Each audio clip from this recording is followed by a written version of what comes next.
Layla by Colleen Hoover. Performed by Brian Polino. The interview. I placed 2 layers of duct tape over Layla's mouth before I came downstairs, but I can still hear her muffled screams as the detective takes a seat at the table. He has the kind of old recorder you'd see in a movie from the 80s. It's about 10 inches long and 6 inches wide with a big red circle on the left button. He presses it down with the play button and slides the recorder to the center of the table. The wheels on the cassette begin to rotate. "Please state your name," he says. I clear my throat. "Leeds Gabriel." The battery compartment is held together with old duct tape running up the sides of the machine. I find it kind of humorous. This severely outdated machine is going to record every word I'm about to say, and that's somehow going to help? At this point, I've all but given up. There's no light at the end of this tunnel. I'm not even sure there's an end to this tunnel. How can I have hope for a way out of this when things have gotten so out of control? I'm speaking to a detective I met online while my girlfriend is upstairs, losing her damn mind. As if she knows I'm thinking about her, the noise picks up again. The wooden headboard pounds against the wall upstairs, creating an eerie echo in this huge empty house. "So," the man says, "where do you want to start?" He seems like he'll be able to work through the noise, but I'm not sure I can. Knowing Layla is suffering because of my actions is not something I can easily ignore. Every sound coming from upstairs makes me flinch. "Why don't we start with how the two of you met?" the man suggests. I'm hesitant to respond to questions that I know won't lead to answers, but at this point, I'd rather hear my own voice than Layla's muffled screams. "We met here last summer. This used to be a bed and breakfast. I was the bass player in the band that played her sister's wedding." The man doesn't respond. He leans back in his chair, staring at me quietly. I don't know what else to say. Am I supposed to elaborate on that? How does meeting Layla relate to what's happening inside this house? He shakes his head as he leans forward, folding his arms across the table. "Maybe it doesn't, but that's why I'm here, Leeds. Anything could be a clue. I need you to go back to the first day you were here. What was Layla wearing? Why were you both here? What was the first thing she said to you? Did either of you notice anything out of the ordinary about the house that night? The more information you can give me, the better. No detail is too small." I rest my elbows on the table and slide my palms over my ears to drown out the sounds Layla is making upstairs. I can't take hearing her upset like this. I love her so much, but I don't know that I can go back and talk about why I love her so much when I'm putting her through this. I try not to think about how perfect things were in the beginning. When I do that, it solidifies the fact that I'm more than likely at fault for how it has all come to an end. I close my eyes and think back to the first night I met her, back when life was easier, when ignorance really was bliss. "She was a terrible dancer," I say to the man. "It's the first thing I noticed about her." Chapter 1. She's a terrible dancer. That's the first thing I notice about her while I'm on the stage, playing to a dwindling crowd.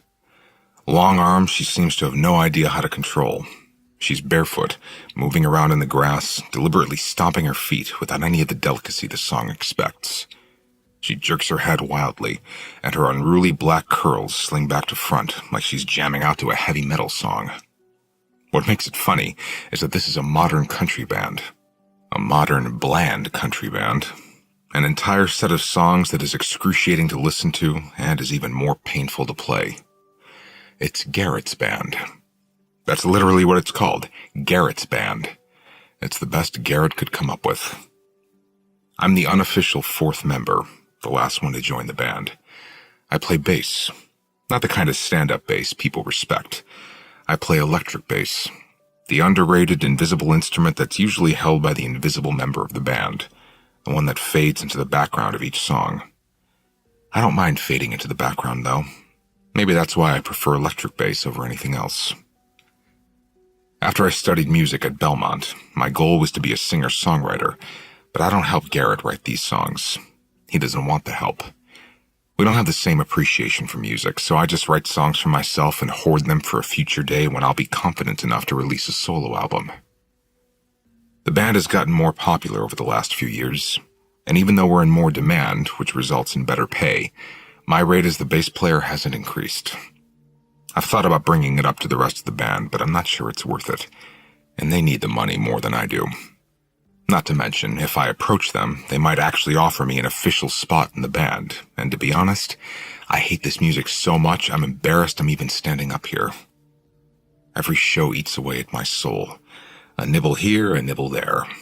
I'm afraid if I keep doing this much longer, there won't be anything left of me but a body. I'm honestly not sure what keeps me here. I never intended for this to be a permanent thing when I joined, but for whatever reason, I can't seem to get my ass in gear to step out on my own. My father died when I was 18, and as a result of his death, money has never been an issue.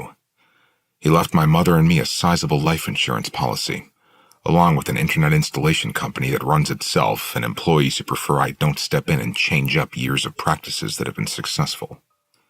Instead, my mother and I stay at a distance and live off the income.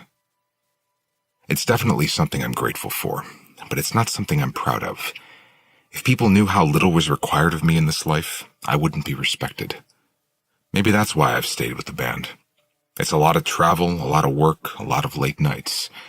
But the self-torture makes me feel I at least deserve a portion of what sits in my bank account.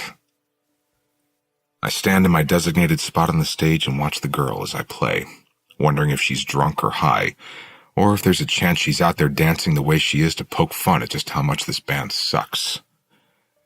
Whatever the reason for her flailing around like a dehydrated fish, I'm thankful for it. It's the most entertaining thing to happen during a show in a while. I even catch myself smiling at one point, something I haven't done in God knows how long. And to think I was dreading coming here. Maybe it's the atmosphere, the privacy of the venue mixed with the aftermath of a wedding. Maybe it's the fact that no one is paying us any attention and 90% of the wedding party has left. Maybe it's the grass in the girl's hair and the green stains all over her dress from the 3 times she's taken a tumble during this song. Or maybe it's the 6-month dry spell I've forced myself to endure since breaking up with my ex. Maybe it's a combination of all those things that is making this girl my entire focus tonight. It's not surprising because even with makeup smeared down her cheeks and a couple of her curls matted to her forehead from sweat, she's the prettiest girl out here. Which makes it even stranger that no one is paying her any attention. The remaining few guests are gathered around the pool with the newly married couple while we play our last song for the night. My terrible dancer is the only one still listening when we finally finish and then start packing up. I hear the girl screaming "Encore" as I walk to the back of the stage and put my guitar in the case. I close it up in a hurry, hoping to hell I can find her once we get all the instruments loaded into the van. The 4 of us have booked 2 rooms here at the bed and breakfast for the night. It's an 11-hour drive back to Nashville, and none of us wanted to hit that at midnight. The groom approaches Garrett as he's closing the doors to the van and invites us all over for a drink. Normally I'd decline, but I'm kind of hoping the bad dancer stuck around. She was entertaining, and I liked the fact that she never mouthed a single lyric. I don't know that I could be attracted to a girl who actually likes Garrett's music. I find her in the pool, floating on her back, still wearing the cream-colored bridesmaid dress with the grass stains all over it. She's the only one in the pool, so after I grab a beer, I walk over to the deep end, kick off my shoes, and stick my legs in the water, jeans and all. The ripples from the disturbance at my end of the pool eventually reach her, but she doesn't look up to see who has joined her in the water. She just keeps staring up at the sky, as quiet and still as a log floating on top of the water. Such a contrast to the ridiculous display she put on earlier. After a few minutes of me watching her, the water envelops her entire body, and she's gone.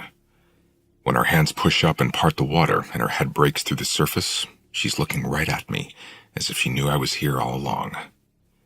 She keeps herself afloat with small movements of her feet and waves of her arms on top of the water. She slowly closes the gap between us until she's directly in front of my legs, staring up at me. The moon is behind me, her eyes reflecting its glow like 2 tiny light bulbs. From the stage, I thought she was pretty, but from 1 foot in front of her, I see she's the most beautiful thing I've ever seen. Puffy pink lips, a delicate jawline I'm hoping I might get to run my hand across at some point. Her eyes are as green as the grass that surrounds the pool. I want to slide into the water with her, but my cell phone is in my pocket, and there's a half-full can of beer in my hand.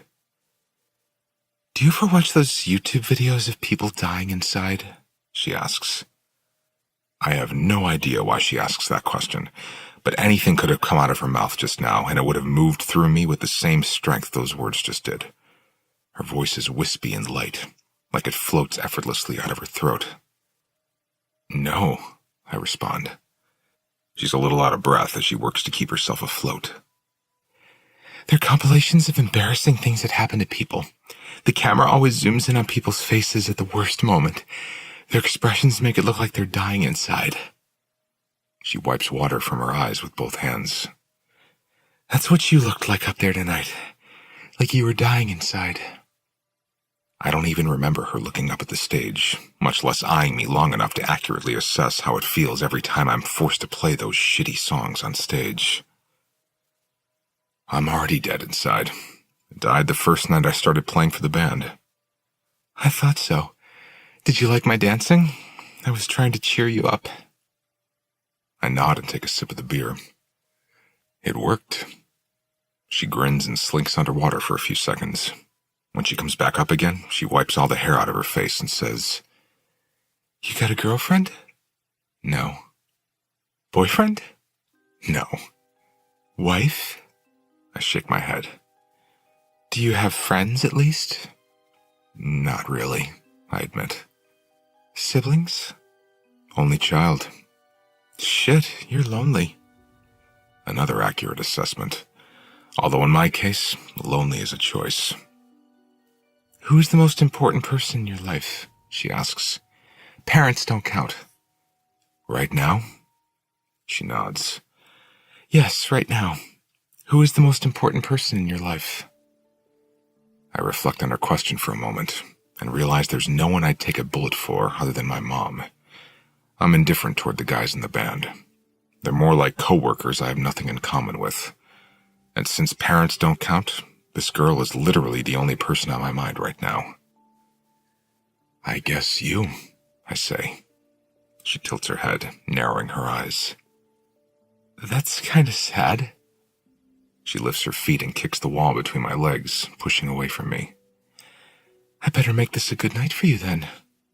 Her smile is flirtatious, an invite. I accept her invite by placing my phone on the concrete next to the now empty beer. I take off my shirt and watch her eye me as I slip the rest of the way into the pool. We're at the same level now, and damn it if she didn't just get prettier somehow. We swim around each other in a slow circle, careful not to touch, even though it's obvious we both want to. "Who are you?" she asks. "The bass player." She laughs at that, and her laughter is the opposite of her wispy voice. It's deliberate and abrupt, and I might even like it more than her voice. "What's your name?" she clarifies. "Leeds Gabriel." We're still swimming around each other in circles. She tilts her head and gives my name some thought. "Leeds Gabriel is a frontman kind of name. Why are you playing in someone else's band?" She keeps talking, apparently not really wanting an answer to that question. "Were you named after the town in England?" "Yep. What's your name?" "Layla." She whispers it like it's a secret. It's the perfect name. The only name she could have said that would fit her. I'm convinced of that. "Layla," someone says from behind me. "Open up." I look over my shoulder, and the bride is standing behind me, holding something out to Layla. Layla swims over to her, sticks out her tongue, and the bride places a small white pill in the center of it. Layla swallows, and I have no idea what that was, but it was sexy as fuck. She can see I'm transfixed by her mouth. "Leeds wants one," Layla says, reaching out her hand for another pill. The bride hands her another one and walks away. I don't ask what it is. I don't care.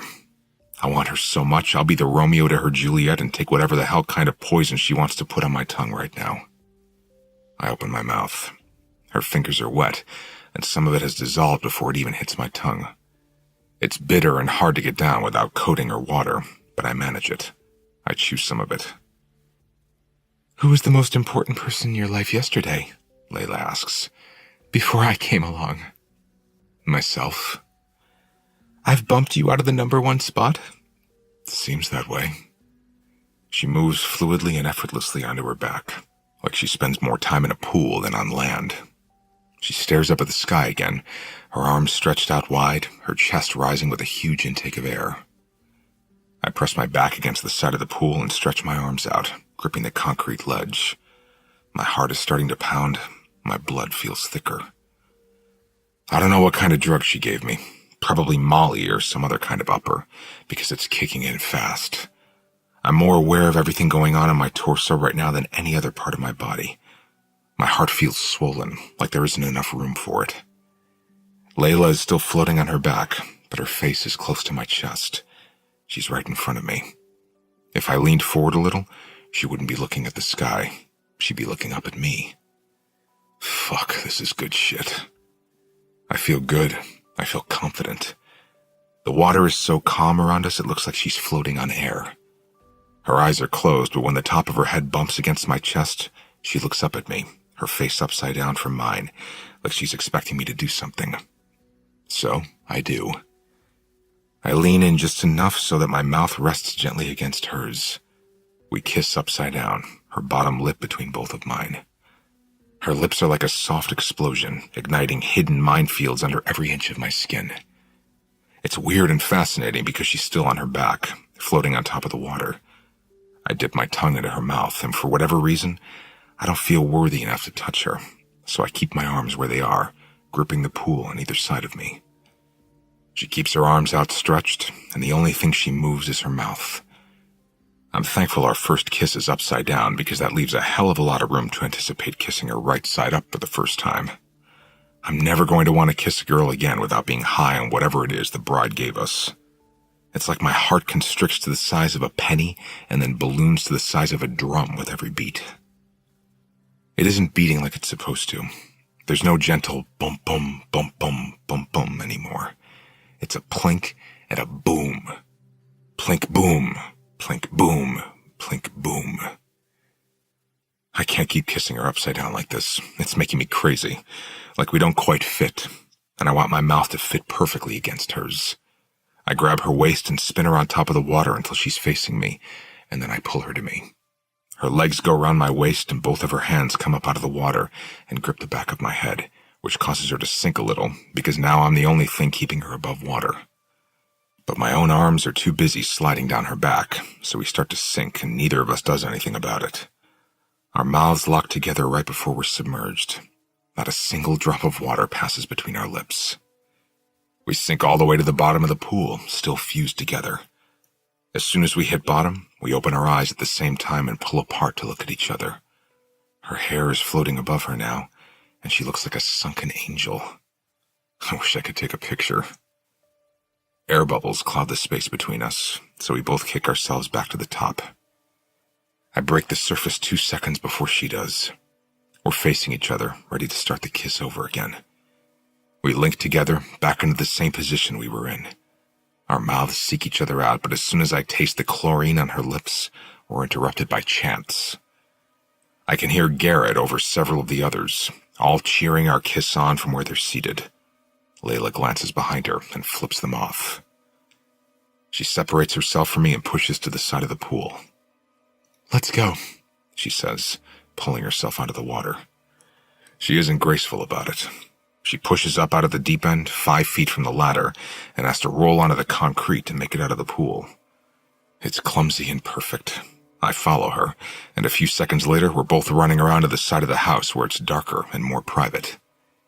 The grass is both cold and soft beneath my feet, like ice, but melted.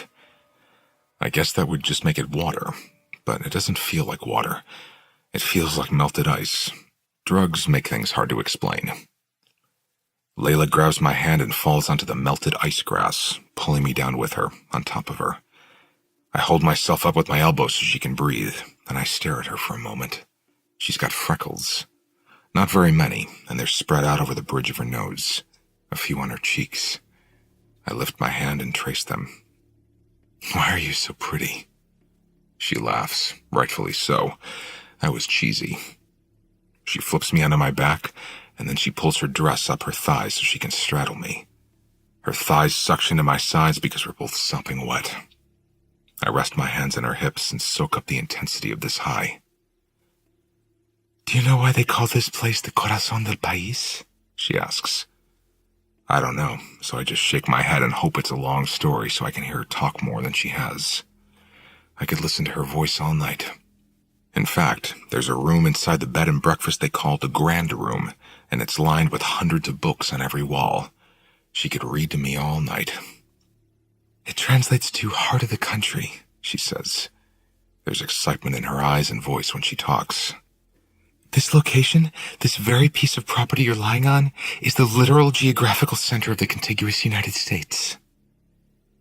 Maybe it's because I'm very aware of my heartbeat right now, but that doesn't make sense. Why would they call it that?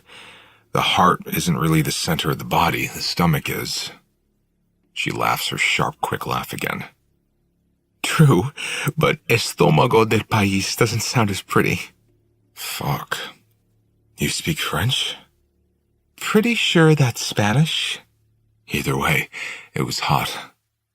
I only took 1 year in high school, she says. I have no hidden talents. What you see is what you get. I doubt that. I roll her off me and pin her wrists to the grass as I roll on top of her. You're a talented dancer. She laughs. I kiss her. We kiss for the next several minutes. We more than kiss. We touch, we move, we moan. Everything is way too much, like I'm teetering on the edge of death. My heart just might literally explode in my chest. I'm starting to wonder if we should keep doing this. Drugs coupled with making out with Layla is one thing too much. I can't let her stay wrapped around me for another second, or I'll pass the fuck out from everything I'm feeling. It's like every nerve ending grew a nerve ending. I feel everything with double the magnitude. I have to stop, I whisper, unwrapping her legs from around me. What the hell are we on? I can't breathe. I roll onto my back, gasping for air. You mean, what did my sister give you? The bride is your sister? Yeah, her name is Aspen. She's 3 years older than me. Layla lifts herself up onto her elbow. Why, do you like it? I nod. Yes, I love it. It's intense, right? Fuck yes. Aspen gives it to me every time I drink too much. She leans in until her mouth is against my ear. It's called aspirin. When she pulls back, the confusion on my face makes her grin. Did you think you were high? Why else would I be feeling like this? I sit up. That wasn't an aspirin. She falls on her back in a fit of laughter, making a cross over her chest. Swear to God, you took an aspirin. She's laughing so hard she has to fight to catch her breath. When she finally does, she sighs, and it's delightful. And did I just fucking say delightful? She shakes her head, looking up at me with a soft smile. It's not drugs making you feel like this, Leeds. She stands up and makes her way around to the front of the house. Again, I follow her, because if that really was an aspirin, then I'm fucked. I am fucked. I didn't know another person could make me feel this good without some sort of substance running through my body. Layla doesn't go to a bedroom once we're inside the house. She walks into the grand room, the one with all the books and the baby grand piano. When we're both inside, she closes the door and locks it. My jeans and her dress are leaving a trail of water behind us. When I pause and turn to look at her, she's staring at the water pooling beneath my feet. The floors are old, she says. We should respect them. She pulls her soaking wet dress over her head, and now she's standing in the dimly lit room 5 feet away from me in nothing but her bra and panties. They don't match. She's wearing a white bra and green and black checkered panties, and I kind of love that she didn't put much thought into what she wore under her dress. I observe her for a moment, admiring her curves and the way she doesn't try to hide pieces of herself from me. My last girlfriend had a body that could rival a supermodel's, but she was never comfortable with herself.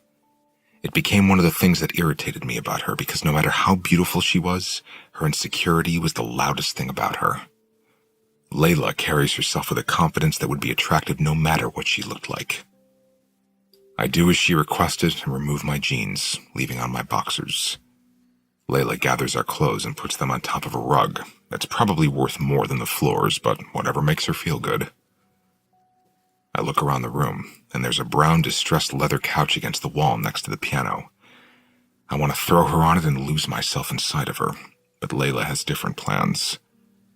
She pulls the piano bench out and sits on it. "Can you sing?" she asks, poking at a few of the keys. Yes. "Why don't you sing on stage?" It's Garrett's band. He's never asked me to. Garrett? Is that the lead singer's name? That's the one. Is he as atrocious as his lyrics? That makes me laugh. I shake my head and join her on the bench. He's pretty terrible, but he's not as bad as his lyrics. She presses middle C on the piano. Is he jealous of you? She asks. Why would he be jealous of me? I'm just the bass player. He's not lead singer material. You are. That's a big statement. You've never even heard me sing. Doesn't matter. You could be terrible, but everyone else still fades into the background when you're on stage. Just like the rest of the crowd fades into the background when you're dancing? I was the only one dancing. See? I didn't even notice. She leans in after I say that, and I expect her to kiss me, but instead she whispers, "Play me something," against my mouth. Then she moves to the couch and lies down. "Play something worthy of that piano," she says. She crosses her legs at her ankles and lets one of her arms dangle off the couch. She runs her finger against the hardwood floor while she waits for me to start playing, but I can't stop staring at her. I'm not sure there's another woman on this planet who could make me want to stare at her without blinking until my eyes dry up, but she's looking at me expectantly. What if you don't like my music? I ask. Will you still let me kiss you? She smiles gently. Does this song mean something to you? I wrote it using pieces of my soul. Then you have nothing to worry about, she says quietly. I spin around on the bench and place my fingers on the keys. I hesitate for a moment before playing the song. I've never performed it for anyone else. The only person I've ever wanted to sing it for is my father, and he's no longer alive. His death is the reason I wrote this in the first place. I've never been nervous while playing Garrett's songs on stage, but this feels different. This is personal, and despite the fact that there's only one person in the audience right now, it feels like the most intense audience I've ever performed for. I fill my lungs with air and slowly release it as I begin to play. That night, I stopped believing in heaven. I can't believe in a God that cruel. Can you? That night, I stopped praying on my knees, but I don't pray standing either. Do you? That night, I closed the door and closed the window. I've been sitting in the dark. Are you? That night, I learned happiness is a fairy tale, 1,000 pages read aloud. By you. That night I stopped believing in God. You were ours. He didn't care. He took you. So that night I stopped. I stopped. I just stopped. That night I stopped. I stopped. I just stopped. That night I stopped. When I'm finished playing the song, I fold my hands in my lap. I'm a little hesitant to turn around and look at her. The whole room got quiet after I played the last note. So quiet, it feels like all the sound was sucked out of the house. I can't even hear her breathing. I close the cover to the piano and then slowly spin around on the bench. She's wiping her eyes, staring up at the ceiling. "Wow," she whispers. "I wasn't expecting that. I feel like you just stomped on my chest." That's how I felt since I first laid eyes on her tonight. "I like how it ends," she says. She sits up on the couch and tucks her legs beneath her. "You just stop in the middle of the sentence. It's so perfect, so powerful." I wasn't sure if she'd realize the intentional ending, but the fact that she does makes me all the more enamored of her. Where can I find the song? Is it on Spotify? I shake my head. I've never released any of my own stuff. She looks at me in mock horror, slapping the arm of the couch. What? Why the hell not? I shrug. I don't know. I honestly don't know. Maybe because everyone in Nashville thinks they're a somebody. I don't want to be someone who thinks I'm a somebody. She stands up and walks over to where I'm sitting on the piano bench. She pushes my shoulders until my back is leaning against the piano, and then she straddles me, both of her knees resting on the piano bench. I'm looking up at her now, and she's holding my face in her hands, her eyes narrowed as she speaks. You're being selfish by keeping your songs to yourself. It's better to be a selfless somebody than to be a selfish nobody. I think maybe I'm glad I met this girl. Like, really glad. I grip the back of her head and bring her mouth to mine. I don't know what's happening here. It's been a hell of a long time since I've liked a girl enough to wonder where she's going to be the next day. But where will Layla be tomorrow?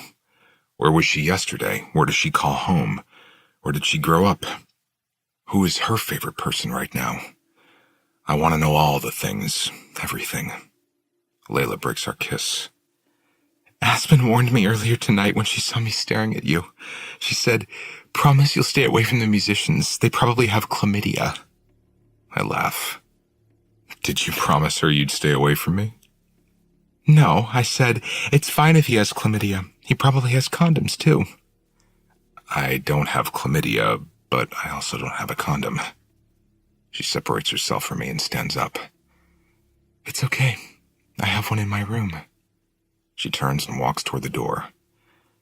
I grab our wet clothes and follow her out of the room and up the stairs. She doesn't exactly invite me to her room, but I can tell she's expecting me to follow her because she's talking as she walks up the steps. It's been a while since I've done this, she says over her shoulder. I only have condoms because they were party favors for the bachelorette party. She spins around, pausing on one of the steps. I didn't realize how much harder it would be to get laid in the real world. You don't even have to make an effort in college, but after college, ugh. She turns and begins walking up the stairs again. She opens the door to her room, and I follow her inside. The problem with sex after college is that I hate dating. It takes too much time. You dedicate an entire evening to a person you could tell in the first 5 minutes is a waste of your time. I agree with her. I much prefer the idea of going all in. I've always wanted someone I could instantly click with and then just fucking drown in. I don't know if Layla could be that person, but it sure felt like it when we reached the bottom of the pool. That was the most intense kiss I've ever experienced. Layla takes our wet clothes out of my hands and walks them to her bathroom. She tosses them into the shower, and then on her way back into her bedroom, she says, "You should quit the band." She has to be the most unpredictable person I've ever met. Even the simplest sentences catch me off guard. Why? Because you're miserable? She's right. I am. We both make our way to the bed. What do you do for a living? I ask her. I don't have a job. I got fired last week. She sits down and leans against the headboard. I lie on the pillow on my side, looking up at her.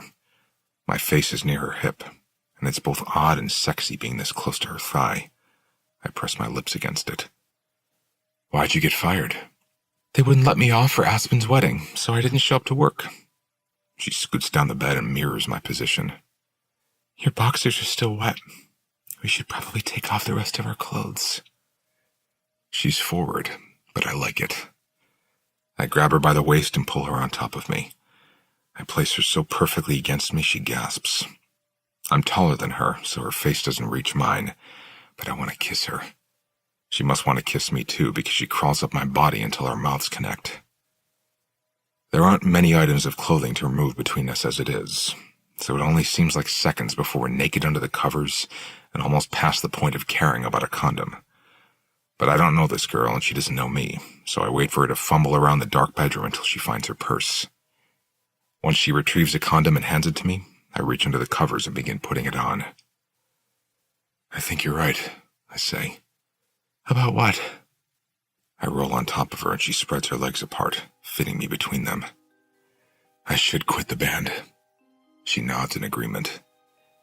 You'd be happier playing your own music, even if you don't make money from it. She kisses me, but only briefly before pulling back. Get a job you can tolerate. Release your music on the side. It's better to be poor and fulfilled than poor and empty. I was going to say rich and empty, but I don't think you're rich or you wouldn't be playing for that band.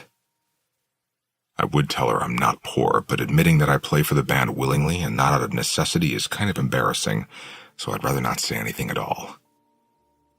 If you're destined to be poor, it's better to be the happy kind of poor, she adds. She's right. I kiss her neck, then her breast, then my mouth is resting against hers again. I think I'm glad I met you. She pulls back a little and smiles up at me. You think, or you are? I am. I am very glad I met you. She trails her fingers over my mouth. I'm very glad I met you. We kiss some more, and it's full of lazy anticipation, as if we know we have all night and there's no rush. But I already put on the condom, and she's already guiding me into her. I still take my time with her. So much time. Minutes feel like they matter more when they're spent with her.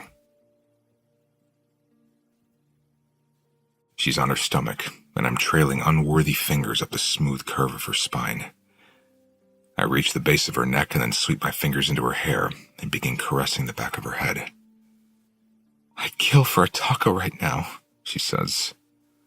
I've never wanted inside a girl's mind more than I want inside Layla's. Her mind doesn't work like other minds work. There's no filter between her brain and her mouth, and there's no conscience telling her she should feel bad for whatever it is she might have said. She just says things unapologetically and without any remorse, even when her words sting. I didn't know brutal honesty was sexy until tonight. I told her a few minutes ago she was the best sex I ever had. I expected her to return the compliment, but she just smiled and said, We always think that when we're in it, but then someone new comes along and we forget how good we thought it was before, and the cycle starts all over again. I laughed. I thought she was joking, but she wasn't. And then I thought about what she had said, and she was right. I lost my virginity at 15. I thought it was the best thing I would ever experience. But then Victoria Jared came along when I was 17, and she was the best sex I'd ever had. And then Sarah Kisner, and the girl who snuck into my dorm freshman year and 2 or 3 after that, and then Sable. Each time, the aftermath made me think that was as good as it would get. But maybe they were all equally as good as the one before. None of them compared to Layla. I'm certain of that. As certain as I was all the times before Layla. Are you religious? Layla asks. Her thoughts are as sporadic and intense as her actions. I think that's why I'm so intrigued by her. One minute she's on her back screaming my name as she digs her nails into my shoulders. The next minute she's on her stomach telling me how badly she's craving a taco. The next minute she forgets about the tacos and wants to know if I'm religious. I love it. Most people are predictable. Every word and action from Layla is like being handed a gift-wrapped surprise.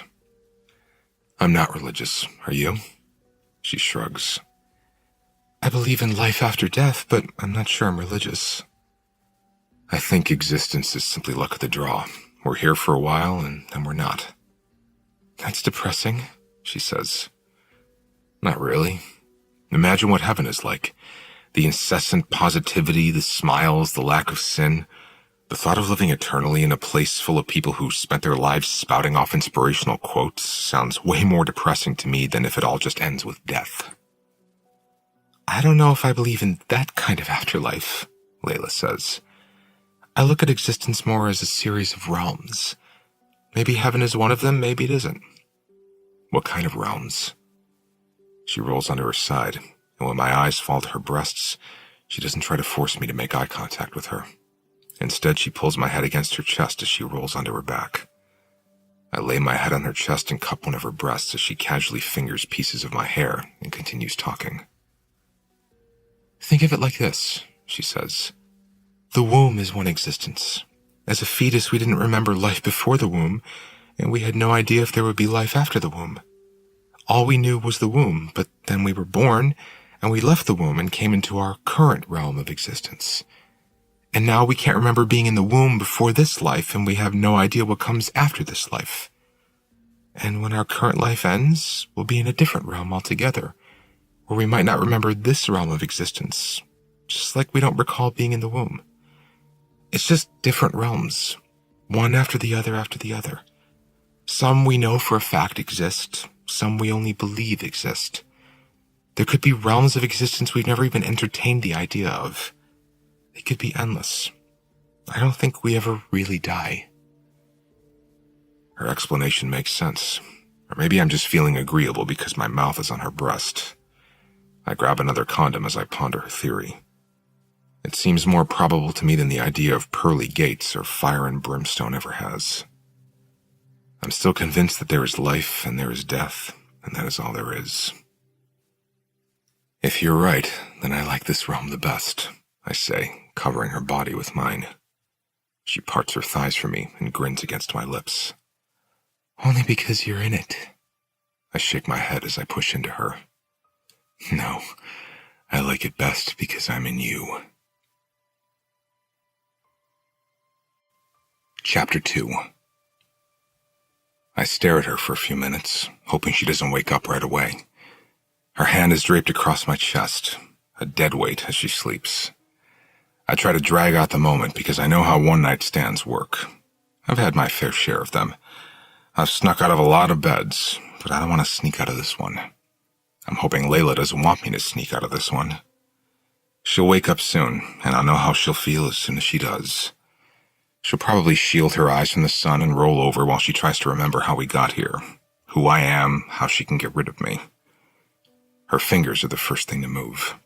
She drags them from my shoulder around to the back of my neck. She keeps her eyes closed as she pulls me against her so that she can tuck herself against me. I'm relieved that I'm familiar to her, that she just woke up and knows exactly where she is and who she's with and isn't trying to pull away. What time is it? She mutters. Her voice doesn't float out of her throat this early in the morning. It's a scratchy whisper and somehow even sexier than when she's wide awake. 11. She looks up at me, her eyes puffy and smeared with mascara. Did you know 11 in the morning is the deadliest time of day? That makes me laugh. Is that a fact? She nods. I learned that in college. More people die during brunch than any other time of day. She's a hot mess. I love it. You are so strange. Want to take a shower with me? I smile. Fuck yeah. I assumed we wouldn't actually shower in the shower, but it was a legitimate invite. I'm massaging conditioner into her hair, asking her questions I normally wouldn't ask a girl after a one-night stand. There's just so much about her I want to know. Is Aspen your only sibling? Yes. Do you like her? I freaking love her, Layla says. I don't really agree with her taste in husbands, but whatever works for her. She looks over her shoulder at me. Do you know what his name is? No, what's his name? Chad Kyle. No way, I whisper. I'm serious. That's his actual name. Is it fitting or unfortunate? Unfortunately, it's fitting, she says. He's such a typical Chad. Frat boy, country club membership, a quarter-ton pickup, and a dog named Bo. That explains why he likes Garrett's band. I grab the handheld shower head and begin rinsing her hair. When it's wet, her hair goes down to the middle of her back.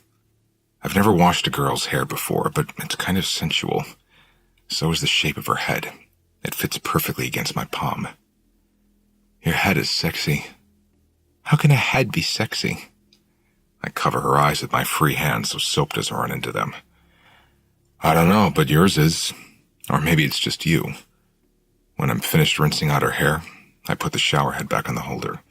She spins around, and I pull her to me as the stream of hot water beats down on us. I had fun last night. She smiles. Me too. The band is leaving in half an hour. I am too. Where do you live? Chicago, she says. I still live with my parents. Moved back in with them after college. I'm not sure where I want to end up yet. Definitely not Chicago. Why don't you like Chicago? I do. I just don't want to live where I grew up. I want to experience the entire spectrum. City, country, condo, cabin in the woods. She twists her hair to squeeze out the excess water. Where do you live? Nashville? Close to it. Nashville is pricey and I don't like roommates, so I lease a place in Franklin. If you're from Chicago, why did your sister get married in the middle of Kansas? Chad Kyle is from Wichita, she says, slipping her arms around my waist. She looks up at my hair, then at my face, and sighs. Do you know how lucky you are to be a man? You all look the same at the end of a shower. Maybe even a little sexier. Showers transform women, leave us with flat hair, makeup smeared down our cheeks, concealer down the drain. She talks like there's some drastic difference between the Layla I met at the wedding and the Layla standing in front of me right now.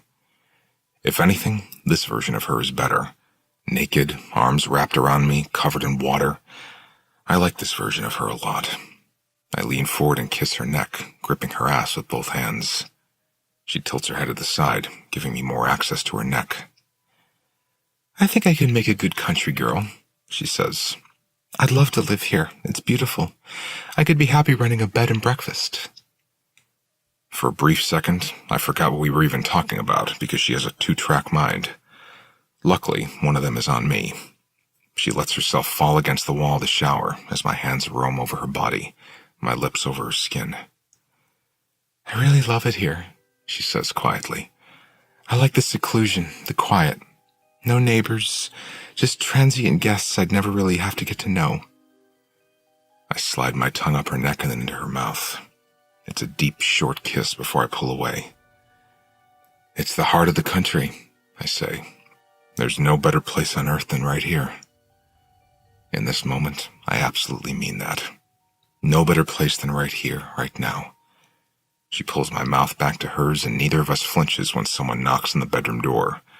We're too preoccupied to care. Layla! Aspen yells. Layla groans at the sound of her voice, but she continues to kiss me while ignoring the knock. The pounding just becomes more incessant. Layla, open up! Layla sighs, and I stop kissing her so she can get out of the shower. She wraps herself in a towel before walking out and closing the bathroom door. I'm left with a painfully hollow feeling in my stomach. This can't be how we say goodbye. I just need one more day with her, one more conversation, one more shower. I can already feel the longing that'll fill me all the way back to Tennessee. I turn off the water and grab my towel as Layla lets Aspen into the bedroom. I can hear every word when Aspen says, "Did you sleep with the bass player?" Their voices carry straight into the bathroom. "Who's asking?" Layla says. "Me, I'm asking." "In that case, yes, twice. Would have been 3 times if he hadn't interrupted us." That makes me laugh. "His band is looking for him. They're leaving." "We'll be down in a few minutes," Layla says. I hear the bedroom door open up again. Then Aspen says, "Mom knows. She overheard one of them say he shacked up with the bride's sister." I freeze at that comment. Why didn't I think about that? This is a wedding. Of course their family is here. Shit. Were we loud last night? "I'm 22, Layla says. "I don't care if Mom knows." "Just warning you," her sister responds. "I'm off to Hawaii. I'll text you when we land." "Have fun, Mrs. Kyle." When the bedroom door closes, I immediately open the bathroom door. Layla spins around and the movement causes her towel to slip. She wraps it back around her as I drag my eyes up the length of her. She is so effortlessly sexy. I tap my fist against the doorframe. "Let's stay." I'm casual about it, but that invite is anything but casual. Those 2 words are probably the most serious to ever leave my mouth. "Stay where? Here?" "Yeah, let's see if we can keep the room for another night." I like the look on her face, like she's contemplating the idea. "But your band is leaving. You said you have a show tomorrow." "We decided last night that I should quit." "Oh, I thought it was a suggestion, not a decision." I walk over to her and pull on the end of her towel tucked between her cleavage. It falls to the floor. She's grinning when my mouth meets hers. I can feel in the way she wraps herself around me that no part of her wants to leave. When she returns my kiss, that dreaded sense of longing that already formed in my chest instantly melts away. "Okay," she whispers. The interview. I've been talking for half an hour straight, and the man hasn't spoken a word. I would continue, but Layla hasn't let up this whole time. I need to make sure she's okay. Or at least as okay as she can be while being held against her will by her own boyfriend. "I'm sorry," I say to him, scooting my chair back. "I'll be back in a few minutes." He hits the stop button with an understanding nod.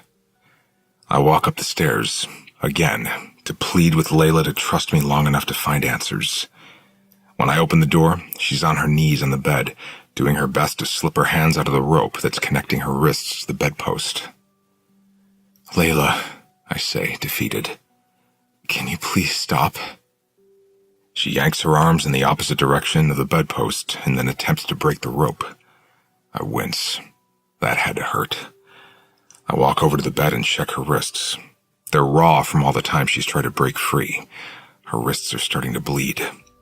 She mutters something unintelligible, so I remove the duct tape from her mouth. She sucks in a huge gulp of air.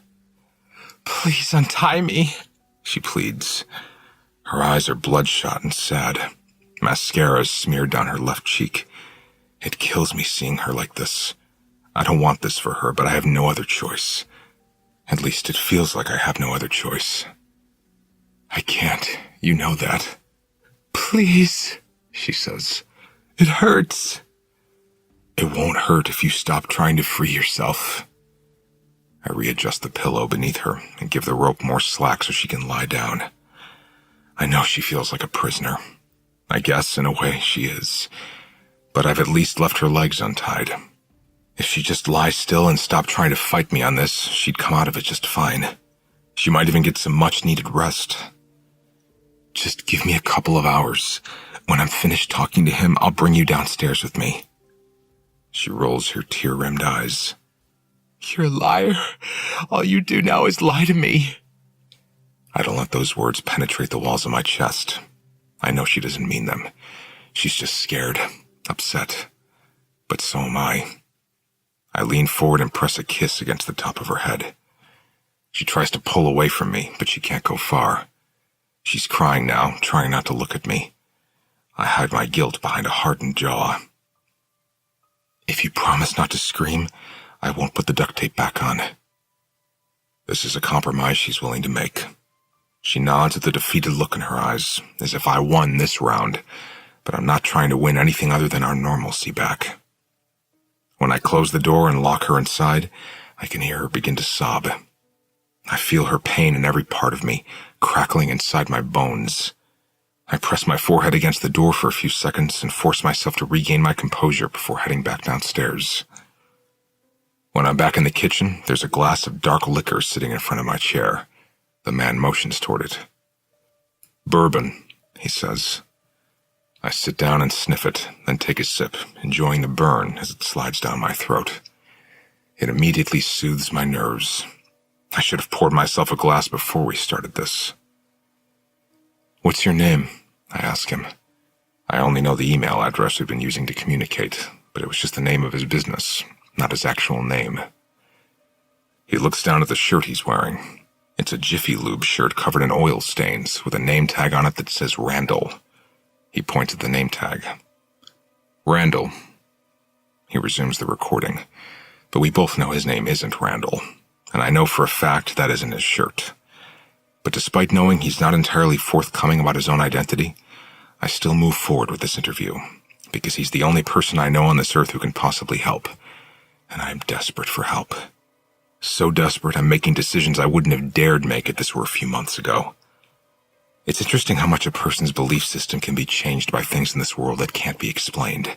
Hell, not just my belief system, but my morals, my values, my focus, my heart. The leads from a few months ago would have slammed the door in this guy's face. Instead, I'm the one who reached out to him, begging for his help. And now that he's here, I can only hope I made the right decision. "How long did the two of you stay here after you first met?" he asks. 3 extra days. Did anything significant happen while you were here? Not that I can recall. We stayed in our room most of the time. Only came down for meals. It was the middle of the week, so the place was relatively quiet. And then you went back to Tennessee? Layla to Chicago? No. Even after 4 days together, we weren't ready to say goodbye. I invited her to come to stay a week with me in Tennessee, but 1 week turned into 2. 2 turned into 6, and then 8. We didn't want to be apart. How long have you been with her? About 8 months now. Have there been any significant changes in your life since you met her, besides the obvious? I laugh half-heartedly at that. I'm not even sure what you're referring to when you say besides the obvious. So much has changed. The obvious being everything that's happened in this house, he says. What changed before that? I take another sip of the bourbon. Then I finish it off. I'm staring into the bottom of the empty glass, thinking about all of it. The picture I posted of us, the outcome of that, the fear, the recovery. Everything was perfect for those first 2 months. And then? That question elicits a huge sigh from me. And then Sable happened. Who is Sable? My ex. Chapter 3. I'm shoving a pair of jeans into my backpack. Layla's on my bed reading a magazine. Did you pack a phone charger? She asks. Got it. Toothbrush? Toothpaste? Check, check. You should take a book, she suggests. That's a long drive. I don't have any books. Layla looks up from her position on my bed. She pulls her magazine to her chest and makes a face like I just offended her. Leeds, it's been proven that people who read live longer. Are you trying to die young? Her brain is like a morbid version of Wikipedia. I do read. I just read on my phone. I travel light. She raises an eyebrow. Lies. What's the last book you read? Confessions of a Dangerous Mind. Who is the author? What's it about? She's smirking like I won't pass this interrogation. Can't remember his name. He hosted The Gong Show back in the 70s. I toss my backpack to the floor and grab my phone. I power it on for the first time since I shut it off last night.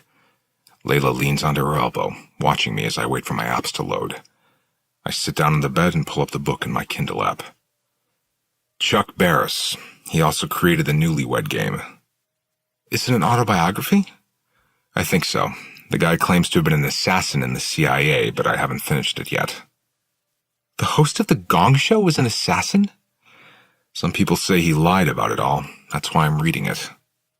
Wow, that's sexy. You think assassins are sexy? She shakes her head.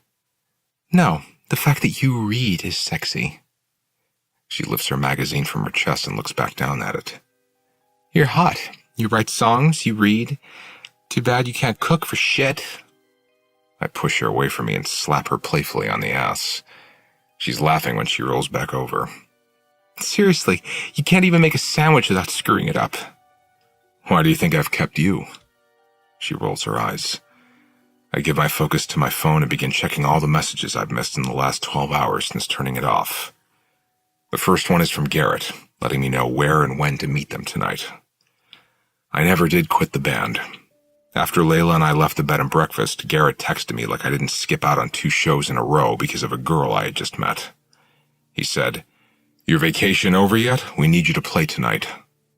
I didn't have a good enough excuse to not play that night, and knowing Layla would be going to the show with me made me dread it less. That was several weeks ago, and even though I still feel dead inside while I'm on that stage, Layla keeps all the other parts of me alive. I'm not a cynic when it comes to love, but I've only been in a couple of relationships. I figured love would find me in my late 30s, when I was bored of travel and bored of life. I blamed Jerry Seinfeld for my outlook on life. I binge-watched every season of Seinfeld when I was 15, and came out of it believing that Jerry was right. There's something annoying about every single human on this planet. Annoying enough to make relationships seem like torture. After witnessing all of Jerry's doomed relationships, I started seeking out the most annoying traits in people. Their laugh, the way they treat waitstaff, their taste in movies, music, friends, their parents.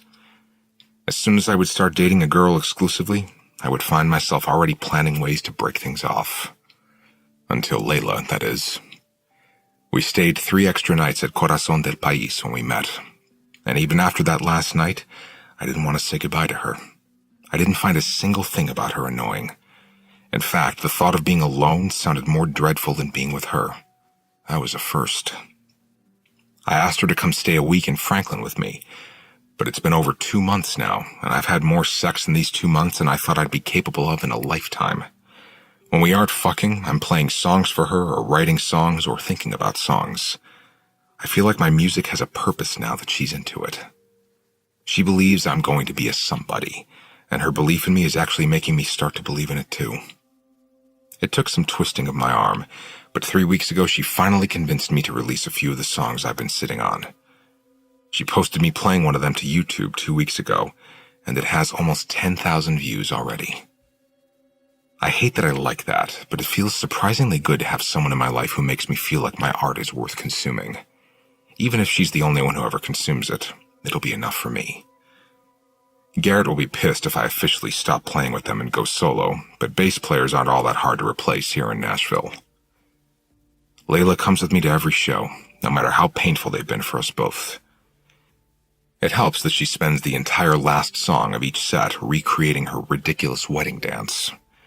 At least I end the shows in a good mood now. I love her. I think. No, I do. I love her. Everything about her. Her confidence, her eccentricities, her drive, her body, her blowjobs, her spontaneity, her belief in me. I love watching her sleep. I love watching her wake up.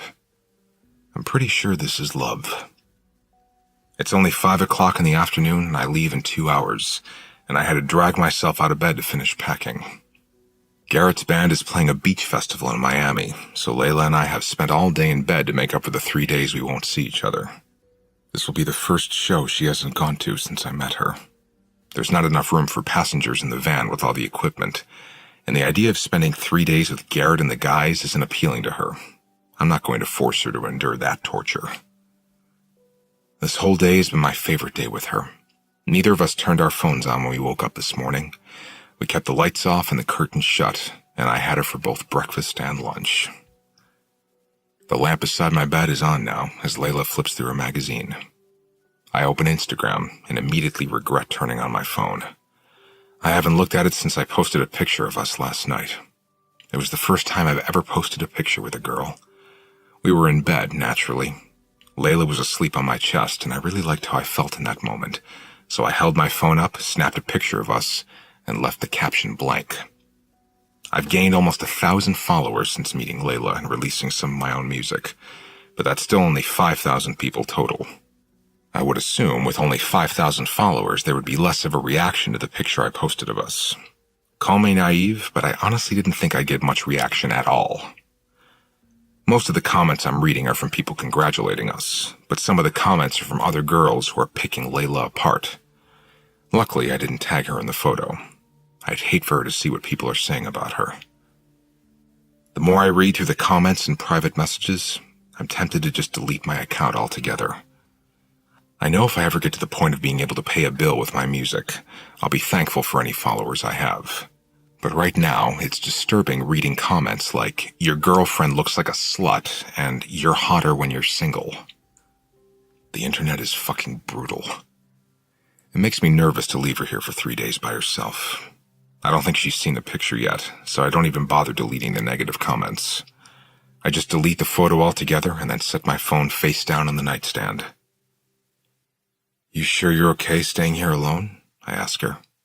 She lays the magazine against her chest. "Why, do you want me to leave?" "No, of course not." "Are you sure?" "I'm positive." "We met 2 months ago and we haven't even come up for air yet. Surely you're sick of me crowding your space by now." She has no idea how not sick of her I am. Well, I guess she would have no way of knowing how I really feel about her since I've never said it out loud. I show her, but I don't say it. I grab her magazine and toss it on the floor, then I roll on top of her. I love the look she always gets in her eye when she knows I'm about to kiss her. It's a gleam of anticipation. There's nothing better than knowing this girl anticipates my mouth on hers. Layla, I whisper, I am not sick of you. I'm in love with you. I say it casually, but it only takes 2 seconds for my words to register. When they do, she covers her face with both hands. It's the first time I've ever seen her look shy. I kiss one of the hands covering her face right before she curls them into 2 fists against her chin. I'm in love with you too. I immediately press my mouth to hers, wanting to swallow those words. I imagine them typed out in Arial font, slowly bouncing around inside of me, ricocheting off my internal walls, endlessly twisting and rotating inside my stomach and my chest and my arms and my legs until every part of me has been touched by them. I pull away from her, and I love that her smile is so wide. I guess it's settled then, I say. We're in love, you're staying here while I'm gone, and I think this means we just officially moved in together. Wow, maybe I should let my parents know I don't live with them anymore. You haven't been home since your sister got married. I think they're aware.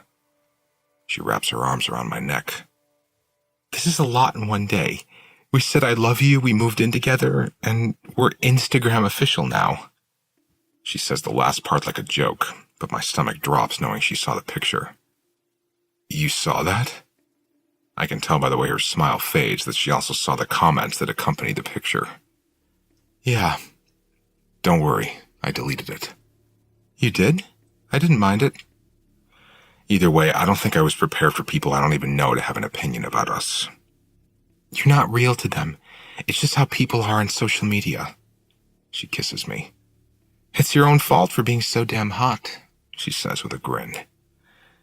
I'm relieved she doesn't seem to be taking any of it personally. I don't know if I want to post pictures of us together anymore. I don't want them to find your account and start bothering you. Layla laughs. Too late for that. You follow 30 people and I'm one of them. They already found me. I roll off her and sit up on the bed. What do you mean they already found you? It's just been one girl so far, she says. Sonia? Sybil? I can't remember her name. Layla says it so nonchalantly, but I know exactly who she's talking about. Sable? She points at me with a wink. That's it, Sable. I already blocked her, though. I haven't heard from Sable since I blocked her number several months before meeting Layla. The fact that she's still looking at my posts confirms my concerns about her. What did she say? I don't know. I had over 20 inbox messages from her when I turned on my phone this morning. I only read 2 of them before I told her to get a life. Then I blocked her. Layla walks her fingers up my leg, leaning in. She grins like she finds this amusing. Did you sleep with her? Since I've known Layla, I've never once lied to her. I've never felt the need to. She's the least judgmental person I've ever met. We dated for a couple of months, figured out real quick that relationship was a mistake. Layla grins like she finds that amusing. Well, she doesn't think it was a mistake. She thinks I'm the mistake. Sable was the mistake, but I don't want to say anything about Sable that might worry Layla. But the girl is definitely someone worth worrying about. It took me several weeks to figure it out, though, probably because I was only paying attention to how much my dick liked her and wasn't aware that the way she felt about me was on a completely different level. I initially thought our meeting was organic, but I found out from Garrett that Sable ran a fan club for me that she'd started a year before we even met. I confronted her about it, and things got weird after that. I tried to break it off, but she didn't take that very well. At first, it was just incessant phone calls, messages, voicemails. But then she started showing up to shows, demanding I give her another chance. Garrett and the guys started calling her Unstable Sable. We finally had to have security escort her out of a show one night, a couple of days before I blocked her on my cell and social media. I also blocked the account she used to run her Leeds Gabriel fan club. The whole thing was bizarre. She was bizarre. And it really unnerves me that she's still out there, watching my page, reaching out to people I post pictures with. It's people like Sable that make me question whether or not I want to be in the public eye at all. Why am I even trying when I hate everything it entails? Layla crawls on top of me. Sadly, you can't really sell music without an online presence. Crazies and success are a package deal. She kisses the tip of my nose. If you ever do become a household name, you'll have enough money to hire someone to delete the trolls for you. Then you won't have to deal with them. Good point, I say, even though I have enough money now to hire someone to deal with my social media. My finances haven't come up in conversation between me and Layla yet, though. She assumes I'm a starving artist, yet somehow still loves me as if I could give her the world. There's no better feeling than being loved for who you are, rather than for what you're worth. Layla smiles. I'm full of good points. That's why you're in love with me. So in love with you. I kiss her, but this kiss is coupled with concern. In the beginning, I liked Layla. I was attracted to her, but concern for her didn't accompany those feelings. However, over the last few weeks, I've started to worry about her. Concern might be the only difference between liking someone and loving someone. I debate telling her to be extra careful while I'm gone, because now I'm even more apprehensive. I'd like it if she'd never answer my door when I'm not here. I'd really like it if she'd delete all her social media accounts. But she's a grown-ass woman, so I don't say any of that. I don't know why I have this pit in my stomach, because essentially I'm a nobody right now. One unofficial fan club and 5,000 followers does not make me a somebody. A few comments from some fans online isn't really something that warrants an overprotective boyfriend. Even still, I'm having a security system installed while I'm gone. It'll put my mind at ease. I have to meet Garrett in 2 hours, and I still have to shower and finish packing. Layla kisses me and then rolls off the bed. I'll put a frozen lasagna in the oven so you can eat before you leave. Want some garlic bread with it? Sounds perfect. She closes the bedroom door, and I begrudgingly head to the bathroom. Maybe we should get a dog. A protective one, like a German shepherd. It'd make me feel better when I have to leave Layla here by herself. I turn on the water in the shower and take off my shirt, but before I unbutton my jeans, there's a knock at the door. I told Garrett I'd meet him at his house. Maybe he got impatient. "I'll get it," I yell out from the bathroom. I don't really want Layla answering the door after I read some of those comments. Not to mention, Sable knows where I live. She slept in my bed. "I've got it," Layla yells back. I'm picking up my shirt and pulling it back over my head when I hear a sound. It's like a single-shot firecracker. Pop. My blood chills, as if my veins would shatter like glass if I moved. But I do move. I run. When I reach the bedroom door, I hear the sound again. Another pop. I swing open the door, and everything I know and everything I love and everything I live for is in a heap on my living room floor. There's blood pooling beneath her shoulder, in her hair. I immediately drop to my knees and lift her head. "Layla," I whisper, right before feeling a sting in my shoulder. Everything after that is a blur. A nightmare. Everything stops. It just stops.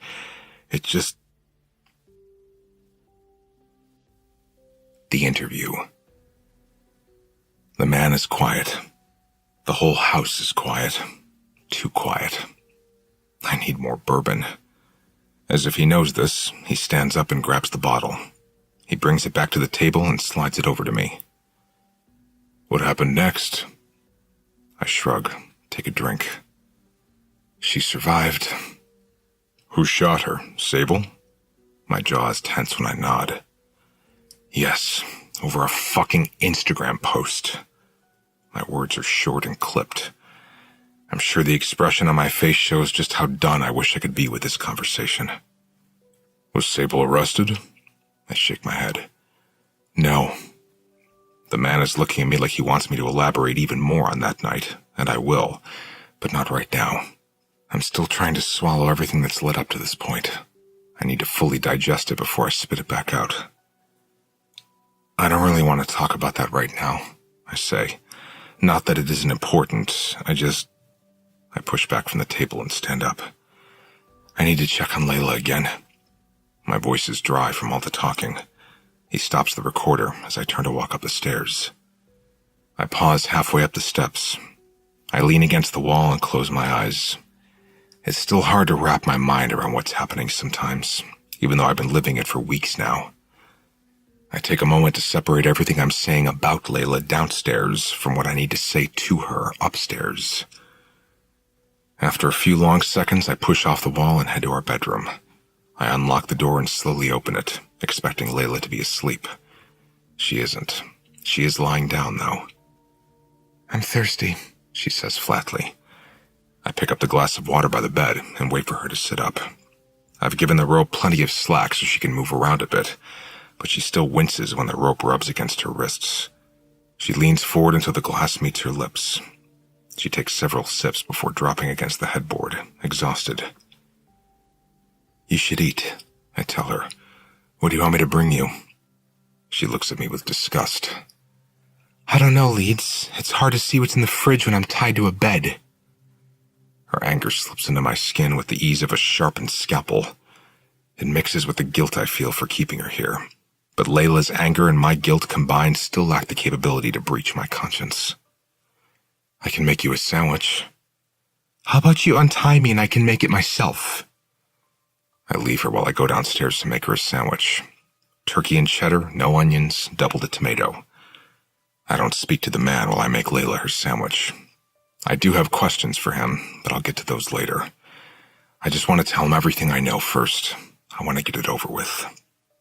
When I'm back upstairs, I set the sandwich and the bag of Cheetos I brought Layla on the bed.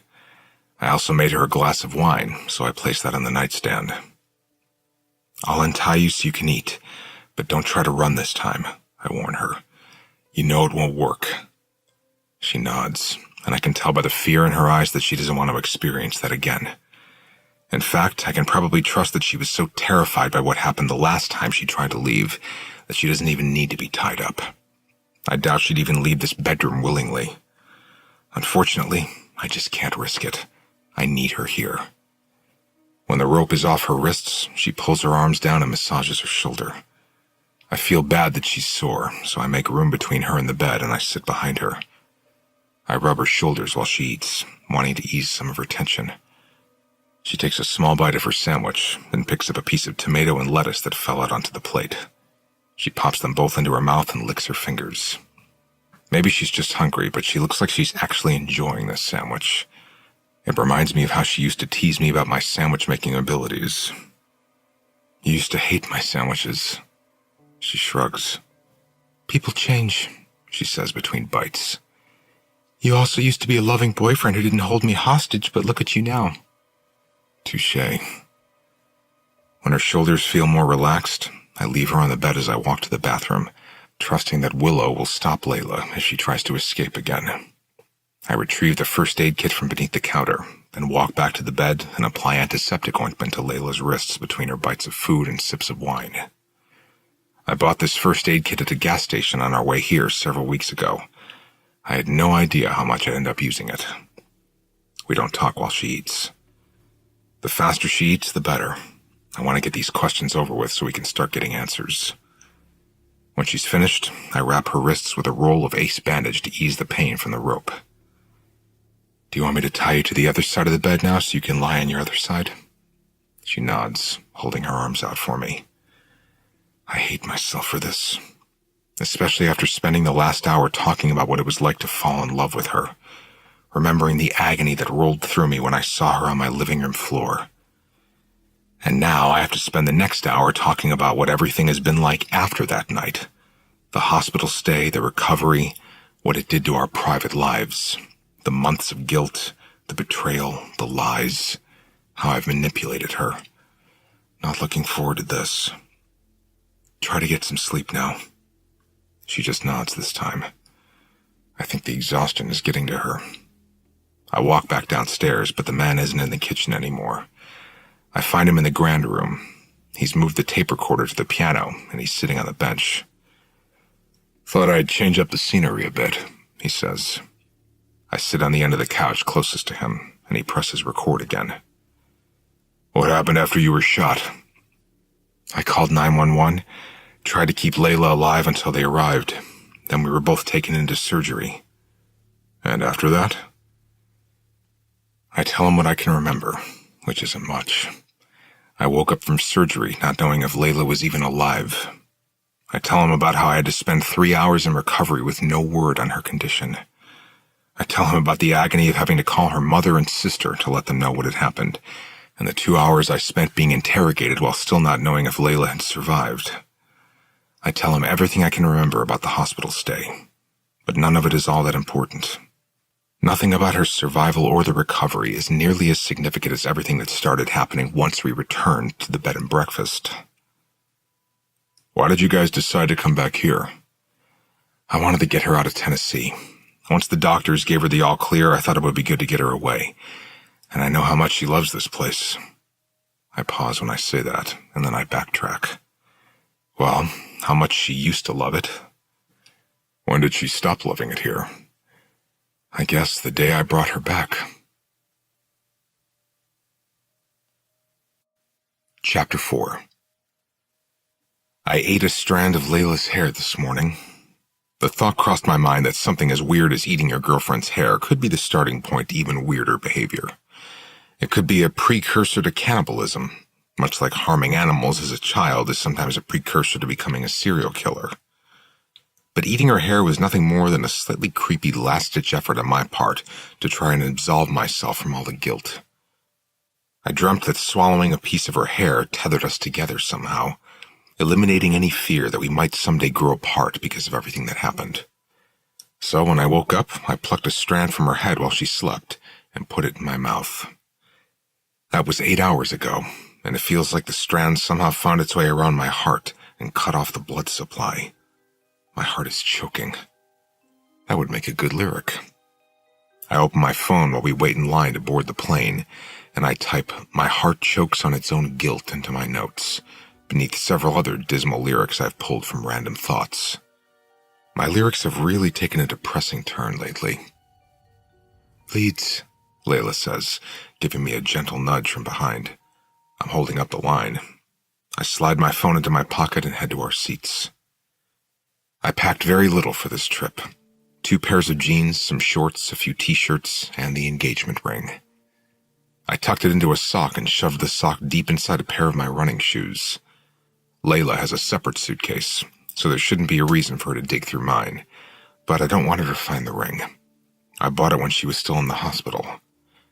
I knew it was premature, but I was overwhelmed with fears of the unknown.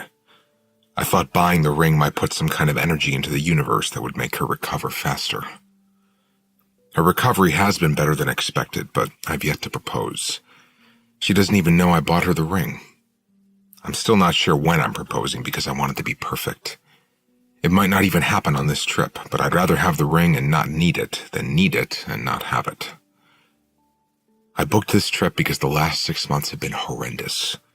It has taken a toll on us, emotionally and physically. I'm hoping going back to the place where Layla and I met will feel like a reset on our lives. I have this notion that if I take us back to the starting line, we'll never cross the finish line. Another potential lyric. The man in front of me is attempting to shove his oversized suitcase into the overhead bin, so I take the pause in the movement of the line and type a tweaked version of that sentence into my notes. I keep running back to the starting line because I don't want to be finished with you. Layla's recovery has been a lot more intense than my own. It was touch and go for an entire week. Once she was stable, it was still 4 weeks before she was discharged. I blame myself daily for not being more careful, for not fearing Sable's instability all those months before when she refused to stop contacting me. I blame myself for ever thinking it was a good idea to put Layla's face out there while not expecting some sort of repercussions. I mean, it's the fucking internet. I should have known better. Every post has some sort of repercussion. We desperately need this trip. We need the privacy, a break from the outside world. I just want to go back to how it all was in the beginning. Just the 2 of us locked up in a bedroom, having the best and most random conversations between rounds of sweaty sex. I shove Layla's carry-on into the overhead bin. We're in seats 4A and 4B, the last row in first class. Layla takes the window seat. She's been unusually quiet, which means she's probably feeling anxious. I haven't told her where we're going yet. I wanted it to be a surprise, but the unknown might be feeding her anxiety. I hadn't really thought about that until this moment. I sit down and fasten my seatbelt while she closes the window shade. Any guesses where we're headed? I know we're flying to Nebraska, she says. I don't even know what's in Nebraska. We're not actually staying in Nebraska. It's the closest airport to where we're going, though. That should be a hint, but she doesn't seem to catch on to it. She grabs one of the small water bottles from between our seats and opens it. I hope it's relaxing. I don't know that I'm in the mood for adventure. I try not to laugh at the thought of that. What does she expect? That I would sign her up for rock climbing or river rafting after she's been in physical therapy for the past 6 months? She's been through so much, and I know I've been extremely overprotective, but we've slowly been easing back into our old routine. No one can bounce back from something like that and immediately fall back into being their chipper, happy selves, so there's still some ground to cover, but I'm confident our rhythm will come back with time. Layla pulls her phone out of her purse before shoving the purse beneath the seat in front of her. We need to post a picture of you on the plane, she says, lifting her phone. I smile, but she shakes her head, indicating she doesn't want me to smile. I stop smiling. She snaps a picture of me and then opens it in an editing app. It's hard not being a little bitter at the idea of fame after what happened to us. Layla never would have been injured if it weren't for social media. She finishes editing the picture and holds it up for me to approve. I always approve them. I don't really care what she posts, to be honest. I nod when I see the picture, but I groan when I see the hashtags. Hashtag singer, hashtag musician, hashtag leads Gabriel, hashtag model. Model? Really, Layla? Am I trying to make it as a musician or an influencer? You can't be the former nowadays without also being the latter. She posts the picture with the hashtags. They used to say MTV was the death of the ugly musician, I mutter. Not even close. Instagram is the new Grim Reaper. It's a good thing you look like you do then, Layla says. She kisses me and then puts her phone back into her purse. I turn my cell on airplane mode and drop it into the back pocket of the seat in front of me, dreading the inevitable pictures Layla will force me to take before my head hits the pillow tonight. I know I should be more grateful for her wanting me to succeed. It just all feels dirty now. Our story made a few headlines and circulated in the Nashville scene, so it gave me a small bump in sales and a huge bump in followers. I'm over 10,000 now, but I can't help but feel like I'm capitalizing off her injuries. I feel like a sellout who never really had anything to sell out. The plane begins to taxi, and Layla starts twisting the hem of her dress nervously. She's already downed both bottles of our water. The attack changed a lot of things about her. It changed both of us. A lot was taken from her because of me. Months of her life, her confidence, her security. She was left with anxiety, dependency issues, night terrors, panic attacks, memory loss. The carefree and confident girl I fell in love with no longer sits next to me. Instead, I sit next to a girl who seems like she's fighting not to crawl out of the skin she's in. It's like all her resilience is buried beneath layers of scar tissue now. Maybe that's why I've let her basically take over as my manager while she recovers. I do what she says because my career is the only thing that seems to give her a sense of purpose, keeps her mind off everything that's happened. And maybe that's how she deals with it, by turning the one thing that caused all of this into a positive thing. Every aspect of our lives other than my career has suffered. Layla says it's good we have that small sliver of positivity to hold on to. I don't want to deprive her of that, but I kind of miss the days when she didn't take my career as seriously. I miss it when she encouraged me to quit the band in order to preserve my own happiness. I miss how she used to pull my guitar out of my hand so she could crawl on top of me. I miss it when she didn't care about what was posted to my Instagram page. But mostly, I just miss being myself around her. Lately, I feel like I've been inching away from the person I was so that I can become the person she now needs. Is the seatbelt sign off yet? She asks.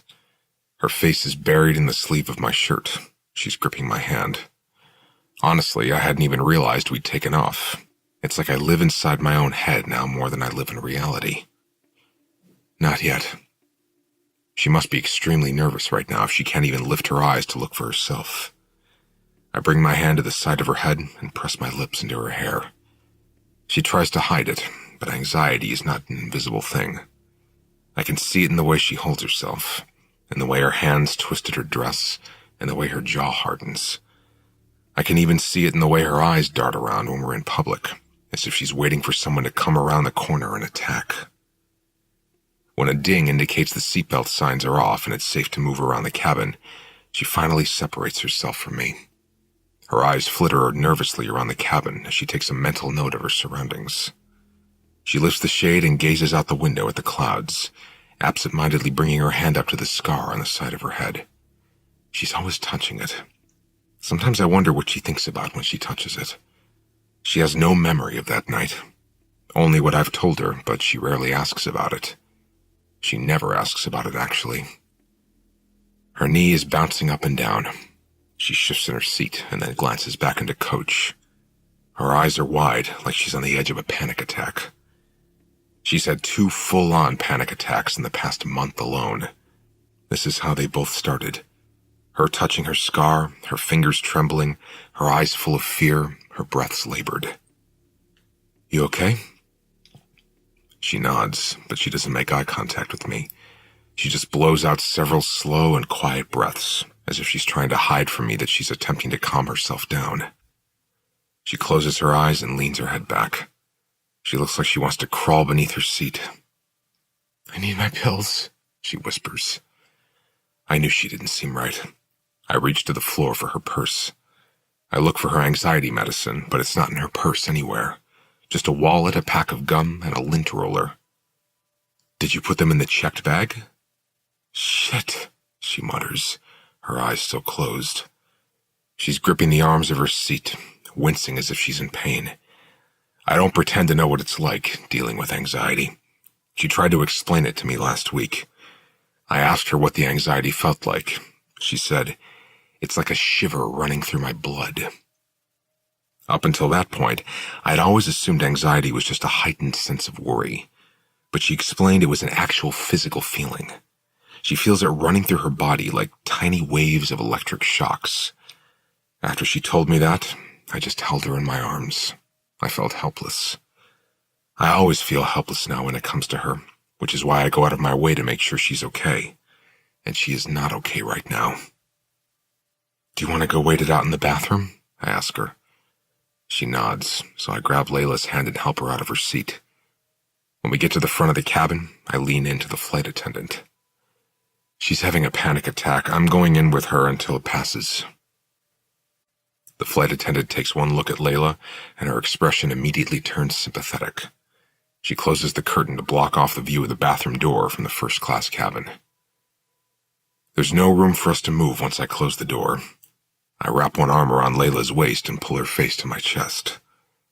With my free hand, I wet a paper towel in the sink and then press it against the back of her neck while I hold her. She told me last week that my arms work better for her than her weighted blanket. I don't know how I feel about that, being the one thing that seems to ease her panic. I'd like for her to figure out how to fight these without my help. I can't always be here with her, and I worry about what will happen if she has one when I'm not around. I hold her for a moment, feeling her body trembling against mine. "Want me to tell you where we're going?" I ask her. "Maybe not knowing is making your anxiety worse."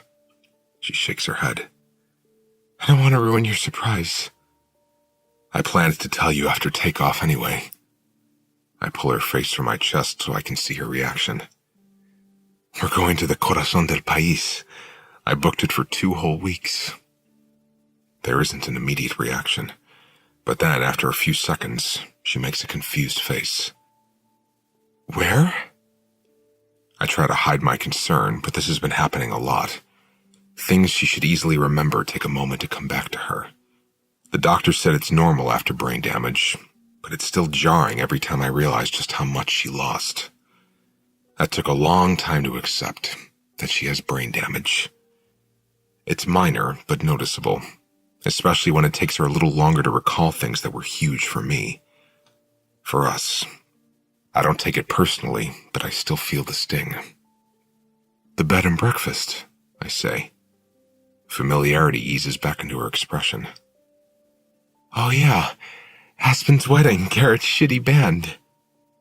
There's a flicker of excitement in her eyes. The breakfast. Actually, it's not a bed and breakfast anymore. The place is up for sale now. It shut down 3 months ago. I emailed the realtor and asked if we could rent it for a couple of weeks. We have the whole place to ourselves? I nod. Just me and you. What about the cooks and housekeepers? It's not a business anymore, so we'll cook ourselves. I already had groceries delivered.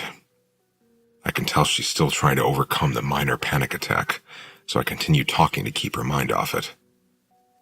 Aspen and Chad want to come stay a night. It's only a couple hours from Wichita. They're thinking Friday. Layla nods and then presses her cheek against my shirt. It'll be nice.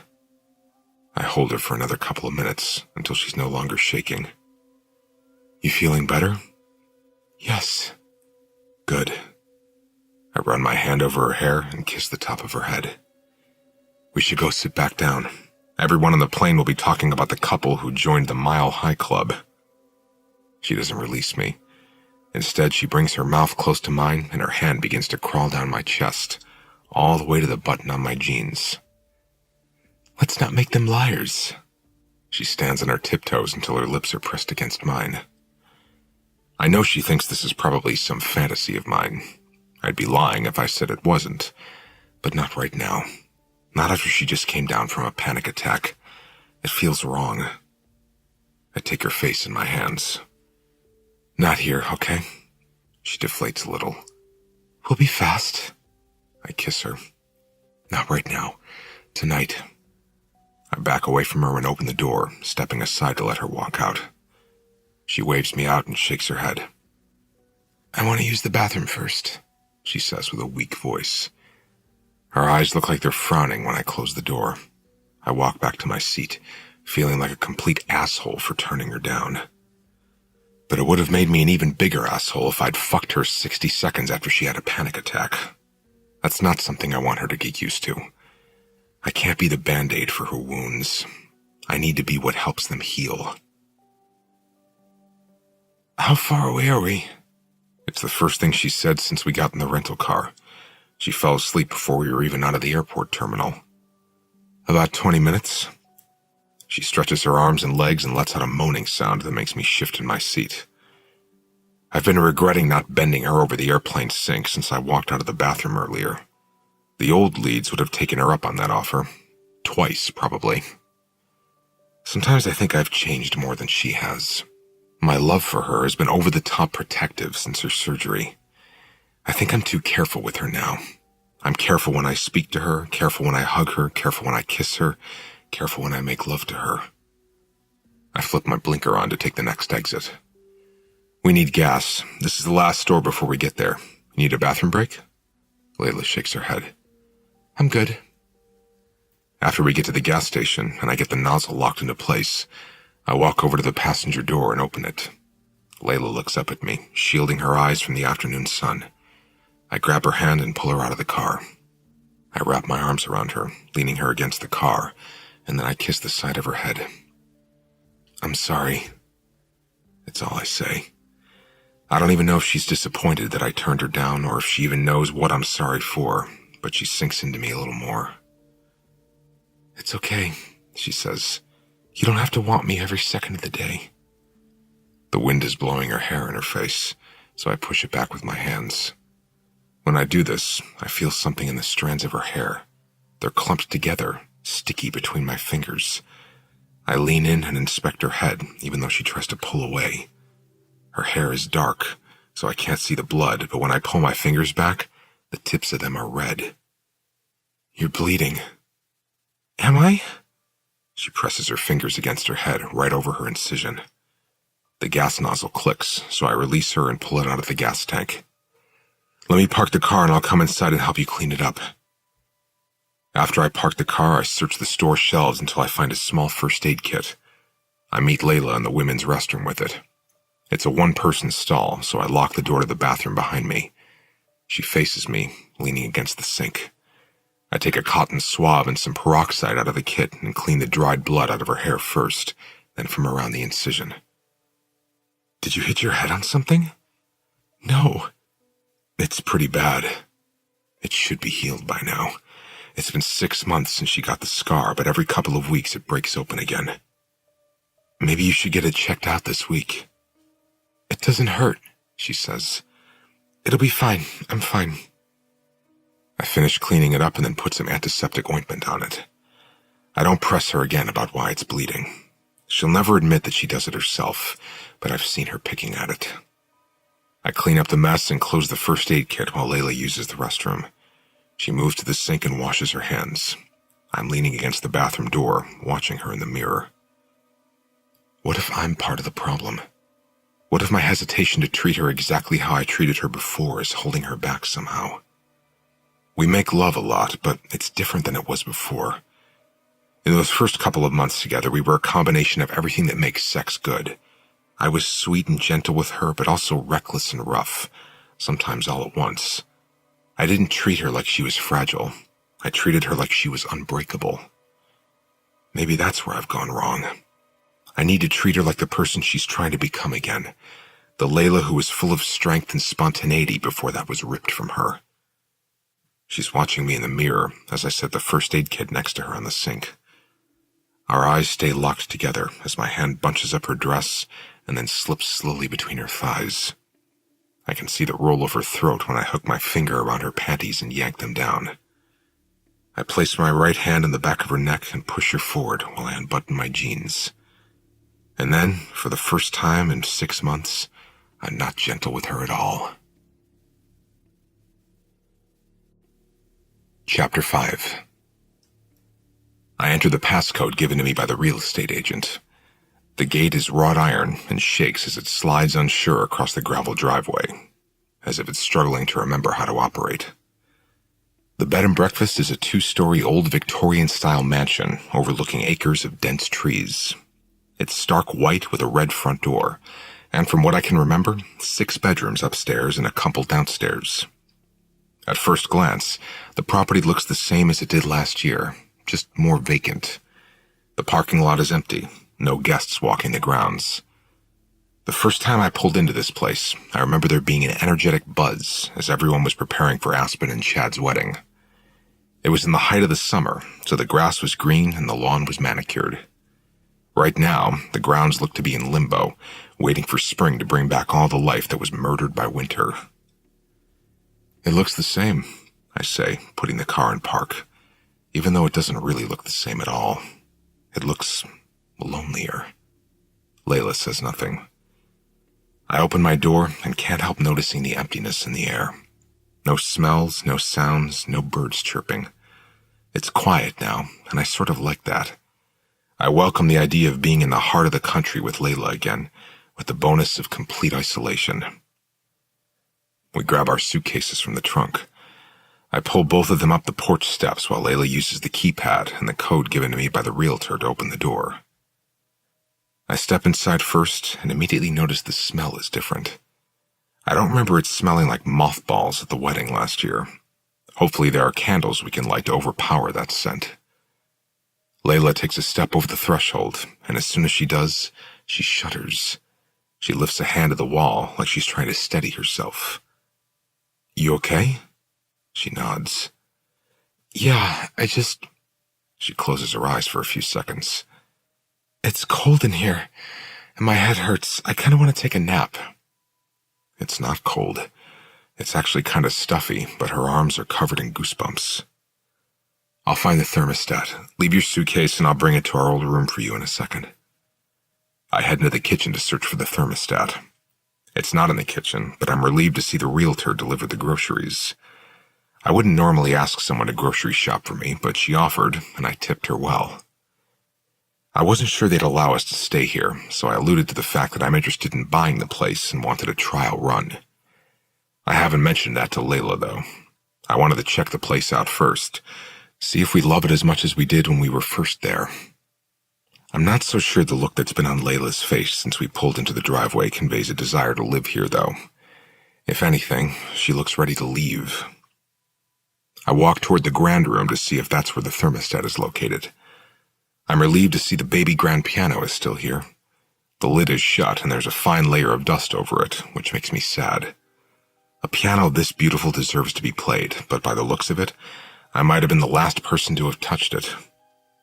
I run my finger across the top of the piano, clearing a line of dust away. I didn't know what to expect when I was told this place was vacant. I was worried that meant the owners moved the piano out, but all the same furniture is still here. Layla knows this is as much of a work trip as it is a vacation. I have an album to write, so I plan on using the piano as much as I can without making Layla feel like music is my priority these next 2 weeks. Hell, she'll probably make it my priority. She wants me to finish this album more than I want to finish it myself. I leave the grand room after failing to find the thermostat. I glance down the hallway and see Layla peeking into a room. She closes the door and then continues walking and opens the door to a second room. She seems confused, as if she can't remember where our room was.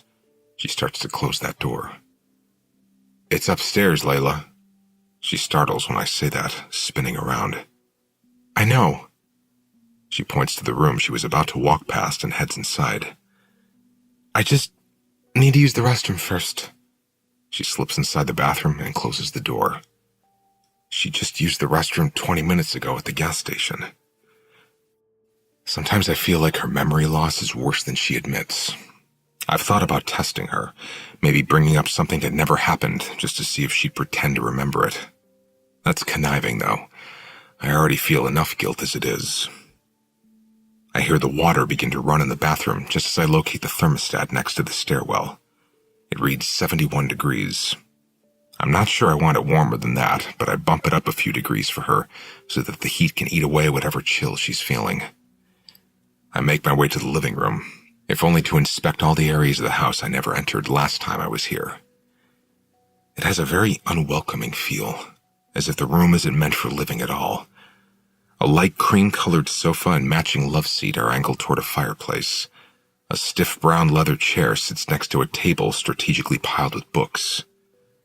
There's only one window in the room, but the curtains are drawn, so the room is dark. I passed by this room a few times when I was here last, but I never utilized it. There were always people in here, but now those figures are replaced by shadows. I don't necessarily like this room as much as I like the grand room.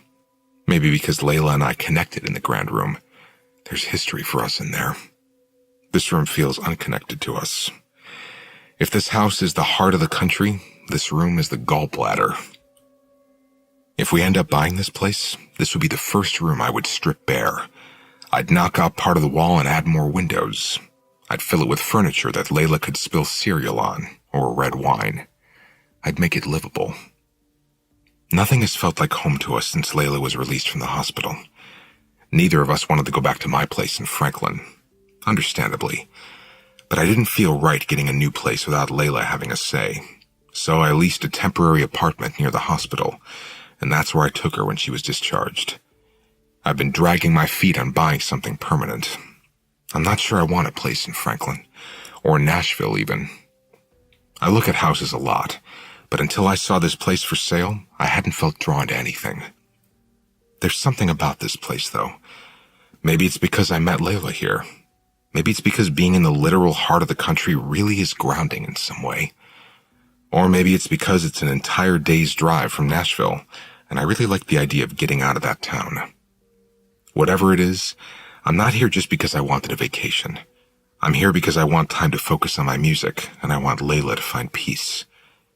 I feel like this is the only place that can give us that.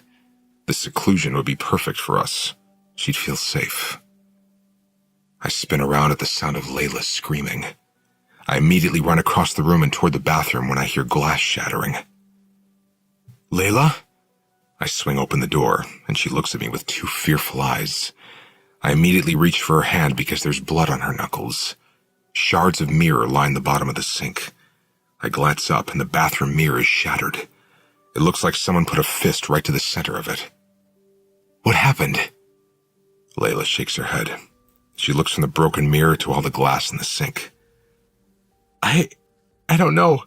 I was just washing my hands and the mirror shattered." There's an obvious indention in the mirror, as if someone punched it, but I can't imagine why Layla would do that. Maybe it was already broken before she started washing her hands and the movement jarred the glass out of place. I'll grab the first aid kit out of the car. She's in the kitchen when I return from the van. And just like earlier, I care for her wounds. I don't ask her questions. She seems shaken up. Her hands are trembling. When I'm finished, I take the first aid kit with me and grab one of our suitcases. I'll email the realtor about the mirror, I tell her. That could have done some serious damage. She grabs the other suitcase and follows me upstairs. I can tell she's rattled from that incident. I have to stop treating her like she's incapable of caring for herself, though. She's capable. She's strong. She's incredible. And I'm going to be the one to remind her of that, because she seems to have forgotten. Chapter 6. If I weren't striving to be a musician, I'd be a chef. There's something calming about cooking. I was never much of a cook before Layla's surgery. She taught me a few things when she moved in with me, but after she got injured, I didn't feel comfortable with her exerting too much energy, so I started doing the cooking. I've mastered soup, mostly because it was all Layla was ever in the mood for while she was recovering. She's upstairs unpacking. I made sure to unpack my shoes myself and put them in the closet so she won't see the ring. I came downstairs to start dinner. I wanted to try and start this trip out right, so I'm making pasta e fagioli, her favorite. I've learned a lot since she's been out of the hospital, mostly from her mother, Gail. She stayed with us for the first few weeks after Layla's release. She wanted to take Layla back to Chicago with her, but thankfully, Layla didn't want to go. I didn't want Layla to go. I felt like it was on me to help her recover since what happened to her never would have happened had I been more protective of her. I have to admit it was an adjustment. I had only met Layla 2 months before she spent a month in the hospital. Right after that, her mother temporarily moved into our already cramped new apartment. In less than 3 months, I went from always having lived alone as an adult to living with my girlfriend, her mother, and a couple of times her sister Aspen. The apartment I leased was only 1 bedroom, so the couch was always occupied, and an air mattress took up most of the rest of the living room. I was glad when her mother finally went back to Chicago, but not because I didn't like her. It was just a lot.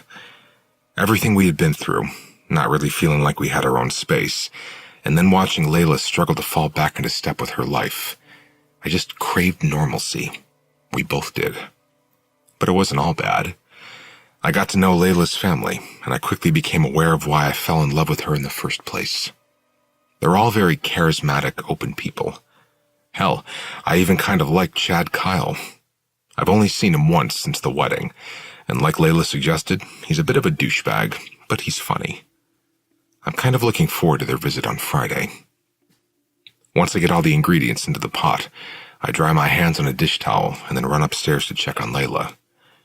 She was unpacking when I decided to start cooking, but that was over half an hour ago, and it's been quiet upstairs since then. I haven't heard her walking around. When I open the door, I find Layla asleep on the bed. The unpacked suitcase is still open. She's snoring lightly. It's been a long day. This is her first trip since being released from the hospital. I can imagine it's taken a toll on her, so I start quietly unpacking the suitcases while she sleeps. Every now and then I'll glance at her, and I'm taken back to the days we first spent here. Every single second with her felt like an awakening, like I'd never really opened my eyes until she came along. I was blind, but now I see. That's how Layla made me feel. It was like someone let all the air back into my life when I had no idea I was even suffocating. What I wouldn't give to go back to that feeling before we were unfairly robbed of it. We were comfortable in my house in Franklin. Layla didn't have trouble sleeping at night. She wouldn't look over her shoulder every time we were in public. I walk over to where Layla is asleep on the bed, and I touch her hair, pushing it gently behind her ear. They had to shave a section of her hair during the surgery, so she wears her hair parted now to cover up the regrowth. I brush her hair away and look at the scar. I'm thankful for it. I know she hates it and does everything she can to cover it up, but sometimes I look at it while she's asleep because it's a reminder of what I almost lost. Layla flinches a little, so I pull my hand away, just as the smell of something burning enters the room. I look toward the doorway, confused, because there's no way the soup could already be burning. It's been less than 10 minutes since I turned the gas stovetop on. I walk to the top of the stairs and see a dark cloud of smoke drifting out of the entryway to the kitchen. As soon as I start to descend the stairs, I hear a crash come from the kitchen. It's so loud I feel it in my chest. I rush down the rest of the stairs, and when I get to the kitchen, soup is everywhere. I scan the stove, the floor, the walls. I wave the smoke out of my face and try to figure out what needs saving first. There's no fire, though, just a bunch of smoke and a huge-ass mess. I'm staring at it all in shock when Layla runs down the stairs. She pauses in the entryway to the kitchen and takes in the mess. What happened? I walk to the stove to turn off the burner, but when I reach for the knob, the burner isn't even on. It's been switched to the off position. My arm falls down to my side. I look at the burner, then look at the pan on the other side of the kitchen.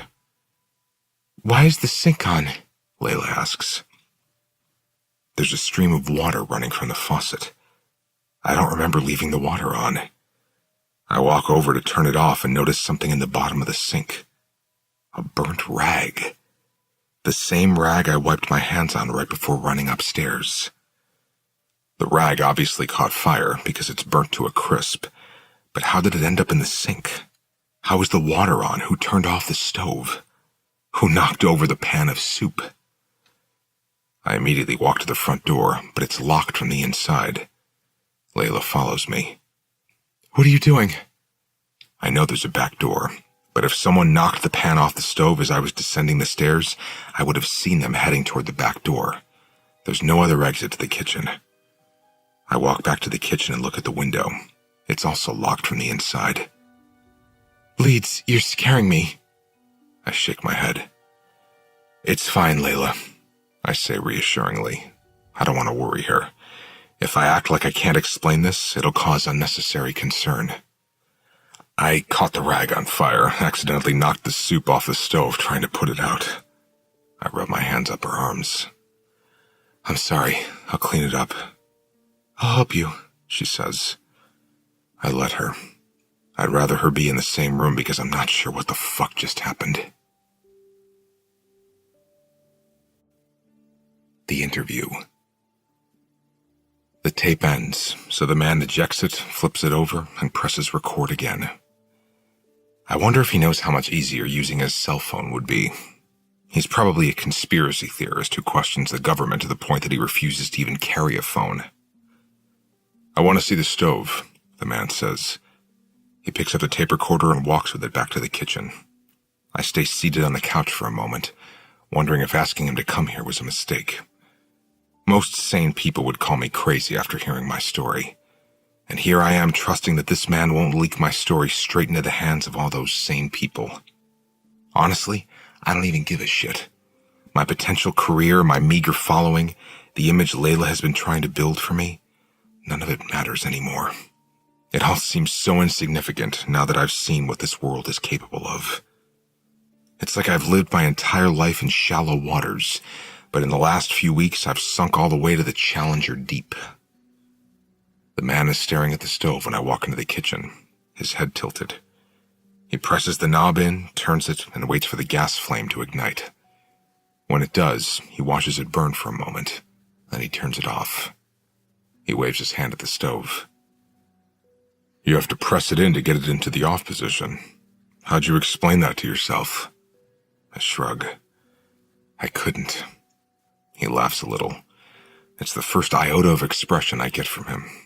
He takes a seat back at the table and places the recorder between us.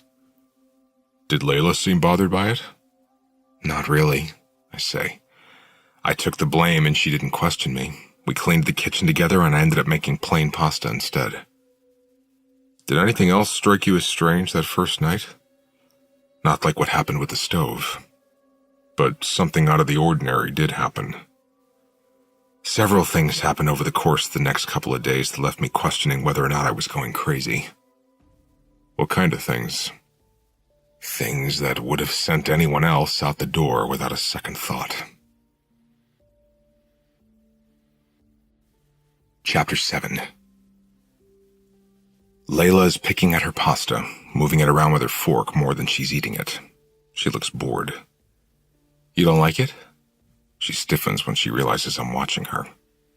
It's good, she says, taking a small bite. She hasn't had much of an appetite lately. She barely eats, and when she does, she picks out anything with carbs. Maybe that's why she's only taken 3 small bites, because everything in her bowl is a carb. She weighed herself a week after she was released from the hospital. I remember I was brushing my teeth at the sink and she stepped on the bathroom scale next to me. She whispered, "Oh my God," to herself, and I haven't really seen her eat a full meal since then. She chews her food carefully, staring down at the bowl in front of her. She takes a sip of her wine and then begins scooting pasta around again. "When are Aspen and Chad coming?" she asks. "Friday." "How long are they staying?" "Just one night. They have that road trip." Layla nods like she knows what I'm talking about. But when I called Aspen to tell her about this trip, she told me she hasn't spoken to Layla in 2 weeks. I checked Layla's phone later that night, and she had several missed calls from both her mother and her sister. I don't know why she's avoiding them, but she sends their calls to voicemail more than she doesn't. "Have you talked to your mom today?" I ask her. Layla shakes her head. "No." She looks up at me. "Why?" I don't know why I ask that. I just hate that she's avoiding most of her mother's calls. When she does that, Gail starts texting me, wondering what's wrong with Layla. Then she texts Aspen and worries Aspen. Then Aspen texts me, asking why Layla isn't answering her phone. It would just be easier for everyone if Layla updated them more often so they wouldn't worry about her so much. But they do worry. We all do. Another thing that's probably a setback for her. "I wish my mother would get a hobby so she wouldn't expect me to talk to her every day," Layla says, dropping her fork to the table. She takes another sip of her wine.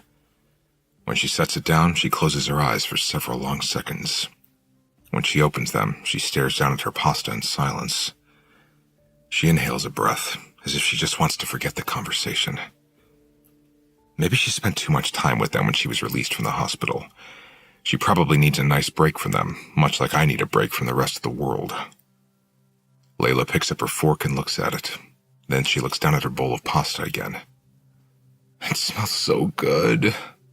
She says good in a way that makes it sound like a moan. She actually sniffs the pasta, leans forward and closes her eyes, inhaling the scent of the sauce. Maybe this is her newest trick to dropping the 15 pounds she keeps talking about, smelling food instead of eating it. Layla grips her fork and twists it in the bowl. She takes the biggest bite I've ever seen her take. She groans when it's in her mouth. "Oh my God, it's so good." She takes another bite, but before she finishes swallowing, she's shoveling yet another bite into her mouth. "I want more," she says with a mouthful. She grabs her wine glass and brings it to her mouth while I take her bowl to the stove and refill it with more pasta. She practically rips it from my hands when I sit back down at the table. She eats the entire bowl in just a few bites. When she's done, she leans back on her seat and presses a palm to her stomach, still gripping her fork tightly in her right hand. I start laughing because I'm relieved she's finally eating, but also because I've never seen anyone so animated while they eat. She closes her eyes and groans, leaning forward. She props her elbows up on the table and moves her hand from her stomach to her forehead. I take a bite of my own pasta right when she opens her eyes. She looks straight down at her empty bowl and makes this horrific face like she regrets every carb she just ate. She covers her mouth with her hand. "Leeds, my food is gone." "Do you want more?" She looks up at me, the whites of her eyes more prominent than I've ever seen them. "It's gone," she whispers. "Not all of it. You can have the rest if you want it." She looks horrified when I say that, as if I'm insulting her. She looks at the fork still in her hand and studies it, as if she doesn't recognize it's a fork. Then she drops it, tosses it really. It slides across the table, hitting my bowl just as she scoots back and stands up. "Layla, what's wrong?" She shakes her head. "Nothing, I'm fine," she says. "Just ate too fast, a little nauseous." She turns and leaves the kitchen, then rushes up the stairs. I follow her. She's behaving like another panic attack might be on the horizon. When I get to the bedroom, she's rifling through the dresser drawers, muttering, "Where is it?" When she doesn't find whatever it is she's looking for, she opens the door to the closet. I panic a little, thinking maybe she might find the ring by accident. I walk over and grab her hands, pulling her attention to me and away from the closet. What are you looking for? My medicine. Of course. I reach into the top drawer of the dresser and pull out her bottle of pills. I open them and hand her one, but she looks like she wants to take the bottle from me and down every single one of them. I have no idea what has her so spooked, but as soon as she has the pill, she goes straight to the bathroom and turns on the faucet. She places the pill on her tongue and then takes a sip straight from the sink. She tilts her head back to swallow it, and it reminds me of the night in the pool when Aspen gave her medicine. The thought makes me smile as I lean against the doorway. Layla seems a little bit calmer now that she's taken the Xanax, so I try to distract her from her own anxiety by making conversation. Remember when I thought your sister gave me drugs? Layla swings her head in my direction. Why would I remember Aspen giving you drugs? As soon as she says that, I can see the regret in her eyes. She drops her head between her shoulders and grips the sink. I'm sorry, it's been a long day. She blows out a breath and then pushes away from the sink. She walks over to me and snakes her arms around my waist, pressing her forehead against my chest. I hug her, because I have no idea what it must be like inside that head of hers. She's doing her best, so I don't let her mood bother me. I hold her for several minutes, feeling her heartbeat as it gradually slows down. You want to go to bed? I whisper. She nods, so I slip my hands up her back and ease her out of her shirt. Somewhere between the bathroom door and the bed, we start to kiss. It's become our nightly routine. She stresses out, I soothe her, we make love. I took a shower after Layla fell asleep. I still couldn't sleep after that, so I went downstairs and crammed in an entire day's worth of stuff in the span of 2 hours. I've shaved, washed the dishes, written some lyrics for a new song. It's now 1 o'clock in the morning, and I'm finally back in the bed with Layla, but my mind still won't settle down. I close my eyes and try to force myself to sleep, but my mind is racing. I thought today would be different for Layla, stress-free. I thought maybe it would be like the first time we were here, but it hasn't been. Today has been like all the other days since the hospital. As much as I don't want to suggest it again, I really think she needs to start seeing a therapist. The doctor recommended it. Her mother and sister recommended it, but she insisted she would be fine. Until now, I've been on her side. I thought if I supported her through her recovery, the anxiety would pass, but it's getting worse.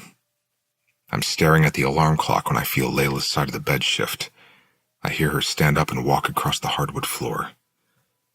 At first, I think maybe she's heading to the bathroom, but the sound of her walking ceases, and she doesn't move for a while. I can feel that she's not in the bed, though, so I turn over to see what she's doing.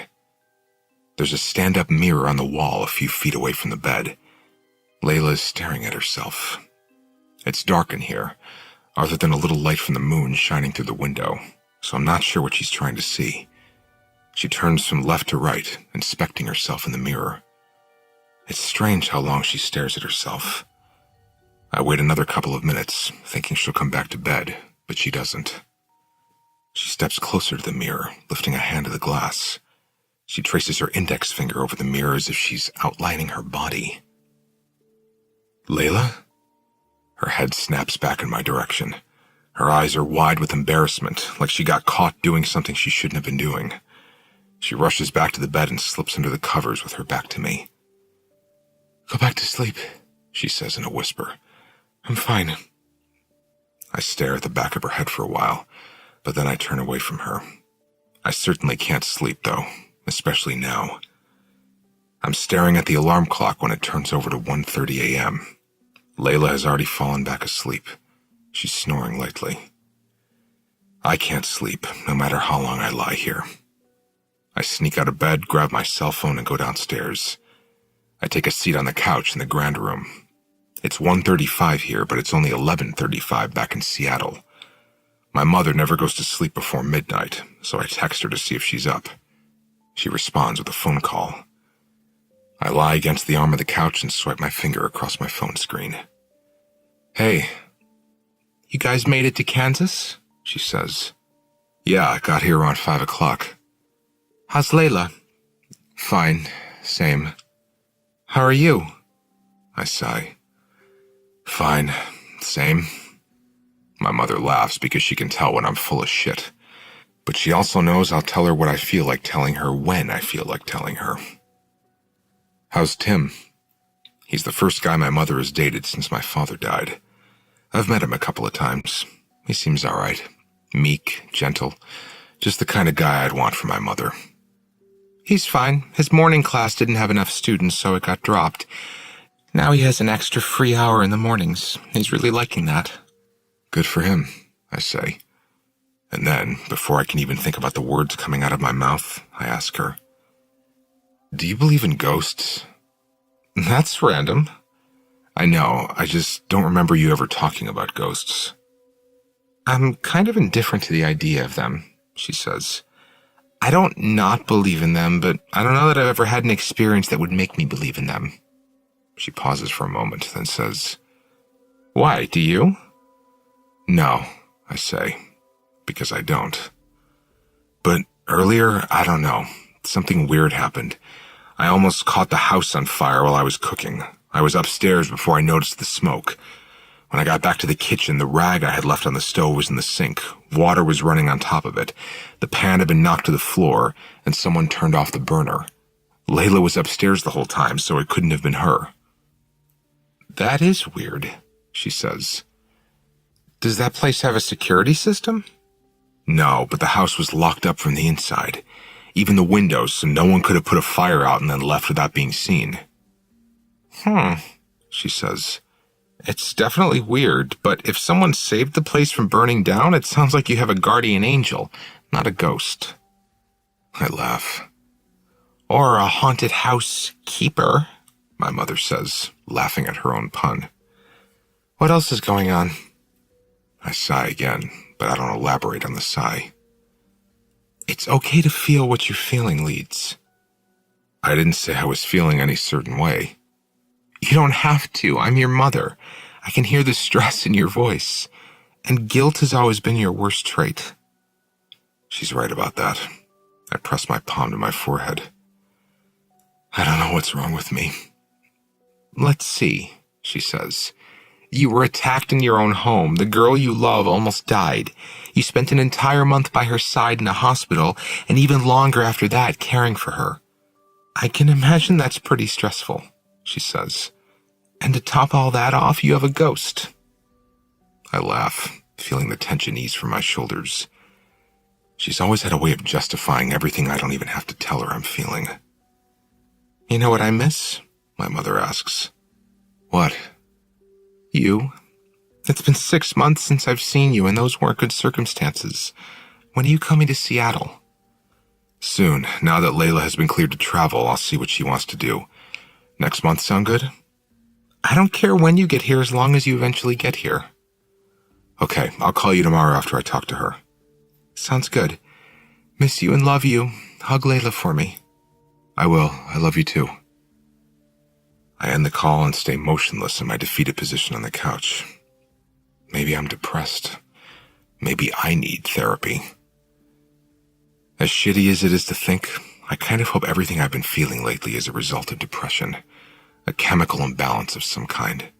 I could take a pill every day and then hopefully start to fall back in love with my life. This all sounds like it could be a song. I reach over to the end table where I left my laptop earlier, and I open a Word document. I start typing out lyrics. I'd feel nothing if you punched me in the heart. I'd feel even less if you stabbed me with a knife. But I didn't fall out of love with you. I fell out of love with life. I study the lyrics, convinced I've never written truer words. Nothing excites me anymore, it seems. Not even writing music. It feels like I'm opening wounds I've been trying to heal. I should just buy this place. We could stay here forever, plant a garden, get a dog and some cats. Maybe some chickens.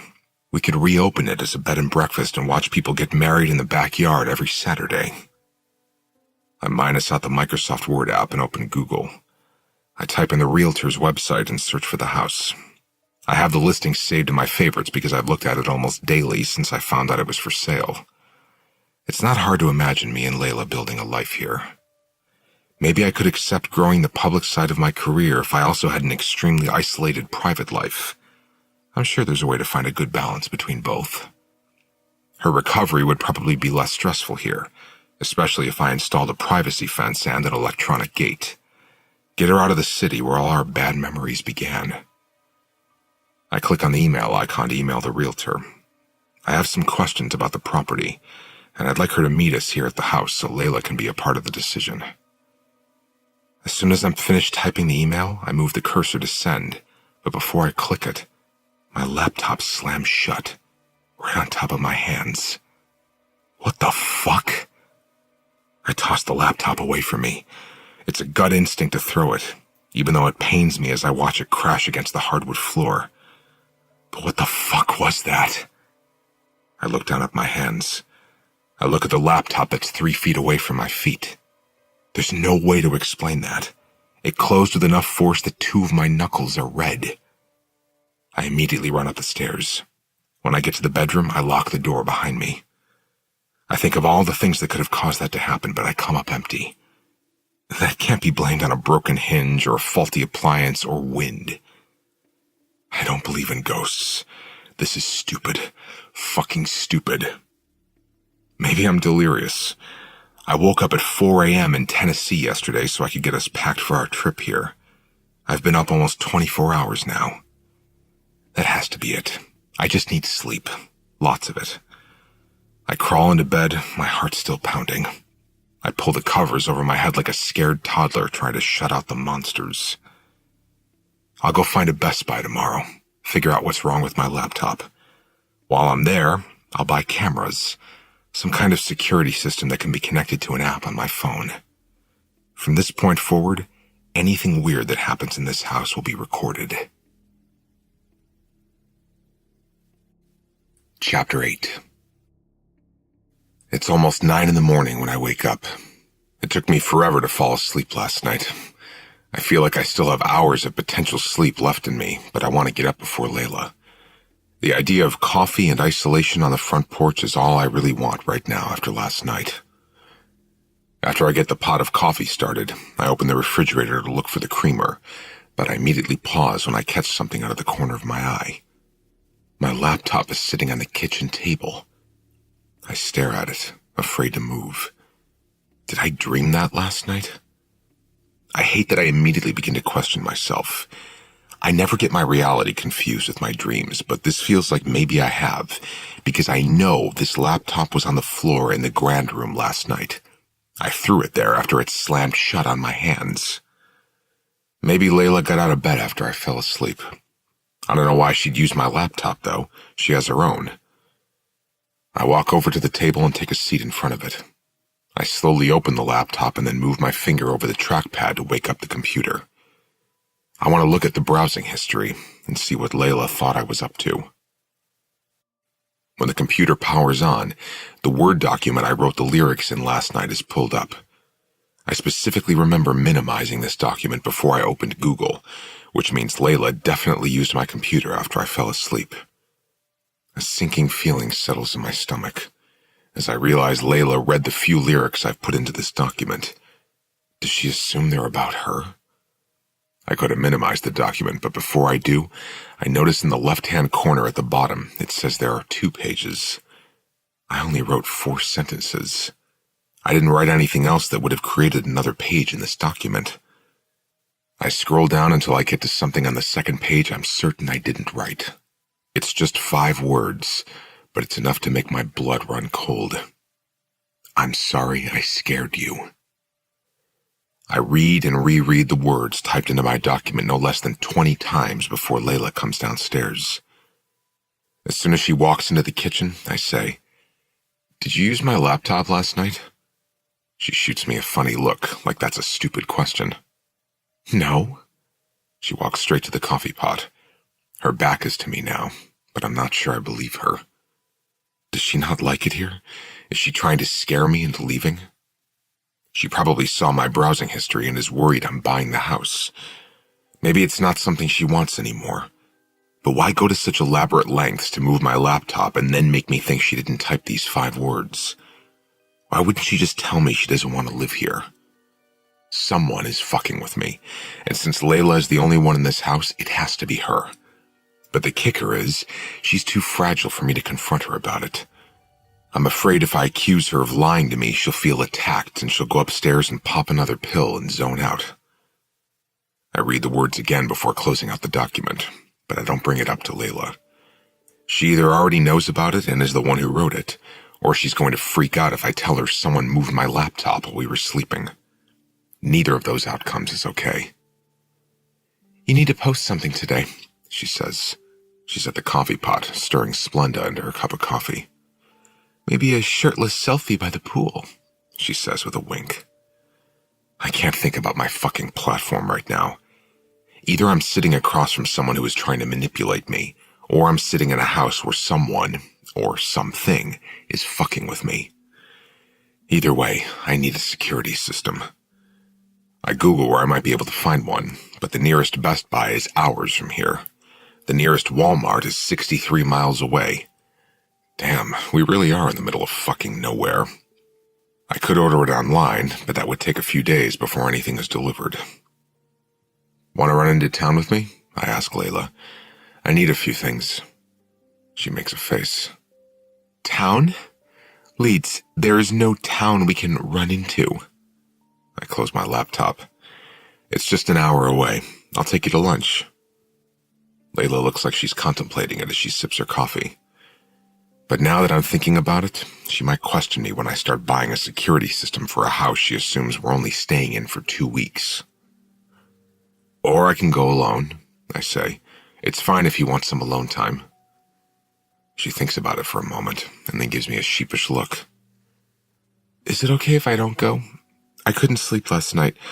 I'll probably just go back to bed for a couple of hours." "Yeah, babe, totally fine."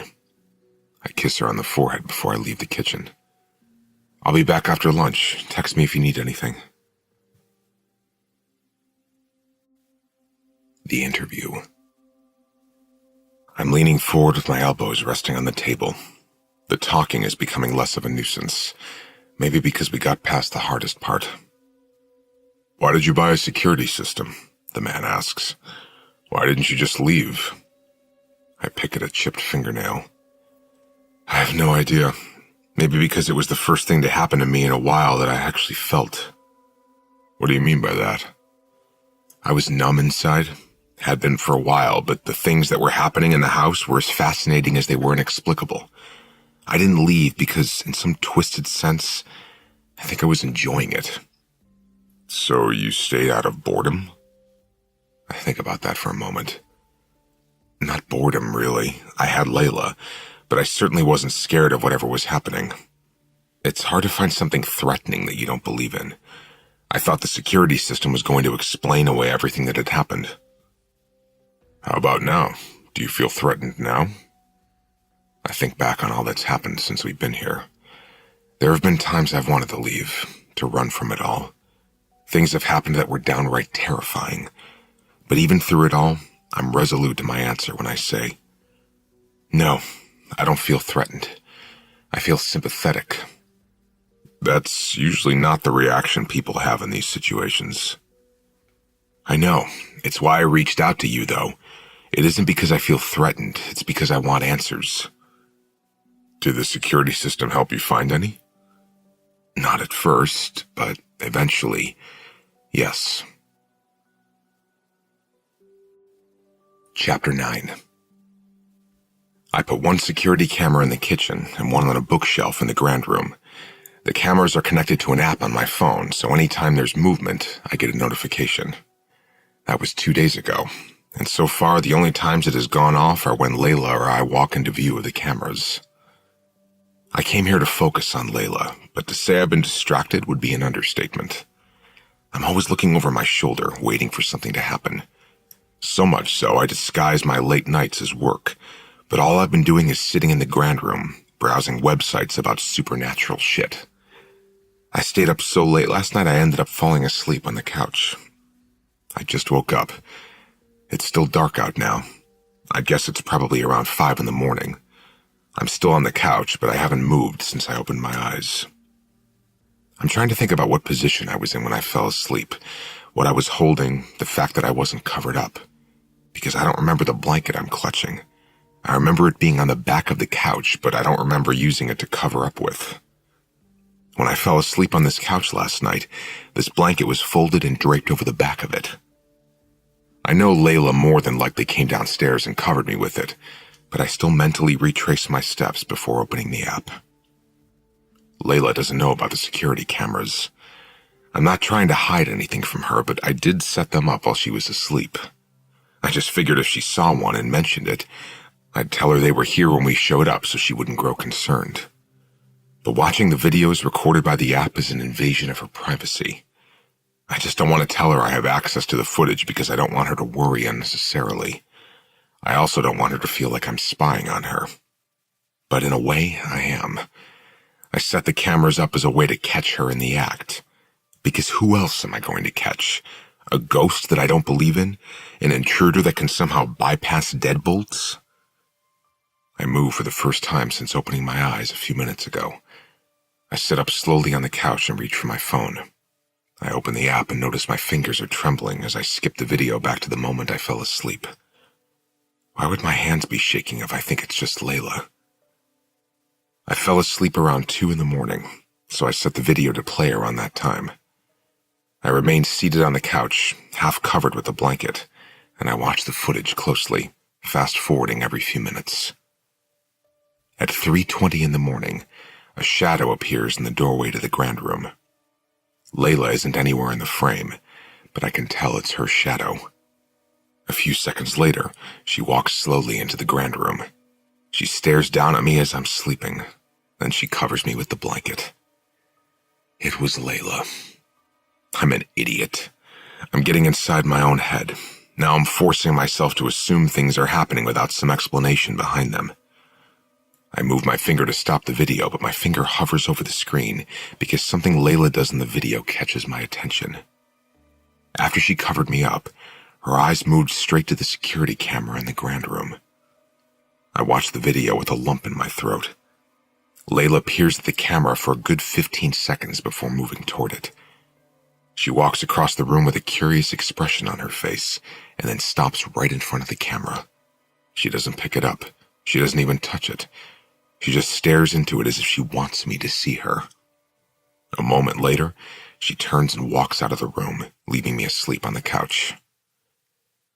The whole interaction between Layla and the camera is so bizarre. I rewind it and watch it again. But this time, I keep watching the video long after Layla has left the room. There are a couple of times I roll over on the couch, but other than those 2 movements, nothing else happens in the room. Until it does. At approximately 4:29 a.m, the camera view changes abruptly, and then the video goes black. I pause the video and look at the security camera perched on one of the bookshelves. It's pointed toward the wall now.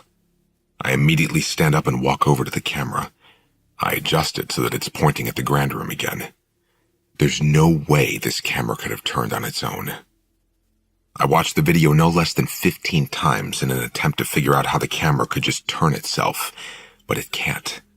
And there was no one in the grand room at that point other than me. I begin pacing the room. I can't explain that. No one can explain that. And if I were to show it to someone, I'd be accused of faking the video. Maybe because the video is a fake? Is that possible? Maybe the camera was made to move on its own? I walk over to the camera again. I pick it up and inspect it for a second time, as if I'm going to find something in the camera that could explain how it could move itself.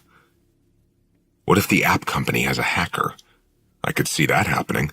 Some guy sitting at his computer, manipulating camera angles and positions to scare people. It's the more plausible explanation, but I still find myself at the kitchen table on my laptop 10 minutes later, researching ghosts and haunted houses. I create an account using a fake name in a paranormal chat room. I read through the posts in the forum until the sun is fully risen outside. I roll my eyes at every single one of the stories I read. People who claim to have seen a shadow or heard a noise or had a light flicker. All things that can easily be explained. This shit can't be explained. How does a camera move by itself? How does a stovetop burner turn off by itself?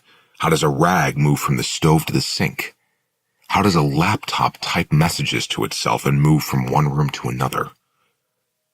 I can feel the certainty in my beliefs being chipped away as I make my own post in the forum. I title it Skeptic. Then I write, I don't believe in ghosts, not even a little, but things have happened that even my skeptic self can't explain. Appliances turn off by themselves, objects move themselves, my laptop slammed shut on my hands. My initial thought is that my girlfriend is pranking me, but the timelines and her placement in the house don't add up with the things that have happened. I'm not sure what I'm expecting you guys to say. I guess I just want another skeptic to explain these things away from me. But how many things have to happen before they can no longer be explained? When I hit post, I feel like a damn idiot. I shut my laptop and stare at it. I'm losing my mind. Not because weird things are happening, but because I've allowed myself to believe they can't be explained. There's an explanation for everything. I just have to figure it out. You're up early. My whole body jerks at the sound of Layla's voice. I didn't even hear her coming down the stairs. She leans in and kisses me before walking to the coffee pot. I made a fresh pot, but that was 2 hours ago, back when I used to be an idiot and chose to spend an entire morning online reading ghost stories. I'm no longer that same idiot. I've matured in the last 2 minutes. I've come to my senses. What are your plans today? Layla asks. She's looking down at her cell phone, sipping from a coffee cup. I don't know. Figured I'd work on some music. You? She shrugs. I'm thinking about having a pool day. She sets her phone and the coffee on the counter and walks over to me. She slips between me and the table, so I push my chair back a little so she can straddle me. She's wearing a fitted t-shirt that doesn't even cover her stomach and a pair of pink panties. Anytime Layla is wearing something this revealing, it's the first thing I notice.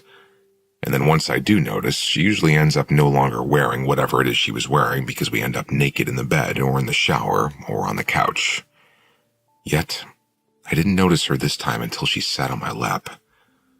I slide my hands to her ass and bury my face in her neck. This is further proof that my focus has been skewed since the day we arrived here. Didn't you say the pool was heated? Yep. You should take a break and have a pool day with me, she says. A pool day actually sounds good. Being outside sounds good. Spending time in the water with Layla might feel reminiscent of the first time we were in that pool together, and that sounds really good. I slide my hands up her back and smile at her. Bathing suit pool day or naked pool day? That's a stupid question. She smiles, and it's the first genuine smile I've seen on her face in a long time. I love it so much, I kiss that smile. I also find that smile misleading. Why hasn't she asked me about the camera? Maybe she assumes it belongs to the owner of the house. I'll just let her keep assuming that.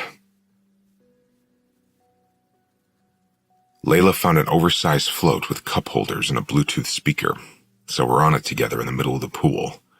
She's on her stomach attempting a tan, even though it's in the low 60s right now. She might even be asleep. I'm lying on my back, shamefully and secretly interacting in the paranormal forum.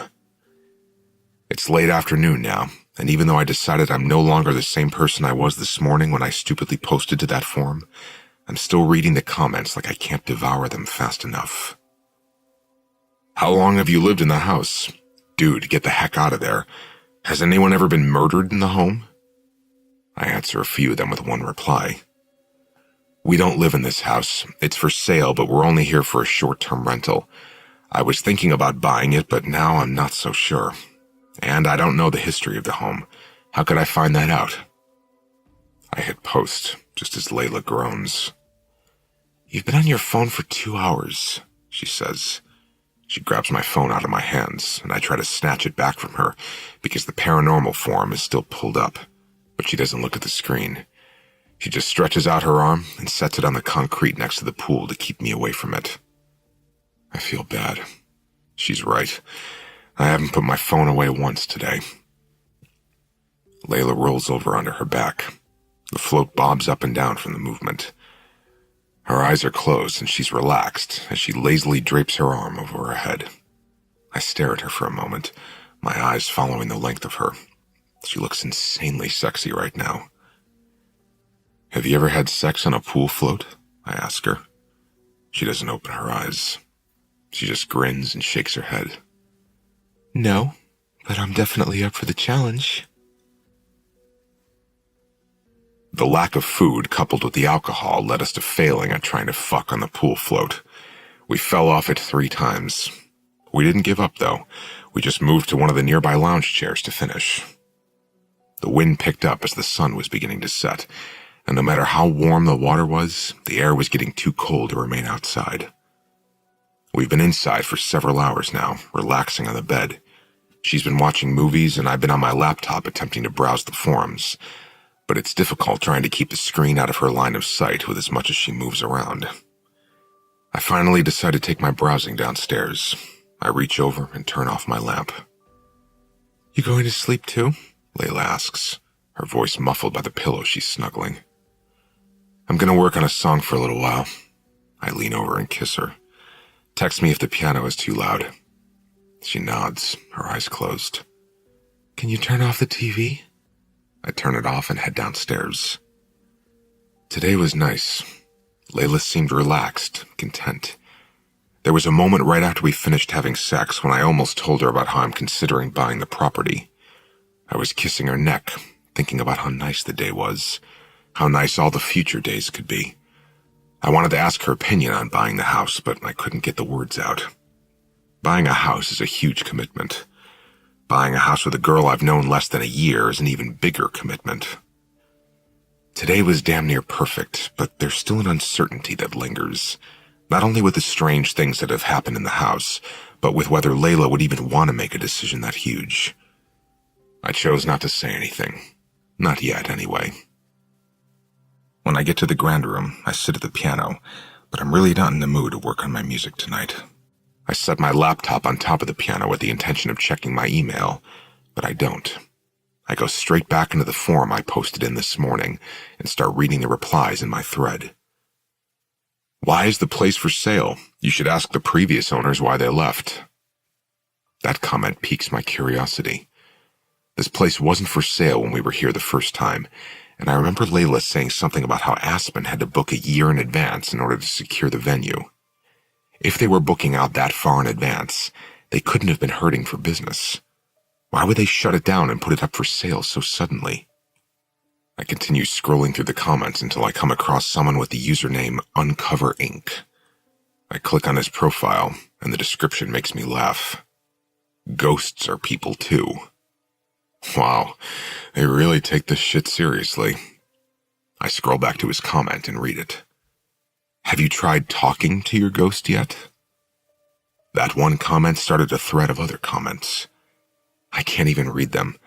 I can't take any of them seriously when they're claiming to have had conversations with ghosts. I close my laptop, feeling sympathy for all the people who spend so much time in that chat room. Even if ghosts existed, how the hell would I communicate with one?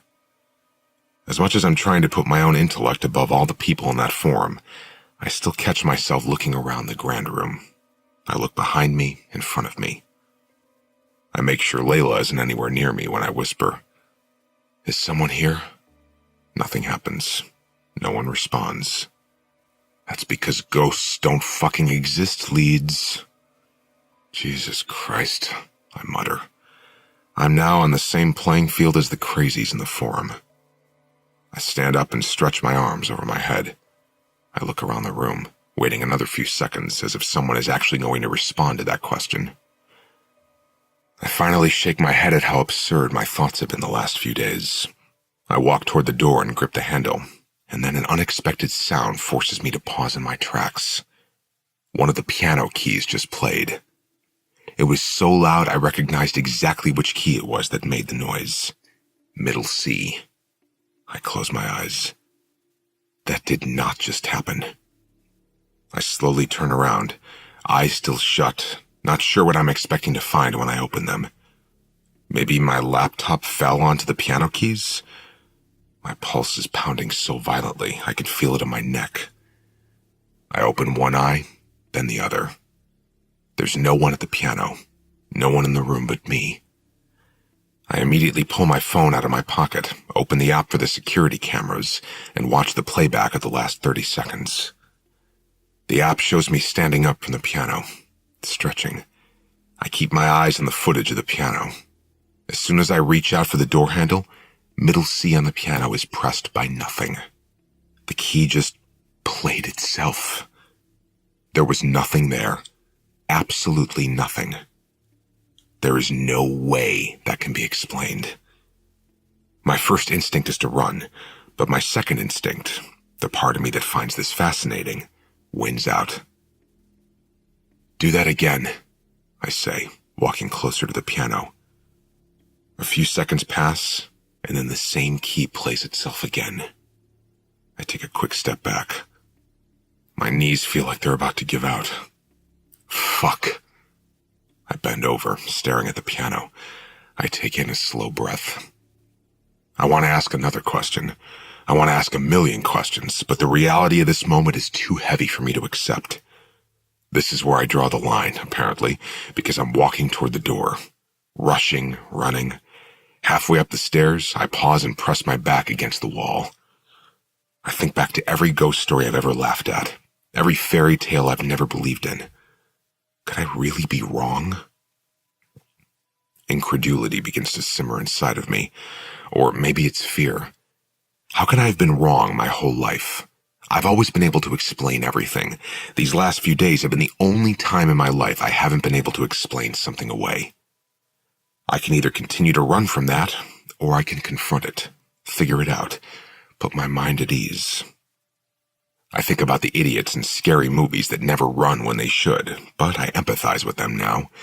The need to disprove the thing that's scary is greater than the need to run from the potential harm it might bring. I'm not convinced this is something I should be scared of. I'm convinced it's something I should investigate. When I'm back in the room, I close myself inside. I realize most sane people would be in the rental car right now, getting the hell away from this place. I'm still not sure that won't be me in a few minutes. Who are you? I ask, staring at the piano, my back pressed to the door in case I need a quick escape. I wait for an answer, but realize a question like that can't be answered with the stroke of a piano key. I hesitate before finally walking to the piano. I look behind it, beneath it, inside of it. There are no wires, no setups that would allow someone to be doing this. Press a different key. The D key is played this time, almost immediately. I cover my mouth with my hand and mutter, "Holy shit," against my palm. I have to be dreaming. That's the only explanation. Press the A key. The A key makes a sound. I don't know what's happening, but I completely suppress the skeptic in me and just go with my instinct this time. I have questions, I say. Press middle C for yes, D for no, A if you don't know the answer. Middle C presses lightly, which means yes. My voice comes out a little shaky when I ask, "Are you dangerous?" I don't know why I ask that. Any dangerous entity would surely deny they're dangerous. The D key is pressed for no. Are you a ghost? I don't know. Are you dead? I don't know. Do you know me? No. I start pacing the room. My legs feel like they're floating because I no longer have feeling in them. My skin is tingling with excitement or fear. They feel the same to me sometimes. I'm having a conversation with a piano, I mutter. What the fuck is happening? I have to be dreaming. I'm asleep right now. Either that or someone is punking me. I'm probably on some prank show. Hell, Layla probably signed us up for a prank show to get me more notoriety. Maybe someone outside the room is getting a kick out of this. I should ask questions no one would know the answer to unless they were here with me. I look up at the security camera. Maybe that's it? Someone from the security company thinks this is a funny prank? I take the cover off one of the throw pillows on the couch. I toss it at the camera and cover it up. I hold up 5 fingers. Am I holding up 3 fingers? No. 1? No. 5? Yes. I drop my arm. Am I going crazy? I whisper to myself. I don't know. That question wasn't for you. I sit on the couch and rub my hands down my face. Are you alone? Yes. I wait for a while before asking another question. I'm trying to soak up everything that's happened in the last half hour, but I'm still trying to throw explanations at myself. No keys are pressed while I sit in silence. My adrenaline has never been this high. I want to wake up Layla and show her what's happening, but I'm reacting to this like I found a stray dog, not some entirely different realm. Layla said that once, that she thinks there are different realms. Fuck, maybe she was right. It makes me want to tell her about this even more, but I'm worried it'll freak her out. She might want to leave. We'll have to pack our things and get in the car, and then I'll never get answers to all the thousands of questions that have formed in the last few minutes. Like, what is this thing? Who is this thing? Can you show yourself to me? No. Because you don't want to? No. Because you don't know how to? Yes. I run my hands through my hair and then grip the back of my neck as I walk over to one of the bookshelves that line the walls. I need more proof that this isn't a prank. It's not that easy to suspend an entire lifetime of beliefs in one day. Pull a book off one of these shelves, I say. A hacked security camera won't be able to pull that off. I stare patiently at the bookshelf in front of me. 10 very quiet and still seconds go by. Then the book I'm focused on slides out of the bookshelf and falls to the floor with a thud. I look at the book in complete disbelief. I open my mouth, but nothing comes out of it. I pace the room for a few minutes. I think about everything that's happened up to this point, and I think maybe I'm numb, in disbelief. Do you have a name? Yes. What is it? Nothing happens. No keys are pressed. I realize the question can't be answered using one of the piano keys. I started working out a way words can be spelled out using piano keys when I hear a noise. I look over at my laptop, which is sitting on top of the piano. It's opening. My Word document pulls up. Letters are being typed into the Word document. W-I-L-L-O-W. I take a quick step away from the laptop. I'm extremely uneasy now. Before, with the piano, I felt like I still had a small sliver of a chance at explaining it away. A faulty piano key, a mouse in the strings, something.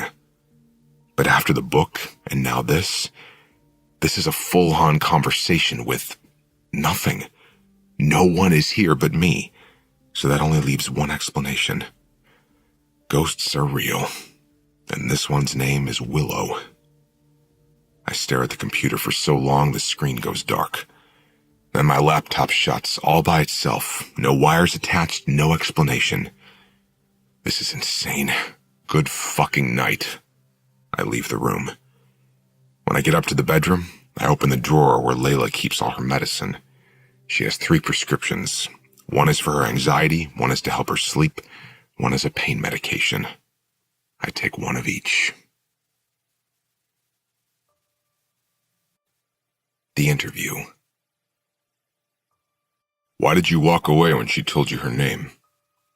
I laugh. Why didn't I walk away when the stove turned off by itself, or when the laptop shut in my hands? I don't know, I was a hard sell, I guess. It's not easy for a person to just change their entire belief system in the span of half an hour. The recorder is still going when he says, Did anything else happen that night? I open my mouth to say no, but both of us look up at the ceiling as soon as we hear a crash. I leave the kitchen and run up the stairs. Layla is still tied to the bed, but the lamp on the nightstand has been knocked over. She's looking at me calmly. Let me go, or I'll break something else. I shake my head.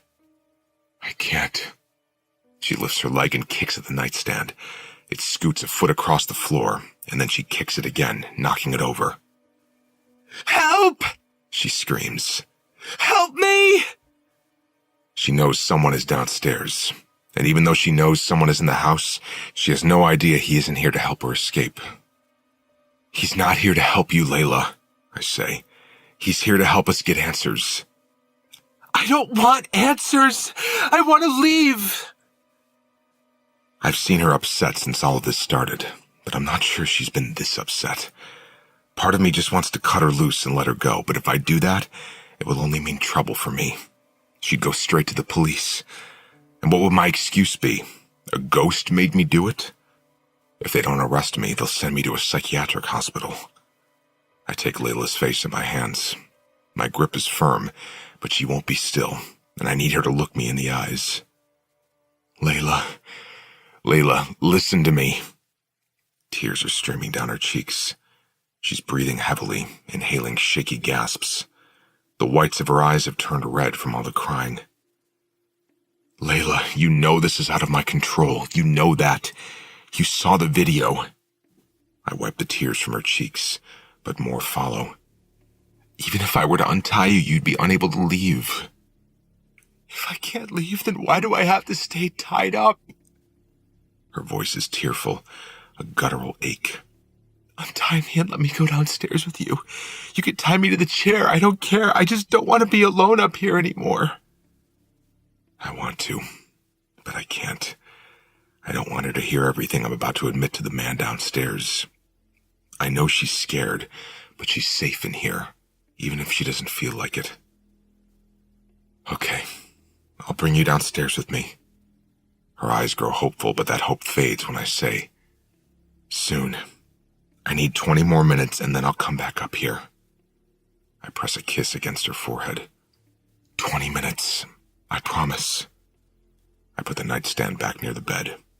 I place the broken lamp on top of it, and then I go back to the kitchen. My feet feel heavier as I descend the stairs. The longer I keep Layla tied up against her will, the guiltier I feel, and the harder it's going to be for her to forgive me. Is this even worth it? Are answers for me and for Willow worth what I'm putting Layla through? Is she okay? The man asks when I walk back into the kitchen. No, she's not okay. She's tied to a bed. I sit down with a thud and press my face into the palms of my hands. Let's just get this over with so I can figure out what to do with her. Does she know why I'm here? No. Does she know anything at all? A little, but she thinks it's all related to her head injury, the memory loss. She doesn't know it has nothing to do with her. What does she think about you keeping her locked inside this house? She thinks I'm a monster? Why don't you just let her leave? It's such a simple question to have so many complicated answers. Because maybe she's right. Maybe I'm a monster. He nods, almost sympathetically. I don't know how he can look at me without judgment, but that's exactly how he's looking at me right now. Almost like he's seen this before. After the incident with the piano, did you speak to Willow again that night? I shake my head. No, I fell asleep. Slept for 12 hours because of the pills I took. When I woke up, Layla decided she wanted another pool day, despite her sunburn. She stayed under the canopy and read a book in the shade. I joined her because I just wanted to stay out of the house. I was uneasy after what had happened the night before, but the whole time we were outside, I was on my phone, distracted by the cameras, waiting for something else to happen, speaking to people in the forum. Did you speak to Willow again that day? Chad and Aspen ended up showing up around 5 o'clock in the afternoon. I didn't even try to communicate with Willow. I tried to forget it had happened, but Willow made that impossible.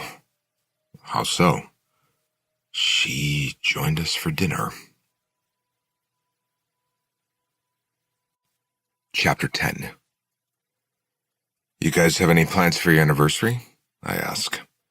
I'm trying to keep up with the conversation, pretend I'm mentally involved in this dinner, but my mind hasn't been on dinner at all. Just practicing our baby making on our road trip, Chad says, grinning in Aspen's direction. We are not. I'm still on birth control, Aspen says. That's why I said practicing, Chad says. He looks at me. We took a detour to Hutchinson on our way here today. Ever been to the Salt Mine Museum? I take a long swig of my beer and then say, no. We had sex in the mine, Chad says, shooting Aspen a grin. I look at Layla. She's cringing. Aspen groans and says, please stop talking about our sex life. Yes, Layla says. Please. I want to beg him to stop too, but I'm honestly barely even in this conversation. Chad was tolerable when they got here a few hours ago, but that was before 8 beers. I can't wait until the honeymoon phase is over, Aspen mutters. You're wearing me out. Chad laughs and picks up her hand, kissing the back of it. Aspen seems to melt a little with that action. Layla is still holding her fork, cringing at Chad. How's the stay been so far? Aspen asks. It's kind of weird seeing this place so empty. It's been good, Layla says, seeming relieved by the change of subject. Having the pool to ourselves is my favorite part, even though I'll probably start blistering if I don't stay inside. It's crazy the place is for sale now, Aspen says. How cool would that be to own a bed and breakfast? Sounds like a lot of work, Layla says. I sink a little at that reply, wondering if Layla really feels that way now. She cuts a tiny bite of her pizza. It's homemade pizza. Aspen cooked it. Layla used to make it, but she hasn't cooked since her surgery. The crust is thick and the toppings are an inch high, so it's hard to eat with your hands. Chad is the only one at the table not eating it with a fork. I'd hate to live here, Chad says. Do you know how far away the liquor store is? Far, and we're out of beer. Aspen grips the bottle of wine sitting in the center of the table and slides it over to him. There's a few of these left, she suggests. I'd rather you not drink all my wine, Layla says. There's a liquor cabinet above the sink. Chad perks up at that comment. I wish she wouldn't have said that. Chad reached his limit about 3 beers ago, but he stands up and heads straight for the liquor anyway. Aspen pours herself more wine. I'm staring at Layla because she just stiffened in her seat. Sometimes when that happens, it's because of the anxiety. I stay focused on her, watching her every movement, hoping she's not experiencing the onset of a panic attack.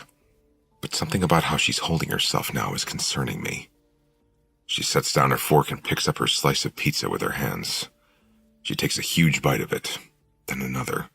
She holds the pizza with her right hand while she picks up her wine glass and sips from it. This is so good, she says, her voice on the edge of a moan like she hasn't eaten in days. It catches everyone's attention. She shoves the rest of the pizza in her mouth. Aspen looks at her like Layla was looking at Chad earlier, with a little bit of disgust. Layla lifts out of her chair and reaches toward the pan of pizza, picking up another slice with her hands. She plops back down in her seat and stuffs as much of the pizza in her mouth as she can. She's doing that thing again, eating like her life depends on it. Aspen just continues to stare at her in horror as she shovels half the slice of pizza in her mouth. Gross, Aspen says. Use your fork. Layla pauses and looks at Aspen. Then she gives her attention to me. Her eyes are suddenly apologetic, embarrassed. She takes another quick, huge bite and then downs her entire glass of wine in one go. As soon as Layla sets down the glass, she hesitates. Then her hand goes to her forehead and she groans, squeezing her eyes shut. Oh, God, my head hurts. She massages her forehead and then lowers her hand, opens her eyes, and screams. The unexpected noise makes all of us jump in our chairs. Her scream makes Aspen scream. What is it? Aspen says, pushing back from the table. Is it a spider? She crawls up into her chair. Where is it? Layla is shaking her head but doesn't say anything. She's staring at her empty plate of food. She stands up and backs away from the table, a look of sheer terror on her face. Get her some water, I say to Aspen as I stand up. I walk over to Layla, and her back is flat against the wall now, her body trembling. She breathes in and then out very slowly, but still hasn't taken her eyes off the table. I place a gentle hand on her cheek and pull her gaze to mine. Layla, are you okay? She nods, but her hands are shaking as she grasps for the glass of water Aspen brings her. She downs it all and then almost drops the glass as she hands it back. I don't feel well, she says, turning to exit the kitchen. I follow her up the stairs, and as soon as she gets to our room, she goes straight to the dresser and fumbles with her bottle of pills. Her hands are unsteady, and she spills some of the pills when she gets the lid open.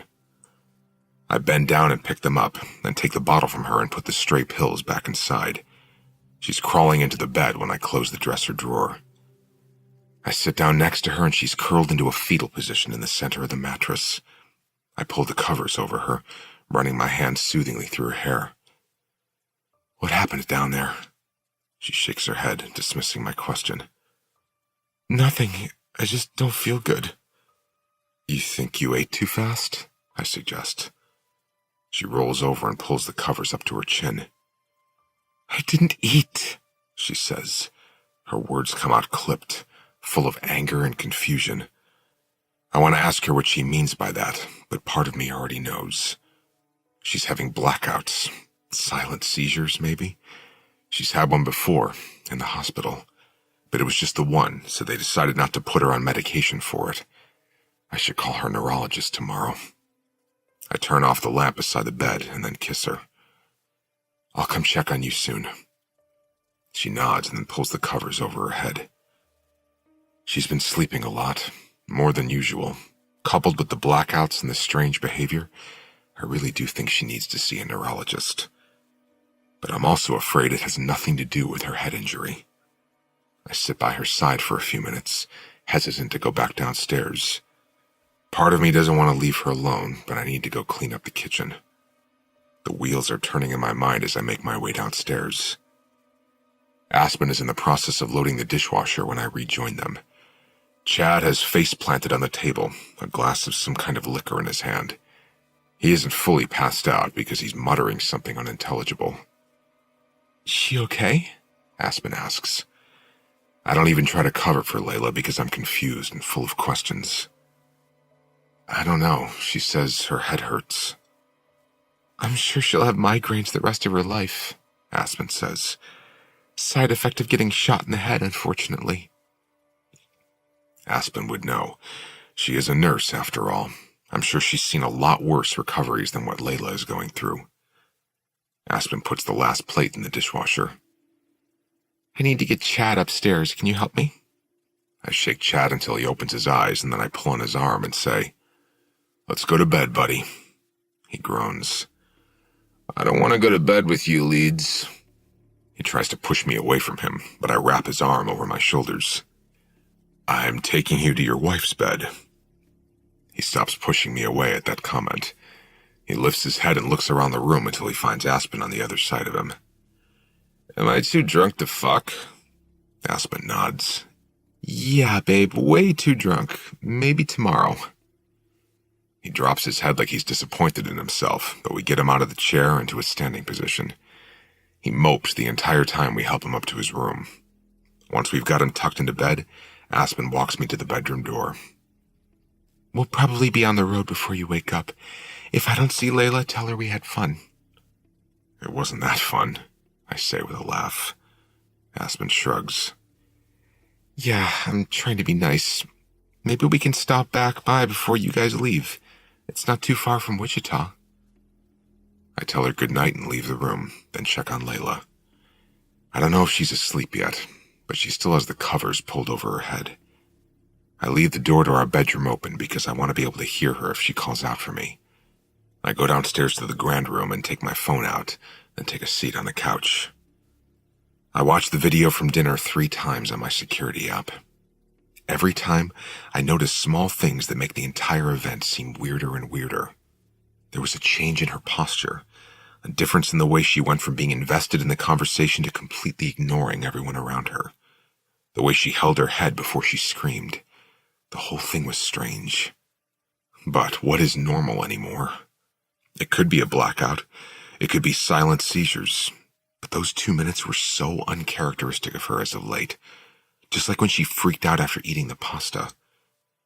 I can't stop thinking about the 3 words she said as I was tucking her in. I didn't eat. I grab my laptop and go to the kitchen. I open the same Word document that has the words, "I'm sorry I scared you" in it, and the name Willow. I completely suspend my disbelief for a few seconds and type out a question. "Was that you?" I push the laptop a few inches away from me and watch it intently. Almost immediately, letters appear on the screen. Yes. I feel those 3 letters like punches in my gut, my back, my jaw. I think I've finally accepted that this house came with a spirit of some kind, but believing that spirit can take over Layla's body is an entirely new thing to process. This is real. It's fucking real, and I can't deny it anymore. I start thinking back on the days we've been here. That first night, when Layla was staring at herself in the dark. The dinner where Layla ate more carbs in 2 minutes than she's eaten in 6 months. Her behavior at dinner tonight. None of those moments were Layla. How many other moments weren't Layla? My heart begins to pound harder. Not necessarily faster, just harder and louder, making me aware of its beat in more than just my chest. I feel like I should be scared, like my heart rate should be out of control, but I'm not scared. If anything, I'm angry. Whatever this is, whoever this is, I don't like that they've used Layla like they have. But I'm also angry at myself because I need to see it again. I need to know that this isn't Layla going crazy. I need to know that this isn't me going crazy. I need answers to every single question I never knew I had. "I want you to do it again," I type. "I want to be able to have a real conversation with you." I close the laptop, not giving whoever I'm speaking to a chance to refuse my request. But I also don't move. If this is really happening, I want them to prove their existence in some other way. I want to see the change in Layla with my own 2 eyes while I know exactly what's happening. I don't go upstairs. I want whoever this is to come to me, so I remain seated in the kitchen for several minutes. My heart just beats harder and harder as I wait. I don't hear a door open, but I do hear footsteps as they begin to descend the stairs. It's a slow descent, with each step cracking beneath the weight of whoever is approaching the kitchen. I don't look behind me as whoever it is enters the room. My gaze remains transfixed on the table in front of me. I smell Layla's perfume before I see her, so I know it isn't Aspen or Chad. Chills crawl up my spine and spread out over my shoulders and arms as she walks around me. I still don't look at her. It's the first time I've truly felt afraid since this began, because I don't know what to expect. Is it Layla? Did she come downstairs with strangely impeccable timing? Or is Layla asleep somewhere in there? I finally make eye contact with her when she pulls out the chair to sit down.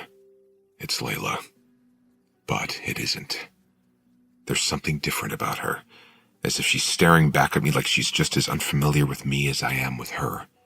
She looks scared. Or maybe it's curiosity rather than fear.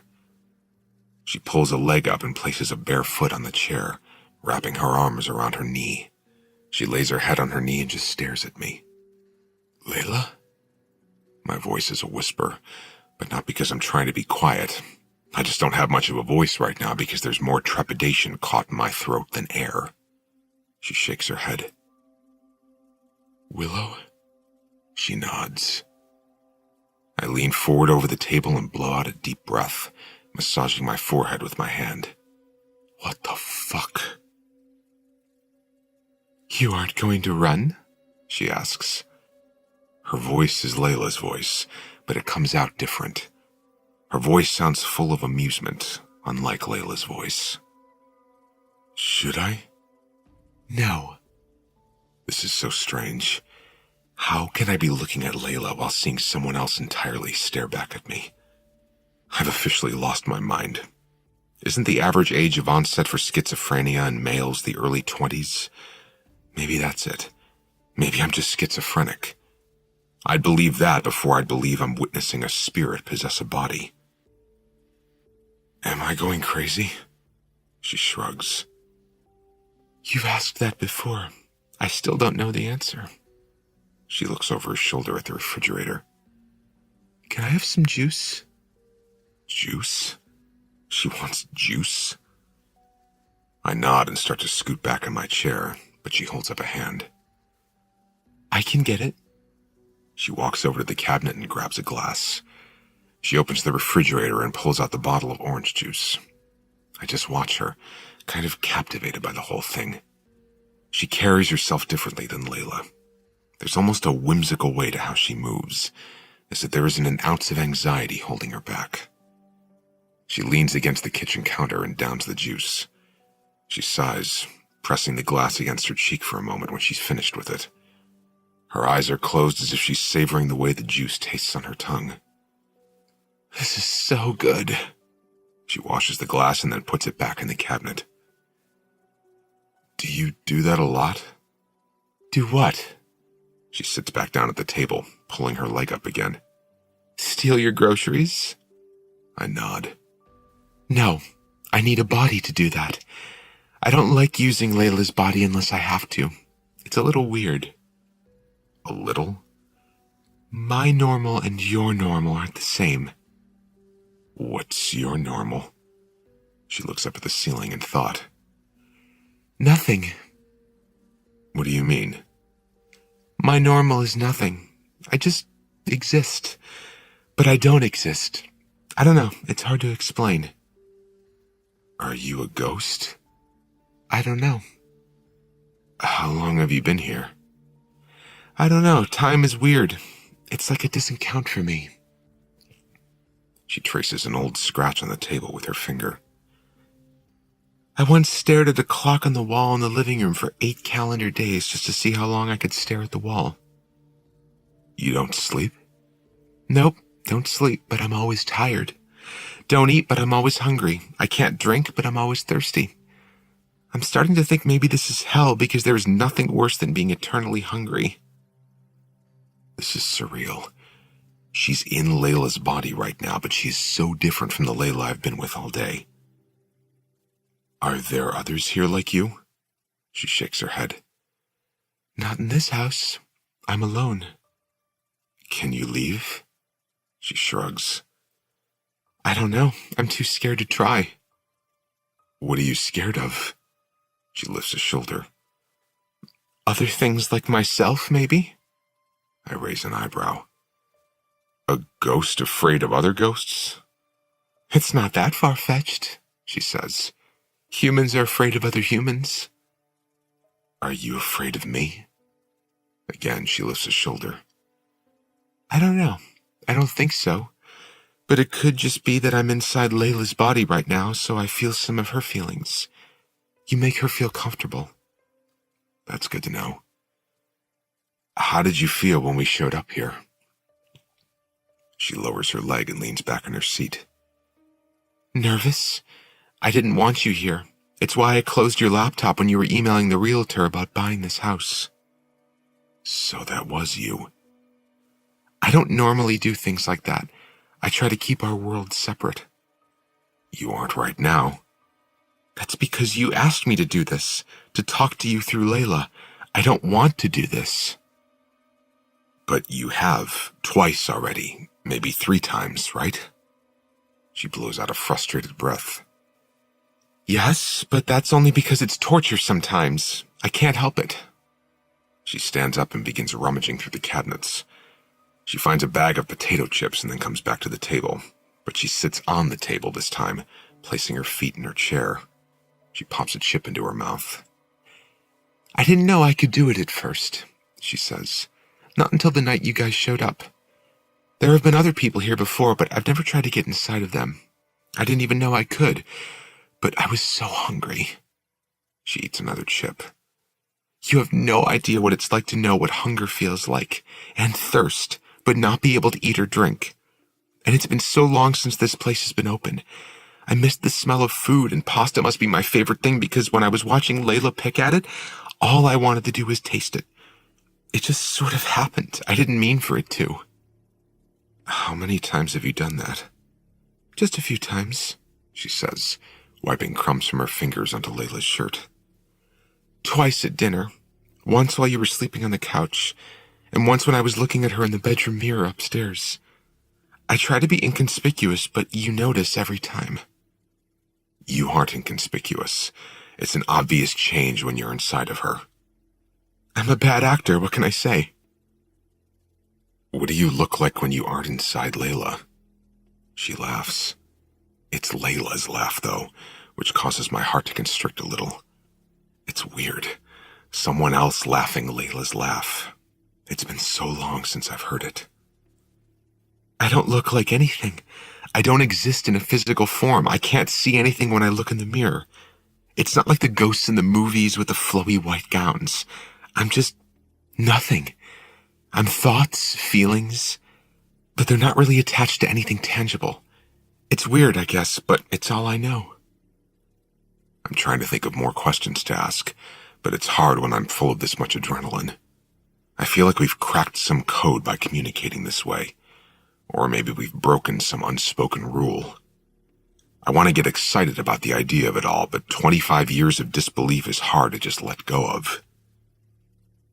Layla, if this is some kind of prank, she shakes her head. It isn't. I'm not Layla. I'm Willow. The idea that Layla would go to these lengths to lie to me for no reason is somehow more unbelievable than Layla being possessed by a ghost. All I can do is believe this girl, or at least pretend to believe her, while I try to get more answers. How old are you? I don't know. I don't even know that I have an age, if that makes sense.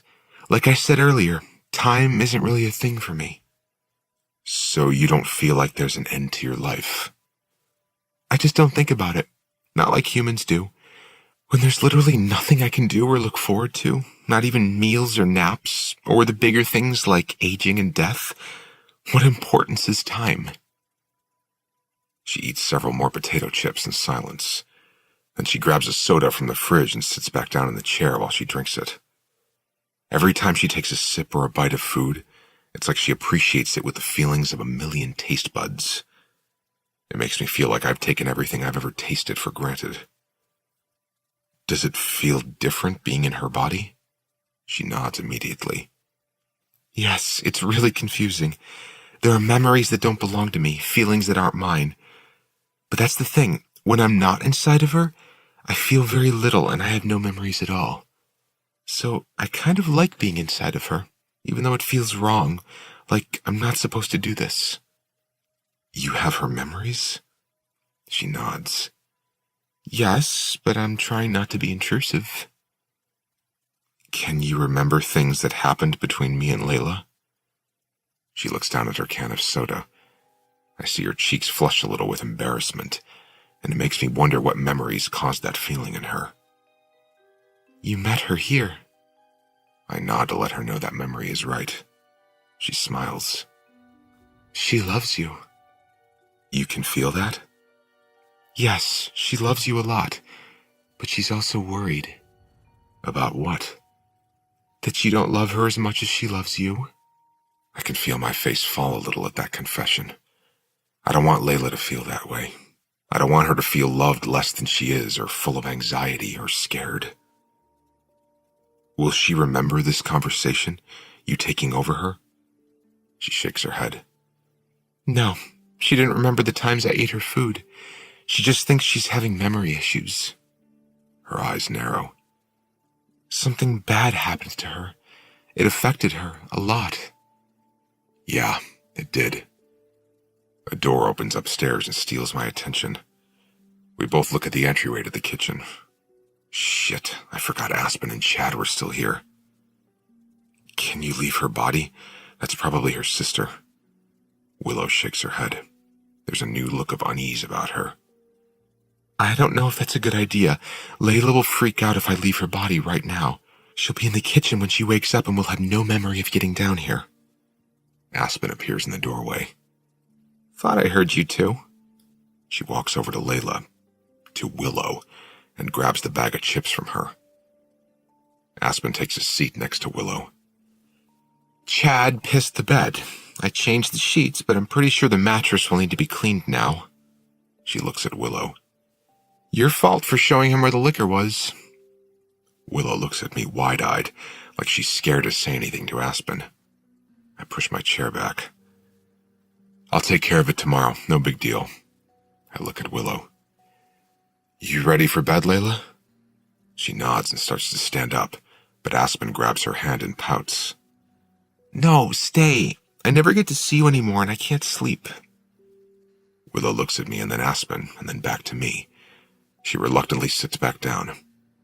I don't want to leave her down here alone, so I sit back down with her. Aspen looks relieved to have the company, but Willow looks afraid to speak, as if Aspen will immediately know that she isn't Layla right now. Did y'all finish off the pizza? Aspen asks. No, it's still in the fridge. She walks to the refrigerator to grab the pizza, and Willow leans her elbows under the table, gripping her forehead. She mouths, "What do I do?" I honestly don't know, and it's weird that she's asking me how to handle this, like I have any experience at all with these things. I try to sidetrack Willow with the only thing I know about her. She likes food. Want some pizza? She pauses for a beat, and then nods with the slightest grin. I do, actually. 2 more pieces and another soda. The entire next few minutes are surreal. I make Willow a plate, and then Aspen sits down next to her. Aspen has been talking nonstop, while Willow mostly just eats. I keep Aspen talking, making up almost half of the conversation so Willow doesn't have to speak much. She's a little more relaxed than when Aspen first came down here. She's focusing mostly on the food in front of her. That lasts until Aspen says, Did you tell Leeds what happened while I was cooking the pizza? I look at Willow, and her eyes grow wide. Oh my God, Aspen says. She starts to laugh while waving her hand from Layla to me. Tell him, Layla, it was so funny. I can see the fear in Willow's eyes, like we're about to be caught. I know Willow said she has access to Layla's memories, but I'm not sure how accurate they are. And if Willow wasn't in the kitchen while they were cooking pizza, she wouldn't have that memory. She already told me, I say. I have no idea what Aspen is talking about, but I don't want to put Willow on the spot. I stand up. We really need to get some sleep. Willow nods and pushes back from the table. Yeah, I'm exhausted and still have that damn headache. She leans down and hugs Aspen. Good night, thanks for coming. Aspen throws a hand up in the air. Seriously? I've seen you twice since I got married. I'm pulling Willow by the arm as we back out of the kitchen. Why don't you guys stay longer tomorrow? Aspen rolls her eyes. We can't. We're supposed to be in Colorado by tomorrow night, and Chad will make me drive most of it until his hangover wears off. She waves toward the stairs. You two go to bed. I'll clean up my mess. Willow doesn't waste any time. She says goodnight again and rushes up the stairs. I follow her, but when we're in the bedroom and I close the door, I have to lean against the door and exhale several times to settle my nerves. The entire last 15 minutes with Aspen had me on edge more than the fact that there's a ghost using my girlfriend's body. That was intense, she says, pacing the room. I have to be more careful. They leave in the morning, and then it's just me and Layla again. You don't have to worry about anyone else. She pauses. You're staying? I nod. Yes, we don't leave until next Wednesday. You aren't mad at me? For what? She waves a hand down the length of her body. For this, for using Layla. Should I be? I don't know. I kind of feel sorry for Willow, not mad at her. This goes beyond anything I can even begin to wrap my head around, so my reactions probably aren't at all adequate for what's actually happening here. I'm not mad. I'd actually like to talk to you again if it doesn't affect Layla. I don't want her to find out about you yet. I'm not sure she'll understand it. Do you understand it? I shake my head. Hell no. I feel like I'm going to wake up tomorrow and laugh at how insane this dream was. Willow looks at the bed and then back at me. I can't slip out of her without her being asleep first. I don't want her to get scared. I nod. It's fine. I'll sit in the chair until you're asleep. You sure? Yeah, but I do want to talk to you again. Maybe tomorrow night? She nods but doesn't say anything else. She just crawls into the bed, pulls the covers over herself, and closes her eyes. I watch her for half an hour. And then, slowly, Layla's body relaxes. I saw nothing that would prove Willow is no longer inside her, but I can tell she isn't. She just changed, ever so slightly, and now Layla looks peacefully asleep.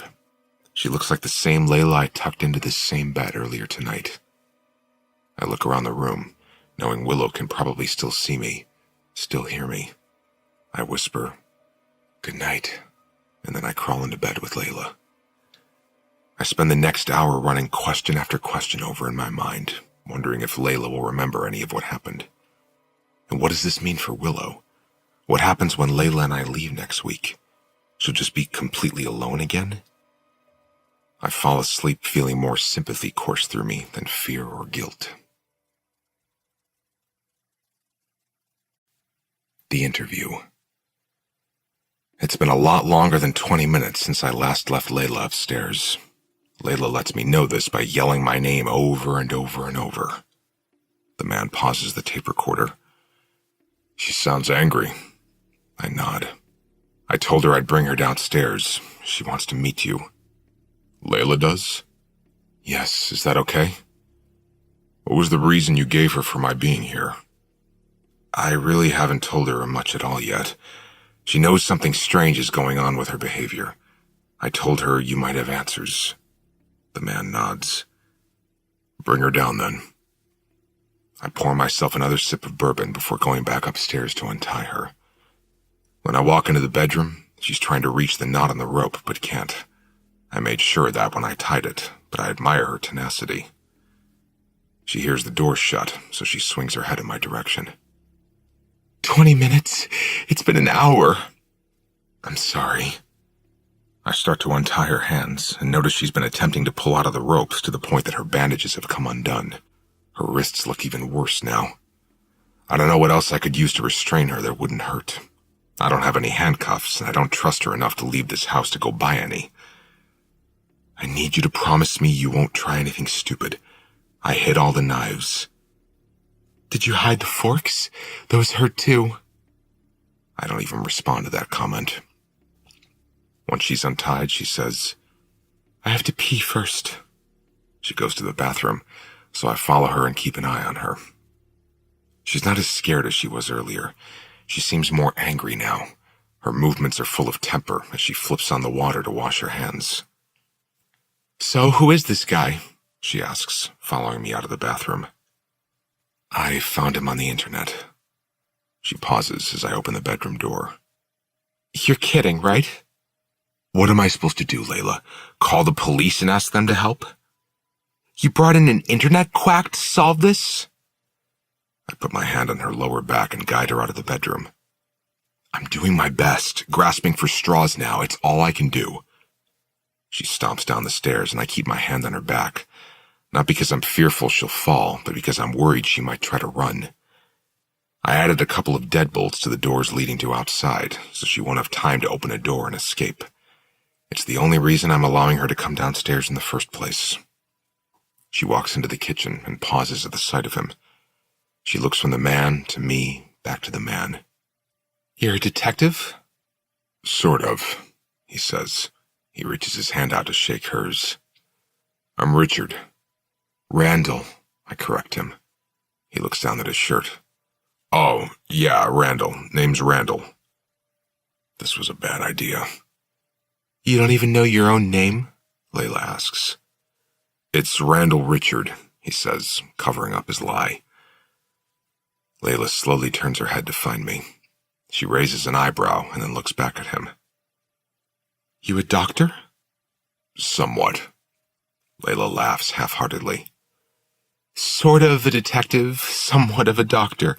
You either are or you aren't." "I used to be a doctor. Now I'm a detective."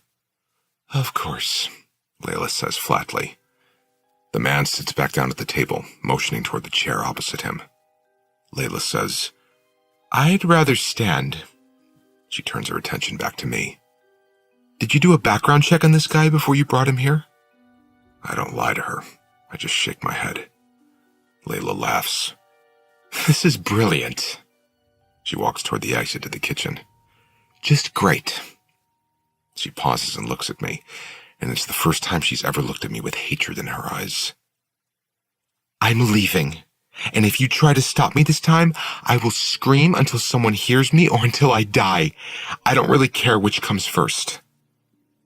I'm not the one who stopped you from leaving last time, Layla. I stay where I am as she brushes past me, but I watch as she crosses the foyer and heads toward the front door. She gets the top lock unbolted before she stops, pauses, and then backs away from the door. She turns around to face me, and I can tell Layla isn't the one looking back at me right now. It's Willow. She's really upset, Willow says. Her eyes are full of concern. I think you need to tie her up again. I nod and walk back up the stairs with Willow and into the bedroom. She sits down on the bed, and I notice a tear fall down her cheek as she lifts her hands up to me. Don't feel bad, I say, even though I know she does. We both do. I can't help it. I hate that we're doing this to her. She thinks you're evil and that she's going crazy. I rewrap her hands before I tie them with a rope, hoping Willow will stay inside her long enough for Layla to fall asleep. Have you been downstairs with us this whole time? I ask her. Willow nods. Yes, but he hasn't offered up any advice. No explanations. I know, but he's getting there. I don't have much more to tell him, and then he could know exactly how to help you. It's why we have to keep Layla here until we're finished. We might need her. Willow is crying a little bit harder now. Her tears are different than Layla's. Layla cries out of anger and fear. Willow cries because she's sympathetic toward Layla. God, what a tangled web we've woven. I grab a tissue from beside the bed and wipe the tears from her cheeks. I tilt her face up. We're going to figure this out, I promise. Can you try to make Layla fall asleep? She nods. I lean forward and kiss her on top of the head. Then I go back downstairs. When I walk into the kitchen, I feel guilt, but it's also accompanied by a little bit more hope than it has been lately. This man has seen Layla. He's seen what Willow can do. None of it seemed to faze him, though, so that gives me a sense of optimism. If it didn't faze him, maybe he's seen things like this before. And if he's seen things like this before, maybe he really can help. Is Willow making you do this? The man asks as I take a seat. I'm not sure how to answer that. She doesn't want us to leave. She's made that clear, but I also haven't fought back very hard. I don't know. I think this is a mutual effort, unfortunately. Why won't either of you let Layla leave? I don't answer that, because the answer makes me feel like a monster. The man leans forward, tilting his head. Are you in love with her? Of course. She's only tied up because I want to keep an eye on her, but I can't do that if she leaves. I wasn't talking about Layla. My eyes fall to the table when I realize what he's insinuating. I can feel the heat in my chest spread to my neck, my cheeks. No, it's not like that. Not like what? It's not... I don't know. I care about Willow, but I'm in love with Layla. But you've developed a relationship with Willow. Enough of one that you would put Layla at risk in order to help Willow. I don't feel like Layla is at risk, I say. You certainly aren't keeping her out of harm's way by forcing her to stay here. But I'm also not doing it out of a lack of concern for her. I'm getting agitated at his line of questioning. Look, it doesn't matter why I'm choosing to keep Layla here. She's seen too much. That's a good enough reason alone. I wave my hand toward him. Ask me something else. He rolls his eyes a little. All right. How often do you and Willow use Layla's body without her knowledge? Not as much as we did at first. How often did it happen in the beginning? A lot. Chapter 11. The way a person wakes up in the morning reveals a lot about the stage they're at in life. Before I met Layla, I was a hard wake. I'd hit the snooze button on my alarm 5 times if there was somewhere I was meant to be. And if there wasn't, I'd sleep until my body ached. Then I'd roll myself out of bed like a deadweight and drag my feet all the way to the shower. I lived life with very little that excited me. After I first met Layla, I was eager to wake up. My eyes would open and immediately search her out. If the alarm was set, I'd silence it at the first sound, fearful it would wake her, because I wanted to be the thing that woke her. I'd kiss her cheek or drag my fingers up her arm until she smiled. I wanted to see her before she saw me, but I also wanted to be what she woke up to. Today, I wake up in a similar yet entirely new way, my skin already buzzing with anticipation before I'm fully alert. My eyes pop open and I immediately search out Layla, but not because I want to be the first thing that wakes her. I want the opposite. I want to slip out of our bed undetected so I can hide in the bathroom and rewatch footage from last night. I lock the bathroom door, turn on the shower to drown out the noise from my phone, and then I lean against the counter. I skip the footage back to the moment Willow walked into the kitchen and sat at the table. I rewatch my entire conversation with Willow just to make sure it actually happened and I didn't dream the whole thing. I didn't dream it at all. I close my phone app and stare into the bathroom mirror. It's insane how 2 mornings ago, I woke up confident in my view of the world.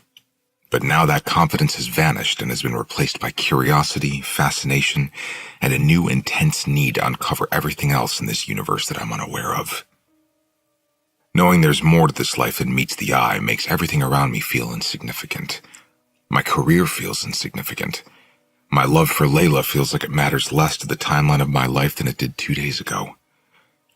Most of the things that have ever caused me stress all seem so unimportant now that I know there's so much more out there than what I've led myself to believe.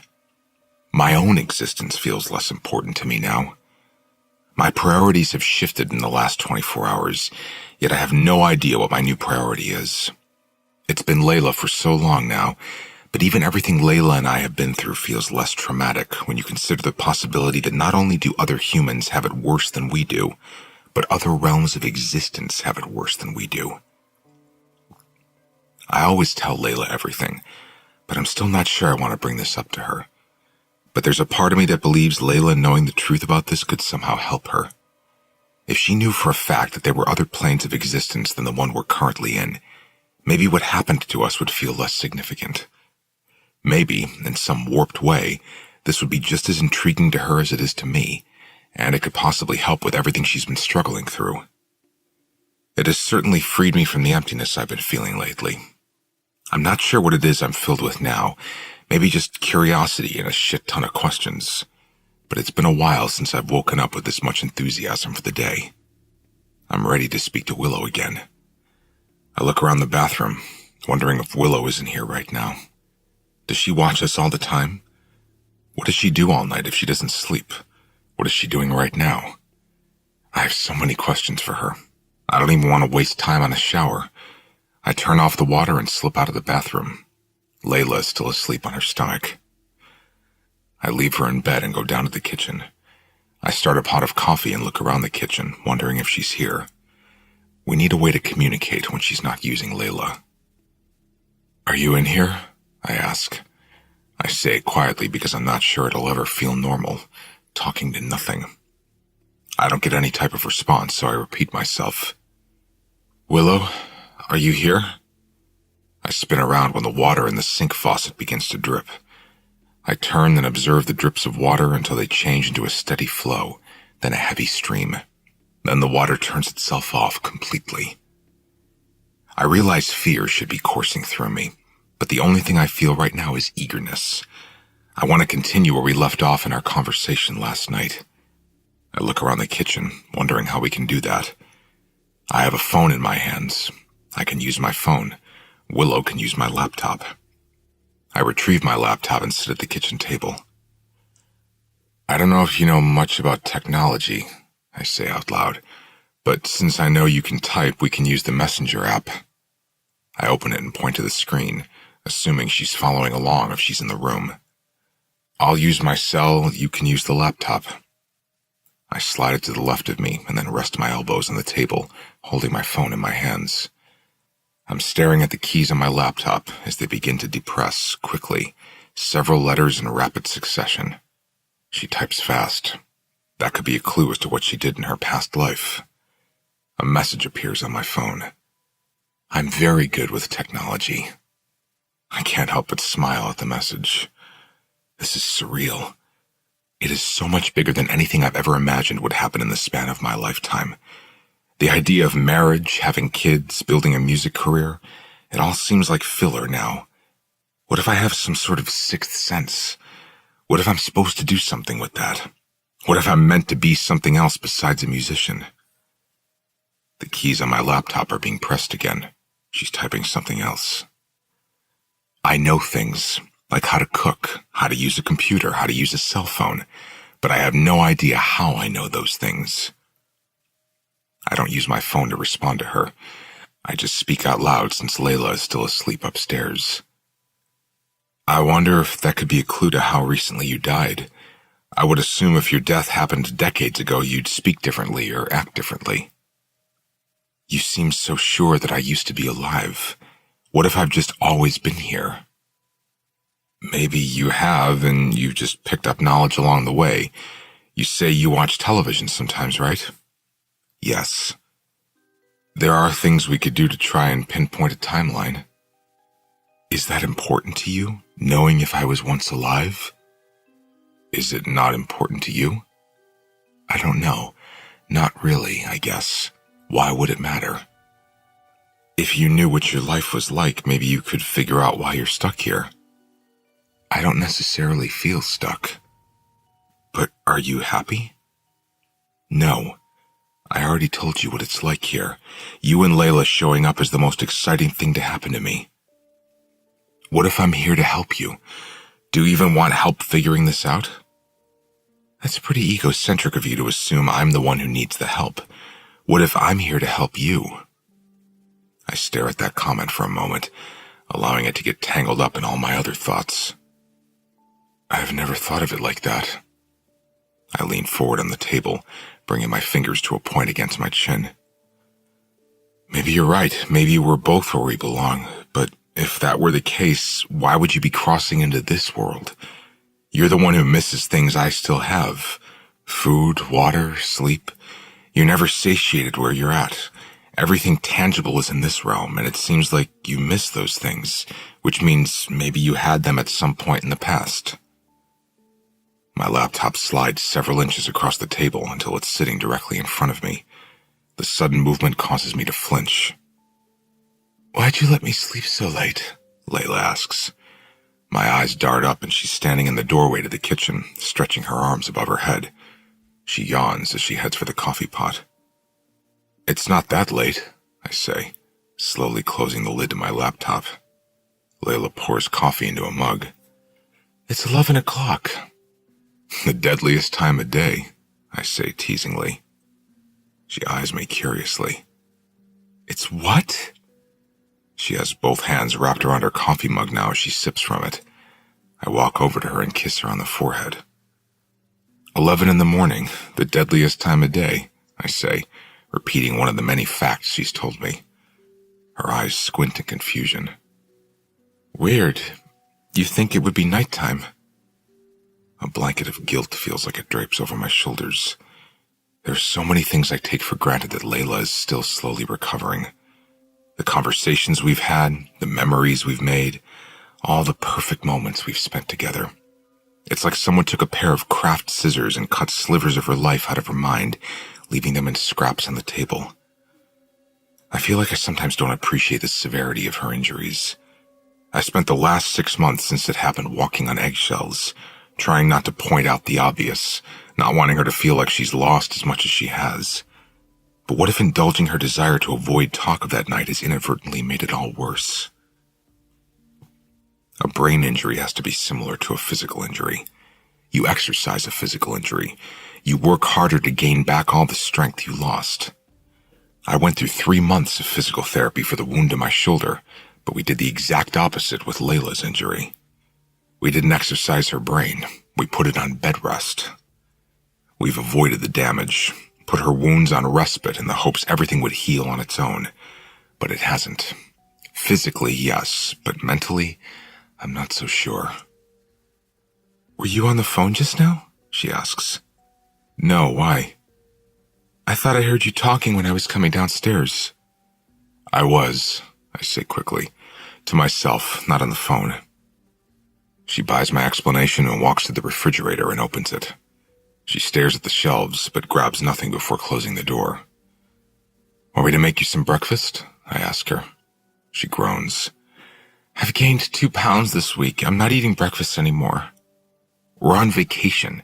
You still have at least 8 more pounds left to gain before we can even consider this a successful trip. She smiles. You're sweet, but 8 more pounds on me would mean no more naked pool days. I wouldn't be able to look at myself. I walk over to her and pull her against me. I don't like hearing her talk like this. I don't like that something as simple as a little weight gain on vacation would even stress her out. I try to think back on our relationship, recall anything I might have said that would make her think I care about her body more than I do her.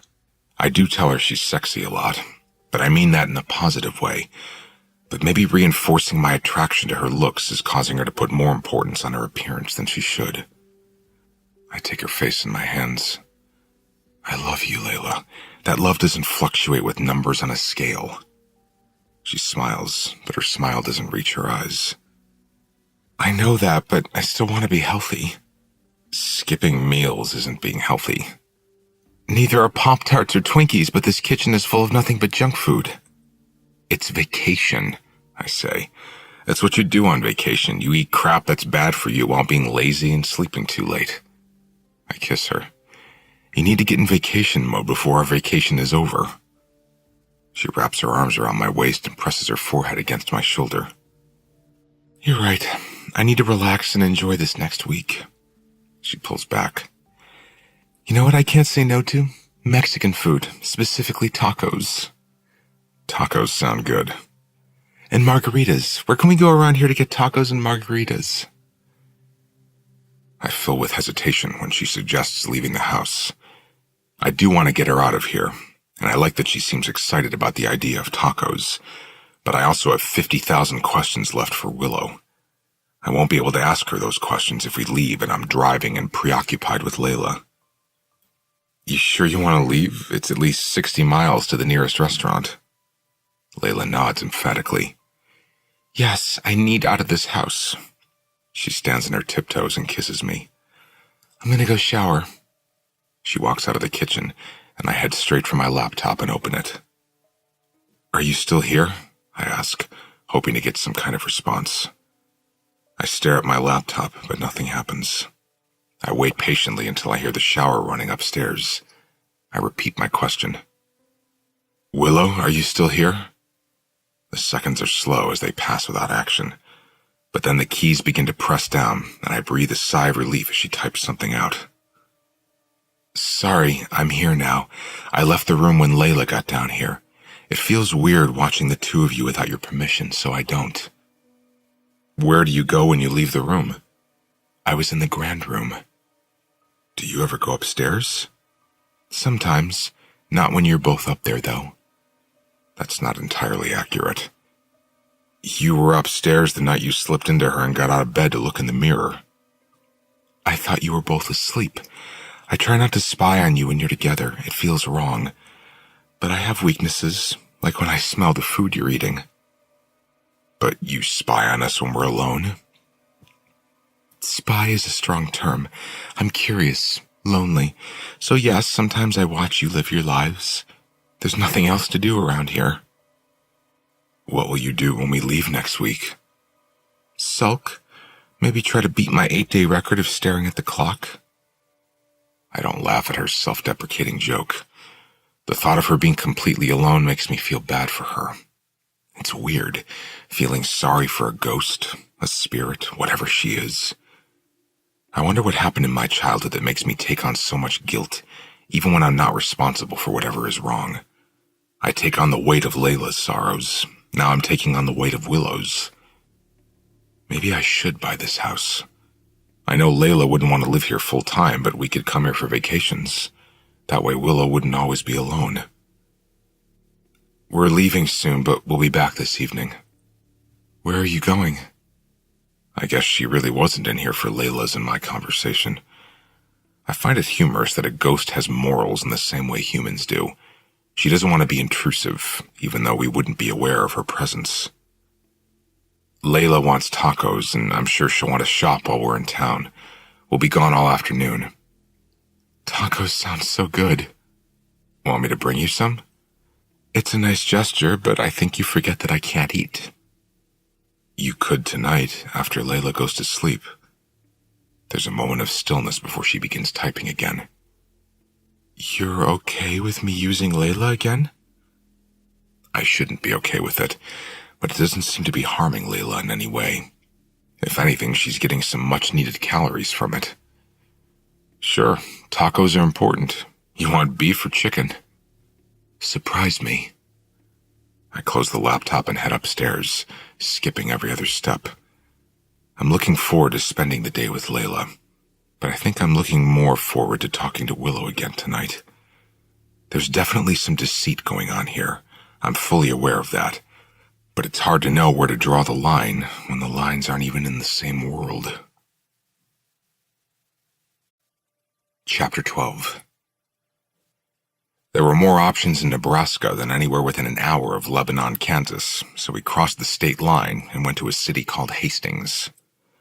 I was starving by the time we got there, but Layla wanted to shop first, so we went to a few boutiques before going to the restaurant.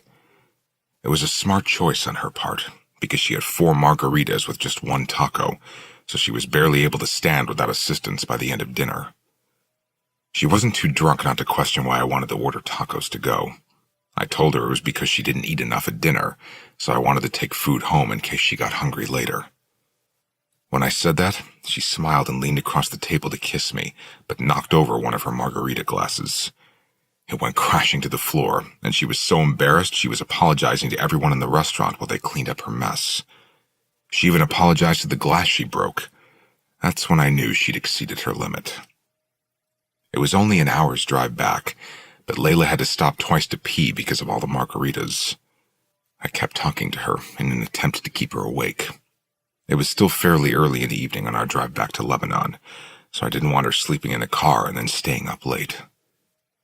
I felt a twinge of guilt for that, being excited for her to go to sleep at the house so Willow could take over, but not guilty enough to stop myself from doing everything I could to keep her talking. We arrived back at the house right as the sun was setting. Layla wanted to sit outside and watch it, so that's what we're doing now. Sitting on the grass near the pecan tree, watching as the sun is swallowed up by the earth.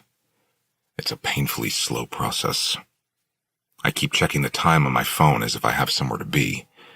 I have nowhere to be, but I've never wanted Layla to want to go to sleep as much as I wish she would right now. But she's still drunk, still laughing at nothing and at everything.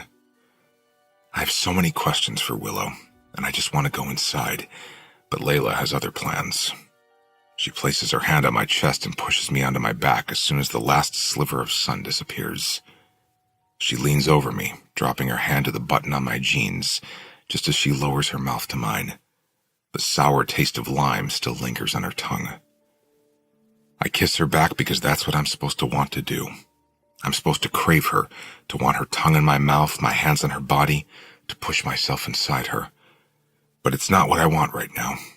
All I feel right now is overwhelming impatience. I don't know how to separate my desires now. I came here so Layla and I could regain our footing, but I have a feeling our worlds are going to grow further apart the longer we stay here. I'm becoming too fascinated with the world we aren't in, and that's going to affect us, somehow. I don't know how yet, but I know what I'm doing is wrong. Allowing Willow to use Layla's body is a terrible form of deception, yet it's a deception I find myself justifying every time I start to question it. Layla's hand slips between my jeans and my stomach. I can feel her deflate when she grips me and finds that I'm not nearly as into this as she is right now. "You okay?" she asks. This normally doesn't happen. When she wants me, all she has to do is kiss me, and that's enough to make me hard. But right now, it's not enough. My mind is everywhere but here, and I can tell in her eyes that she feels it's somehow a reflection of how I feel about her. It's not. I'm just preoccupied. I bring my hand up to her cheek. "I'm good," I say, brushing my thumb over her mouth. There's just a rock or something digging into my back. I roll her over so that I'm looking down at her now. "Maybe we can finish this later tonight, in our bed." She smiles. Or right now in our bed. She pushes me off her and then stands up. She's wobbly when she's on her feet, so I stand up and steady her. She brings a hand to her forehead. Wow, I am so drunk. I help her back to the house, hoping she's too drunk to want to continue this upstairs. She doesn't forget, though. She starts kissing me as soon as we're inside the house. She tucks her hands into my jeans and tugs me toward the grand room. Let's just do it on the couch, she says. I pause, wondering where Willow is right now. It feels weird, knowing she can see this. I don't want to fuck Layla in the grand room. I don't want to fuck Layla at all right now. It feels awkward knowing someone else is in this house with us. Layla is loud during sex when she thinks we're alone. And yes, technically we're alone, but we're not. Our vacation here isn't over, though, and I can't avoid having sex with her for the remainder of our trip. She'll know something is up. She'll take it personal. And the last thing I want is for her to start feeling like I made her feel in the airplane bathroom. Let's go upstairs, I say, pulling her away from the door to the grand room and toward the staircase. She pouts, but lets me take her hand. She holds onto the railing all the way up the stairs. I hold on to her because I don't want her to fall. When we get to the bedroom, I close the door, confident that Willow remained downstairs. Layla takes off her jeans and kicks them toward the bed. She pulls her shirt off but gets caught up in it and almost falls. I help her out of her shirt. She's laughing when I toss it to the floor. That's when Layla gets my full attention. She's in a good mood. She's laughing. She's drunk and carefree in this moment. It's very rare that Layla lets loose like this anymore. I can count on one hand the times I've heard her giggle since her surgery. I like it. I miss it. Maybe this house and this vacation really are helping us. I kiss her this time, and I'm relieved when I do, because all the want is back inside me. I force Willow out of my mind and focus on Layla as much as I possibly can. She wrestles my shirt off me, and we're still standing next to the bed when I unfasten her bra. She presses her body against mine, and we kiss until I can feel her becoming unbalanced, her body leaning to the right. She gasps as I spin her around and bend her over the mattress. Her gasp is followed by a giggle, and my God, I love that sound so much. I don't even remove her panties. I just pull them aside and then shove myself into her like I'm afraid this feeling will pass if I don't rush it. She moans, and it's loud, and I don't want her to be loud tonight. I reach around and cover her mouth with my hand as I fuck her. All the noises she makes remain stifled against the palm of my hand. I don't make a single noise when I come. And then when I roll her onto her back and reach between her legs, I kiss her the whole time I'm touching her. Willow may be in the back of my mind, but that means she's still in my mind, and for whatever reason, I don't want her hearing this right now. When we're finished, I fall on top of her, breathing heavily. Layla is running her fingernails down my back, but my eyes are closed, my face pressed into the mattress. I should be satiated, but I'm full of impatience, even still. I want to go downstairs and talk to Willow. I think about that, how I brought Layla back to this place so I could focus on her, but that focus is beginning to blur. Layla has a right to know what's going on in this house around her. She's ignorant of Willow's presence, ignorant of Willow's use of her body at night, ignorant of my culpability in the situation. Yet I do nothing to change any of that. Layla shoves against my chest until I roll onto my back. She walks to the bathroom to clean herself up. I lie on my back and stare up at the ceiling, wondering how long it'll be before Layla goes to sleep. It's not very late. 4 margaritas would normally be enough to ensure she calls it an early night, but she slept until 11 this morning. I can hear the shower kick on in the bathroom, and I groan. Showers wake her up even more when she's drunk. It's like they breathe new life into her. She's probably going to emerge from the shower and ask to binge watch an entire Netflix series in one go. It could be hours before she falls asleep now. I button my jeans and walk to the dresser. I study her prescription bottles, reading the names to see which one she normally takes to help her sleep. I open the lid to the Ambien, shake one into my hand, and then put the bottle back in the dresser. I go downstairs to make Layla a glass of wine. Wine mixed with margaritas will make her sleepier, The sleeping pill will exacerbate that. It's not like she doesn't take them on her own every night anyway. I'm just accelerating the process.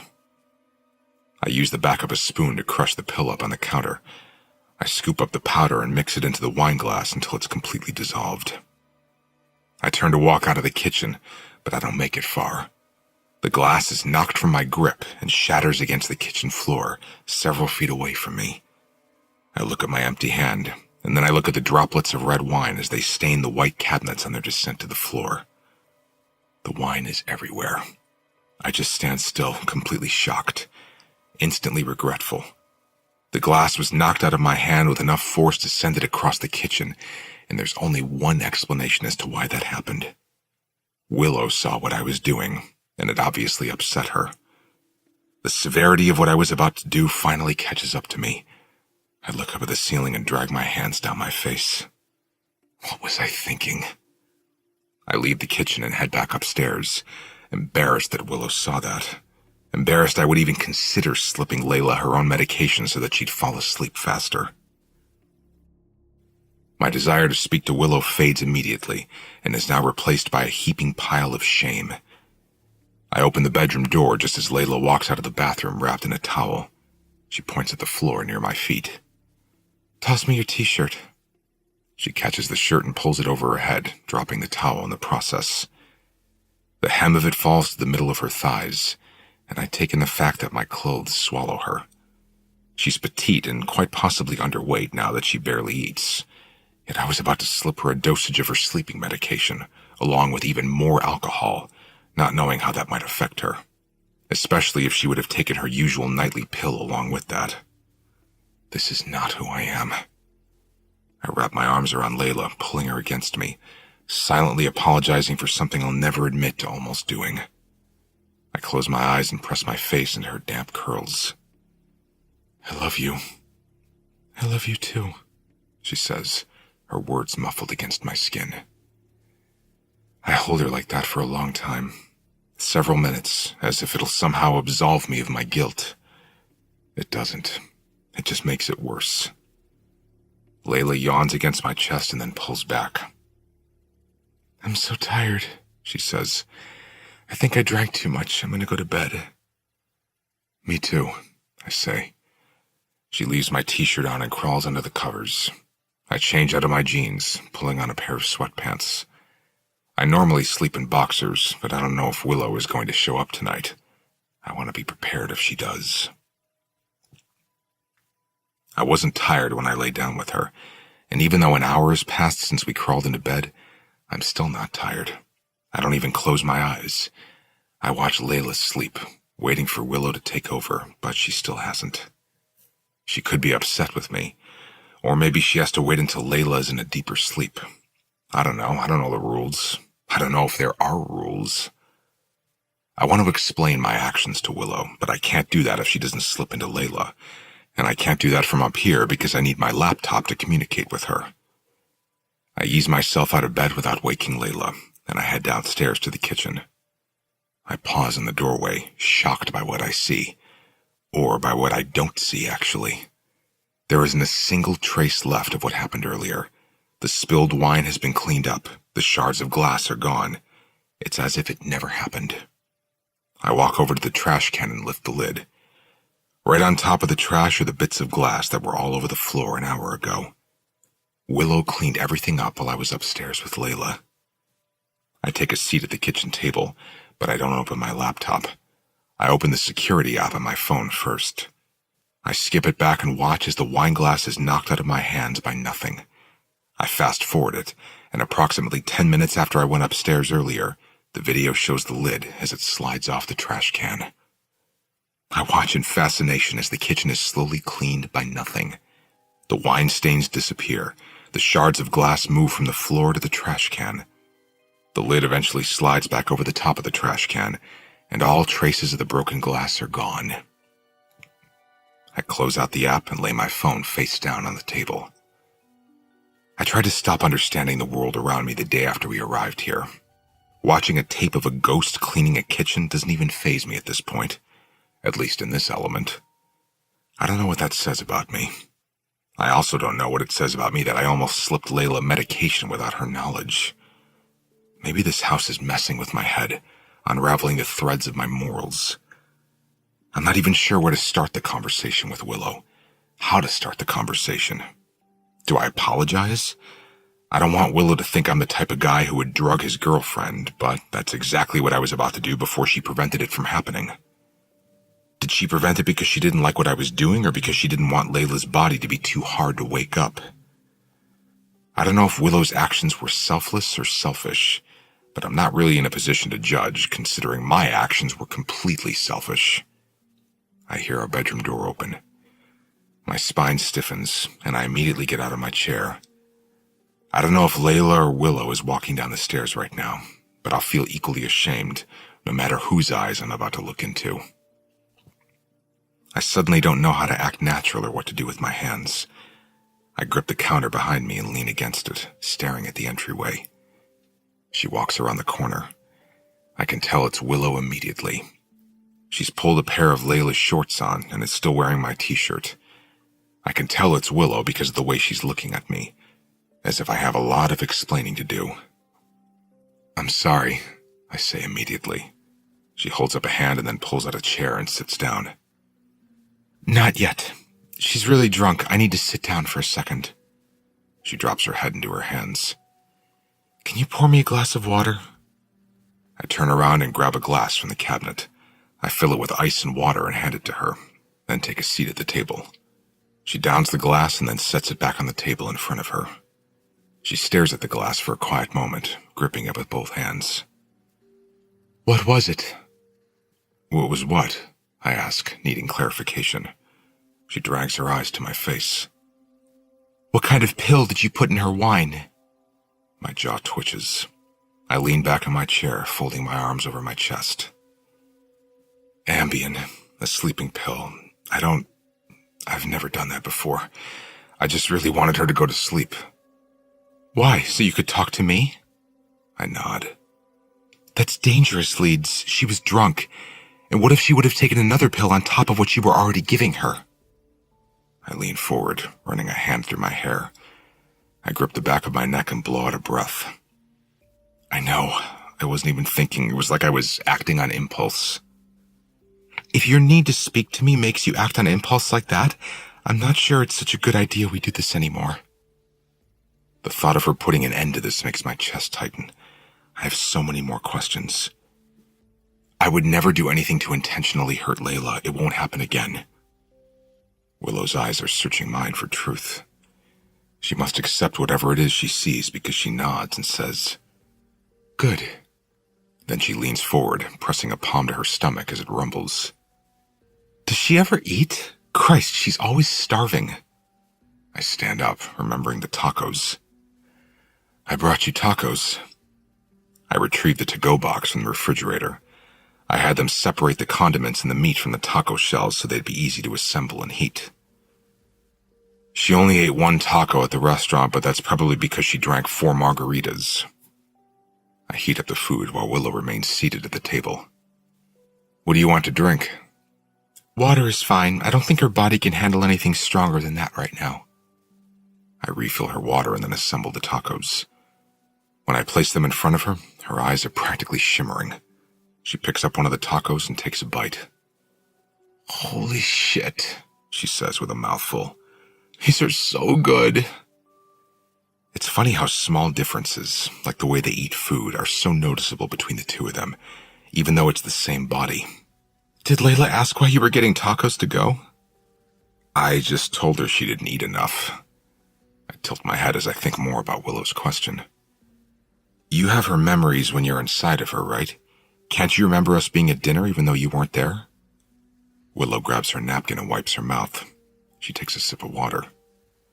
I'm sure I could, but it takes too much effort for me to do that. Her thoughts are really cluttered. I try to stay out of her head when I'm inside of her. How do you do that? Willow leans forward a little, lowering her voice as if someone might hear us. It's like reading a book. How you can read an entire page before you realize you didn't process any of what you read because your thoughts were somewhere else entirely. That's how it is being in her head. If I want to, I can focus harder and intentionally take in all the information. But I'd rather just be distracted. She picks up her glass and downs the rest of her water. Her head isn't a fun place to be sometimes. What do you mean by that? Willow shrugs. I don't mean anything negative by it. We all have thoughts we'd never speak aloud. It's weird being able to see those thoughts, so I'd rather not look at them. I think about other things when I'm inside of her. I want to ask her what some of Layla's unspeakable thoughts are, but I don't. I already feel like I've crossed one too many lines tonight with the Ambien. Not to mention the line I'm crossing right now, allowing Willow to use Layla's body so she can eat tacos. Tacos can excuse a lot of bad decisions, but I'm not sure they're worthy enough to excuse a possession. Can we go swimming? Willow asks. I'm caught off guard by her question. You want to go outside? I thought you didn't leave the house. I never said that, she says. I said I've never left the property. The idea of it makes me nervous, but I've been wishing I could go swimming for as long as I can remember. I'm not sure what I expected tonight, but I certainly didn't expect Willow to want to go swimming. But the water is heated, so why not? Sure, I say, amused by the turn of events. Let's go swimming. She's eaten 2 tacos and left one on the plate, but she pushes it away from her like she's full. I take the plate and dump the food in the trash. Layla has a couple of bathing suits upstairs. I set the plate on the counter, and then Willow follows me up to the bedroom. I open the 3rd dresser drawer and take out a pair of swim trunks for myself. Layla brought 2 bathing suits, and as much as we've swum, she hasn't worn either of them. Which one do you want, red or black? I don't care, Willow says. I hand her the black one. It's not as revealing as the red one. Not that it would matter. She doesn't have anything I haven't seen before, or touched. But it does matter. She's not Layla, so it doesn't feel like her body is something I should look at in the same way I do when Willow isn't occupying it. Willow changes in the bathroom while I change in the bedroom. When she walks out, she's holding 2 towels. I can't help it when my eyes wander down her body, but it's hard not to be enthralled by the fact that it's not her body, yet she makes it her own somehow. Her strides are longer, her shoulders set farther back when she walks. She even holds her head differently. When my eyes meet hers, I immediately clear my throat and look away. Ready? I walk out the door, down the stairs, and all the way to the pool without making eye contact with her again. I jump into the deep end as soon as I reach the pool, needing the refreshing water to reset my focus. I stay under the water for a moment, long enough to see Willow's feet as she dips them into the water. Her legs dangle over the ledge in the deep end. I push myself up out of the water, and she's sitting near the spot where I sat when I spoke to Layla for the very first time. That was back when I thought the hardest part of life was playing bass in a slightly successful band I couldn't stand. So much has happened since then. I've changed as a person in more ways than one.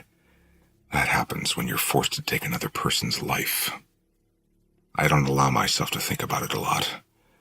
I did what I had to do, but it still doesn't take away that guilt, no matter how justified it was. I sink back under the water, hating that my thoughts have gone back to that night. I don't want to think about it. I don't want to think about anything right now. I just want Willow to enjoy being able to feel water for the first time. I push myself off the bottom of the pool and break the surface. She's still sitting in the same spot, staring at the water surrounding her calves. You getting in? I ask her. She looks at me and nods. Yes, but I'm kind of scared. What if I can't swim? Only one way to find out.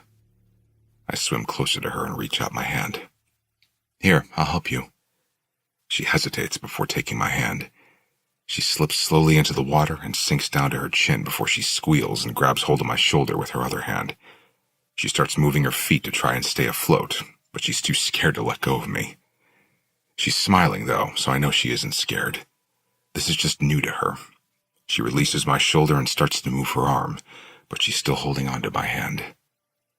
You got it? I ask. She nods, taking an accidental gulps of water as she barely keeps her head above the surface. She spits it back out and says, I think so. She's breathless in a giddy way. It's like watching a child try to swim for the first time. I release her hand but stay near her. When she doesn't immediately sink, her eyes grow wide with excitement. I'm doing it, she says. I'm swimming. Her pride makes me laugh. She stretches her arms out in front of her and parts the water. Maybe swimming is a natural instinct, even for ghosts, but she pushes off the wall and dog paddles to the middle of the pool by herself. She spins and then swims back. She's already got the hang of it, which proves she's done this before. It's like riding a bike, I say. She laughs. I wouldn't know. I've never done that either. You probably have, you just don't remember being alive. My words make her smile disappear. She stays in the same spot, moving her arms and legs to keep herself afloat. You really think I died? She asks me in a curious way, not an offended way. If theories about ghosts are accurate, I feel like maybe you had a life before this. You just don't remember it. She watches me for a moment before swimming back to the ledge of the pool. She holds onto it. Do you think I'm a stereotypical ghost, stuck between death and an afterlife? I'm not sure why else you would be here. What do you think? I ask her. I don't know. I never really thought about it until you showed up here and started trying to figure me out. Do you wish I'd never showed up? She doesn't answer that. Instead, she looks away from me and presses her hand back against the concrete ledge. She tilts her head back until she's staring up at the stars. I'm kind of scared to find out why I'm here. It's why I've never left this property to search for answers or to search for others like me. Because what if you're right? What if I'm stuck between life and death? Her eyes seek out mine again, but she looks scared when we make eye contact this time. What if I find answers and then it's over? And then what's over? This? Me? What if I find a way to leave this existence only to discover there's nothing after it? What if I just disappear forever? Would that make you sad? I ask. You talk like it's a miserable existence. She stares at me for several long seconds, then she says, It used to be. She lets herself sink below the surface as soon as she says that. Her response was heavier than I expected it to be. When she comes back up, she's closer to me. She regards my shoulder with curiosity, reaching out to touch it. She runs her finger over the scar from the wound I was left with 6 months ago. Is this where you got shot? Yes. It feels odd, her touching my scar. Layla has never touched it, not once. Every time we make love, she deliberately runs her hands around it, near it, but she never touches it. I've always wondered if it brings back bad memories for her, or if she's just scared it might hurt me if she touched it. Who shot you? Sable, the same girl who shot Layla. I lift her hand and bring it to the scar on Layla's head. Feel that? Willow touches Layla's scar with her fingertips, running her fingers back and forth over it. Then she brings her hand back to my shoulder and runs her finger over my scar. Yours feels healed, hers doesn't. She messes with hers a lot, I say. Why? I don't know. You're the one inside her head. You tell me. She stares at me for several seconds, and I think maybe it's because she's sifting through Layla's memories. I want to ask her what Layla remembers, but I don't want to use Willow to pry into Layla's mind without her permission. What we're doing with Layla's body is wrong enough. Willow swims back to the ledge and rests against it. She drops her chin to her arms and looks out over the backyard. I swim up next to her and do the same. I watch her, but she doesn't look at me. I'm not sure what she saw in Layla's head, or if she even saw anything at all, but her quietness stirs up an uneasiness inside me. She lays her cheek on her arm and looks at me. She fell in love with you in this pool. Did she?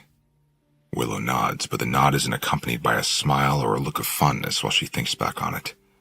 She just whispers, Yes, and then turns away from me. She lays her opposite cheek on her arm and looks in the other direction. I swim around her, wanting to see that look on her face. When we make eye contact, her eyes are rimmed with tears. What's wrong? She laughs, embarrassed, and wipes at her eyes. It's just confusing. I have her feelings when I'm inside of her. I guess she's sad right now. How do you know the tears aren't yours? Willow regards me with a stoic expression. I guess I don't. She slips beneath the water, and when she comes back up, she wipes her burgeoning tears away along with the water. I feel conflicted. She's inside Layla's body, and if Layla is the one who is sad right now, I want to comfort her, pull her against me and kiss away her pain. But she isn't Layla, so the need to comfort her and the knowledge that I can't leave me feeling empty. It feels a little like longing, and I don't like that feeling. This is all starting to become muddled. We should go back inside, I say. I'll need to wash and dry her bathing suit before I go to sleep so she doesn't notice it was used. Willow concedes, even though she seems like she isn't ready to stop swimming yet. She swims to the edge of the pool and lifts herself out of the water. She grabs a towel and wraps herself in it, her back to me. Then she walks back toward the house, never checking to see if I'm following her. I'm still in the middle of the pool, watching as the door closes and she disappears inside. I sigh heavily and then sink to the bottom of the pool, holding my breath until I can't hold it anymore. Willow is wearing my t-shirt when I get back to the bedroom, but she's not wearing the shorts this time. When I close the bedroom door, my eyes linger on her thighs for a moment. I put her shorts back in the drawer where I found them, Willow says. I don't want her to question herself by waking up in something she didn't fall asleep in. It's fine, I say. Where's the bathing suit? She motions toward the bathroom door. I hung it up on the shower door. I walk toward the bathroom, but pause before I go inside. I'm not sure Willow is ready to leave Layla's body. You want to watch TV while I shower? She nods, so I grab the remote and turn on the bedroom television. I toss the remote to the bed and then go inside the bathroom. I take a long shower. Not because I'm trying to avoid Willow, but because I need time to clear my head. This whole thing feels wrong, but how does one properly interact with a ghost? It's not like there's a handbook or people who could tell me if what I'm doing is morally corrupt. Who would I ask? A psychiatrist would tell me I'm schizophrenic. A doctor would send me to a psychiatrist. My mother would tell me the stress from all that's happened is getting to my head, and she'd beg me to move back home. Layla would probably leave me if she knew it was happening while she slept. Who wouldn't? If she told me she was allowing some spirit from a different realm to inhabit my body to fulfill some gaping hole in her life, I'd have her committed and then I'd run in the opposite direction. There isn't a single person I can talk to about this. But that also means there isn't anyone to tell me that what I'm doing is wrong. It's after midnight now, and I don't really feel like staying up for an entire washing machine cycle just for a bathing suit, so I hand wash it in the sink and then take it down to the laundry room and throw it in the dryer. While I'm downstairs, I pop a bag of popcorn in the microwave. Willow is sitting up in bed, half covered with a blanket when I bring it to her, along with another glass of water. She looks elated when she sees the popcorn. She sits up straighter and grabs for the bowl before I'm even seated on the bed. What are you watching? I ask. She shoves 3 pieces into her mouth. Ghost? I raise an eyebrow and it makes her laugh. I know. I'm a ghost watching the movie Ghost. Ironic. I've never seen it. Her eyes grow wide. How have you never seen this movie? I shrug and take a handful of the popcorn. It was released before I was born. My comment makes me wonder if that could be a clue. If she's seen this movie before, how long has she been in this house, watching movies when no one's around? How old do you think you are? I already told you I don't know. Why? You seem young. The way you talk, the fact that you know how to use a computer. But then you act like it's crazy that I'd never seen a movie that came out 30 years ago. Willow laughs. I don't think that's a clue. This movie is like a rite of passage. Pretty much everyone alive has seen it. Everyone but you. Hell, I've seen it, and I don't even really exist. Stop saying that. What? That you don't exist. You've said it at least 3 times since we met. It's no worse than you calling me dead. She shoves more popcorn in her mouth and leans back, focusing on the movie again. I watch a little bit of it with her, but the irony of our situation is too much. This is so weird, I say. The movie, or watching a movie called Ghost with a ghost? All of it. She raises an eyebrow. You know what would be even weirder? What? If another ghost showed up, she says, grinning. Then there would be a ghost watching a ghost watch ghost while in someone else's body. I study her for a moment, then take a few pieces of popcorn and toss them at her face. You're so strange. Kernels of popcorn are all over her shirt and her hair. She pulls a piece from her shirt and then eats it. I sit back and look at the TV, because looking at her is starting to stir something up inside me. Normally when Layla says something I find funny, I'd laugh and then kiss her. There are moments when I forget that Willow isn't Layla while she's using her body. I can't react with her how I would react with Layla, but it's instinctual for me to just want to grab her hand or kiss her. But then I remember she's not the girl I'm in love with, and it's confusing. Maybe I shouldn't put myself in situations like this. Familiar situations where I'm sitting on a bed in our bedroom. It makes everything dangerously blurred. I let Willow finish her movie, but I go downstairs and check the dryer. The bathing suit is almost dry, so I set it for 5 more minutes and go to the kitchen. I sit at the table and open my laptop, then go straight to the paranormal forum. I'm curious if anyone has said anything else that might give me any answers as to why Willow is here. I never updated the group to let them know I did, in fact, speak to the ghost. I certainly haven't updated them to tell them I communicate with her through Layla. Those two things seem too far-fetched, even for a paranormal forum. I have a notification in the top right corner of my screen. I open the private messages in the forum and have one unread message from the forum member Uncover Inc. I click on it. Did you ever communicate with your ghost? I don't respond to his message. I'm not sure anyone would even believe me at this point. I hit delete, and my inbox is empty again. But then I get a ping, and a box pops up in the left-hand corner of my screen. It's from the same username. I've been waiting for an update. Your post has me intrigued. The message is live, sent just now in a chat box. I move my mouse over to the X to minimize it, but I don't minimize it. I'm anonymous in this forum, so what would it hurt to talk to this guy? I type. Let's just say I'm no longer a skeptic. I hit send and immediately see that he's typing something out. I watch the chat box until his next message comes up. So you've communicated? Yes. Are you still there at the house or did you leave? I'm still here. Is there a reason you chose to stay? Most people would have left if they were in your situation. She doesn't seem dangerous. Hopefully. They usually aren't. I stare at that sentence for a beat. This person hasn't hesitated at all while chatting with me. What if whoever this is has had an experience like mine? I type out another question. She has no memory of her life. I don't know how to help her. I'm not even sure she wants help. Ghosts have no capacity to hold specific memories, only feelings, so that's not unusual. But her lack of desire for answers could be an indicator that she might be a fairly new spirit. It takes its toll after a while. They're usually more than ready to move on the longer they've been around. It's not a fun place to be. I reread the response, wanting to believe this person knows what they're talking about. But this is the internet. Chances are the person on the other end of this conversation is laughing at my gullibility. I would like to help your ghost find answers. It's what I do.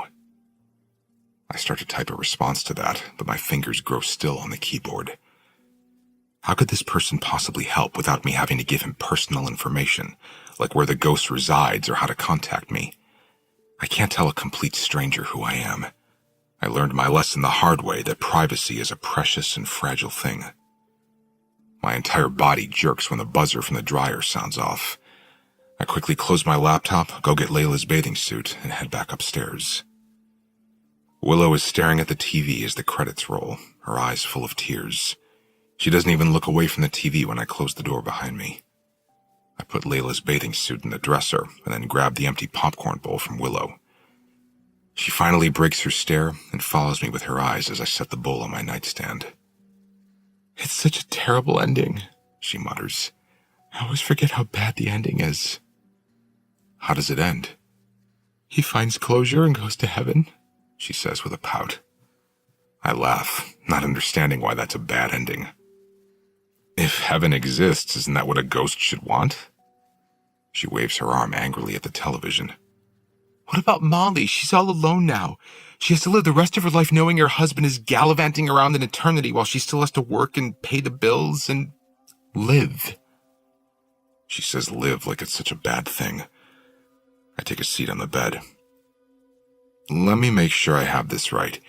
You're sad for the human, not the ghost? Of course I'm sad for the human. Wow, great ending. The ghost became an even ghostlier ghost, she says sarcastically. Big freaking deal. We knew he was dead since it happened in the beginning of the movie, but where does that leave her? She got proof he was dead, and then she got even more proof that he was dead. How is that romantic? She had to grieve twice. It's the worst movie I've ever seen. I thought you've seen it before. I have, but not while I was in a body with a heart that could break and tears that could form. I didn't feel all this when I watched it before. This sucks. She drops down onto the bed and hugs Layla's pillow. I don't like all these feelings. I point the remote at the TV and then hit the power button. The room grows dark. I set the remote on the nightstand and then lie down in the bed and pull the covers over me. Willow turns to face me, curling her hands beneath her cheek. Patrick Swayze died, right? In real life? Yeah. You think he's a real ghost now? You think he could be like me? Maybe, but you've never left this property, so how can you know what else is out there? Who else is out there? She grins. I'd leave this property for Patrick Swayze. Maybe that's what you need to do. Leave, travel, go see if there are others like you. But it feels like I'm supposed to stay here. Why? She shrugs. I've just always felt that way. Surely there's a reason I'm here, in this random house in the middle of nowhere. Maybe you used to live here. Maybe you died here. She thinks on that for a moment. It doesn't feel like home, though. Not that anywhere could, I guess. What if there was a way you could find out where you're from, who you are? Would you do it? Her eyebrows furrow. What do you mean? Like hire a detective? Something like that. I might know a guy. She laughs. You know a guy? She rolls her eyes as if that's far-fetched. But honestly, not much seems improbable to me anymore. She covers her mouth and yawns. Layla's really tired. She'll have a hangover when she wakes up tomorrow. Will I see you tomorrow night? I want to talk more about how I can help you find answers. Willow adjusts the pillow beneath her head. I don't really want help leads. Every time you bring it up, it gives me a Dr. Kevorkian vibe. I laugh, confused. What? How would you feel if I told you that you should move on from your existence? It's like encouraging me to commit suicide. Wow. I roll onto my back, clasping my hands together over my chest. I didn't think about it from your point of view. I'm sorry I keep bringing it up. It's okay, she says. And I'm not saying I'm opposed to searching for answers someday. I'm just not sure I'm brave enough to take that step yet. For now, I just want to enjoy this last week of being able to hang out with you. I don't look at her, but I can feel her staring at me. She enjoys hanging out with me. It's not an inappropriate thing to say, but the reaction I have in my chest to those words might be bordering on inappropriate. I don't respond to her.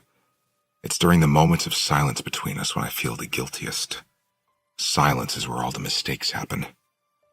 I roll over and close my eyes. Good night, Willow. The interview. The man stops the recorder. I tilt my head back, feeling uneasy about where this conversation is headed.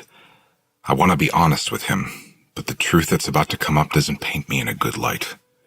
Nothing else I say tonight will paint me in a good light. Do you have a restroom I can use? He asks. I point down the hallway. Third door on your right. He gets up and leaves the room.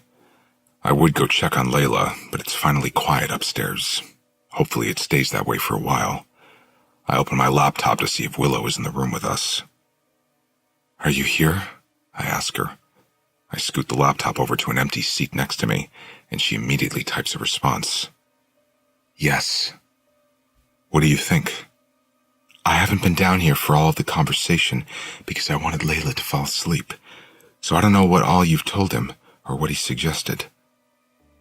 I've told him almost everything, but all he's done is listen so far. Almost everything? What have you left out? I roll my head and then lower it to my arms. I haven't told him everything that happened the night Layla and I were shot. Leads. I know. I'll get to that.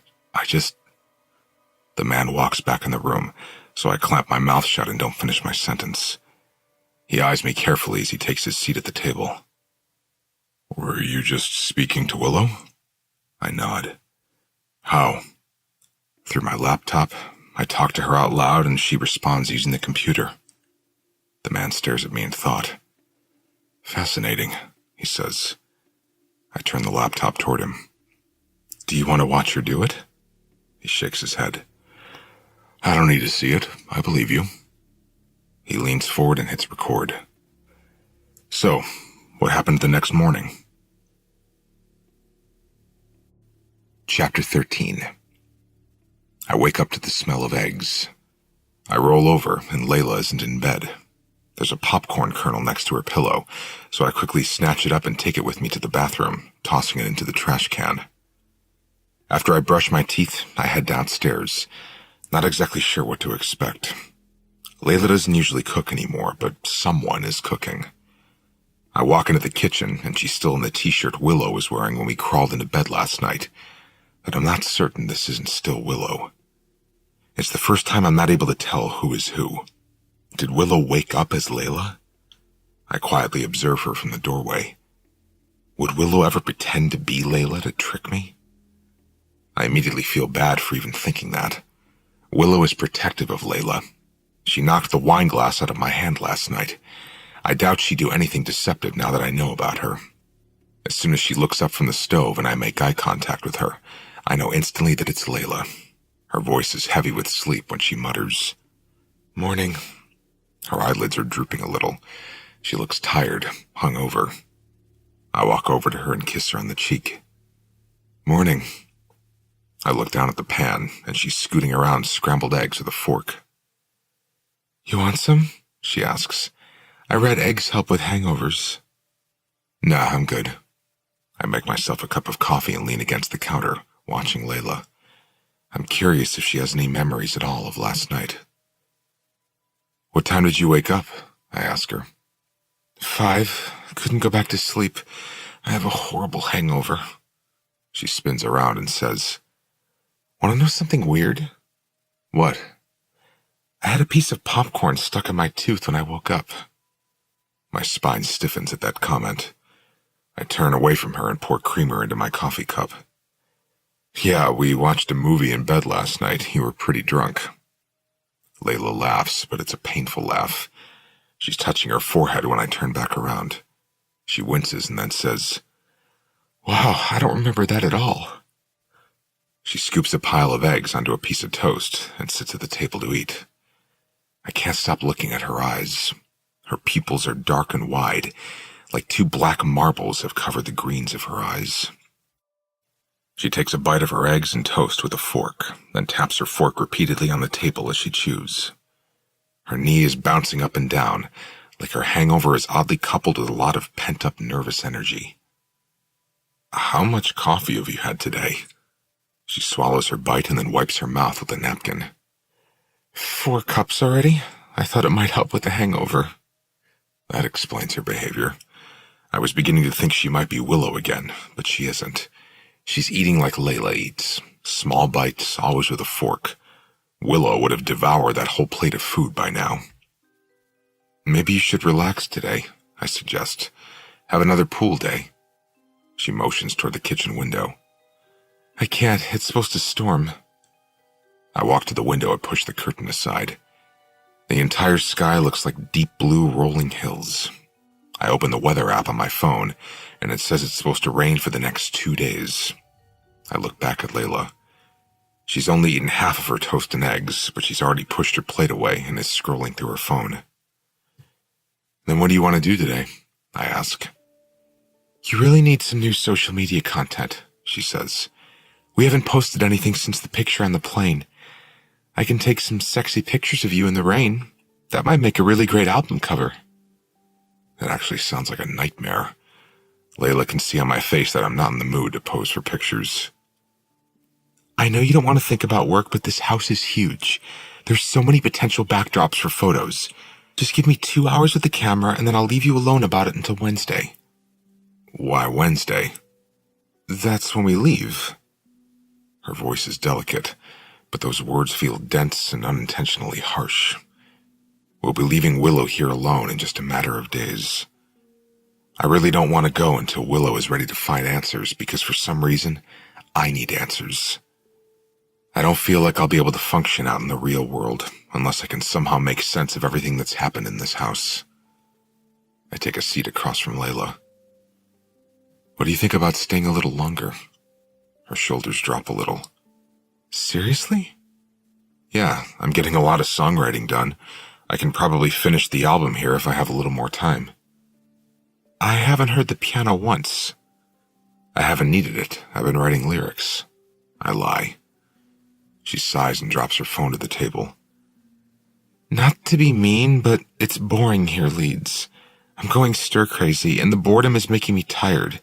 I feel exhausted every day. It's like all I do is sleep. I know that exhaustion is my fault, but I still don't let up. What if we compromise? She raises an eyebrow. Depends on the compromise. I'll give you 3 hours today to pose me however you want for however many pictures you want to take, and you give me 3 more days to work on my album. She seems attracted to that compromise. I can even pose you in the rain? I nod. A smile manages to break through her hangover. Deal. She leans across the table and kisses me. You won't regret this. She's wrong. I already regret it. I've regretted almost every decision I've made at her expense since we got here. Yet, I've done nothing to stop myself. Layla maybe got 4 hours of sleep last night. Combine that with a 3-hour photo shoot, a hangover, and very little food today, and I have no idea how she held out until 8 o'clock before going upstairs to crash. It's almost 10 now, and there's been no sign of Willow. I've tried asking her if she's here, but she hasn't responded, not even with the laptop. I've spent the last hour working out new lyrics. If I'm going to lie to Layla and tell her music is what's keeping me in this house, I at least need to create said music. I started writing a song about 2 weeks ago called No Vacancy, and I've spent most of my time tonight reworking the lyrics. It's been storming for 4 hours now. The forecast extended the rain to a 3rd day, which concerns me. Layla seems content when she gets her pool days, but I don't know what mood 3 days of being stuck inside this house will put her in. What are you doing? I jump so violently my chair scoots back 2 feet. I grab at my chest and blow out a breath when I see Willow standing in the doorway. I didn't hear her walking down the stairs because of the thunder, so my reaction to her unexpected appearance makes her laugh. You look like you just saw a ghost, she says with a wink. She walks straight to the refrigerator. Seriously, Leeds, your girlfriend has an eating disorder. I'm worried about her. She grabs a plate of leftovers from the dinner I cooked earlier. Stuffed baked potatoes and Caesar salad. Layla only ate the salad, so I saved the baked potato for Willow. I close out my document and then shut my laptop. Willow puts the plate in the microwave and then turns around to face me. What was today all about, with the pictures and the uncharacteristically vain photos? The entire time Layla was forcing me to pose today, I wondered where Willow was, if she was watching or not. I was hoping she wasn't. Nothing. I don't want to talk about the compromise I made with Layla, and I especially don't want to talk about the embarrassing fact that every time Layla posts a shirtless selfie of me, I get twice as many downloads on my music. Are you like a model or something? Willow's voice is playful, but I still don't feel like talking about it. I'd almost rather her dive into Layla's thoughts just so I don't have to explain it to her. There's this thing, social media. I know what social media is, she says. Of course you do. Anyway, Layla is working to monetize my platform. So you're an influencer? I lean back in my seat, perplexed. How do you even know what that is? I watch TV. I know a lot of things. Are you famous?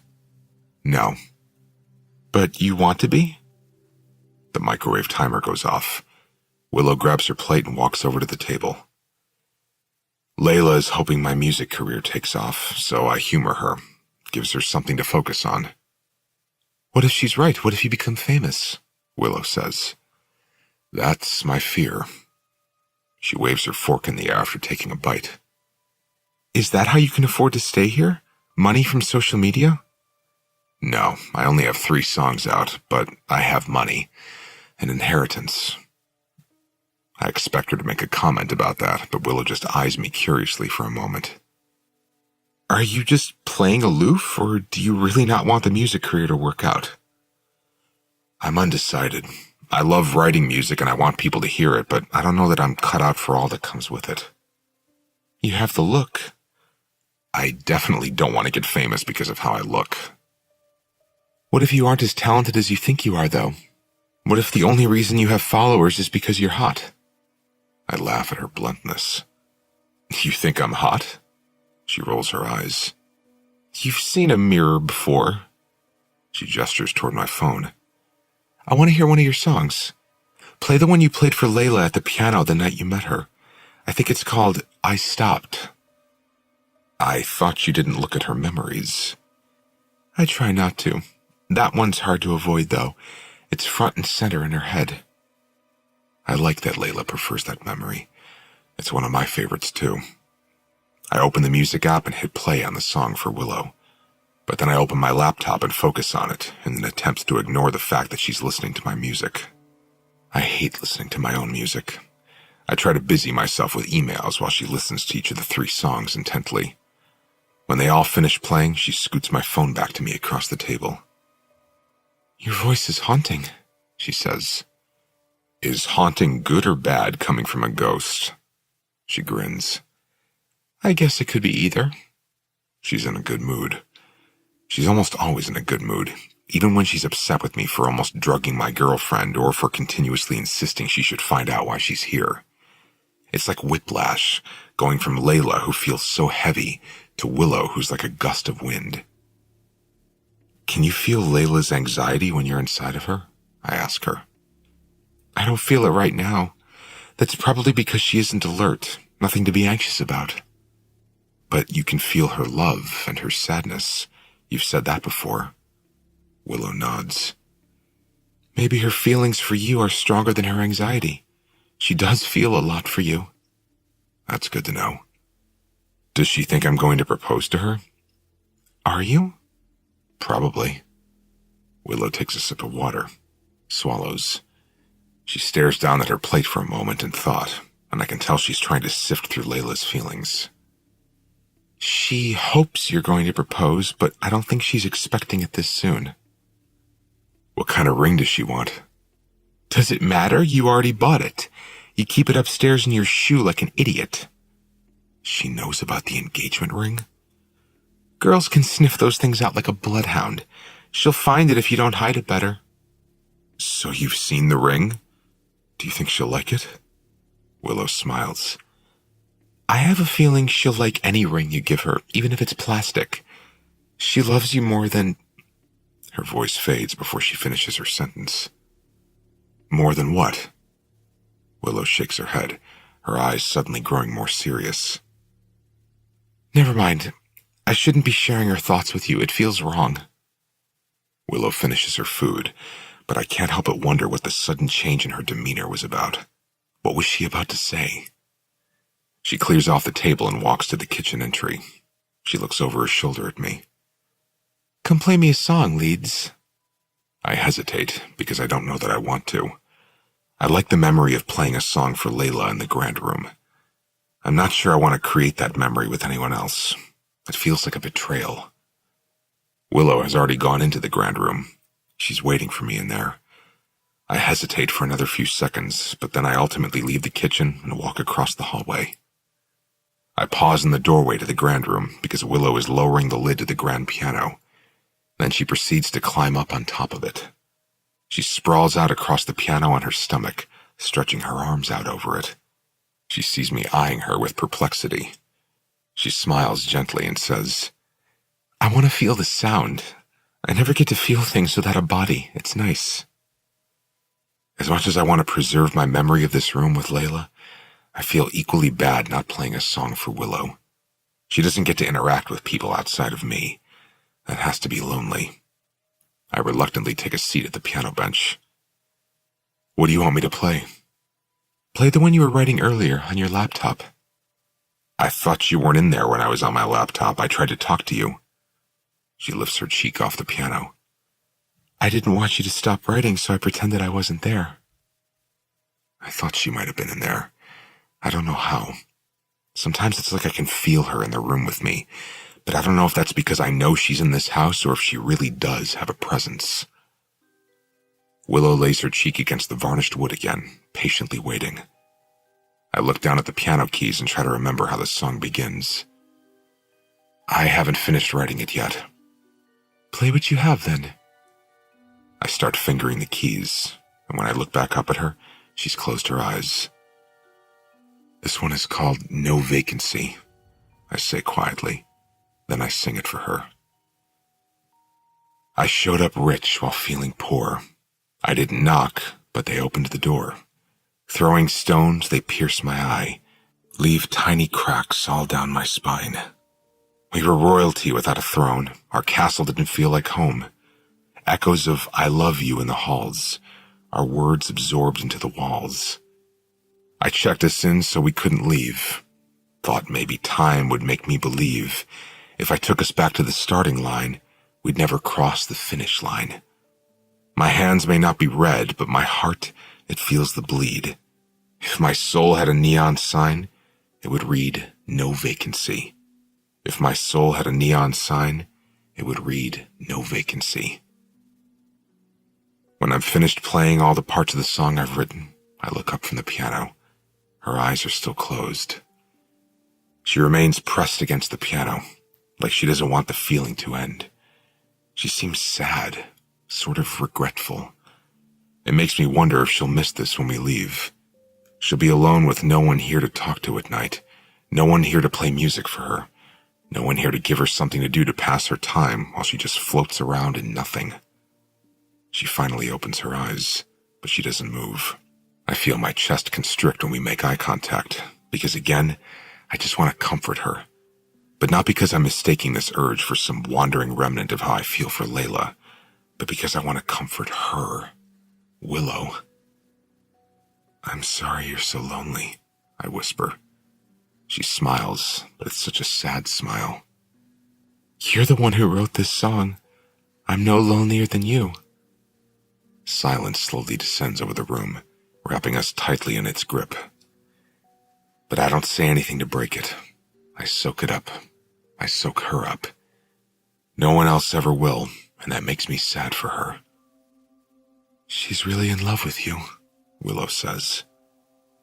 I don't know why she says that. Does she sometimes feel Layla's urges to touch and kiss me, the same way I feel the urge to touch and kiss Layla? When she's inside of Layla, is it as confusing to her as it is to me? Her body is really tired tonight. I should let her sleep. Willow sits up on the piano.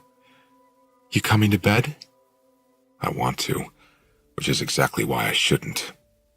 I swallow the yes that's stuck in my throat and look down at the piano keys. I place my fingers on them. You go ahead. She stares at me a moment, but I don't look at her. I begin playing the song over again, and when I do, she leaves the room. After she walks upstairs and I hear the bedroom door close, I stop the song. I lower my head to the piano. What am I doing? And why do I not want to stop?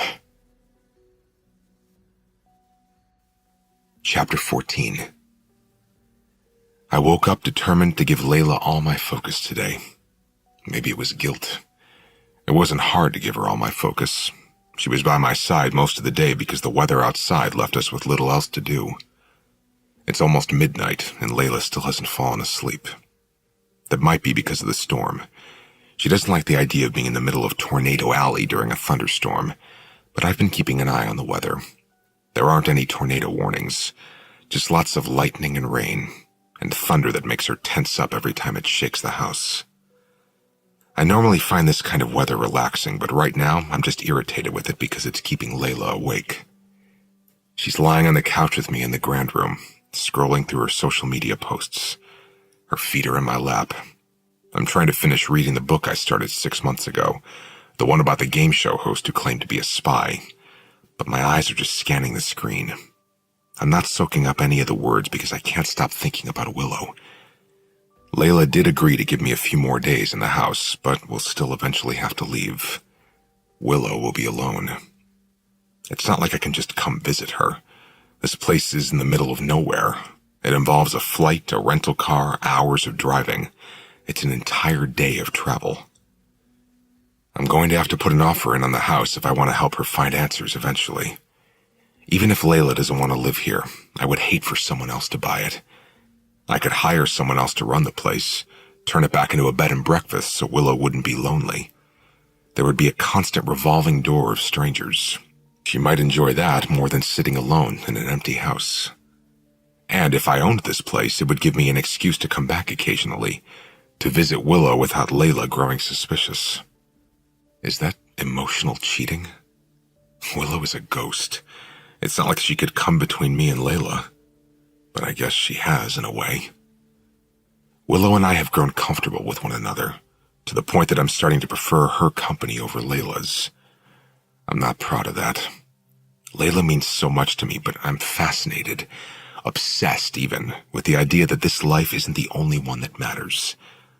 One would think that would make me feel like this life matters even more, but I felt myself growing distant from this world. I'm being pulled into Willow's, or maybe she's being pulled into mine. Either way, we don't belong in each other's worlds. But now that we've found an easy way to combine them, it makes me disinterested in everything else around me. That's not Layla's fault. There's nothing Layla has done wrong. She's the victim in all of this. She was the victim 6 months ago, and she's the victim now, even though she's unaware of it. The only thing Layla did wrong is fall in love with me. I thought this trip was going to make things better for her. Maybe that would have worked out had I not discovered Willow's existence in this house. Now I've done nothing but allow my fascination with whatever Willow is to drive an even bigger wedge between me and every other aspect of my life. Layla seems unaware of any of it, though. She may think things are just fine between us, but that's only because she doesn't remember the details and how great it was between us before I essentially became her caretaker. Not that I would have made any other choice, but regardless of the love behind caring for her or the good intentions, recovery still takes its toll, not only on the person recovering, but on everyone around them. What are you reading? Layla asks. I look over at her, and she's dropped her cell phone to her chest. Her head is tilted, and her hair is spread out over the pillow beneath her. She's barely wearing anything, a silky see-through top that doesn't even cover her navel, a matching pair of cream-colored panties. I set my phone down on the arm of the couch and wrap my hand around Layla's ankle. I drag it slowly up to her knee. Still trying to finish that same book. What book? The one about the game show host who thinks he's an assassin? She shakes her head a little. Doesn't sound familiar. I start to say, I told you about it, but then I remember that was one of the last conversations we had before she got shot. She has no memory of that entire day or the week that followed. No memory of our conversations that day leading up to the moment she got shot. Sometimes I fill in the holes for her, but I don't want to talk about it right now. I'd feel bad for bringing up something that could trigger her anxiety. It's just some novel, I say, adjusting myself on the couch so that I'm lying next to her. She cuddles against me, pressing a kiss to my neck. I take in the scent of her shampoo. It's tropical, mangoes and bananas, and it reminds me of everywhere that isn't Lebanon, Kansas. Everywhere Layla would probably rather be than right here. What will she think if I buy this house?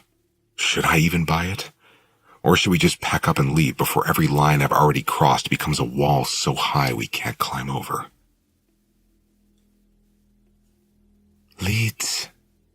Layla's voice is a distant whisper, hanging in the air as I struggle with whether I want to leave my sleep and follow that voice.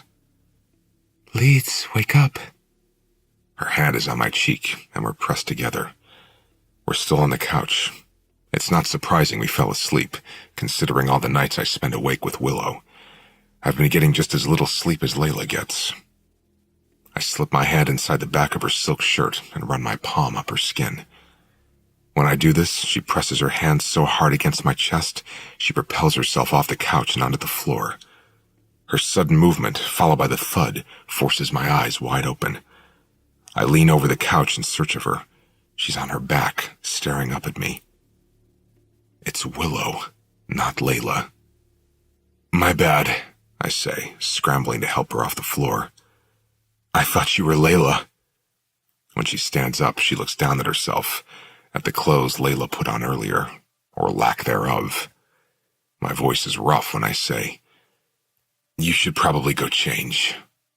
I clear my throat and walk into the kitchen while she runs up the stairs. I make us a pot of coffee because Willow feels Layla's exhaustion when she's inside of her. I certainly feel the exhaustion. It's late, and the last thing I need is coffee. The last thing I need is an excuse to stay up and chat with someone who isn't Layla. But when Willow comes back downstairs and enters the kitchen, I'm relieved to see her, and I instantly forget how wrong this is. She threw on a t-shirt and a pair of Layla's pajama pants. She nudges her head toward the coffee. Good idea. When it's finished brewing, I fill 2 cups with coffee and slide one over to her. She's standing next to me at the counter. We're shoulder to shoulder as I pour cream into my cup and she stirs sugar into hers. Did you know in ancient Arab culture a woman could only divorce her husband if he didn't like her coffee? Willow asks. I lean against the counter. Is that true? She nods, leaning against the counter next to me, facing me. She sips slowly from her cup and then says, I read it in one of those books in the grand room. How many have you read? All of them? What other random facts have you learned? She sets her cup down and then pushes herself up onto the countertop. The most expensive coffee in the world is made in Indonesia. It's expensive because the beans are eaten and digested by a cat before they're used to make the coffee. I wasn't expecting a fact like that. I look down at my coffee and grimace. What do they do, dig the digested beans out of cat shit? She nods. People pay more money for coffee made from cat shit? Willow grins. Rich people are weird. That could be you someday, drinking cat shit coffee on your mega yacht. I hope to hell not. She presses both hands into the counter at her sides. She leans back a little, swinging her legs back and forth. What's your mother like? That question throws me for a loop. My mom? She nods. I hear you on the phone with her sometimes. There's so many times throughout the day I wonder where Willow is when she's not in Layla's body. Does she follow me around? Does she just hang out in the grand room all day? Does she ever follow Layla around? She's a good person. I got lucky. Willow releases a slow breath and then looks down at her swinging feet. She stops moving them. I wonder what my mother was like. It's the first time she's ever acknowledged that she might have had an actual human life prior to the one she's living. It makes me wonder if she's having a change of heart. If maybe she does want to try and research into her past. I'm thinking about putting in an offer on the house. Willow perks up at that. This house? You really are going to buy it? I nod. Does Layla want to live here? Probably not, but I could pitch it to her as a business investment. It would give me a reason to visit you. Why doesn't she like it here? When I've looked back on her memories of this place, they all seem good. A lot has happened since we met. I don't know that it's this particular place she doesn't like. She just hasn't had a chance to settle since she was released from the hospital. I don't think anywhere will feel like home to her until we can pick out a place together, and I doubt she'll want a place this isolated. She lived in Chicago before, right? Do you think she wants to go back there? I stare at Willow, wondering if she knows that's what Layla wants, and she's just saying that as a hint. I don't know. You tell me. Willow shakes her head. I don't want to dig around in her head anymore. Like I said before, her thoughts are chaotic. What do you mean by chaotic? I'm not sure, Willow says with a shrug of her shoulders. You say she's lost a lot of her memories, but to me, when I'm inside her head, there are too many for me to process. It's like they all overlap, so it's hard for me to really sift through them. But honestly, they aren't my thoughts to sift through, so I mostly just ignore them. That's probably the right thing to do. She laughs half-heartedly. I think we blurred the line between right and wrong a while ago. Neither of us speaks for a moment after she says that. It's tough, because we both know this is wrong, but I think we're both hoping the other one doesn't put a stop to it. We obviously enjoy each other's company, or we wouldn't be doing this night after night. Willow looks at me thoughtfully. What happened the night you and Layla were shot? I stand up straighter, shuffle my weight to my other leg. You can't just dig around in her head for that. It's not really something I like talking about. Willow is silent for several seconds. I could, but I want to hear your version. I don't like talking about it. I swore to myself after I recounted every detail to the police that I'd never talk about it again unless Layla asked. Willow is waiting for me to say something. I open my mouth to respond, just as thunder rolls across the sky and a streak of lightning hits nearby. Willow flinches and the lights go out. The kitchen lights didn't even flicker. They just immediately shut off, along with every other appliance in the house. The sound of thunder is still rumbling through the house when Willow asks, Leeds? She sounds frightened. I find her in the dark, and she's no longer sitting on the counter. She's standing in the middle of the kitchen. I rub my hands down her arms reassuringly. It's okay, the power just went out. It'll probably kick back on in a second. Willow steps back and says, What's going on? Her words come out quick and shaky. Where are we? More lightning illuminates the kitchen, and I stare at her between flashes of darkness and bright light. Her eyes are full of fear. I can immediately tell I'm no longer looking at Willow. Layla? What the fuck is going on? She says, her voice louder as she takes another step back. She grips the counter next to her, looking wildly around the kitchen. Why am I in the kitchen? I immediately grab Layla and pull her against me. I press my hand against the back of her head. It's okay, I say, trying to come up with an excuse as to why she's now standing in the middle of the kitchen with no memory as to how we ended up here. The power went out. It woke us up. Why don't I remember that? How are we in the kitchen? She stops talking. She releases a sigh. I feel her relax, and I can immediately tell Willow has taken back over because she feels different in my arms. She pulls away from my chest. I'm sorry, Willow says. The lightning startled me, and I must have accidentally slipped out of her. There's a new concern in her eyes that wasn't there before.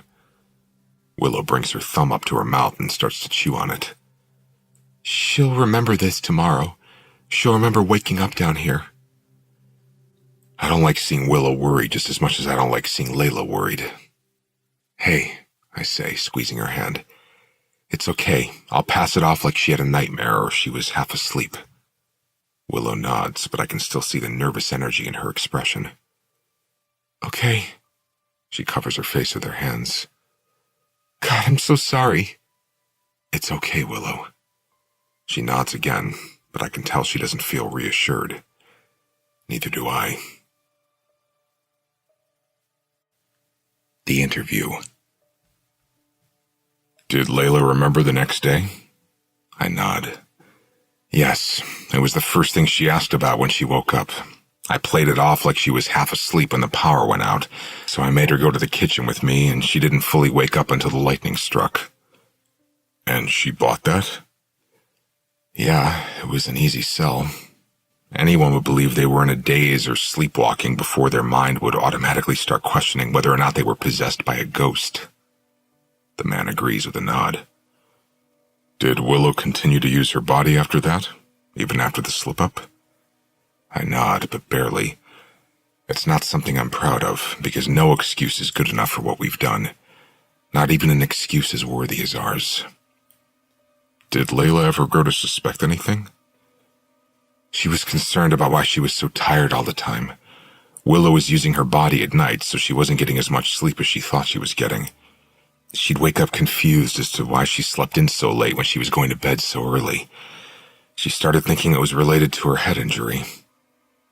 And you didn't tell her otherwise? I inhale and then slowly exhale before answering that question. No, I went along with it. Made her an appointment to see the neurologist. What did the neurologist tell her? The appointment isn't until next week. Are you going to take her? I shake my head. No, I can't now. She's never going to forgive me for what I've done to her these last few days. I lean forward, pressing my palms to my forehead. I've let this get out of hand and I'm not sure how to turn it around. Why didn't you just tell Willow to stop when you realized it began to affect Layla? I didn't want her to stop. Because you were trying to help Willow? I wish I could say yes to that, but I shake my head.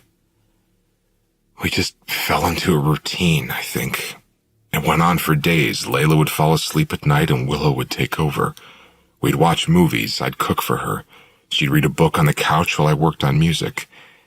There wasn't a good reason for us to do it. We still weren't using the time together to search for answers. We just enjoyed each other's company. The man nods. How does Willow feel about the part she plays in this? She feels terrible. We both do. Yet you continue to do it. I'm growing frustrated with his questioning. Is it fair to assume this continued because you started to develop feelings for Willow? I can't even say yes out loud. Instead, I just nod. Chapter 15. We're supposed to check out in 2 days and head back to Tennessee. Layla has been cheerful about it. I haven't been. I'm sitting at the piano bench, trailing my fingers up and down the keys. I've been internally moping all day, like a child being forced to throw away his favorite toy. I haven't spoken much to Willow since last night. We stayed up late watching another movie. I've noticed a recurring theme over the past several nights. We watch movies about ghosts, the afterlife, anything paranormal. Willow asks questions after the end of each movie, as if she's trying to figure out which version of this world she wants to believe in. Last night we watched What Dreams May Come. It made her cry. She didn't ask a single question when it was over. She just rolled onto her side and looked at me sadly. I asked her what was wrong, and she said, I don't want to go back. Back where? I said.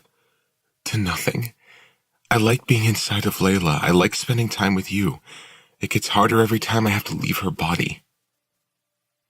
I didn't know what to say because I felt the same way, so I just grabbed her hand and held it until we both fell asleep. It's becoming difficult at night, watching her have to leave Layla, knowing she's just going back to a bare minimum of an existence in a huge and lonely house. And the closer we get to the day Layla and I are supposed to leave, the more sullen Willow and I have become when we spend time together.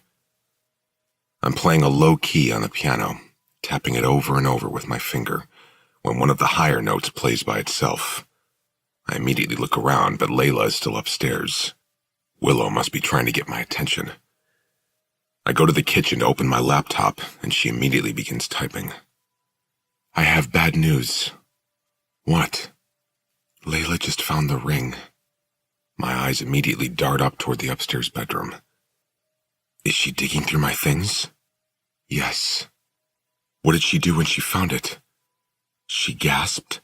Then she put it back and immediately texted Aspen and told her about it. Shit, I say with a heavy breath. I wasn't ready for this. Not after I've spent the last 2.5 weeks using Layla the way I've been using her. A proposal at this point would feel dishonest. I sit down at the table and drop my head into my hands. Willow begins typing something into the document again.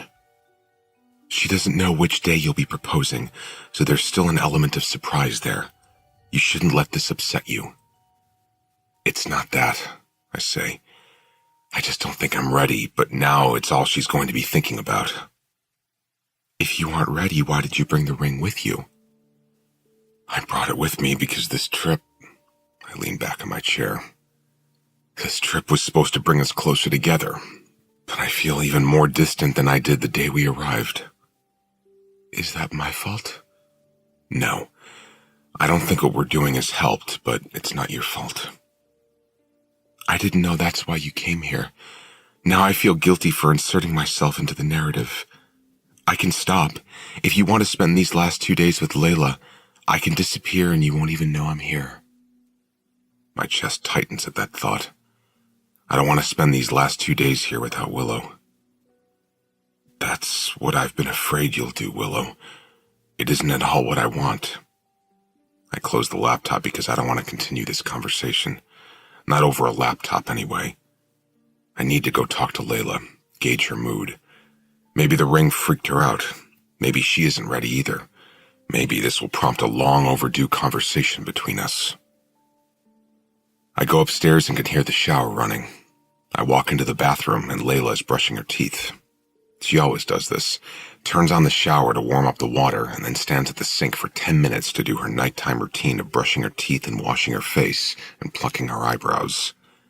And she barely has enough hot water left to actually make it through a full shower. She grins as soon as I walk into the bathroom. She spits toothpaste into the sink and then rinses. Then she walks over to me and wraps her arms around me, pressing her mouth to mine. There's such a difference in her right now compared to the tired version of herself she's been dragging around during the daytime. She's definitely excited for the proposal. It's like it breathed new life into her. What are you doing? She asks, her voice a disturbing level of cheerful. Working? She slides her palms down my chest. You should take a break. Shower with me. I look over my shoulder like I have somewhere to be. I took a shower this morning. When I look back at her, she rolls her eyes and lowers her hands to my sweatpants. Well then, I'll shower. She feathers her lips across my jaw as she reaches into my pants. After I'm done with you. Before I can stop her, she pushes me against the bathroom door and drops to her knees. We haven't had sex in 3 days.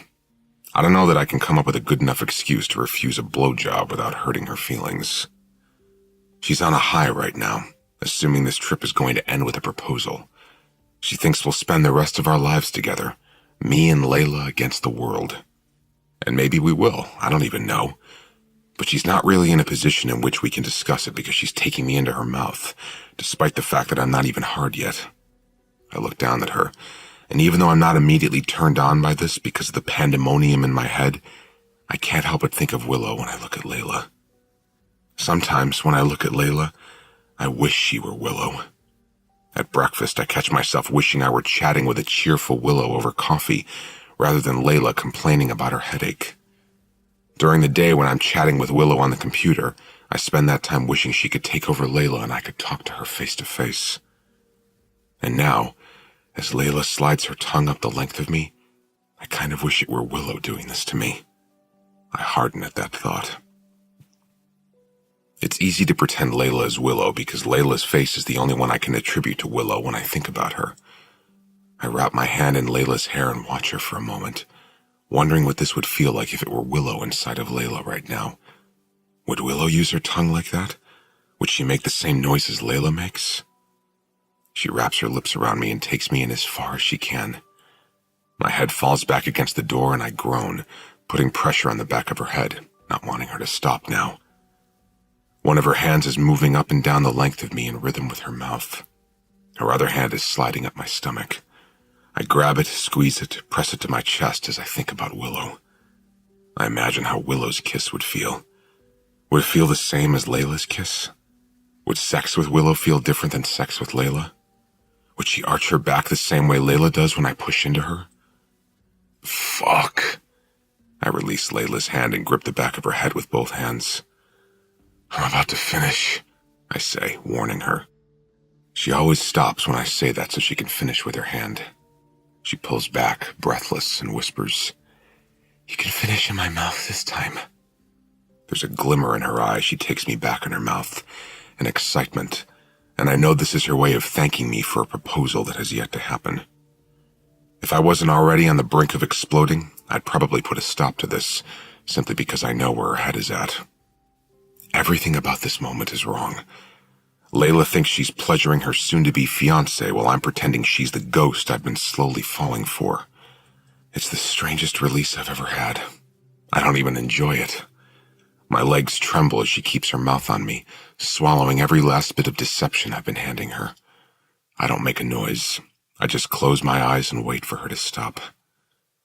When she finally releases me, I can't even bring myself to look at her.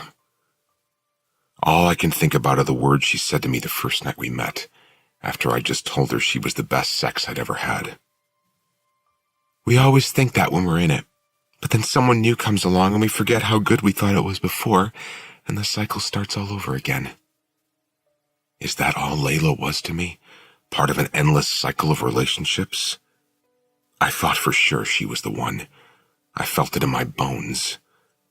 Now all I feel is remorse, because it wasn't until 10 seconds ago that I realized I've already moved on to another cycle. I've moved on to Willow. It's Willow I want to talk to when I wake up. Willow I want to see before I close my eyes. Willow I want to spend all my time with during the day. I prefer Willow over Layla now, in almost every way, and it's a heavy, appalling, shameful realization.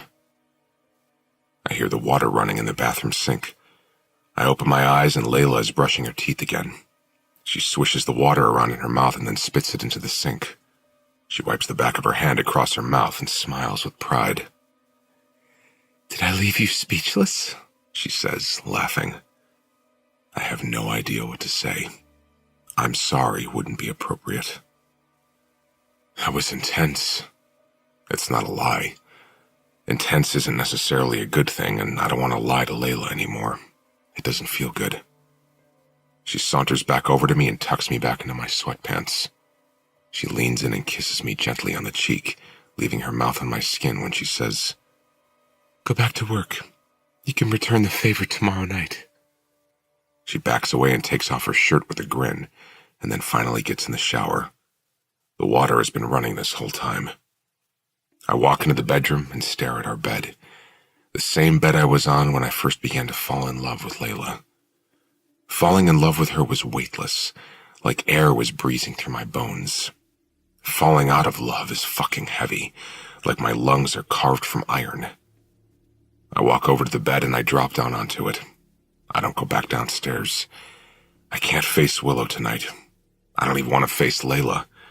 I just want to sleep. Chapter 16.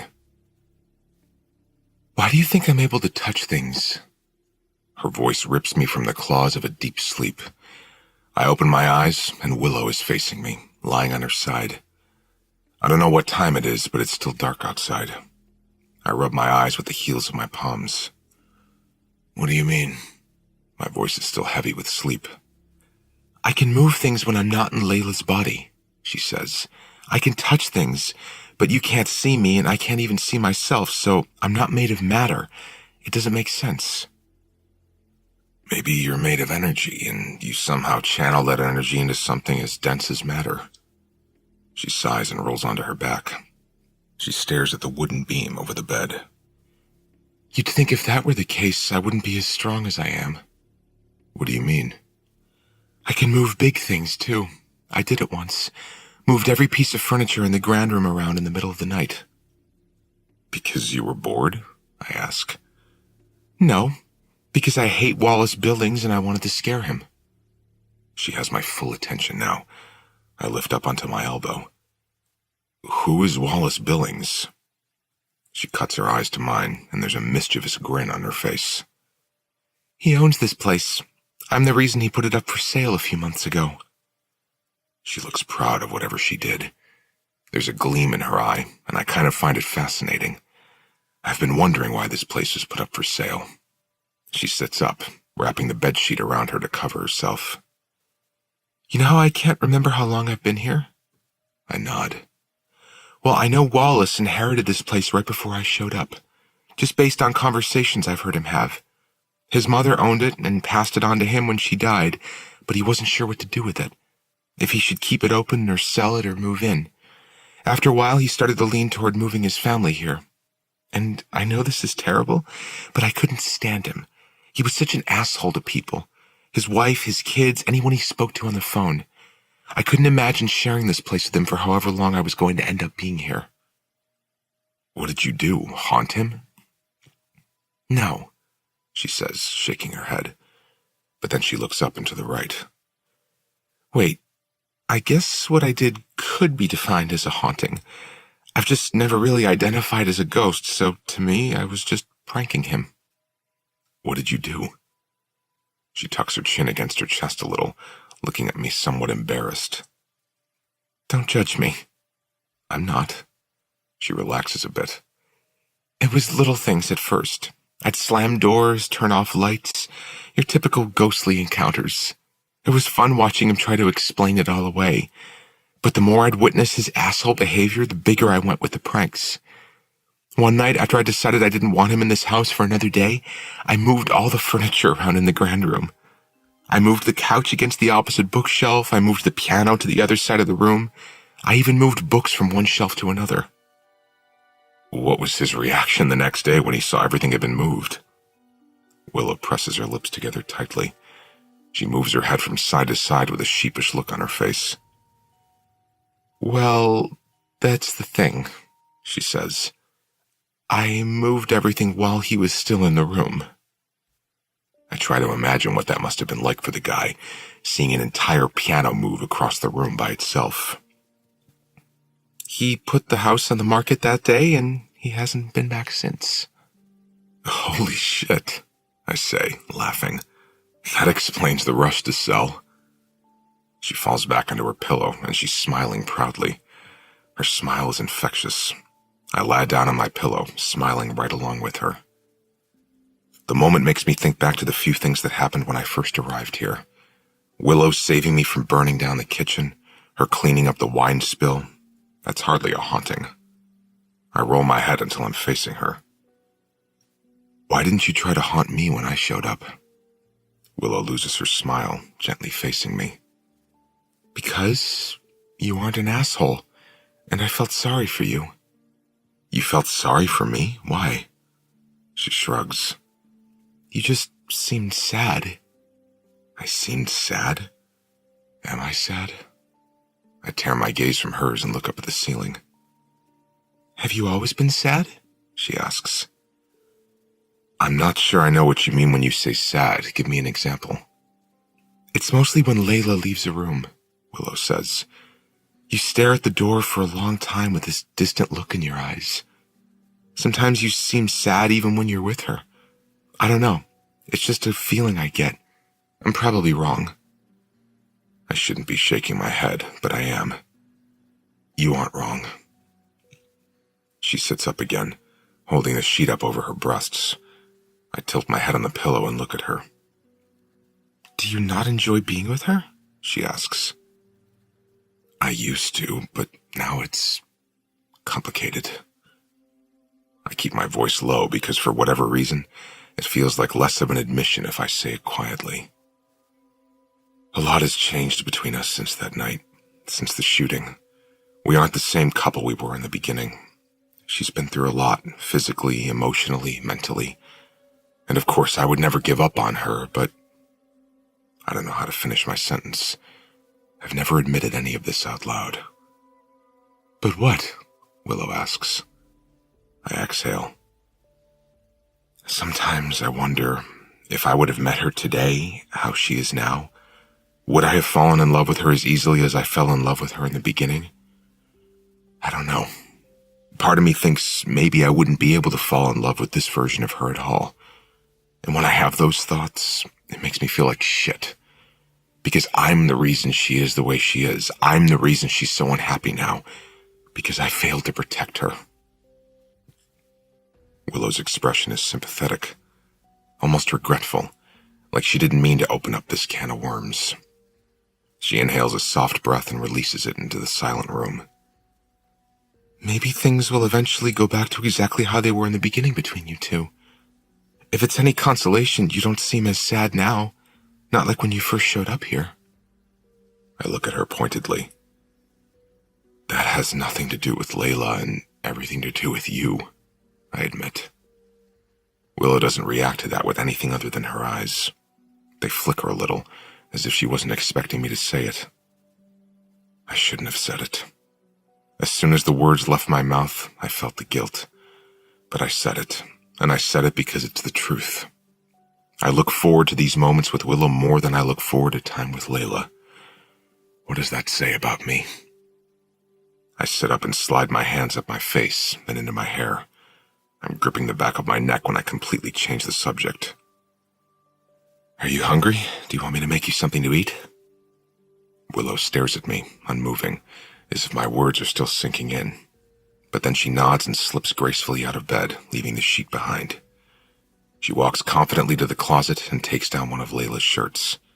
She catches me watching her as she pulls it over her head. I can't even tear my eyes away this time. Nothing you haven't seen before, she says evenly. She walks out of the room, and I listen as her footsteps fade down the stairs. I wait a couple of minutes before heading down myself. I'm shamefully aware that the sight of Willow naked had more of an effect on me than when Layla had my dick in her mouth. And that makes no fucking sense. It's Layla's body either way. I made grilled cheese. Layla only had a salad for dinner, and Willow said the hunger pains were intense tonight, so I made her 2 sandwiches. I'm relieved Willow has been taking over Layla's body, even if just for the nutritional benefit. Not that grilled cheese is all that nutritional, but it's better on Layla's body than too few calories, and Layla certainly wouldn't willingly eat a grilled cheese. Her obsession with dieting has been a concern of mine for a while now, but I haven't really made it a priority because so many other things with Layla have been my focus for the last 6 months. I thought the eating would work itself out. It hasn't, but Willow at least makes it less of a concern for me. She's on her 2nd sandwich, and neither of us has spoken since I handed her the plate of food. I'm on my laptop, staring at the listing for the house. I'm still torn about what to do. I don't want to leave Willow alone, but I know Layla doesn't want to stay here. I would ask Willow to come with us, but that's not really an option. I can't allow her to continue using Layla's body. It was only supposed to be a temporary fix, a way for Willow and me to communicate. But it's taking its toll on Layla.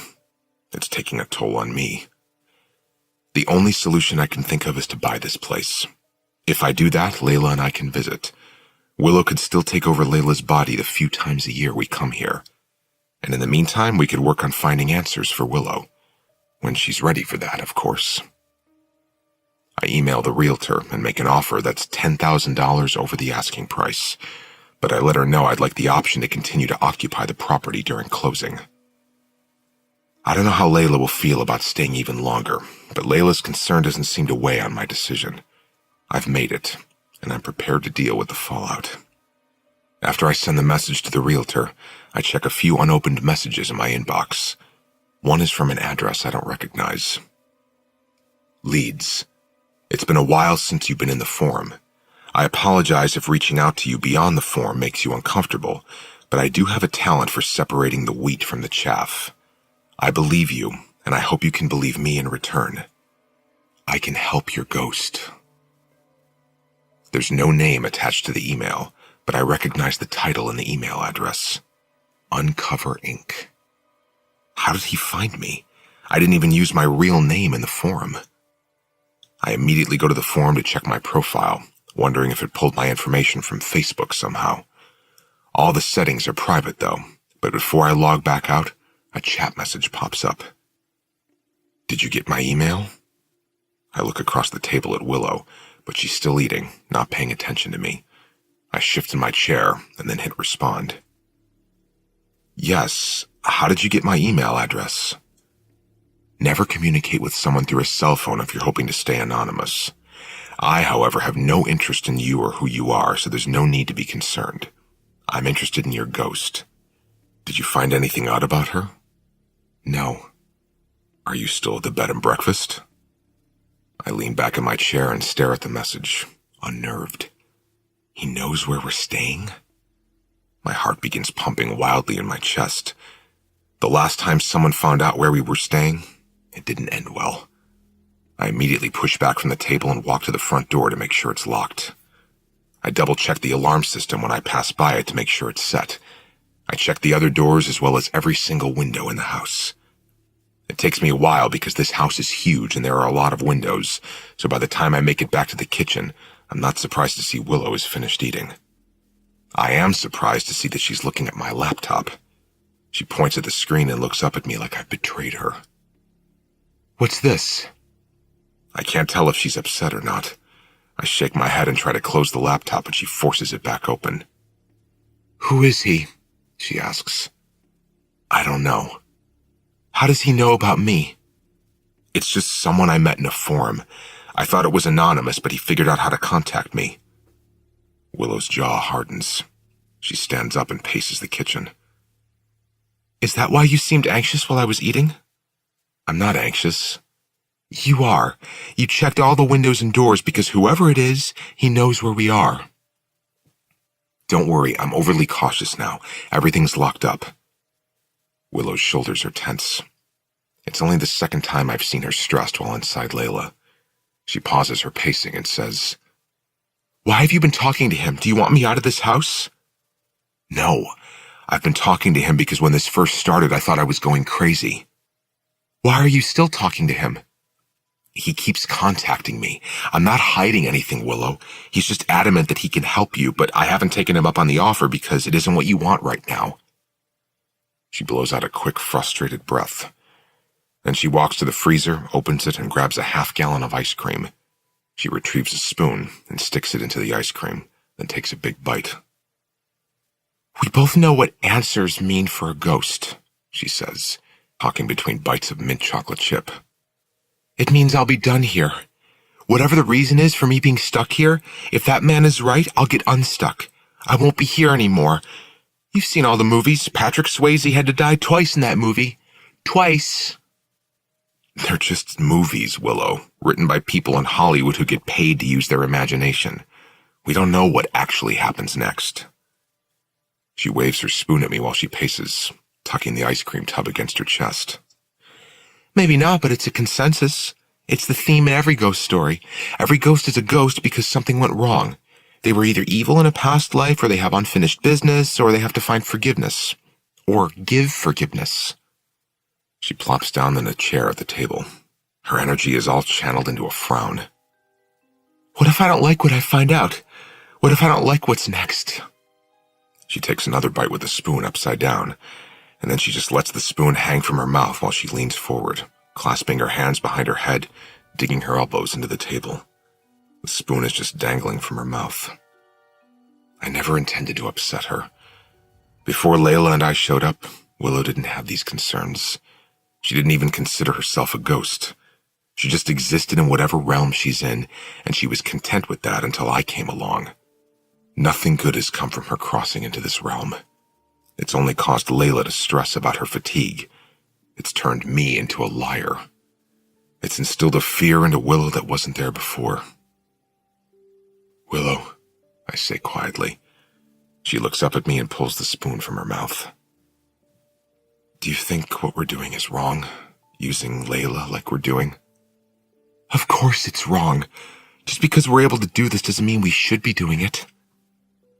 As much as I don't want her to be right, I know she is. I've known all along, but the selfish side of me has been excusing it because I've been telling myself I'm helping Willow. But before I got here, Willow didn't even want help. She took over Layla simply because she wanted to taste food. And even that might have been fine, but then I got way too involved. I became morbidly fascinated to the point that I've been putting Layla at risk, maybe even Willow. There may not be a handbook for how to deal with a ghost, but a person doesn't need it to be written down in order to know the difference between right and wrong. Willow walks the ice cream back to the freezer. You look tired, she says flatly. I am. You can go to bed, she says, waving toward the stairs. I'm gonna watch a movie. I don't want her to watch a movie. I'm not sure I want her using Layla's body anymore. Layla's tired too. She needs to sleep. Willow stiffens at my words.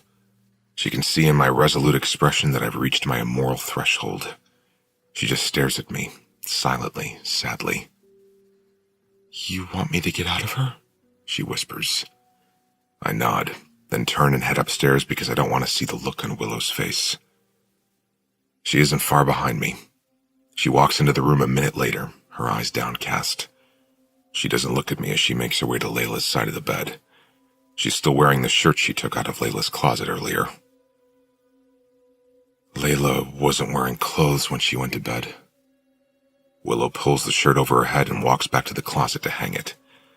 She doesn't bother covering herself on the walk back to the bed, but I'm not even looking at her body. I'm looking at the moon's reflection on her face and the tears that rim her eyes. She crawls into bed and pulls the covers up to her neck. Her back is to me, but I can hear her crying. I hate that I've upset her. I don't want her to be upset, but I don't know how else to deal with this. She's a ghost who doesn't want help. I'm a guy who doesn't want to leave her. We're communicating through a girl we have no right to be using like we have been. It feels like a breakup, and we aren't even intimate. Her breaths are coming in short and shallow bursts, like she's trying her hardest to fight back her tears. The need to comfort her is overwhelming, especially because I'm the one who has made her feel this way. I move my head to her pillow and find her under the covers, then wrap my arm over her stomach. She grips my arm with her hand and squeezes it supportively. It's her way of letting me know she understands my decision, but understanding it doesn't make it easier. When Layla is sad, it's almost always fixable with whatever kind of medicine will cure her pain or ailment. But with Willow, her sadness is unreachable, even from this proximity. I can't soothe the loneliness she feels in her world. I can't tell her it'll be okay because I don't know that it will be. This is an unprecedented journey for both of us. I want you to message him back tomorrow, she says. Ask him if he really thinks he can help me. I close my eyes, relieved that she's finally willing to do something about this. The thought of her just living forever without purpose is depressing. I kiss the back of her head. Okay, I whisper. Do you not want me to use Layla anymore? She asks. I don't answer that right away because it's not a simple yes or no. Of course I want her to use Layla because I like spending time with her, but I also want her to stop because we've taken this way too far. She takes my silence as confirmation that I don't want her to do it anymore. I bury my face into her hair, but I still don't speak. Anything I say at this point feels like it'll just be a new item added to the list of ways I've betrayed Layla. Like the fact that I've put in an offer on the house. I haven't even told Willow. Now I'm not so sure she would even want me to buy it. I put in an offer on the house. Willow rolls over. Her breast brushes against my arm, and I try to ignore it, but we're in a more intimate position than we've ever been in. It's hard to ignore when my face is just 2 inches from hers and she's looking up at me with hope shining through her tear-filled eyes. You did? I nod and lift my hand from her waist. I bring it to her forehead and move a piece of hair that's fallen over her eyes. Yes, I wouldn't be here full time, but I can come back and visit. I want to help you. What about Layla? She asks. I shrug, because I don't know what will happen with Layla. I don't know that she'll ever want to come back here. I don't know where we'll be when we leave here. Things with Layla feel different now that Willow has entered the picture. But I also know that visits back to this place will just be another form of torture if we don't use Layla's body. Sure, we'll be able to communicate, but we'll have to do that without a way to look at each other, and that sounds like torment. The room is quiet. So quiet, I swear I can hear Willow's heart pounding in her chest. She's gazing up at me with a mixture of longing and sadness. I'm looking down at her much the same way. Even buying this house wouldn't bring me reassurance. I'd still think about her every minute of the day when I'm not here. I'll still pretend Layla is Willow every time I kiss her. My eyes fall to Willow's lips, and I'm reminded of the crazy way my heart beat when I kissed Layla for the first time. Only now, it's an even smaller plink and a much bigger boom. I never thought I'd feel more for someone than I felt that night. But right now, I'm feeling everything I can feel in this world, coupled with everything I could feel in Willow's world. I run the back of my hand across her jaw, angling her face more toward mine. She keeps her eyes open as I slowly lower my head and rest my mouth against hers. There's a hesitation on both of our parts, as our lips slide against each other with very little movement. It's as if we're both scared of what this will mean for our future. Will crossing a physical line by kissing her make me crave her even more? Will it make me never want to leave?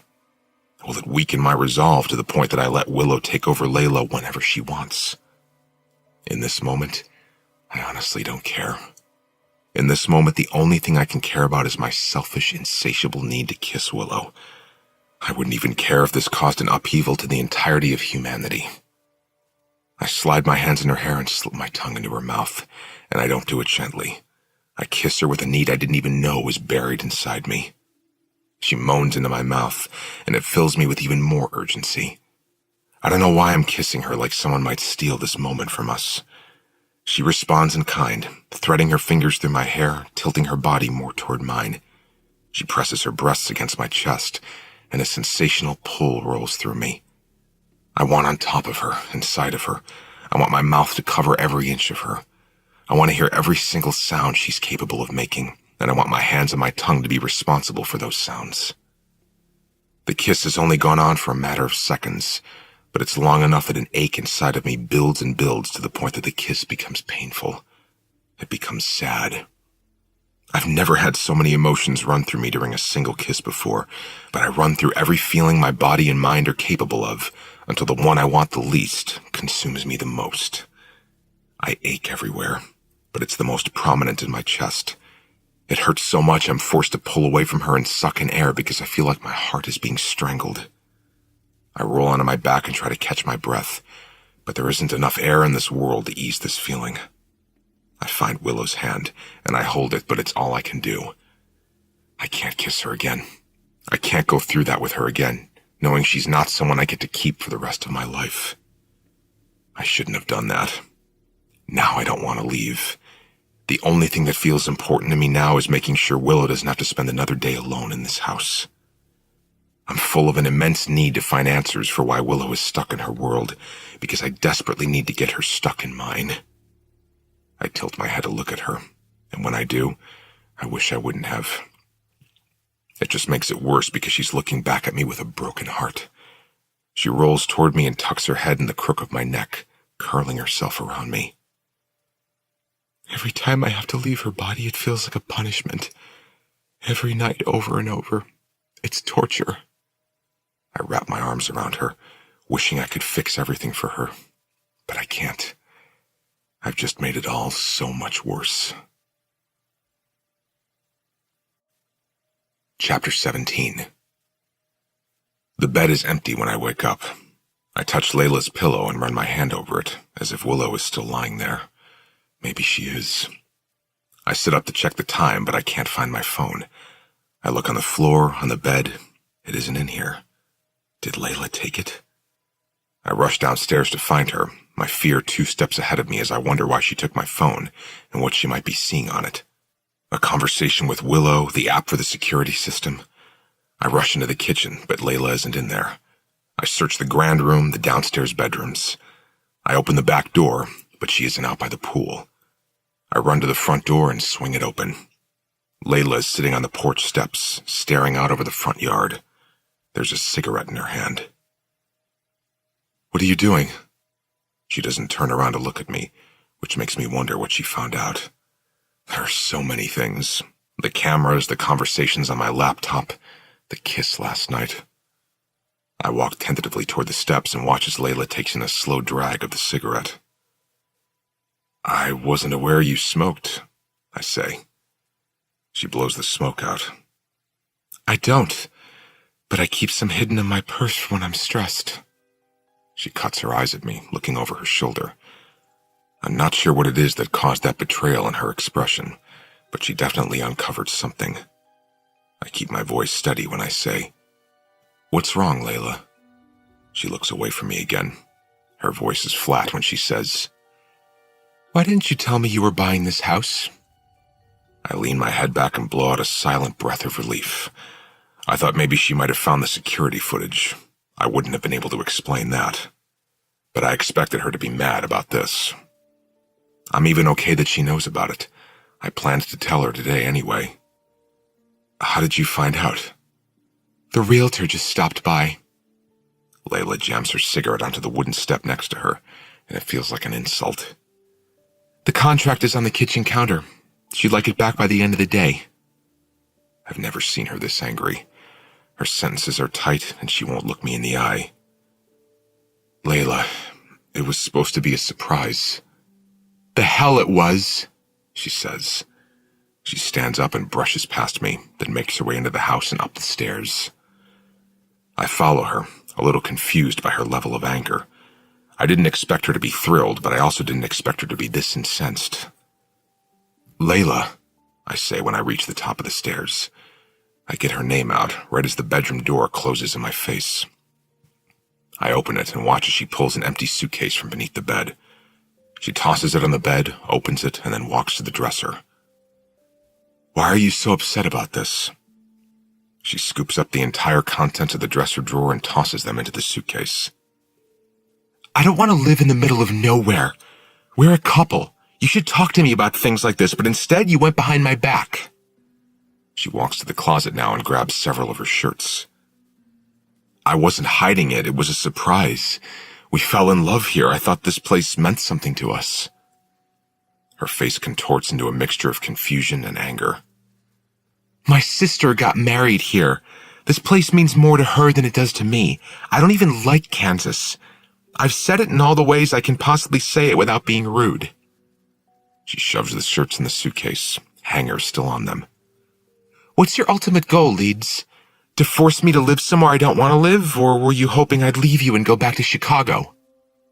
She's still packing, and I'm not sure I can convince her not to leave. But she can't leave. Not after last night. Not after that kiss with Willow. I have to convince her to stay, even if it's just for one last night. I need a chance to see Willow again, even if it's just so I can tell her goodbye face to face. I can't do that if Layla leaves. I rush to the closet and dig inside my shoe. I frantically pull out the engagement ring. I had a plan, Layla, I say, walking over to her. She's staring at the ring in my hand. I was going to propose tonight and tell you about the house. I had it all planned out. You weren't supposed to find out this way. Layla has stopped packing. She's staring at the box, and then she lifts her eyes to mine, but they're still filled with anger. I already saw the ring. You realize you left the receipt inside the box, right? I don't know why that matters. I would have taken it out before I proposed anyway. Why does that matter? You bought the ring while I was in the hospital, Leeds, 6 months ago. That means you spent the last 6 months doubting whether you even want to be with me. She turns and zips up her suitcase. If you don't want to leave, fine. Stay and close on your house, but I don't like it here and I don't want to stay here. I'm taking the car. Fuck. Fuck. If she leaves, I won't get to see Willow again. I run through the bedroom, past Layla. I block the doorway and then kneel in front of her. She stops moving. This isn't how I wanted this to happen, I say. But I've known since the night I met you that I wanted to marry you. I bought this ring 6 months ago knowing that once you recovered, we would come back here. I wanted to ask you to be my wife, but I wanted to do it here, where we met. I love you, and I want to spend the rest of my life with you, Layla. Please don't go. Layla doesn't move. She's staring at the ring now, less tense than she was a minute ago, less angry. Please, I beg. She hesitates, her expression still full of doubt. She releases the suitcase. This is really confusing, she says. I want to believe you. Why don't I believe you? Because you shouldn't, I want to say. Instead, I stand up and grab her hand. I look at her intently, and with what I hope looks like honesty. Because what I'm about to say is honest. I knew I wanted to marry you the first night we met. I had never felt more connected to someone like I did to you. What I follow that up with is a lie, though. I want to spend my life with you, Layla. Please, marry me. She believed that. I can see it in her expression. All her anger has turned to relief. So you haven't been doubting us? Yes, for 6 months. No, not even for 1 second. A tear spills out of her right eye, and then she shakes her head regretfully. I ruined it, Leeds. I'm so sorry. I got angry and I ruined this whole thing. I pull the ring out of the box. I slip it on her trembling finger. She's full on crying now. It's not your fault. I should have planned this better. She shakes her head and throws her arms around my neck. No, it was perfect. She kisses me and then pulls back to look at the ring. And yes, I'll marry you. This was not the proposal I had imagined. Far from it. I try to keep a solid expression on my face, but the bigger her smile gets, the smaller I feel. She kisses me again, and she tastes like cigarettes, and I have to force myself through the kiss. I've done some pretty terrible things in the last year, but this may be the lowest I've ever sunk. I just proposed to a girl I'm not even sure I'm in love with anymore. I have to call Aspen, Layla says. She bounds out the bedroom door and down the stairs. I just stand still in the bedroom, shaking my head. What have I just done? I hear something behind me, a noise coming from the dresser. The bottom drawer slowly slides open by itself. I walk over to the dresser and look inside the drawer. My laptop and my phone are tucked away inside. I pick up my phone and enter the passcode. I open the messages where Willow and I have most of our conversations. There's an unread message that reads, I had to hide your phone and your laptop after the realtor left. Layla looked really angry, and I didn't want her snooping. The message was sent an hour ago. I sigh, walk over to the bed, and fall on top of it, face first. I'm sorry, I say out loud. I had no other choice. The room is silent. I lay my phone on the bed in case Willow wants to use it to respond to me. She doesn't. She doesn't speak to me at all. Chapter 18.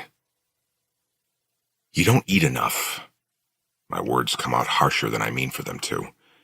Layla looks up from the food she's been pretending to take bites of. I've eaten enough to gain 3 pounds since we got here. I'm not just talking about these past 2 weeks. You barely get 800 calories a day, tops. It worries me. My body is used to 800 calories. I function just fine on that. No, you don't. You're always hungry. Layla laughs incredulously. You say that like you know my body better than I do. I'm making her angry. That isn't my intention. It's just that I've been angry all day, and that's transferring onto Layla. Willow hasn't spoken to me since I gave Layla the ring. I've tried talking to her every time Layla leaves the room, but she doesn't respond. Yet another night I'll spend counting down the minutes until Layla falls asleep. I take my plate to the sink and rinse it off. Layla can sense something is wrong with me. She pushes back from the table and walks over to me, sidling up next to me. You okay? I realize I'm supposed to be on a high because I proposed to the love of my life today, but it is so fucking hard to fake a smile.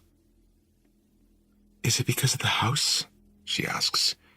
Is it really that important to you? I don't hear any traces of anger in her voice. She seems genuinely curious, so I use her good mood to my advantage. I cup her chin in my hand. This is where I met you, Layla. Of course it's important. She smiles. That's sweet.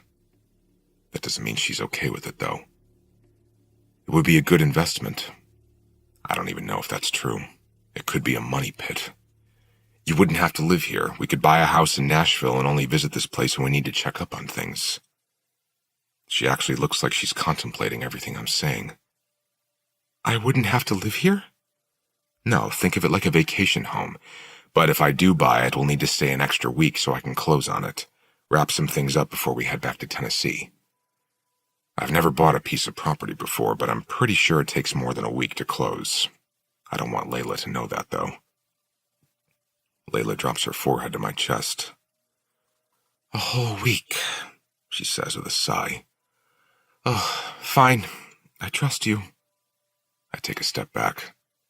Seriously? She nods. Why not? It means a lot to you, and you'll be my husband soon. Besides, it might be cool to get married at the same place my sister got married. I wrap my arms around her and I hug her. It's the first hug I've given her lately that hasn't felt forced, but I am so relieved. She's giving me an extra week here, which means I get to see Willow again.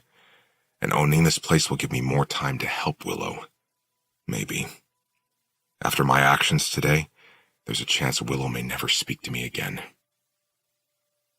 I proposed to Layla today, so it only made sense not to push her away when she wanted to make love tonight. She took off all her clothes and said she wanted me to make love to her while she only wore her engagement ring. I had to think about Willow again in order to get through it. Then, when it was over and Layla wanted to cuddle, I pretended she was Willow while I gently ran my hand up and down her arm until she fell asleep. That was half an hour ago, and we're still in the same position. She's asleep on my chest. I'm staring up at the ceiling, waiting for Willow to show up, hoping she shows up. I didn't call my mother to tell her I proposed to Layla. I'm not proud of it. I'm not proud of what it's going to do to Layla when I admit I'm not in love with her anymore. She shifts against my chest and then sits up. My whole body sighs with relief when I see it's Willow. I was beginning to think I'd made her angry enough not to take over Layla again. She's staring down at Layla's ring. Then she slips it off her finger and sets it on the nightstand. I don't like how it feels, she says.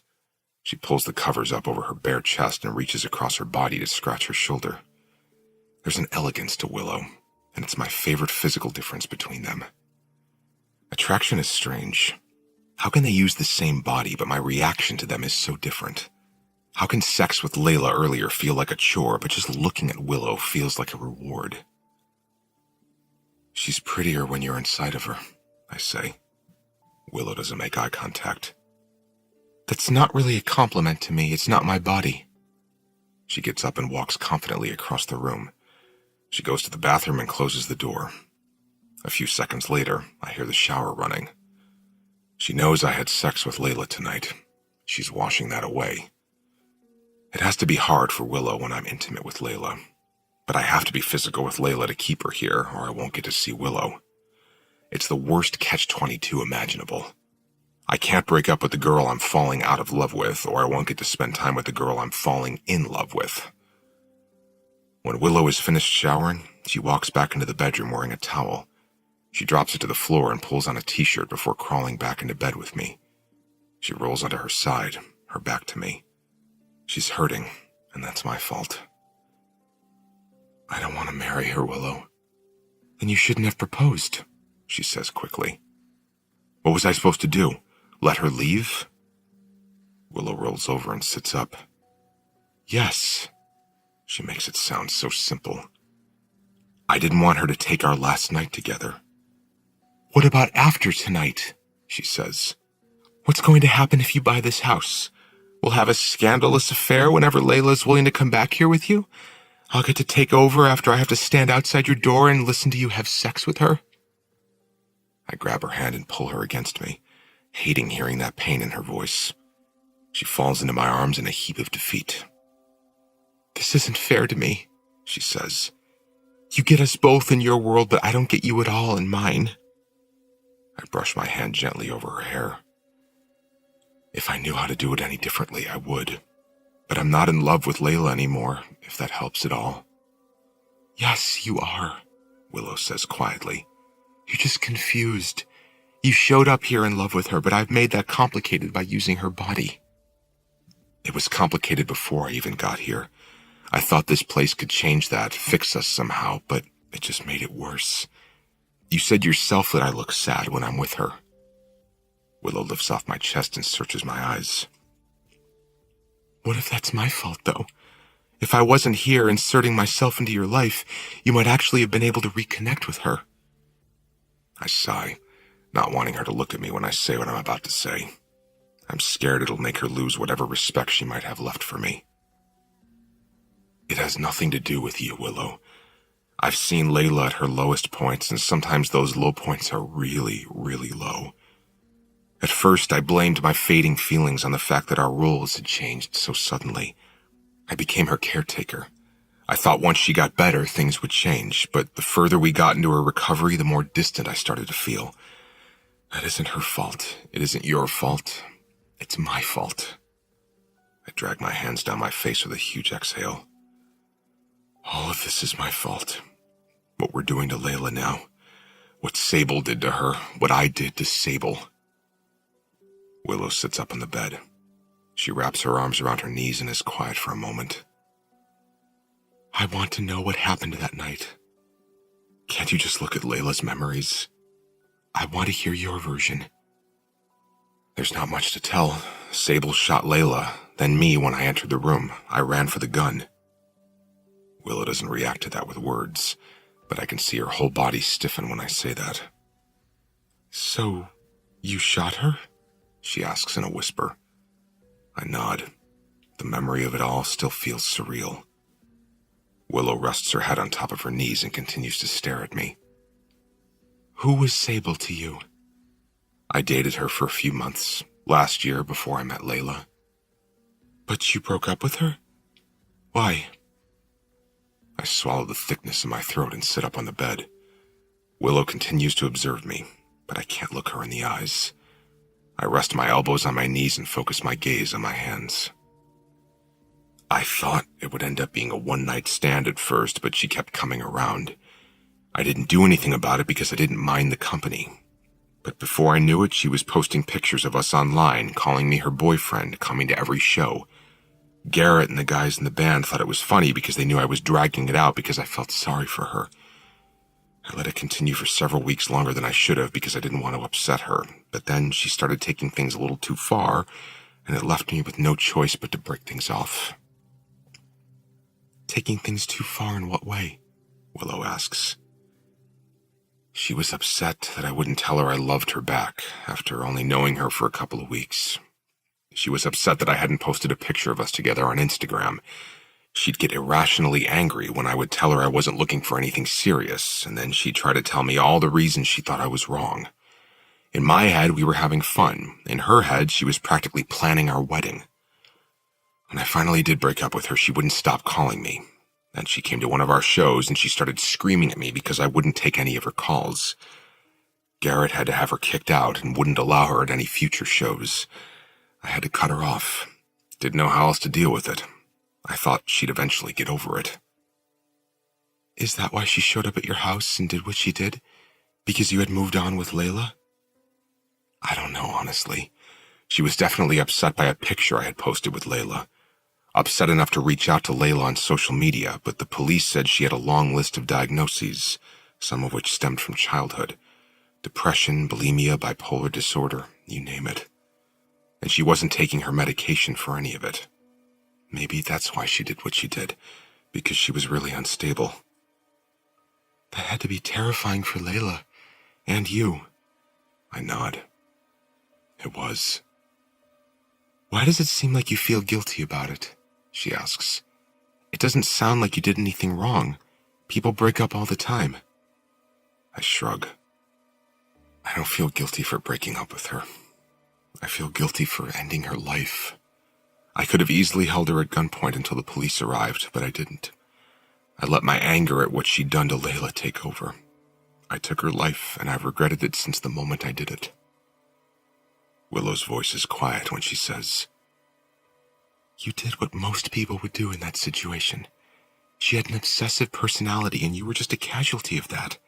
How are you supposed to know how deep it went, or that she had a fan club for you before you even met her?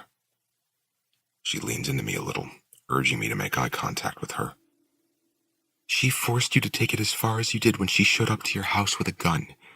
That's not your fault. I don't talk about this to anyone, so it's nice to hear her say those words. I'm about to tell her thank you, but then my blood chills, freezes, shatters like tiny shards of glass exploding inside of me. The words that just came out of Willow's mouth are rushing through me, searching for a place to belong, but they don't belong. Her words don't belong in Layla's head. I never mentioned specifics about Sable to Layla. I never told Layla that Sable had a fan club. I've certainly never told Willow that Sable ran a fan club. How does Willow know anything at all about Sable? That's not something she should know. I grab her wrist and I sit up, rolling her onto her back. I crawl out of the bed and stand next to it, staring down at her.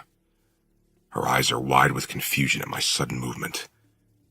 I squeeze my jaw, silently trying to piece together a puzzle that has seemed so complicated. But really, it's simple. It's a puzzle that only consists of 3 pieces. Me, Layla, Sable. Is that why Willow is here? Because she's Sable, in need of closure? If that's the case, why would she go by a different name? Why do you call yourself Willow? I ask her. My reaction is making her nervous. She rubs her hands up her arms. You asked what my name was. I don't have one, so I just made it up. My words feel stuck in my throat. You made it up? Yes, I already told you I don't have any memories. How would I know what my name was? I've never even spoken to anyone before you, so no one has ever asked me my name. My mind begins to whirl in every possible direction. Why have I not considered this possibility? Sable is dead. I'm responsible for her death. That's why she's here. Leeds? Willow tosses the blanket aside as she watches me pace the room. What's wrong? I stop walking and then turn around and face her. I feel like the bottom has dropped out from under me, and I'm about to free fall straight through the house.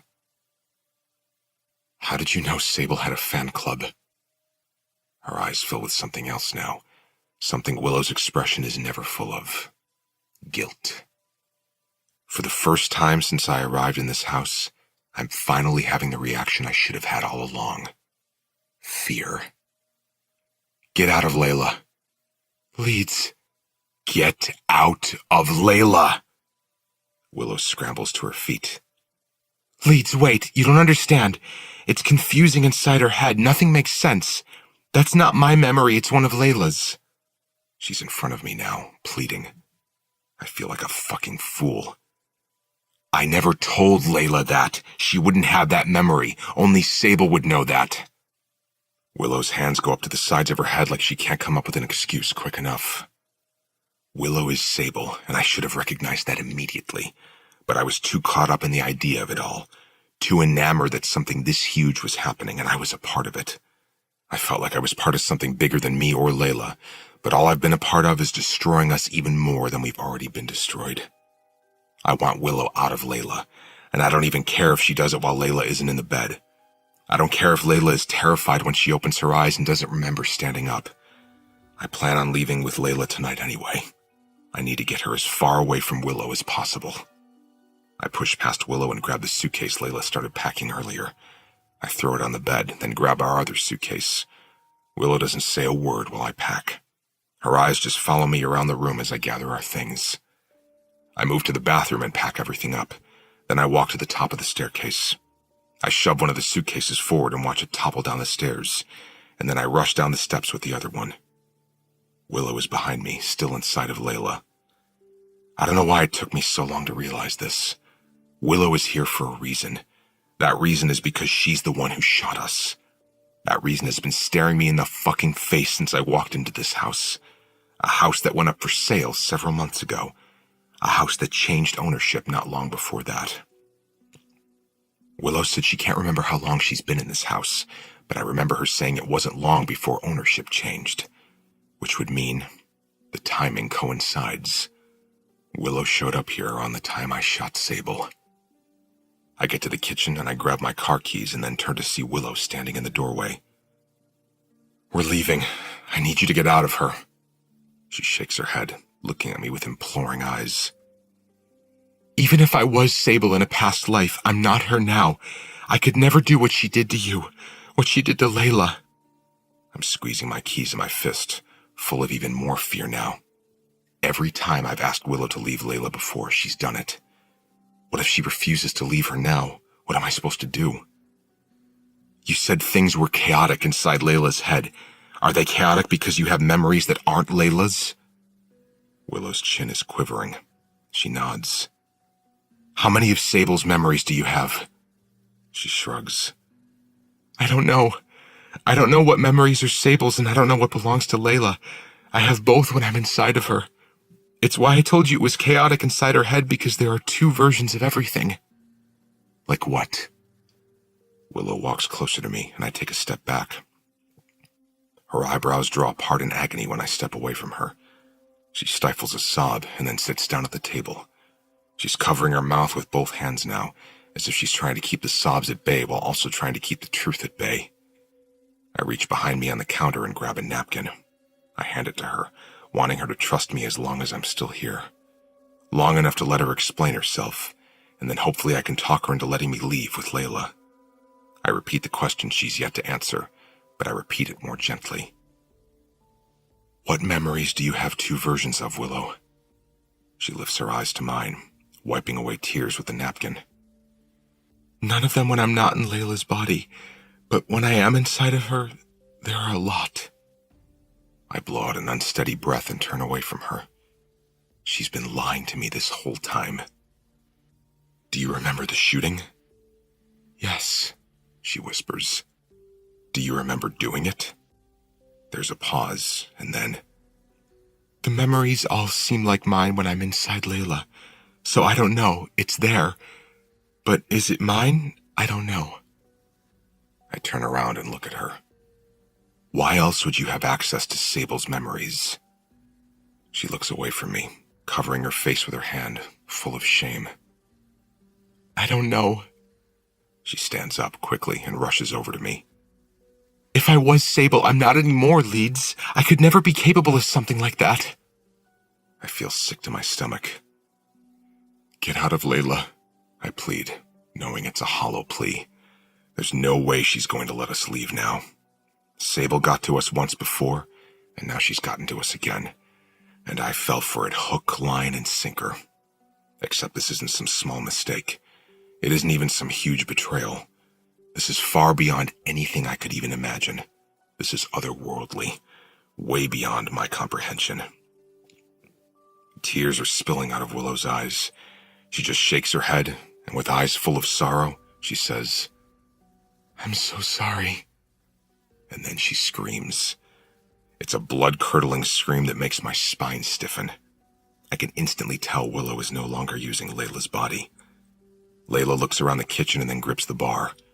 She lowers herself as if her knees are too weak to hold her up. What is happening? Her voice is a shaky whisper. When she looks at me, her eyes are wide. Leeds, what is happening to me? I grab Layla's hand and pull her up. We need to leave, now. She's hysterical. She pushes away from me and says, I need my medicine, I'm freaking out. I packed it. She stops in the doorway and looks at me. Why? I need it. Where is it? I walk to the foyer and grab our suitcases. I'll get it for you in the car. We need to leave right now. Let's go. She's unmoving.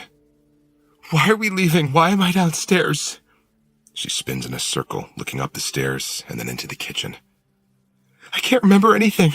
I think something is wrong. Something is wrong with me. Nothing is wrong with you, Layla. It's this house. We need to get out of it. She looks at me, and maybe it's the seriousness of my expression, but she finally nods in agreement. Okay, she says, her voice full of nervousness. I open the door and push Layla out first. Then I pull the suitcases over the threshold. Hurry, I say, needing her to be faster before Willow takes over again. We get halfway to the car when Layla stops. Let's go, Layla. She doesn't move. I look at her, but no longer see Layla standing next to me. It's Willow again. I just let go of the suitcases. I throw my hands up in defeat. The suitcases fall over and I kick one. I kick it again. I kick it and I kick it and I kick it because she's not going to let us leave. Leeds, stop, Willow pleads. I don't know how to get Layla out of her grasp now. And even if she does slip out of Layla, is Willow going to follow us? How do I know she won't be in the car with us when we leave? I can't call the police. What the hell would I say? The ghost of the girl I killed is stalking me? Again? How the fuck did I get myself into this mess? Listen to me, Willow says calmly. Her coolness is such a stark contrast to Layla's hysterics. If I was Sable in a past life, I am not anymore. I'm Willow, and I could never do what Sable did to you and Layla. If you want to leave, I'm going to let you leave, but... I shake my head. I don't even want to hear what you have to say. I want to leave. She holds up a hand. Please, just let me say this. She takes 2 steps forward, slowly. If I was Sable, then there's a reason I'm here. You've watched all the movies with me. You know all the theories.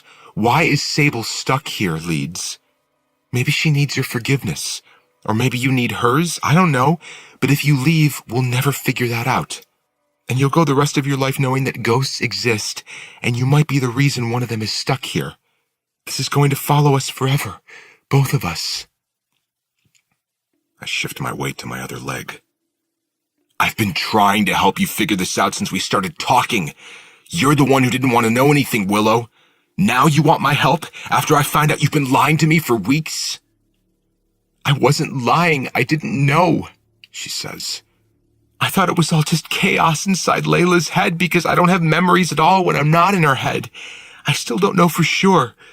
Your theory makes sense, but it doesn't feel right. There's something off about it.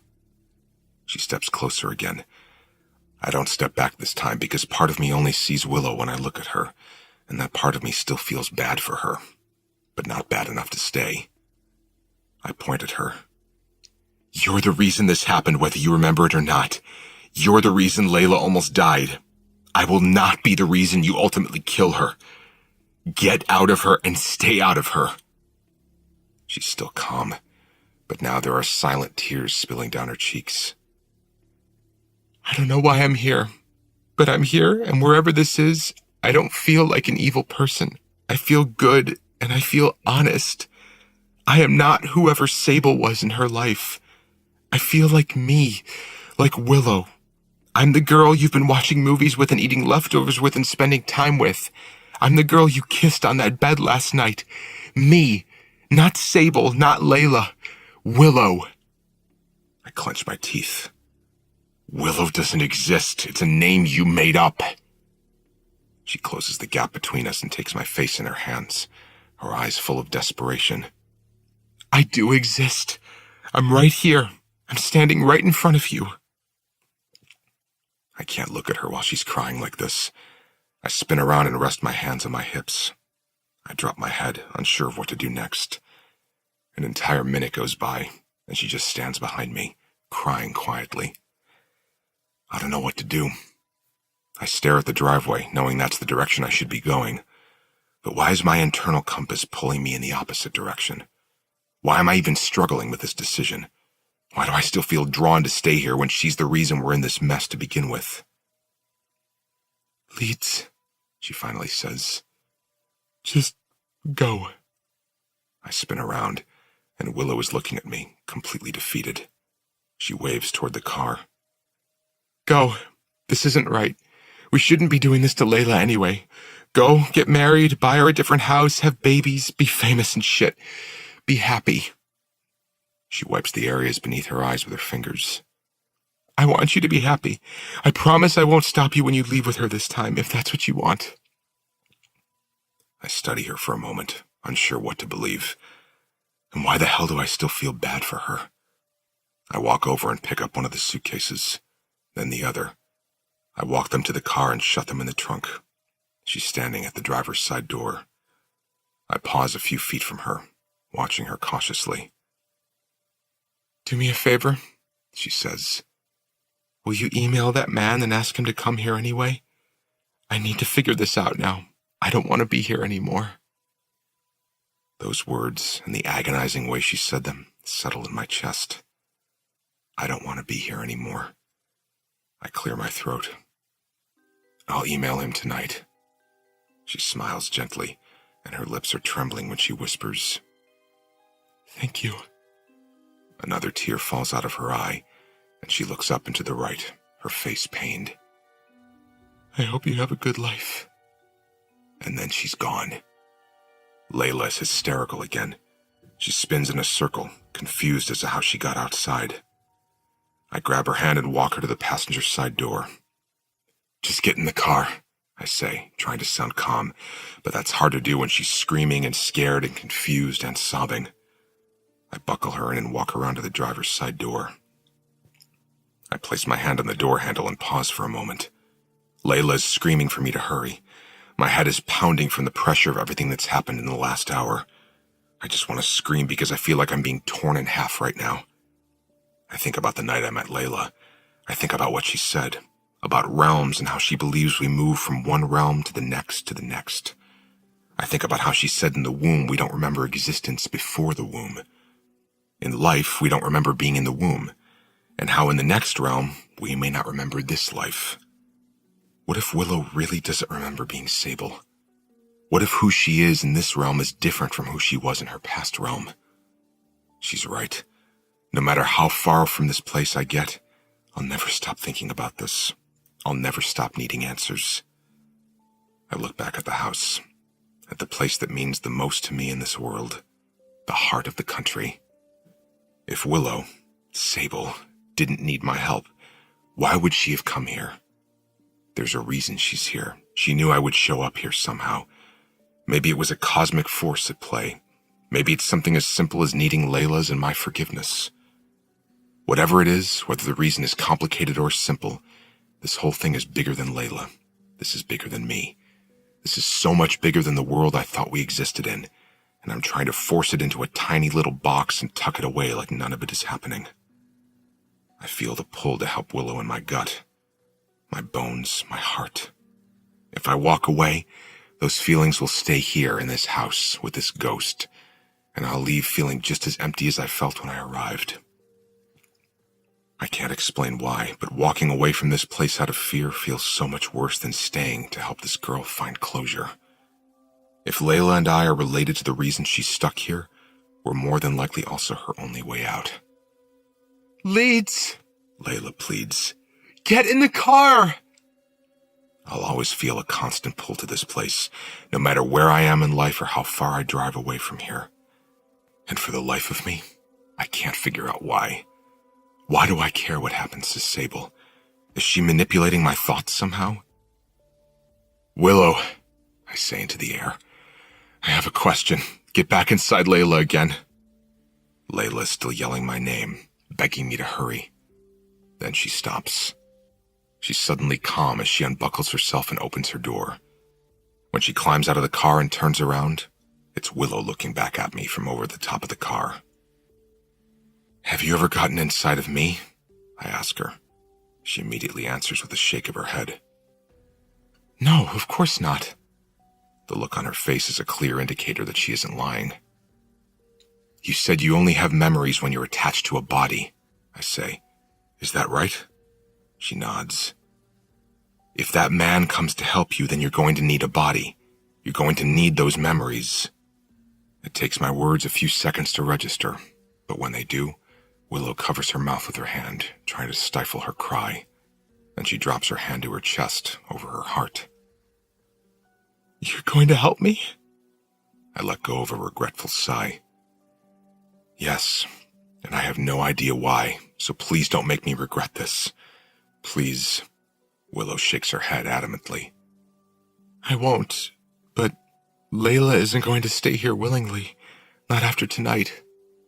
I walk back toward the house and away from the car. I know. This is the moment I truly question myself as a boyfriend, a caretaker, a human being. I don't know why I feel so strongly about staying or why I feel so strongly about keeping Layla here with me. My behavior right now goes against every moral I have, but I've never felt this kind of certainty in my gut. My gut is telling me this terrible decision will pay off when it's all said and done, which means this is the moment I'll likely regret the most. The interview. I'd like to speak to Willow now, the man says. He doesn't stop the tape recorder. He just stares at me expectantly, waiting for me to go upstairs and untie Layla. When I make it up to the bedroom, I can tell Willow is already inside of her. He makes me nervous, she says. He seems harmless. He's just so ambiguous. It's been a one-sided conversation all night. He hasn't offered up anything. I don't respond to that because I've known him just as long as Willow has, so I can't vouch for his character. But what's the worst that can happen? He doesn't have answers. We're already at that point, so it's not like he can make it any worse. Willow is quiet as we descend the stairs. When we walk into the kitchen, he's leaning back in his chair, watching Willow intently. He's only been in her physical presence for a few seconds tonight, when she stopped Layla from opening the front door. He's looking at her like he's examining her from the inside out. Willow takes a seat across from him. "Do you want something to drink?" I ask her. She shakes her head, her eyes fixed on the man. He rests his hands on the table, rapping against it with his fingertips. "What's your first memory of this place?" Willow shrugs a little. "I don't have a specific first memory." "You just feel like you've always been here?" he asks. She nods. "Yes, I mean, I know I haven't, but I don't remember not being here, if that makes sense." "Of course it makes sense," he says gently. "It's just like birth. Humans know they were born, but they don't remember it. This is no different." Willow seems to relax a little with his comment. The man leans forward, eyeing her closely. "Leeds tells me you have memories of your past life." "I have memories that belong to both Layla and Sable, but only when I'm inside of her body." "What memories do you have when you aren't inside Layla?" "Just the memories I've made here." The man nods in understanding, still studying her intently. "But I have feelings," Willow adds, "even when I'm not in a body." "What kind of feelings?" Willow's eyes cut to mine for a moment, then she looks down at her hands. "When Leeds first got here, I don't know, it's hard to explain, but it was like I was relieved to see him. It was the first time I remember feeling anything good." "Do you think you were relieved to see him specifically, or just people in general? Could the feeling have been because you were lonely?" Willow shakes her head. "No, I was relieved because I felt like I'd missed him. I felt nothing for Layla, only Leeds." "And you felt this before you were in Layla's body for the first time?" Willow nods. I had no idea she felt anything at all when we first arrived, but it means very little. Sable thought she had feelings for me when she was alive, so it makes a little sense that those feelings would carry over into whatever place she's in right now. Willow rubs the bandages on her wrists. I notice the man's eyes drop to Willow's hands. He stares at them. "How long have you been keeping Layla captive?" he asks. "Captive is a strong term," I interject. The man turns his attention to me. "What other term would you suggest?" I try to think of an alternative, but I can't. He's right. We're holding Layla here against her will, and there's no soft way to describe that. "We tied her up shortly after I messaged you and asked for your help." "Do you untie her when Willow takes over?" he asks me. "Yes, but I don't think we can use her much longer. She's only slept a few hours over the last few days." "What does Layla think is happening?" He looks at Willow. "Does she know about you yet?" Leeds tried to explain to her why she couldn't leave, but it still didn't calm her down. So we thought the best way to get her to understand would be to show her. The man turns to me this time. "And how did you do that?" Chapter 19. I don't know what to call her now. Willow or Sable. Sable seems like an insult.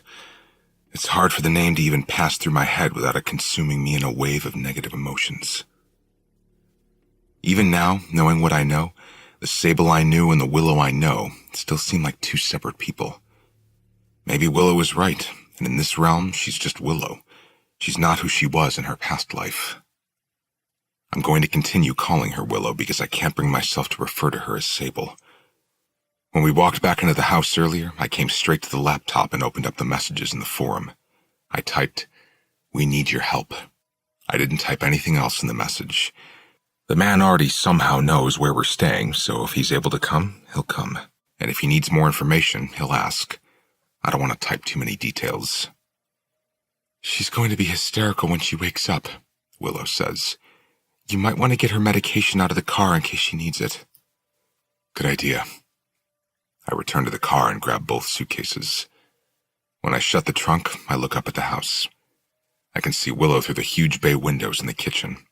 She's pacing back and forth, biting her thumbnail nervously. I watch her for a moment, wondering what's going to happen when Layla does wake up. How am I going to explain this to her? Do I tell her the truth? I'm not sure I can convince her that everything that happened tonight was just a dream, And I'm not looking forward to telling her that I intend to stay in this house even longer.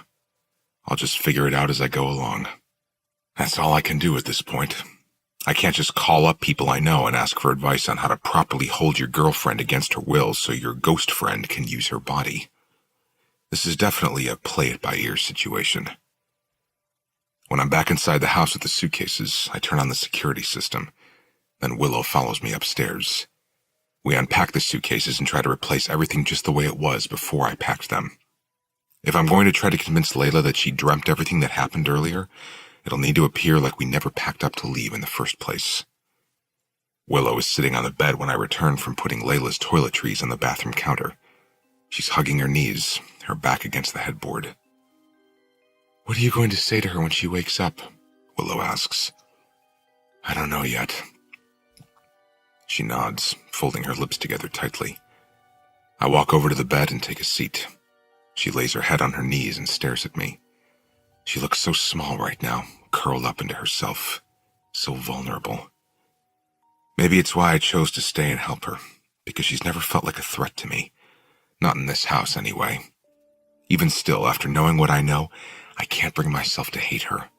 I can't even bring myself to regret any of this. I've enjoyed my time with her here, no matter who she used to be. I still feel drawn to her presence now. I still want Willow here over Layla, and I realize that's fucked up, but I can't help how I feel, no matter how much I wish I didn't feel it. Should I stay awake while you sleep?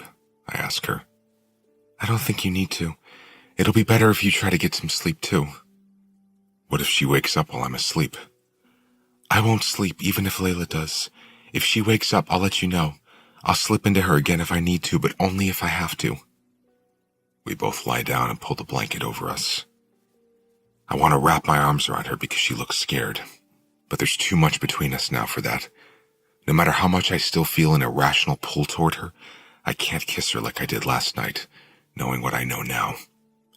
Willow doesn't even seem like she expects me to. She closes her eyes. Good night, Leeds, she whispers. I wake up to a violent shake, like my entire body is being jostled around inside a dryer. I feel hands on my shoulders. Someone is pulling on my shirt. My eyes are so heavy I feel like I might have to use my fingers to pry them open. Leeds! When she says my name, my eyes finally flick open. I immediately sit up on the bed. Layla has turned the lamp on and is standing next to me. She's pulling on my hand now. Something is wrong, she whispers, her voice panicked. She attempts to pull me out of bed, but I don't move. She finally releases my hand and goes to the dresser. She pulls out a pair of blue jeans and steps into them.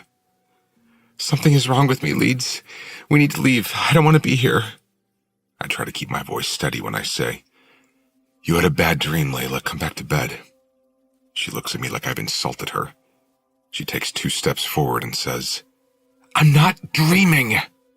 She hisses the word dreaming in a feverish way, but then she looks away as if she's embarrassed by her own outburst. I'm not dreaming, she mutters. I get out of the bed and meet her near the dresser. It's okay, Layla. I'm here. I try to hug her, but she pushes against me, jamming a finger into my chest. You know it's not okay. You were there earlier. You were trying to leave too. She grips her forehead with one of her hands and spins in a circle, looking frantically around the room until her gaze is fixed on mine again. What is happening? Am I going crazy? Guilt knots in my stomach because of the direction her thoughts are going, but I say nothing to disprove those thoughts. Maybe it's better if she assumes she's going crazy. The truth would be too hard for her to accept. But is it right to let her think she's losing her sanity? Layla stares at me for several very long, worrisome seconds, as if she knows I'm holding back. Distrust slips between us. It's just a flash, a second of darkness in her eyes, as if she's questioning whether or not I'm on her side. Before I can even answer that silent question, she darts for the bedroom door and runs toward the stairs. She's trying to leave. She can't leave. I chase her. I pass her. I get to the front door before she does, and I press my back to it, stretching my arms out across it. I can't let you leave like this. You're upset. She shakes her head, small, fast jerks, and her eyes brim with tears and fear. Then she rushes into the kitchen. I follow behind her and watch as she takes a knife out of the butcher block and spins around, waving it wildly at me. Let me leave. Her voice is low and threatening, but it's also trembling. Put the knife down, I plead. I'll put it down when I'm in the car. I shake my head. I can't let you leave, Layla. You can't make me stay, she screams. Why are you trying to make me stay? She covers her mouth with her hand to stifle a sob, but she keeps the knife up, pointed in my direction. Something is happening to us, Leeds. You're going crazy, or maybe it's me, I don't know, but it's this house, and we need to get out. Please. I grip the back of my neck as I try to think of what to say, how to calm her down. I don't know what excuse I can use to get her to stay, but I don't want her to leave in such a hysterical state. And then it hits me. The car won't start. Her eyes narrow. I tried to start it earlier. It's dead. We can't leave until the battery I ordered gets here. She points the knife at me like it's her index finger. You're lying. I'm not lying. Then let me try to start it. She begins to walk toward the exit to the kitchen, but I block it. That's when it really hits her. Until this moment, she was just confused and a little bit scared, but she gets it now. She realizes I'm not entirely on her side. I want to be on her side, but there's something preventing me from choosing. It's like my conscience is torn in half, or possibly even missing altogether. She lunges forward, but the knife in her hand comes loose from her grip and flies across the kitchen. It hits the window and then falls to the floor with a clatter. She's staring at the knife, wide-eyed. She looks at me, and then looks back down at the knife. I'm several feet from her, so she knows I didn't knock it out of her hand. She screams. As suddenly as her screaming begins, it stops. Willow has taken over. You're going to have to lock her in the bedroom, she says. I walk out of the kitchen because I need more room to think. I pace the foyer, my hands clasped together behind my head. She'll try to climb out the window. Lock her in a different bedroom. They all have windows, I say. Is there a basement? I can't do that to her. No one wants to be locked in a basement. No one wants to be locked up anywhere, Leeds. I spin around and face Willow. Can't you just stay inside of her until the man gets here? She shakes her head. Her body is too exhausted at this point. I can't keep her awake no matter how hard I try. I'd rather Layla not be in and out of consciousness like this. It's driving her mad, but I'm not sure I can let her go at this point. She goes straight to the police. I'm in it now. There's no going back. I'm going to have to tie her to the bed. Willow nods. Okay, but then what happens when this is over? She's not going to just let you walk away from this. She thinks you're holding her against her will. I mean, I am, but I'll cross that bridge when I get to it. You can't take the fall for this. Tell her you tried to leave, but I wouldn't let you. Make her think you're a victim in this too. She needs to feel like someone is on her side. You want me to tell her about you? Willow nods. Maybe not everything. You can give her just enough information to let her know this isn't your fault and that there's something bigger at play. Maybe that will calm her down toward you. I don't really care how she feels toward me or this house. I just don't want her to blame you. It might work. I can convince her it's out of our control, that there's some other force keeping us here. It won't calm her down by any means, because the idea of that will be hard to wrap her mind around, but in the end, she might not blame me. That's all I can hope for as a result. Not to end up spending the rest of this life in prison. We need to find Rope. Chapter 20. I open my camera app, set my phone on the dresser, and point it at Willow. She's sitting calmly on the bed, her legs crossed, her back against the headboard. Her hands are tied to the bedpost near her head. I hit record, and then I go sit on the bed next to her. I squeeze her hand reassuringly because she looks nervous. Then I look into the camera of my phone. Layla, I know this is confusing. I know it's scary, but I need you to listen to me. I blow out a breath. There's someone in this house, someone we can't see. It's bigger than me and you. She's stronger than me and you, and until I help her, we can't leave. I look at Willow. What's your name? Willow, she says. Are you a danger to Layla? No. Am I a danger to Layla? Willow shakes her head. No. Am I holding Layla against her will? No, she says. But I am, just for another day. Willow looks at the camera. Then it'll be over, Layla. Please don't be upset with Leeds for this. It's out of his control. What will happen if Layla tries to escape? I ask her.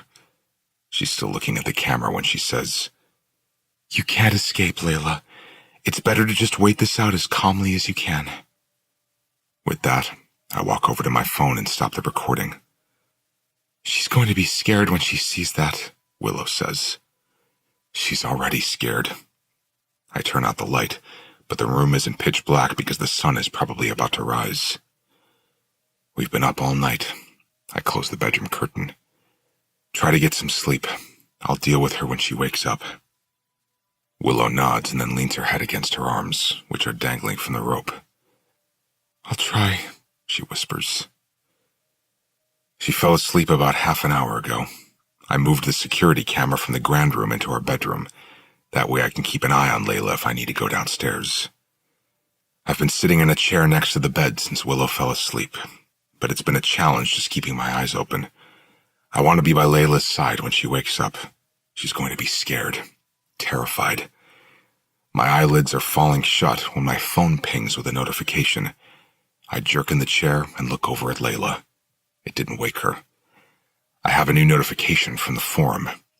I frantically move my fingers over the screen to unlock my phone, and then I click on the notification and read his message. I'm on my way. That's all his message says. He didn't even ask questions. I'm relieved, but I also have no idea what to expect, who to expect, when to expect him. I close my eyes and press my phone against my forehead, releasing a rush of air from what seem like concrete lungs. I feel the weight of all that's happened since I came into her life. Every ounce of it, as if every bad decision I've made were compressed into the shape of a cinder block, and that cinder block is pressing down on my chest. Layla gasps before she screams. The weight of my chest doubles when I see the panic set in. Her eyes are flittering around the room wildly. Then she screams again when she sees she's tied to the bed. She rubs her wrists together in an attempt to slide out of the rope, but the rope doesn't budge. I press a calming hand to the side of her head to try and get her to look at me, but she's in fight or flight mode now. She's digging her heels into the mattress, trying to get away from me, but she has nowhere to go. It's okay, I say quietly. Don't be scared. She's taking in huge gasps of air like there isn't enough of it in the room. She's crying again. Every tear that falls down her cheek feels like a knife jamming into my heart. I may not have the same feelings for her that I used to have, but I still love her. And despite what it might seem like right now, I don't want any harm to come to her. There's such a morbid irony to this moment. Sable caused a lot of grief and pain to Layla's life, and now, in order to help Sable, Layla is suffering yet again. It isn't worth it. No part of me should want or even care to help Sable, but to me, I'm not helping Sable, I'm helping Willow. None of it makes sense, but it's like I'm not entirely in control of my choices. I can't be, or I wouldn't be making such a shitty one right now. I crawl onto the bed with Layla and I hold her, because no matter how scared she is right now, I know there's still a part of her that needs to be comforted. Or maybe it's just me who needs to comfort her. Either way, I wrap my arms around her, and I hold her through her hysterics. I hold her until the screams and pleas and cries begin to exhaust her, and she's finally still long enough for me to speak to her without her interrupting me. I need to show you something. After I show it to you, you'll understand why you're tied to the bed. She doesn't even look at me. She's still sobbing, but it's a desperate cry, as if I've lost my mind and there's nothing she can do about it. I open the video on my phone and put it in front of her. She jerks her eyes away in defiance. I hit play on the video, and she doesn't look down at the screen.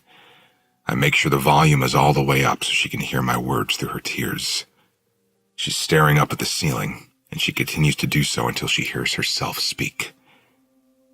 When she hears her own voice utter the name Willow, her eyes fall to my screen. She witnesses a memory of herself she can't remember, and she watches in silent horror. And then she screams. It's a scream like nothing I've ever heard. The sound of it rips my heart in half. Chapter 21. After I played the video, Layla was terrified and confused and became even more combative toward me. It's been a day and a half since I showed her the video, and she's still upstairs screaming. Her voice is hoarse now. She'll go through small bursts of hysterics, then she'll be angry, then she's too exhausted to feel anything at all. Every hour she moves through the entire spectrum of emotions. Willow took over her body long enough to make sure Layla was getting food, but we aren't sure when the man is going to show up. He indicated he was on his way, but from where? It's almost dark out now, and I've received no messages from him since the one he sent yesterday. Every minute that passes is another minute I feel terrible for torturing Layla the way that I am. I walk upstairs to go keep her company. I've been sitting with her periodically, trying to reassure her. I feel like if she can see that I'm calm, then maybe it'll help her to not feel so afraid. When I showed her the video yesterday, she just kept saying, "That's not me, that's not me, that's not me." I didn't want to put her through more agony, so I didn't force her to watch it again. It took me days to become open to the possibility of Willow.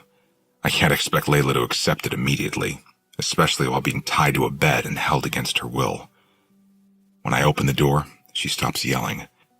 She keeps her eyes trained on me as I walk to the bed. She flinches as if I'm going to do something to her. I sit down on the chair next to the bed and brush the hair from her eyes. "I am not going to hurt you. I'm trying to help you." Her eyes are swollen from the toll the crying has taken on her. "If that's true, then let's leave," she pleads. "We will."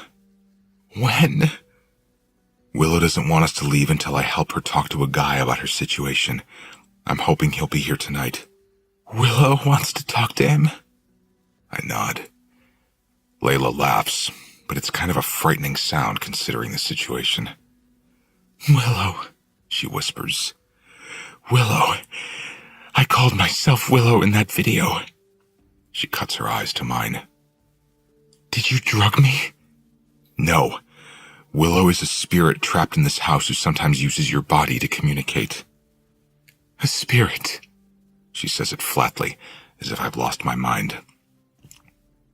"You saw the video, Layla. There's no other way to explain what you saw." "I saw a video in which you drugged me and forced me to say things I don't remember saying." I sigh and lean back in the chair. "I wouldn't do that to you."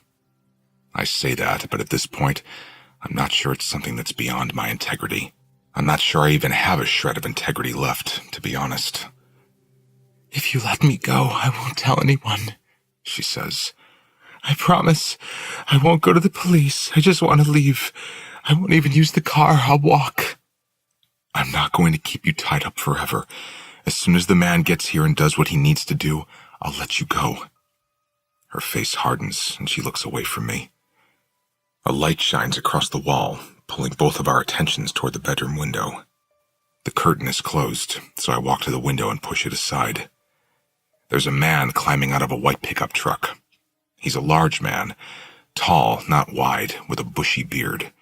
There's a hat on his head, some sort of cap that seems to match the logo on his work truck. He tosses the cap into the pickup before running a hand through his hair and looking up at the house.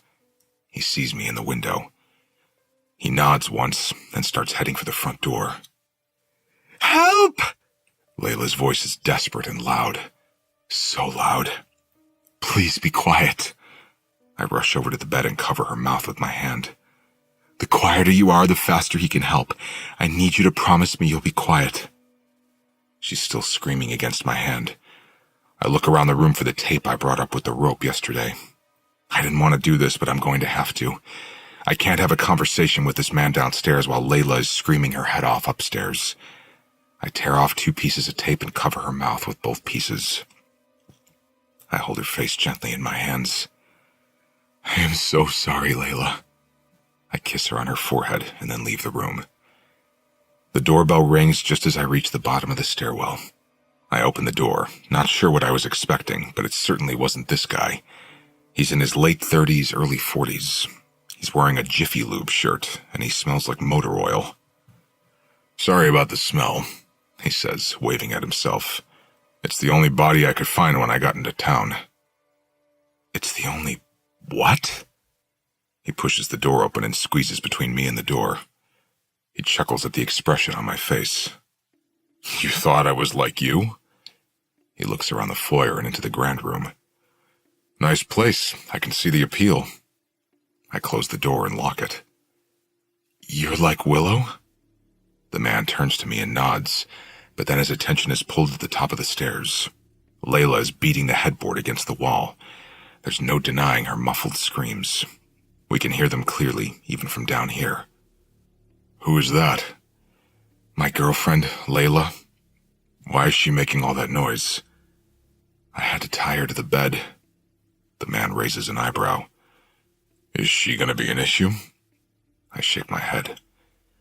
"No, she's just upset with me, but I don't need you to help with her. I need you to help with Willow." "Where is Willow?" "She's here. Layla needs to rest, though. I don't want to use her yet, so I'll answer whatever questions I can until you need to ask Willow specific questions." The man walks to the kitchen table and sets a briefcase down. He opens it and pulls out a tape recorder. I wasn't aware everything I would be telling him would be recorded. I have my girlfriend tied to a bed upstairs, and the only thing I know about this man is that his username is Uncover Inc. Now he's about to record everything I'm about to admit to? "How do I know I can trust you?" I ask him, eyeing the recorder. The man glances up at me. "You don't have any other choice, do you?" Chapter 22. I've caught him up with everything I can think of, all the way up to the second he sat down at this table. "So, that's where we are," I say. "What's your advice? How do we help Sable find closure?" "You sound so sure that Sable has anything at all to do with this." The man turns his attention to Willow. "Have you ever taken over leads?" "No," Willow says. "Only Layla." "I think you should try it. I'd like to see how your memories compare while inside his head." Willow looks at me with concern. She even looks somewhat uncomfortable with the idea of this. "I won't do it if you don't want me to." "I'm fine with it." I am fine with it. I'm fine with anything he thinks might help us out of this situation. And to be honest, I've been curious what it's like, what Layla feels when it happens to her. Willow stands up. "I won't be inside Layla if I move into Leeds. We'll need to tie her up again." There's a nervous energy between us as we ascend the stairs to the bedroom, because we're about to do something we've never done before, something we've never even thought to do. Willow sits on the bed and looks up at me as I reach for the rope still tied around the bedpost. "Are you sure about this?" "I have nothing to hide, Willow. It's fine. It might even help." I wrap the rope around her wrists and begin to tie them. "How could it help?" I shrug. "I don't know, but he's like you. He isn't like me. He knows more than both of us put together, so we just have to trust him. It's all we have left." She inhales, and when she exhales, she leaves Layla's body. Layla just slumps against the headboard. "Not again," she says, her voice full of defeat. "Why is this happening?" The expression on her face is an agonizing one. I force myself to look away. "I don't know," I say quietly, "but I'm sorry it's happening." I walk to the door and Layla is calling after me, but I can't stay to listen to her pleas. I lock the door behind me and head back downstairs. "Where should I sit?" I ask the man. He motions to the chair I've been sitting in this whole time. "Right there will be fine." He reaches out his hand. "Give me your phone. I'll record our interaction while she's inside of you and play it back for you when it's over." I slide my phone to him, and he props it up using his briefcase. He points the camera at me and presses record. I suck in a nervous rush of air. I'm staring at the phone when I say, "I'm ready, Willow." I only feel it for a second. A whoosh, like a rush of wind moving through my head. It's as quick as the fluttering of an eyelid, but I know time has passed, because when I open my eyes, I'm still looking at my phone, but the minutes on the recording have changed. It went from just a few seconds to over 3 minutes. It's like being under anesthesia for a surgery. You're awake, and then you're awake again, with no memory of the in-between. Did it already happen? I ask, looking at the man. He's staring at me with narrowed eyes, as if he's working through a difficult equation. He reaches over and hits stop on the cell phone recording. I bring my hands up to a point against my chin, overwhelmed by the simplicity of what just happened, but also overwhelmed by the magnitude of it. It was a strange sensation, but also not entirely unfamiliar. Someone might pass it off as a dizzy spell. I think back to all the times Willow has done this to Layla. How terrifying it must have been for Layla to be in the middle of a bite of food, and then one blink later and her plate is suddenly empty. 1 second she was upstairs, the next second she was outside. I run my palms down my face, flooded with guilt for what this has done to Layla's mental stability. I knew this was affecting her, but now that I've just put myself in her shoes, I feel even worse. Not to mention, I still have her tied up like she means nothing to me. I can't believe I've been letting Willow do this to Layla. What did Willow say? I ask him.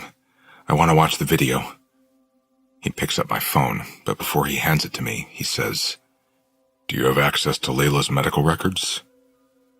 I have access because I've been to every appointment she's had since I've been with her, but I don't know why he'd need them. Why? I'd like to see them. Why? I say again. Because I'd like to see them, he repeats. This man has given me absolutely nothing tonight. Just question after question and not a single answer. I sigh, frustrated, and then pull my laptop in front of me. It takes me a couple of minutes to log into Layla's medical records, and then I slide the laptop over to him. You think you're ever going to give us an explanation, or is this one-sided interview going to go on all night? The man stares intently at the computer screen as he responds. Go get Layla for Willow so I can show you both the video. I gladly push back from the table. I walk up the stairs, wondering what the video is going to show. And why does he need Willow and Layla's body to play it back to me?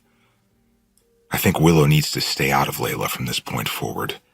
There's not really a reason to take over anymore. We've told the man everything. Layla has been through enough. Part of me wants to untie her and let her leave so she'll be put out of her misery, but the room is quiet when I open the door. Willow has already taken over Layla again. It's probably for the best. I feel too guilty to face Layla right now. It isn't right, what we've been doing to Layla, I say. I untie the knots and loosen the rope. Willow just nods in agreement.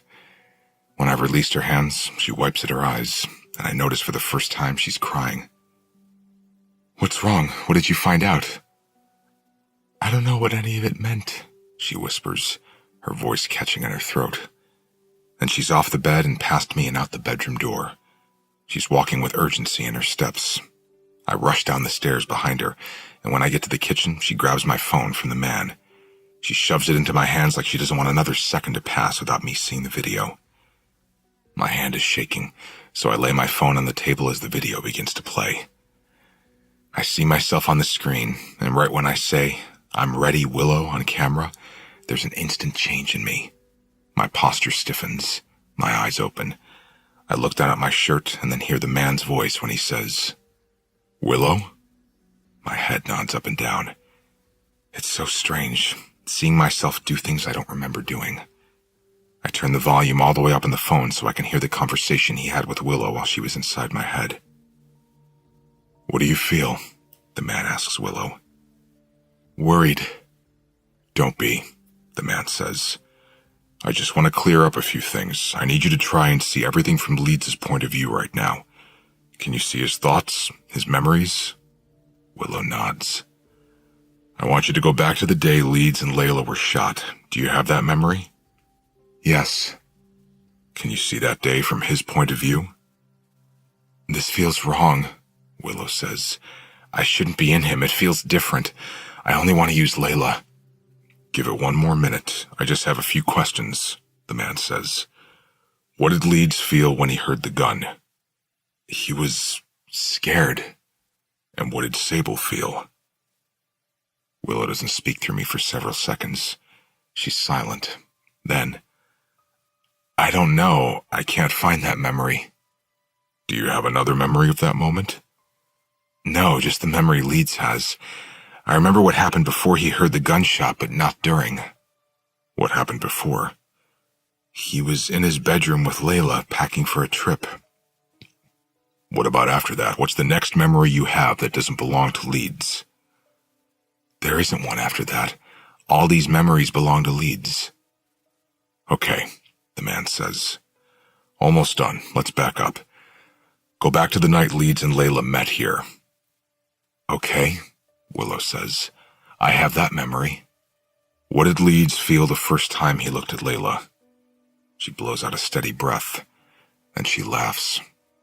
He thought I was a terrible dancer. Okay, good. You can leave him now, the man says. In the video, my eyes flick open and I'm staring directly at the camera again. Then the video ends. I lock the screen on my phone and fall back into my seat. You asked like 3 questions, I say, waving my hand toward my phone. How did that even help? The man is still staring at my laptop.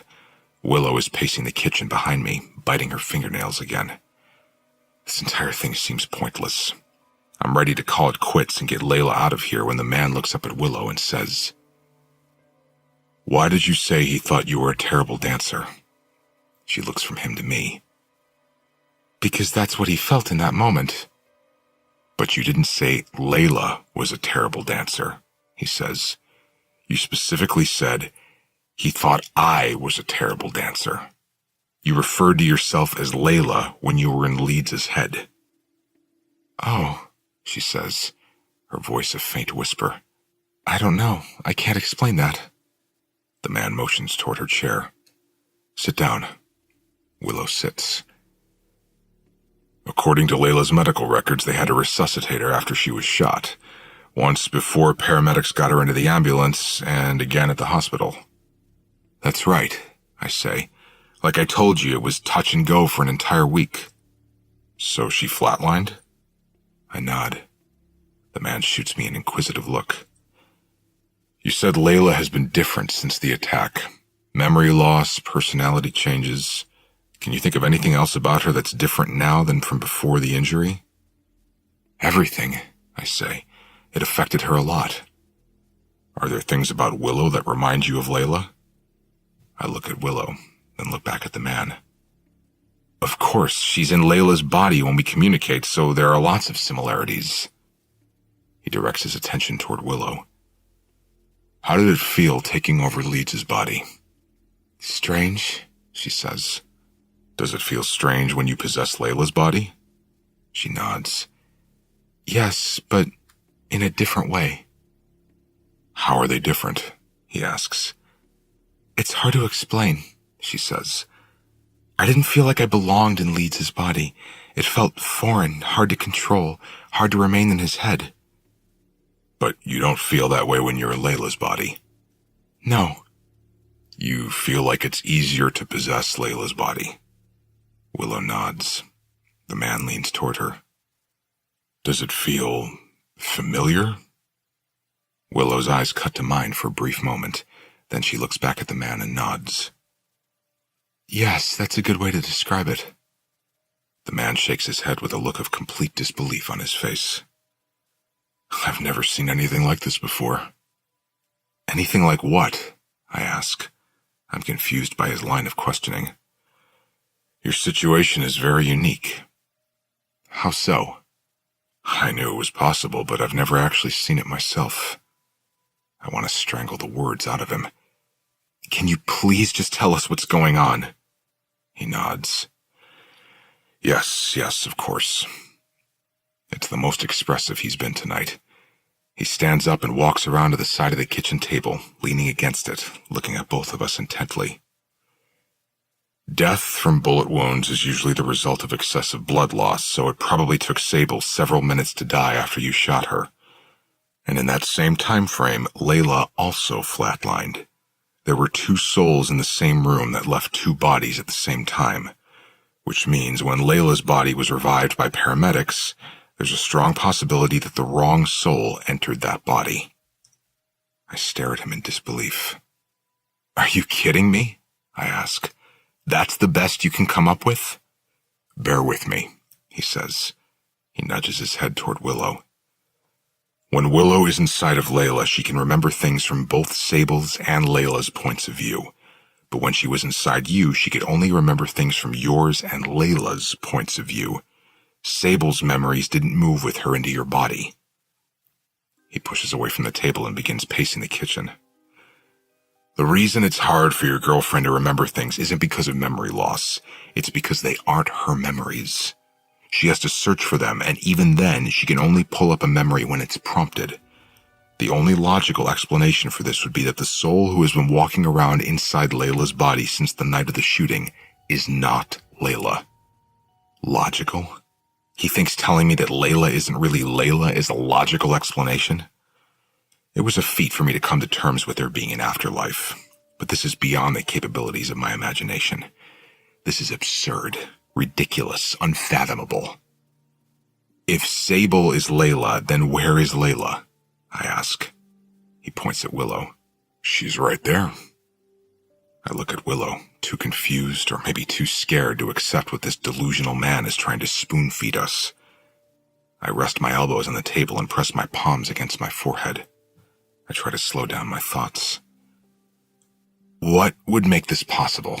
I ask. Why would Sable's soul choose Layla's body rather than her own? The man shrugs, and I'm not sure I like that shrug. I would much prefer him to be absolute in his responses. Maybe it's not so much where her soul belonged in that moment, but where it wished it belonged. Sable obviously wanted what Layla had, or she wouldn't have done what she did. Perhaps what we desire can sometimes be so strong that it overpowers our fate.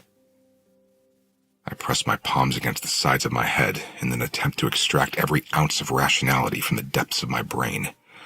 I need every last drop if I want to be able to digest this absurdity. This is a concept I can't immediately grasp, but if I've learned anything since coming here, it's that entertaining the unfathomable often leads to believing the unfathomable. I press my palms onto the table and lean back in my chair.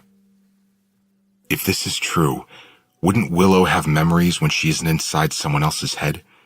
Willow doesn't remember anything at all. Memories fade quickly in the afterlife, especially when you don't have a body and a brain to attach them to.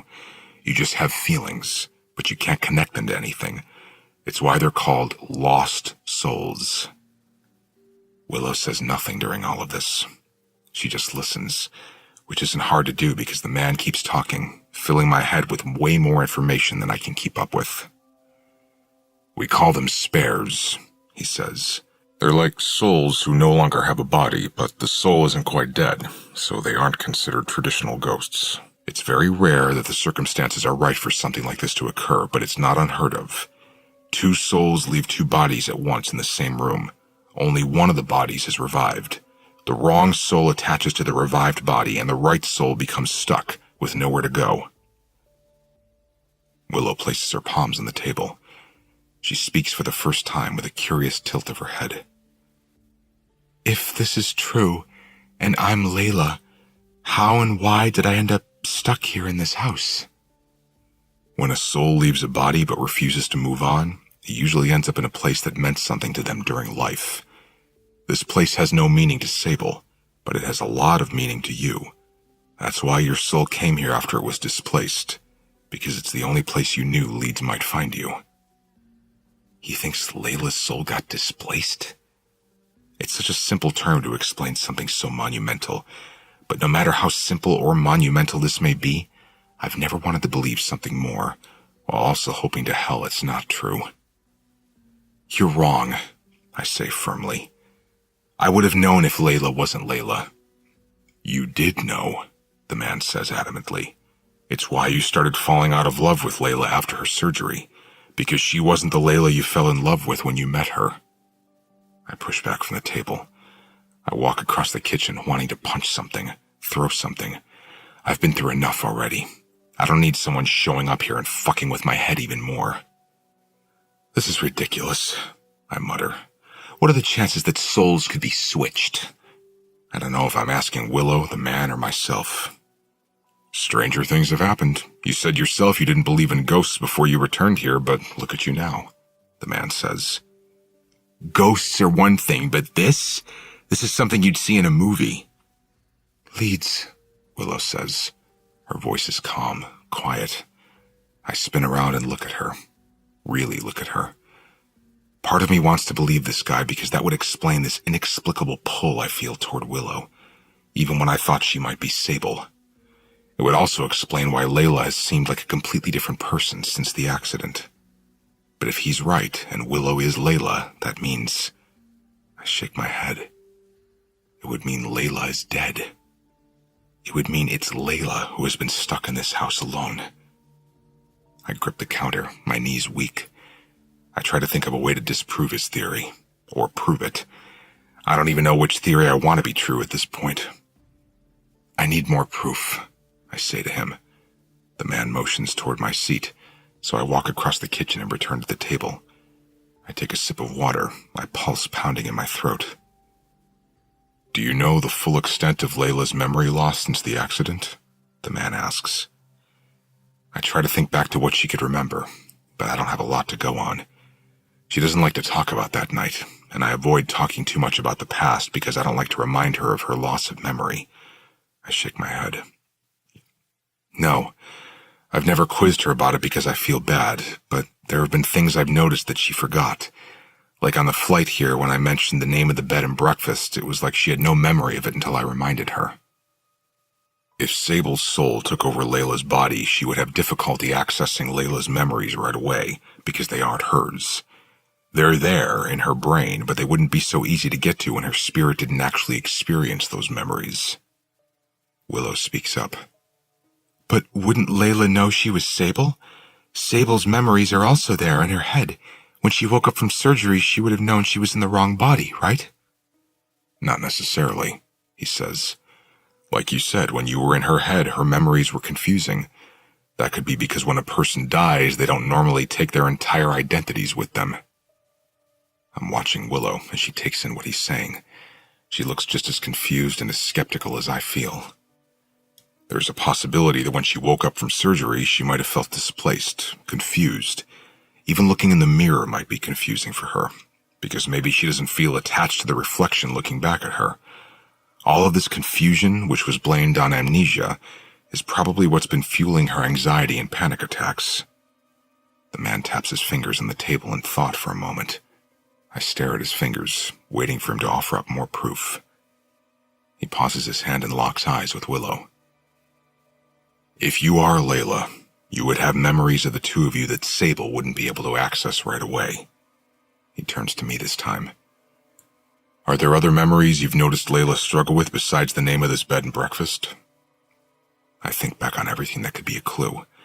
Things that have been missing from Layla's memory over the last 6 months that I blamed on her memory loss. I pull up recent things that are fresh in my mind. I turn and look at Willow. What's the deadliest time of day? 11 in the morning, Willow says instantly. I stiffen at that answer. Last week when I brought that up, Layla acted like she had no idea what I was talking about. But Willow also could have heard that conversation in the kitchen, so it doesn't really help prove much. Fuck. I squeeze my eyes shut, trying to think of something else that seemed to have escaped Layla's memory recently. Something Willow wouldn't have heard. I think about a conversation that happened in the grand room last week. I mentioned a book I had been reading, but Layla had no idea what I was talking about. Then I changed the subject and never mentioned the title of the book, so Willow shouldn't know it. What book was I reading the night I was supposed to leave for... Willow cuts me off. Confessions of a Dangerous Mind. It was about a game show host who claimed he was an assassin. Layla couldn't remember either of those things last week. You told me you read ebooks because paperbacks take up too much space in your luggage. I immediately turn and look at Willow after she says that. All the pieces of the puzzle feel like they're beginning to lock into place, and I don't know if I want to fall on the floor in agony or wrap my arms around her. But before I do either, I have one more question. If you're Layla, you would know this. My voice is fearful, hopeful. What was your first impression of me? She blows out a shaky breath. You looked like you were dying inside. I can't move. This is too much. Holy shit. She leans forward and grips her forehead. Leeds, all these memories of you and Layla meeting here, the kiss in the pool, the song you played for her, is that me? Are these my memories? I can't say anything. I just watch her as she grapples with the same realization I'm grappling with. I think back on the last several months of my life, and I felt like so much changed in Layla. It's like she became a different person after that surgery. She did. She was a completely different person. Her entire personality changed. The way I felt about her changed, and now that I'm looking back on it, there are even similarities between the Layla who woke up from the surgery and the Sable I dated. Sable had bulimia. Layla became obsessed with her weight after surgery. Sable was obsessed with social media and me. Layla became obsessed with building my platform. Sable suffered from a number of mental illnesses, and the more days that passed after Layla's surgery, it seemed like Layla was starting to suffer from those same mental illnesses. And the day we arrived here, I knew it was Layla who punched that mirror. I didn't understand why she'd do it, but I knew she did it. When Layla woke up from that surgery, she was not the same girl I fell in love with. But all the things I loved about Layla in those first couple of months of knowing her are the exact same ones I started to notice in Willow. Her personality, her mood, her playfulness, the familiarity in the way she kissed, her strange and random facts. I used to tell Layla she was like a morbid version of Wikipedia. That's also one of the things I recognized and liked about Willow. That triggers another memory that should have been an obvious clue. On the bed, upstairs, I say to Willow, the night you were watching Ghost, I said, you are so strange. But I also said that to you when I first met you, because I was fascinated by you and enamored with you, and then when I met Willow, she felt so familiar, and I can't finish my sentence because it feels like the cinder block that has been weighing down on my chest has just lifted. I no longer feel like I'm falling out of love with Layla, because I've been falling in love with her this whole time in Willow. Layla is Willow, and now that I'm looking at her, I have no idea how I didn't see it before tonight. I take her face in my hands. It is you. This whole time I've been falling back in love with you. The same girl I fell in love with the moment I saw you dancing like an idiot on the grass in the backyard.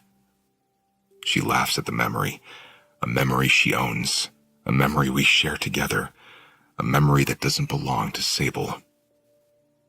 A tear rolls down her cheek, and I wipe it away and pull her to me. She wraps her arms around me. I had no idea how much I missed her until this very second, but I've missed her so much. I missed what we shared in the first 2 months we were together. I've missed her since the night she was shot. I've had this constant hollow feeling inside me since that night, and for so long I felt guilty for feeling that way, for feeling like I lost her when she was still right in front of me. I even felt guilty for the way Willow reminded me of her. That guilt is gone now. I feel justified. Every choice I made, every feeling Willow filled me with, it was all justified, because my soul was already in love with hers. It's why I felt an inexplicable pull to this place, to Willow. Even when I thought Willow was Sable, I still felt that pull, and it confused me. It all makes sense now. I press my lips to hers and I kiss her. I kiss Layla. As soon as she kisses me back, I feel everything I used to feel when I would kiss her. Everything I thought I'd lost. It's right here. It's been here all along. I keep touching her face between kisses, amazed to finally see it. It's why there was such a huge difference every time Willow would take over Layla. It's why Willow seemed more comfortable and confident in Layla's body. It's because it was hers all along. It never belonged to Sable. Sable has seemed uncomfortable in it since the day she woke up from surgery. Willow is smiling through her tears when she says, This explains why I was so relieved when you showed up here, Leeds. It was because I missed you, even though I couldn't remember you. She kisses me again, and I never want to let go of her. But something tears us apart anyway, the sound of the front door slamming shut. I look over my shoulder, and the man is no longer standing in the kitchen. We both rush out of the kitchen into the front door. "Wait," I say, running after him. He's climbing into his truck by the time I reach him. "Where are you going?" "You don't really need me anymore. You found your answer." I shake my head. No, we didn't. You have to fix it now. Sable is still in the wrong body. Layla is still stuck in nothing. I wave my hand toward Layla. "Switch them out." The man looks at me pityingly. "I find answers, but that doesn't always mean there are solutions." I try to remain calm, but I want to strangle him for that response. "Are you kidding me? What are we supposed to do? There has to be a way to fix this." He starts the truck and closes his door. He rolls down the window and leans out of it. "Only one soul can lay claim to a body. Sure, Layla is able to slip into her old body, but it's only temporary, like a possession. You'll never be able to get Sable out of Layla's body, not until she dies at least. But when that happens, they'll both be dead." He starts to roll up his window, but I frantically beat on the glass. He rolls it halfway down. "Look, I'm sorry this happened to you guys, I really am, but I'm afraid you'll just have to figure out a way to live like this until the three of you move on for good." I take a step back. "That's your advice? To leave Sable tied to a bed for the rest of our lives?" He shrugs.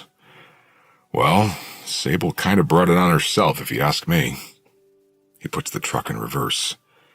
"Maybe you should let Sable leave and you can stay here with Layla's spirit." I'm so angry at that advice, I kick the door of his truck, leaving a dent. I kick it again. I want to scream. The man rolls his window all the way down and leans over the door. He sees the dent. "Now, don't do that to Randall's truck. He'll be confused enough when he wakes up at work and can't remember what happened to half his night." He puts his cap back on and slowly begins to back out of the driveway. "A human dies every second, and they don't always die the right way. I have a lot more people to help." He raises a hand in the air. "I'll keep in touch online. Sure would like to see how you two work this one out." He turns his truck around in the driveway. We watch him in silence until he's gone, until it's just the two of us. He really was just here to give us answers. Nothing more and nothing less. I'm full of a frustration that can't be settled, but at the same time, I feel like I've been given clarity. It's like the strand of hair that's been strangling my heart finally broke loose, and it's beating that out-of-control, irregular beat again that only Layla's presence can create. A plink and a boom. "Layla?" I whisper. "Yeah?" I turn to her. "Nothing. I just wanted to say your name." I pull her to me. I hold Layla for several minutes as we stand in silence in the front yard. I'm not holding Sable or Willow or a false version of Layla. I'm holding Layla. I may not have a solution. I don't know how I'm going to keep her in my arms forever, but for right now, I have her. And I'm making damn sure she never spends another night alone in this house again. Chapter 23. The mood in the house has shifted drastically in the last hour. We spent the first 10 minutes kissing, hugging, reveling in the knowledge that our love somehow transcended realms. We now have answers as to why Layla's soul ended up here, but those answers are accompanied by a million more questions and a lot of unexpected grief. I don't even know how to properly mourn the idea that Layla essentially died, because she's here with me, but she isn't. It feels like she's been returned to me, but in a horrific way. I feel further from her than I've ever been, even though we're standing in the bedroom and I'm holding her in my arms. I feel helpless. Her face is pressed against my chest, and we have no idea what to do next.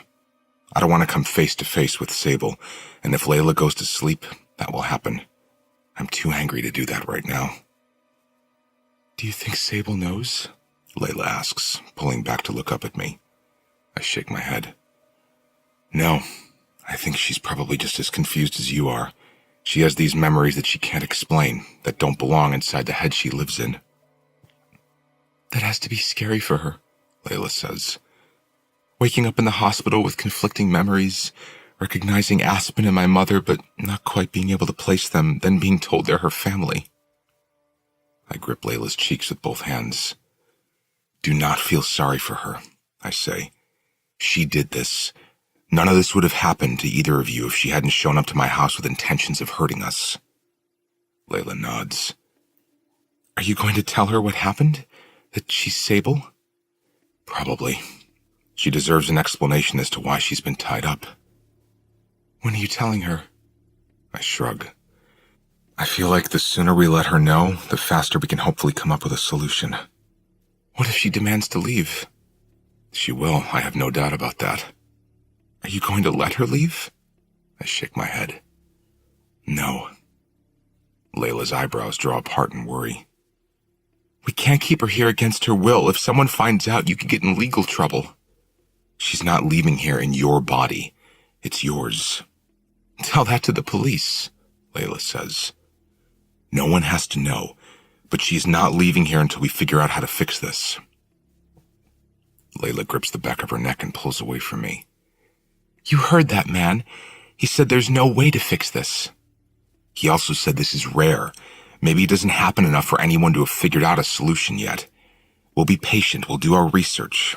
We'll figure this out, Layla. I wrap my arms around her again, hoping to ease her nerves. But that's hard to do when I know she can feel my rapid heartbeat against her chest. I'm just as worried as she is, if not more.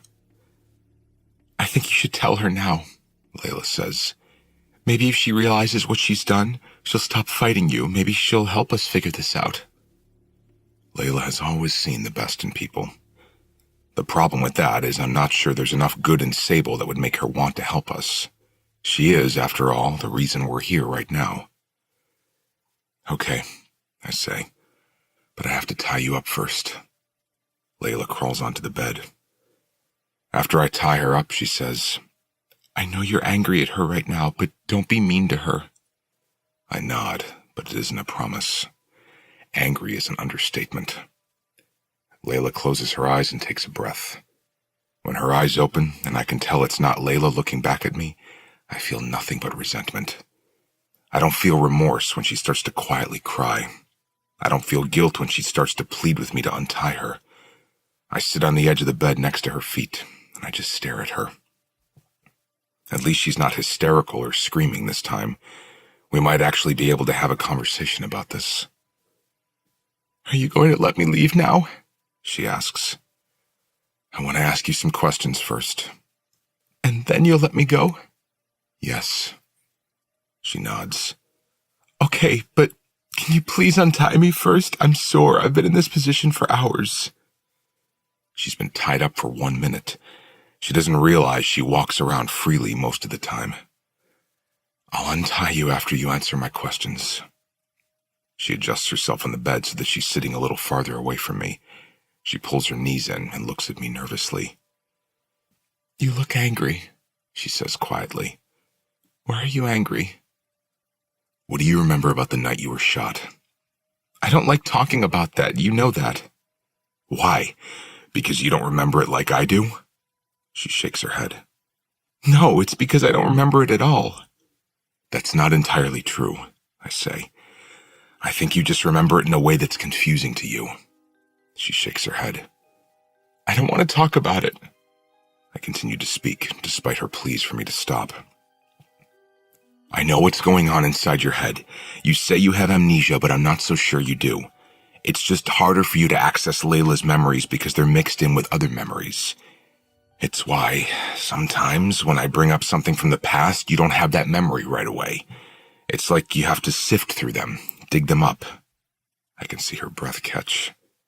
I lean forward and look her directly in the eye. Do you sometimes feel like you have too many memories? Memories that don't even belong to you? Her bottom lip begins to tremble slightly. She's scared, but she's trying to hide it. Do you remember opening the door when Sable knocked on it that night? She nods. Yes. But you also remember being the person who knocked on the door. Her eyes widen. Why would you say that? She says immediately. Because you're Sable. She stares at me for several long seconds. Are you crazy? Your memories are confusing because you're in the wrong body. Her stare becomes threatening. You better let me go right now, or I will have you arrested so fast, Leeds. I will. Don't think I'm going to forgive you for this. Have you known this whole time that you might be Sable? Fuck you, she hisses. Let me go. Why did you punch the bathroom mirror when we got here? Do you see Sable's face sometimes when you look in the mirror? Of course I see her face sometimes. She shot me, Leeds. I have PTSD. She didn't deny punching the mirror. You don't have PTSD. It's an actual memory. You sound like a lunatic. I keep my voice steady when I say, you shot me, and you shot Layla, and I know you remember doing it. She shakes her head. I shot Layla? I am Layla. I shake my head. I know it's confusing, but you aren't Layla. You're only able to access some of her memories because you're inside Layla's head and you have access to them. But when I shot you, you died. And when you shot Layla, she died. But only for a few seconds. Long enough for your soul to end up in the wrong body. And Layla's soul ended up stuck here in this house. She's crying now. You're scaring me. Her voice is timid. You aren't making any sense. I am Layla. How could you possibly think I'm not Layla? I would begin to list all the proof, but there's too much. Instead, I try to think of a question only Layla would be able to answer right away. One Layla has already answered, but that Sable would struggle to remember. What song did I sing to you the first night we met here? She says. That was a long time ago. Which song did I sing for you? You have 3 seconds to answer me. Remember Me? She says the name of the song like it's a question. No. I sang I Stopped. Layla remembers. Stop talking about me like I'm not Layla. This is insane. She's crawled more toward the head of the bed, like she's trying to get away from me. I don't blame her for being scared of me.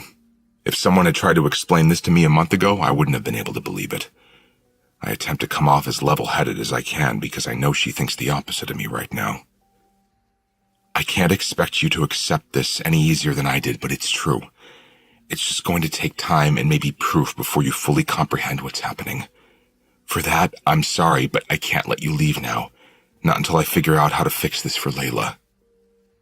But I am Layla, she whispers, still trying to convince herself that this isn't happening. I look behind me. Layla, take over. I wait a few seconds until I see the change. Layla opens her eyes.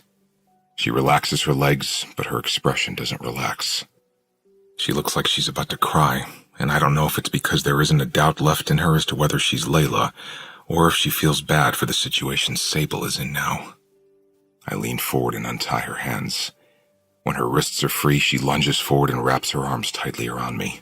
She starts to cry. It becomes real in this moment, knowing that Sable struggles to access memories I made with Layla, memories that are front and center in Layla's mind, has eliminated any shred of doubt that still hung between us. Layla grips the back of my head and presses her cheek against mine. Her voice is full of fear. Please help me find a way back. I close my eyes. I won't stop fighting for you until we figure this out. I promise. Chapter 24. I'm washing Layla's hair in the shower. It's an eerie duplication of the morning after we met, standing together in the shower. Only this time, we're quiet. I'm not asking her questions because I feel like my need for answers has brought us nothing but gloom. It makes me wonder if she regrets me having shown up here. Had I not shown up, she wouldn't be aware of just how much she doesn't belong in her realm. She would know how unfair it is. She would know she might not be able to get back. We didn't sleep at all last night. We spent hours searching for solutions online and skimming paranormal books in the Grand Room. We found nothing so far, even though we searched until 2 hours after the sun rose. Today is a new day. After we get some much-needed sleep, we'll start it all over again. I refuse to allow Layla to feel hopeless about this situation. When I'm finished rinsing her hair, I press a kiss against the top of her head. She relaxes into me with a sigh, her back to my chest, and we just let the hot water beat down on us as we stand together in silence. It's not romantic, it's not sexy. We're just sad. Her body is exhausted, Layla says. It's not her body, it's yours. She turns around and looks up at me. Her eyes are hollow and tired. She needs to sleep, but now that she knows she belongs more in this body than she does in the spiritual realm, she doesn't like the idea of going back to nothing. She told me earlier that it scares her now. That gutted me. I don't want her to let Sable take over again, but it's inevitable. It's the only way her body can recuperate. Take 2 sleeping pills, I say. Maybe she won't wake up for a while. Layla nods. We get out of the shower and I grab 2 pills for her. Layla takes them with a sip of water and then climbs into the bed. I close the blackout curtains to shut out the sun. I crawl in bed with her, but this time I don't hesitate to pull her against me. It finally feels normal again, having her in this bed with me. As normal as our situation can feel. I keep expecting to wake up from this nightmare. I don't like thinking back on the last several months and all the signs that were right in front of me. It makes me feel ignorant, like my closed-mindedness hindered us in some way. I never believed in ghosts or spirits, but if I did, would I have noticed Layla wasn't actually Layla? Are there other people in this world who, like Sable, assume they're suffering from some form of amnesia that makes memories hard to sift through, when in reality they just don't belong in the body they're inhabiting? They're merely a spirit trapped in the wrong body. Leeds, Layla whispers my name, but even through her whisper, I can feel the weight of it. What is it? She tucks her head against my shoulder. I think there's only one way to fix this. How? She sucks in a heavy breath, and then as she exhales, she says, You're going to have to kill me, and then hope to hell that you can bring me right back. I squeeze my eyes shut, trying to push her words away from me. I don't even want to hear them, but she continues talking. If I can flatline long enough for Sable's soul to leave my body, then maybe my soul could take back over before you bring me back. Stop, I say immediately. It's too risky. So much could go wrong. We can't live like this forever. But we can. She pulls away from my shoulder and looks up at me. Her eyes are full of tears. It's exhausting. I can't live like this day after day, and do you really want to hold a girl captive upstairs in this house for the rest of your life? I don't. It's agonizing, but it's better than the thought of Layla possibly dying. This isn't the solution. And living this way is? She won't sleep unless we drug her, and then I'm left with the side effects. I'm tired, you're tired. If this is the only way I can exist with you, then I'd rather not exist at all, she says. She's crying now, and I can't take it. I don't want to see her upset, but the selfish part of me would rather see her upset than not see her at all. If we did it and it went wrong, I would never forgive myself. I can't live without you, Layla. You can. You have for the past 7 months. I look at her pointedly. And I've been fucking miserable. She stares at me solemnly. Then, as if she somehow feels sympathy for me, she places her hand on my cheek and kisses me. Her kiss is sweet, but it's also desolate. I don't know what to do with it. It's torture, kissing her through her pain, because I know what's going on in her mind right now. She thinks death is the answer. I'm afraid death will be the end. I don't want to talk about this anymore, I say. We're going to have to do something about this, and soon, while I still have the energy. I'm not going to agree to it. Layla's fingers trail down my arm until she finds my hand. She slips her fingers through mine. It can work, Leeds. If we plan it out just right, it'll work. How can you be so sure? Because, she says. She presses a kiss against my jaw. I love you more than Sable does. I'll make it work. I want to believe her. But what happens if it doesn't work? What if I can't bring her back? If her body dies for good, her spirit will likely die right along with it. And then what would I do? How would I explain her death to the police, to her family, to Aspen? Layla reaches up a hand to smooth out my furrowed brow. Relax, she says. We can worry about the details after we wake up. I nod, wanting nothing more than to put these thoughts away. I just want to think about Layla. I trace my fingers delicately over her lips, and she's gazing up at me with the same expression she was looking at me with when we were lying in the grass the first night we met, right before I asked her why she was so pretty. I trail my fingers over the freckles spilled over the bridge of her nose. Why are you so pretty? I whisper. That memory makes her smile. This is what I've been missing. These moments with Layla. The unspoken memories we share together. The looks we give each other. We had an immediate connection the night we met. A connection so strong it brought me back here to her when I didn't even know I was searching for her.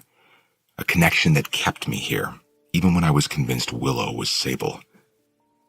Layla kisses me again, only this time our kiss doesn't stop. It lasts for so long my lips feel swollen by the time I push into her. She wraps herself tightly around me as we make love. I keep my eyes open the whole time because I'm amazed by how different it is now that I have her back. It's exactly like it used to be, intense and perfect and full of meaning. When it's over and she's wrapped in my arms, I realize she might be right. We found each other once when we met. Then we found each other again after she died. That makes me believe in us enough to think we could do it a third time. Chapter 25. Layla has spent the last 2 days meticulously planning out her death. I've spent the last 2 days trying to find alternative solutions. Sadly, I've found nothing. She's growing weaker. The longer she continues to take over Sable, the less sleep Sable gets. And when Layla does leave her body long enough for Sable to sleep, Sable sleeps very little. Only when the meds kick in, and even then, not for long. Sable continues to try to escape, which has resulted in her wrist suffering even more damage. The marks are too prominent to hide. I keep them bandaged up, but I worry because Aspen and Chad are due to show back up today, and we aren't sure how to hide Layla's wrists from them. Right now, she's wearing one of my long-sleeved shirts because there wasn't anything with sleeves long enough to cover her wrists in her wardrobe. Hopefully, Aspen doesn't notice the bandages. Hopefully, Aspen doesn't notice anything. Layla's legs are across my lap, and we're mindlessly watching TV when we hear their car pull into the drive. We're not actually paying attention to the TV. We're just attempting to appear normal, which we'll be attempting to do for the next 24 hours while Aspen and Chad are here. Layla stands up and pulls the sleeves of her shirt down. She tucks them beneath her thumbs and heads toward the door. I follow her. Aspen is already peeking her head inside when we make it to the foyer. I open the door all the way and take Aspen's bag. Layla hugs her as soon as she walks through the door. The hug catches me off guard. It isn't a casual greeting. She hugs her tightly like she's missed her. I guess she has. Layla was confused the last time Aspen was here. She thought all her feelings belonged to someone else, so she probably didn't acknowledge that the pull she felt toward Aspen was real. Well, hello, Aspen says, laughing at Layla's affection. Layla releases her, and Aspen tilts her head, looking at her curiously. You look exhausted. Layla shrugs it off. I've been sick for a few days. Feel much better now, though, she lies, smiling brightly. Chad nods his head toward me and grabs Aspen's bag. Please tell me you have beer. I've been driving 12 hours and I need beer. He walks toward the stairs to take their bags up to their usual bedroom, but Layla stretches her arm out, ushering Chad toward the hallway instead. Y'all get the downstairs bedroom this time, Layla says. The upstairs bathroom is broken. She's lying, and I'm not sure why, but I help Chad take their things to the downstairs bedroom. Then the four of us congregate in the kitchen as Chad searches for something to drink. What's for dinner? He asks. It smells good. Layla and I threw a casserole together about an hour ago. In the wake of everything happening, it was a nice reprieve.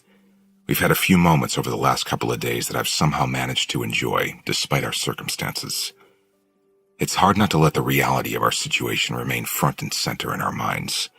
But in the few times we've been preoccupied with something else, it was a welcome reminder of how things used to be between us, before Sable. There's a casserole in the oven, Layla says. It's almost ready. She looks at Aspen. How was the trip to Colorado? Aspen smiles, but it's obviously forced. She and Chad exchange a look. Interesting, Aspen says. 2 flat tires, 1 broken taillight, 6 hours wasted while we were stuck in a ditch.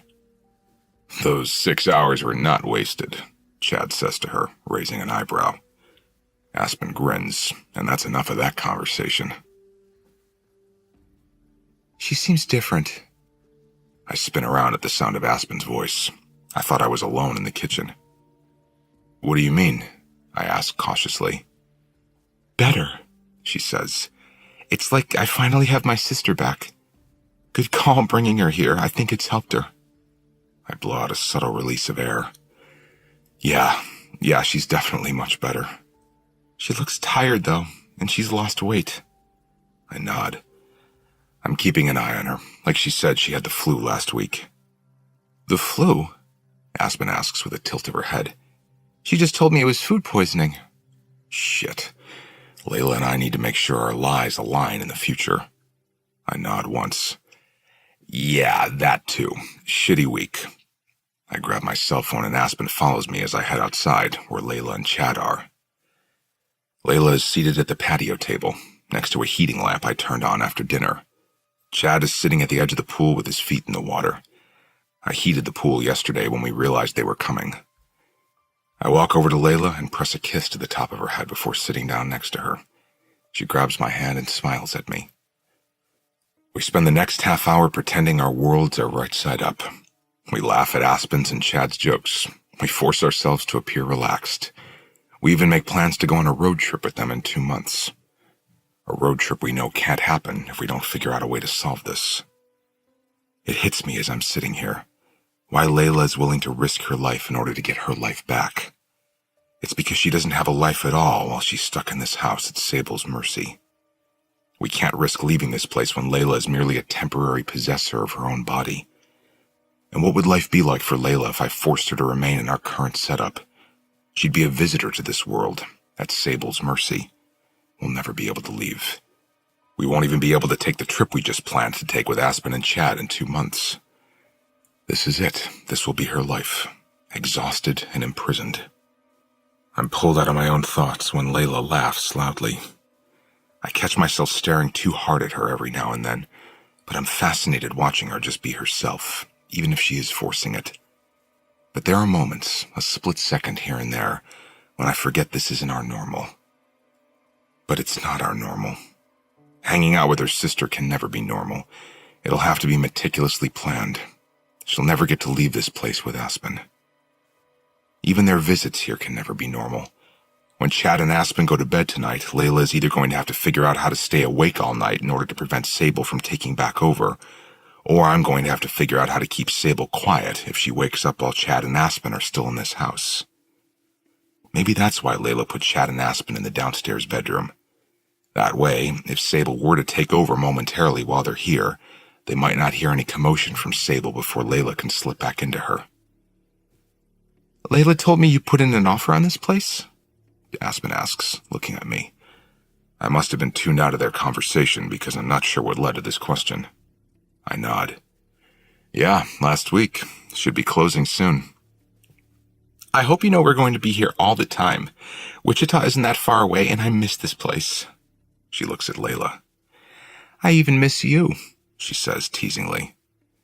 Layla smiles and reaches out, squeezing Aspen's hand. You have no idea how much I've missed you too. I can't wait for everything to go back to normal. Her words are sweet, but Aspen has no idea how much double meaning lies behind them. Layla's back is to the pool, so she doesn't notice when Chad gets out of the water and makes his way to the deep end. He backs up until he's about 10 feet from the pool. Then he takes off his shirt and starts sprinting toward the water. He jumps, wrapping his arms around his knees, and yells right before he makes a huge splash. Layla's whole body jerks from the unexpected commotion behind her. Almost immediately, I see the change. It's like I can tell the exact moment when Layla slips out of her body now. I freeze when I recognize Sable has taken over. The unexpected splash in the pool must have startled Layla, like the night the lightning scared her. Sable's eyes widen, and she looks over her shoulder, sitting straight up in her chair. She stands up suddenly, knocking her chair backward. What the? She looks down at her arms, then up at the house. How did I get outside? I stand up immediately and try to slip between her and Aspen, but Sable takes a quick step back. Don't you dare come near me! She screams at me. Shit. Aspen stands now. Layla, what's wrong? Sable continues to back away from me. She points at me while looking frantically at Aspen. He's drugging me. He won't let me leave. I shake my head, ready to defend myself, but before I can open my mouth, Sable pulls one of her shirt sleeves up, revealing the bandage on one of her wrists. He keeps me tied up. I lunge toward her to stop her, but before I reach her, her arm falls to her side and her eyes close. I stand in front of her, gripping her shoulders, trying to shield her from Aspen's view. Layla inhales a slow breath, and then she calmly opens her eyes. I see the fear pool in her face. What is wrong? Aspen says, her voice louder and full of panic. What do you mean he's drugging you? Aspen pushes herself between me and Layla, breaking us apart. Aspen is holding Layla's face in her hands, trying to get her to look at her and not me. I grip the sides of my head and take a step back. I have no idea how she's going to explain this slip-up. Layla's eyes are wide, as if she's struggling to figure out a way out of this. I have no idea what to say. Aspen looks over her shoulder and glares at me as if I'm a monster. Just kidding? Layla says, completely unconvincing. What? Aspen says.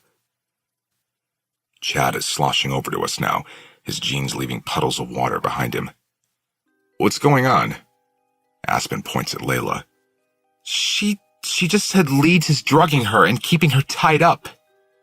I was kidding, Layla says, looking back and forth between them, attempting to explain away the outburst. She's forcing a smile, but everything is so tense now. That's a weird thing to joke about, Chad says. I don't think it's a joke, Aspen says. Show me your wrist again. Layla tucks her sleeve beneath her thumb and pulls her hand away. It was an inside joke, she says. She looks at me. Tell her, Leeds. I don't know what to tell her. At this point, there's no way Aspen will believe a word that comes out of my mouth. But I nod anyway and move closer to Layla as I wrap a hand around her waist. She's right, it's a weird inside joke. It's only funny to us. Aspen stares at Layla in disbelief. Then she brings her hands to her forehead, as if she doesn't know what to make of the last minute of her life. She shakes her head, confused, unconvinced. Come inside the house with me, Layla, she says, reaching a hand out to her sister. Layla just stares at it, and she shakes her head. Aspen, I know that was weird. I'm sorry. I do things I can't explain sometimes because of the brain injury. I thought it would be a funny joke. It fell flat. Aspen studies her sister's face, looking for a sign. A silent plea for help, maybe. This is seriously fucked up, she says. Then she pushes past us and heads to the house. Chad watches Aspen disappear into the house. Then he downs the rest of his beer. He wipes his mouth with the back of his hand. You guys are strange, he says, right before he follows after Aspen. It's just Layla and me outside now. Layla covers her face with her hands. I can't believe that just happened. I pull her in for a hug. They'll get over it. Layla shakes her head adamantly. Aspen won't. I saw the look on her face. She doesn't trust you now. She presses her face against my chest. We can't keep doing this, Leeds. I want it to stop. I nod, but only because I want her to relax. I'll momentarily agree with anything if it puts her mind at ease. Tonight. I want to do it tonight. I shake my head. Please, no. We're doing it tonight. Her voice is resolute, her words final. I feel like I've sunk to the bottom of the pool, My lungs feel dense with water. I clear my throat.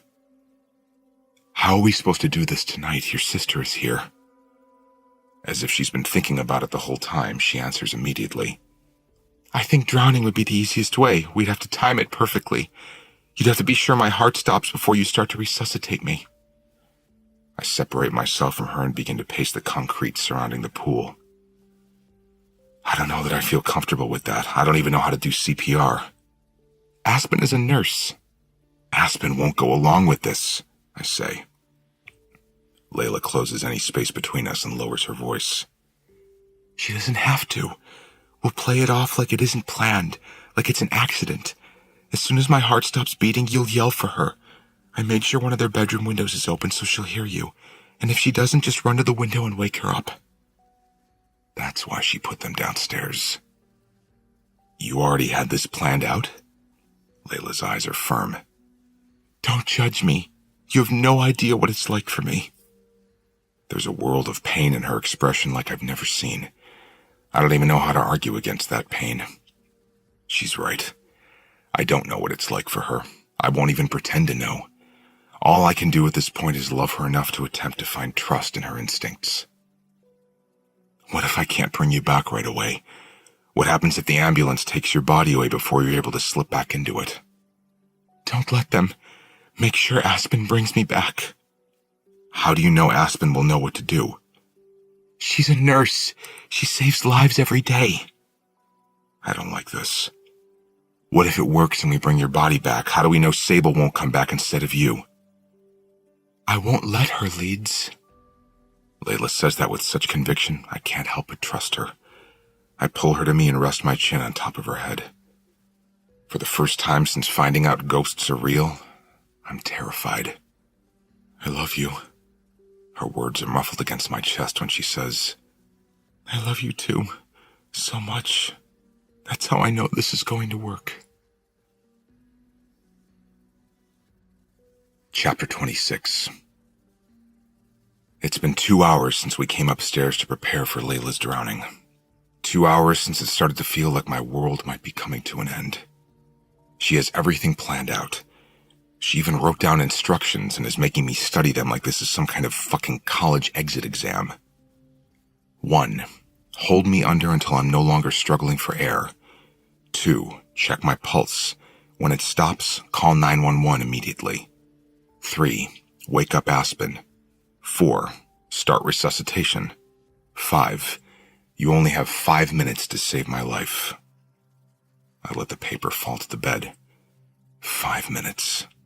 I can't read it again. Do you need more time to look it over? She asks me. I'm going to need years before I'm ready to do this.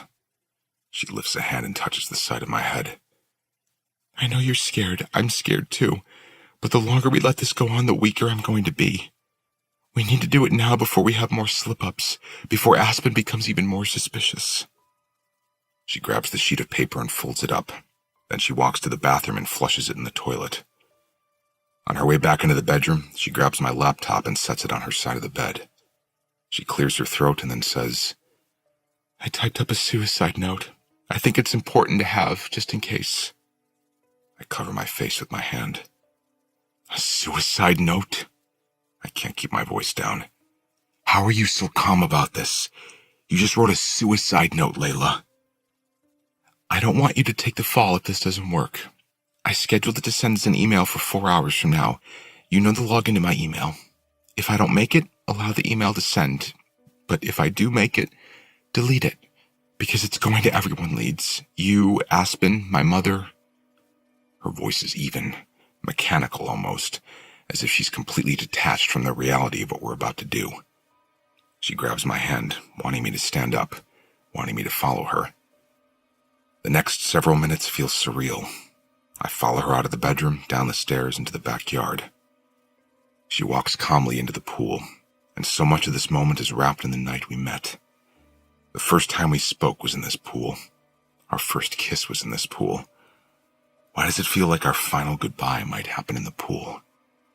My pulse is frantic. I can't catch a breath. The reality of what we're about to do may not be absorbing into her, but it has taken over every part of me. She's standing in the middle of the pool, in the same spot where I found her floating on her back that first night we met. And by some miracle, she has the same expression on her face. Serene. I need you in the water with me, Leeds. I realize she's remaining as calm as she is because she knows if she doesn't, I'll talk her out of this. I'll talk myself out of this. But she's right. We need to do it now, before she becomes even weaker from lack of sleep. I'm reluctant as I make my way toward the pool. The water is warm when I step into it, and it hits me that she had me turn on the pool heater yesterday. Not so we could swim, but for this very purpose. We keep our eyes locked together as I make my way to her. When I meet her in the middle, I have to close my eyes because I finally see a trace of fear in her expression. She snakes her arms around my waist and presses her face against my chest. I know you don't want this, Leeds, but I want my life back. I need it back. Her voice is shaking. Every time I have to leave my own body, it's like a brand new heartbreak. I kiss her on top of her head, but I say nothing.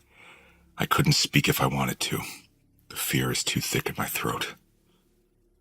Listen to me, she says, guiding my gaze to hers. I'm going to have to let Sable take over. It'll be better if she's scared and confused when her heart stops because I'll be alert and ready. She's right. Layla will have the advantage if she's waiting by the sidelines. As soon as I slip out of her in a minute, Sable is going to panic when she wakes up and sees that she's in this pool with you. That's when you do it. You shove her under and you hold her down and you don't let her up for air, no matter how scared you are or how guilty you feel. I imagine what that will be like for Sable, being drowned with no knowledge of why. She's going to be terrified. She's going to fight back. And I'm somehow going to have to look past the fact that it'll be Layla's body I'm drowning as I kill Sable for a second time. Hey, Layla says, her voice sympathetic and gentle. She's looking at me like she knows exactly what I'm thinking. She always does. She understands my thoughts as if they're whispered into her head as soon as I have them. You won't be ending Sable's life, Leeds. You'll be saving mine. You can do this. That's the perspective I needed to move forward. This is about what's deserved. It isn't about what's moral. Okay, you're right. I can do this. We can do this. Good. Okay.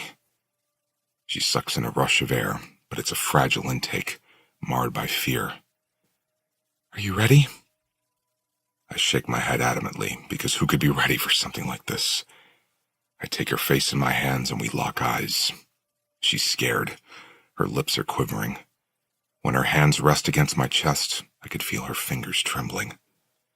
I owe this to her. She's been forced to spend so much time here alone, waiting for someone she couldn't remember. I press my forehead to hers, and we close our eyes. When I'm this close to her, I can feel an unfrayed connection not even death could break.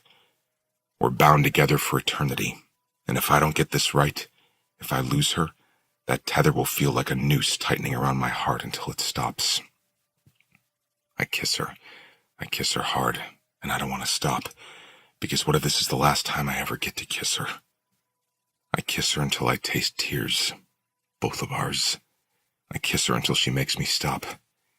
She presses her forehead against my chest, and I can feel the sadness in her sigh. I love you, she says. I wrap my arms tightly around her and press my cheek against the top of her head. I love you, Layla. Thank you for finding me, she whispers. And then she's gone. It's no longer Layla I'm holding, but Sable. I can feel the change in the way she jerks against me and then lifts her head from my chest, wide-eyed. I have my hand over her mouth before she can even scream. And maybe it's the part of me that resents her that finds strength, or maybe it's the part of me that wants Layla back more than I want air. But I do it. I shove her under. In order to hold her there, I have to use every part of me. I cage her body between my legs. I wrap my fingers in her hair for leverage. She thrashes in the water, claws at my arms and my chest. She tries everything to escape, to take in a breath, but she's screaming just under the surface, her lungs swiftly taking in water. I stare up at the sky because if I look down at her, I'll stop. I wouldn't be able to look at Layla's face and continue to do what I'm doing. And even though I know it's Sable behind Layla's eyes right now, if I looked into them, I'm afraid all I would see is a terrified Layla. I squeeze my eyes shut and tighten my hold. I wait and I wait and I wait for her to stop struggling. It feels like it'll never end. I count as I hold her under. I get all the way to 118 seconds before she finally stops fighting. And even then, when I think it might be over, she claws at me again, her fingers seeking out a savior. She grips my left wrist, and she squeezes it with very little strength. Then, I feel nothing. The underwater screams have ceased for several seconds. Her hair begins to slip through my fingers. I keep my eyes closed and hold my breath until I'm certain there isn't any air left in her lungs. Then I slowly drop my gaze. Her hair is covering her face, so I brush it out of the way. Her eyes are open, but they aren't looking up at me. They aren't looking at anything. There's no focus to them. No life. That's when I start to panic. I pull her up until her head is out of the water, and it's obvious Sable is no longer inside this body, but neither is Layla. A wail escapes my throat when I see Layla's lifeless eyes. Her arms are limp at her sides. I hold my hands under her and start dragging her toward the steps at the shallow end. "Aspen!" I scream. "Help!" It's almost impossible to move her as fast as I imagined I would move her. The backs of her legs are dragging against the pool steps, then the concrete. When I finally have Layla on her back at the side of the pool, I grab for my cell phone. I dial 911. "Aspen!" I scream. I start administering CPR the exact way Layla showed me how to do it, but I feel like I'm doing everything wrong. The phone is by my side. When an operator picks up, I just start screaming the address into the phone while I try to resuscitate Layla. 5 minutes. That's all we have. 5 minutes, I whisper. Her lips are blue. Nothing about her feels alive. I need Aspen because I don't know if I'm doing this right. But I don't want to leave Layla's side. "Aspen!" I scream again. Before I'm even finished saying her name, Aspen is on her knees next to me. "Move!" she yells, pushing me out of her way. I fall backward and watch as Aspen leans Layla onto her side to clear her airway. Then she pushes her onto her back again and begins chest compressions. Chad is here too. He grabs my cell phone and begins speaking with the 911 operator. I move around Aspen toward Layla's head, and I lean forward, cradling her head. "You can do it, Layla," I beg her. "Please come back, please. I can't do this without you. Come back, come back, come back." She doesn't. She's just as lifeless as when I was dragging her out of the pool. I'm crying. Aspen is crying. But Aspen doesn't stop trying to save her. She does everything she can. I try to help, but I'm useless. It feels like it's been longer than 5 minutes. It feels like it's been a fucking eternity. I once had the thought that minutes seemed to matter more when I spent them with Layla, but they've never mattered more than right now as we're trying to save her life. Aspen is growing more hysterical, which makes me think she knows it's too late. Too much time has passed. Did I hold her under for too long? Did I do this? I feel like I'm sinking lower, somehow melting into the concrete. I'm on my knees and my elbows, my hands clasped tightly behind my head, and I've never physically been in so much pain. Why did I let her talk me into this? We could have found a way to live like this. I'd rather live a miserable existence with her than not exist with her at all. Layla, I whisper her name. Can she hear me? If she's not in her body right now, is she still here? Is she watching this? Is she watching me? I hear a gurgling sound. Aspen immediately turns Layla's head to the side again. I watch as water spills out of Layla's mouth and onto the concrete. "Layla!" I scream her name. "Layla!" But her eyes don't open. She's still unresponsive. "They're 8 minutes away," Chad says, lowering the phone. "That's not soon enough," Aspen mutters. She resumes the chest compressions, and once again, Layla begins to choke. "Layla, come back, I plead. Aspen grabs her wrist to check for a pulse. It's like all the sounds of the world are automatically put on mute while I wait for her response. "She has a pulse. Barely." "You only have 5 minutes to save my life." I immediately slip my hands under Layla's arms and start to pull her up. What are you doing? Aspen asks, her voice panicked. We need to meet the ambulance, I yell. Let's go! Chad helps me carry Layla to the front yard. We slip her into the back seat of my car, and Aspen and Chad both climb into the back with her. Aspen keeps her hand on Layla's wrist to make sure she maintains a pulse as I peel out of the driveway. Faster, Aspen says. I can't go any faster. The gas pedal is touching the floor. I drive for what seems like miles, but in actuality is probably only 2 before we meet the ambulance. As soon as I see their lights coming over the hill, I start flashing mine. I bring the car to a stop in the middle of the highway so the ambulance will be forced to stop for us. I help Chad and Aspen drag Layla out of the back seat. She's still lifeless. The paramedics meet us with a gurney. They pull her onto the ambulance, but when I start to climb in after her, Aspen grabs me and pulls me back. She pushes her way in front of me and climbs into the ambulance. When my eyes meet hers, she's looking at me like I'm a monster.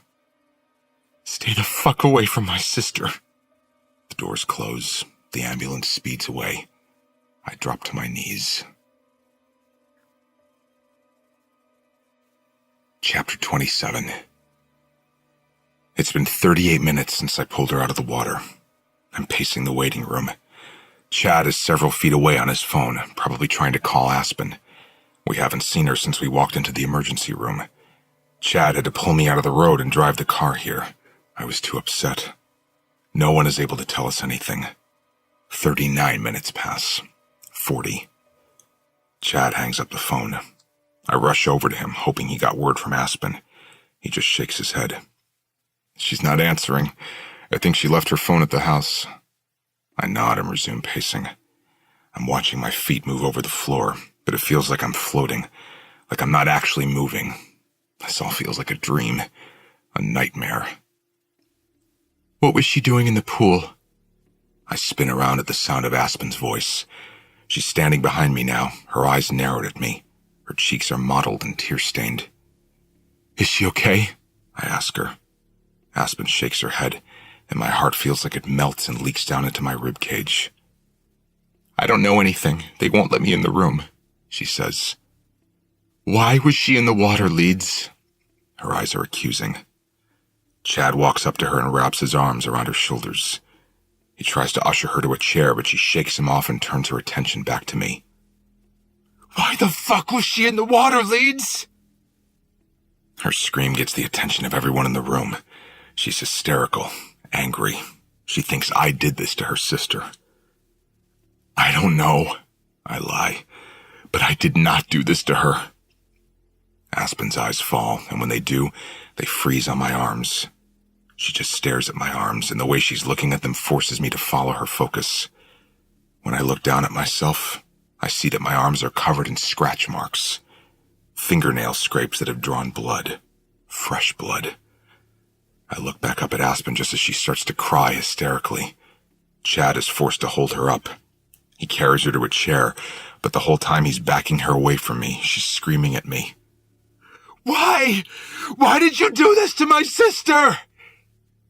There's nothing I can say or do to take that assumption away from Aspen. Too much has happened tonight to make her believe I'm innocent.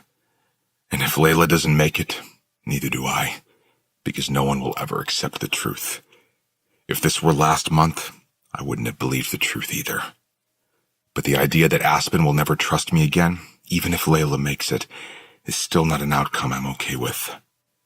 Chad is doing his best to calm Aspen, but she's hysterical.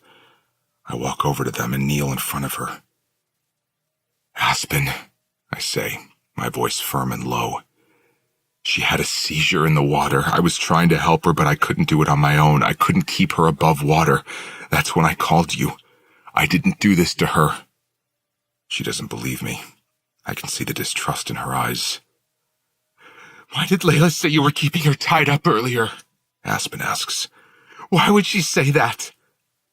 I open my mouth in an attempt to explain, but I have no answer. I clamp it shut and my jaw hardens. Leeds? The voice comes from behind me. I stand up and spin around at the same time Aspen jumps up out of the chair. A doctor is standing at the entrance to the waiting room. Leeds, Gabriel, he says. I can't help but feel relief that this man is sparing me from an explanation I wasn't able to give Aspen, but I'm terrified he's here to deliver news I'm not prepared for. I step forward. Is she okay? The doctor pushes open the door behind him. She's asking for you. I don't know how I have the strength to even take a step, because those words knock the breath out of me. But somehow I make it across the floor, to the door, down the hallway, and into a room where Layla is on a bed, covered in a blanket, her hair still wet and piled over her shoulder. I pause when I enter the room, because I don't know exactly what I'm walking into. It's hard to tell just by looking at her. Is she Layla? Aspen pushes past me and rushes to her bedside. Aspen is crying, hugging her. But Layla isn't looking at Aspen. She's looking straight at me. There's no emotion on her face. No way to tell if I'm staring at Layla right now or if I'm staring at Sable. I want to believe it's Layla because I feel like it's Layla. I'm just too scared to trust my instinct right now. I need her to say something. Layla? My voice is a whisper, a question. A single tear falls out of her eye and rolls down her cheek. She nods, barely. Leeds, she says. Do you know what you look like right now? I shake my head. Her mouth curls into a smile. You look like you're dying inside. That statement becomes the only proof I need. I rush to her, slipping between Aspen and the bed. I lower the rail and crawl into the bed with her and hold her while she clings to me. I kiss her over and over, all over her face, her hands, the top of her head. She's crying, but she's also laughing. We did it, she says. I sigh, pressing my cheek to hers. We did it, Layla. I wipe tears from her cheeks. Say that again. Say my name again. Layla, I whisper. Layla, Layla, Layla. She kisses me. Layla kisses me. Layla. Epilogue. Layla and I came out of this experience knowing one thing for certain, and that is the simple fact that we now know nothing for certain. This life and whatever comes after it are more than we can comprehend, so we don't even try. All we can do is appreciate that we figured out how to get a second chance together. And with that second chance, we're doing everything we can to make sure we don't need a third. We don't know if Sable moved on to another realm or if her spirit is now stuck somewhere that could be tied to a memory of me. So Layla and I decided the best course of action would be to start over, completely. We never went back to the bed and breakfast in Lebanon, Kansas. We never even went back to our temporary apartment in Tennessee. When Layla was released from the hospital, we drove straight to the airport and asked where the next available flight was heading. That's how we ended up here in Montana. Neither of us has ever been here before, and that gives us a sense of comfort. We stayed in a hotel for a few weeks until we closed on a house. We made sure we purchased a new construction. We figured it would be better if there was no history tied to the home we bought. There would be less chance of us encountering an entity that isn't of this realm. The house is probably more than we need, but as soon as Layla laid eyes on it for the first time, I could tell by the way she gasped that this would be our home. The house sits on 10 acres of rolling hills with unobstructed views of the Beartooth Mountains from our backyard. It's a unique and modern home, unlike any other house in the area. So much of the house feels a little out of place in the midst of all the nature surrounding us. I think we were drawn to it because it's reminiscent of how Layla and I feel in the world now. It's like we don't quite fit in because we're living with this huge secret we can't share with anyone. How would we even begin to tell someone what happened to us? People would think we're crazy. Layla doesn't even feel she can explain her experience to Aspen. She's afraid it would make Aspen believe Layla's head injury is worse than we initially thought. It's going to take time to win Aspen over. She doesn't trust me after everything that happened, and now that I've whisked Layla away to a secluded home in Montana, it's only heightened Aspen's concern for her sister. I'll win Aspen's favor back eventually. I'm confident of that. Layla is my soulmate in every realm of life. Layla and I have spent the last few days getting settled into our home. Because we didn't bring anything with us, this move mainly consisted of shopping for furniture and everything else the house needed that we didn't have. We're both exhausted. As soon as the sun began to set earlier, we collapsed into a new patio chair together and have been sitting here quietly for the last half hour, listening to music playing through the Alexa device. Layla is tucked against my side with her arm draped over my stomach and her head against my shoulder. My hand is in her hair, twisting its way through her curls, when one of the songs I wrote begins to play. This must be a playlist of Layla's. She immediately perks up and flashes a smile. My favorite, she says, and she means it. She listens to my songs so often, I'm starting to get sick of my own voice. Layla slides out of the chair and begins swaying flirtatiously to the music.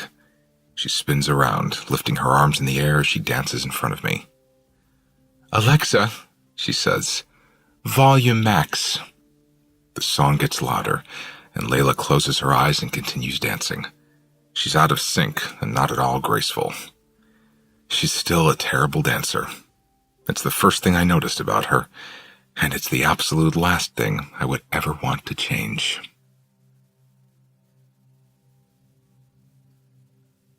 We hope you have enjoyed our presentation of Layla by Colleen Hoover, performed by Brian Polino.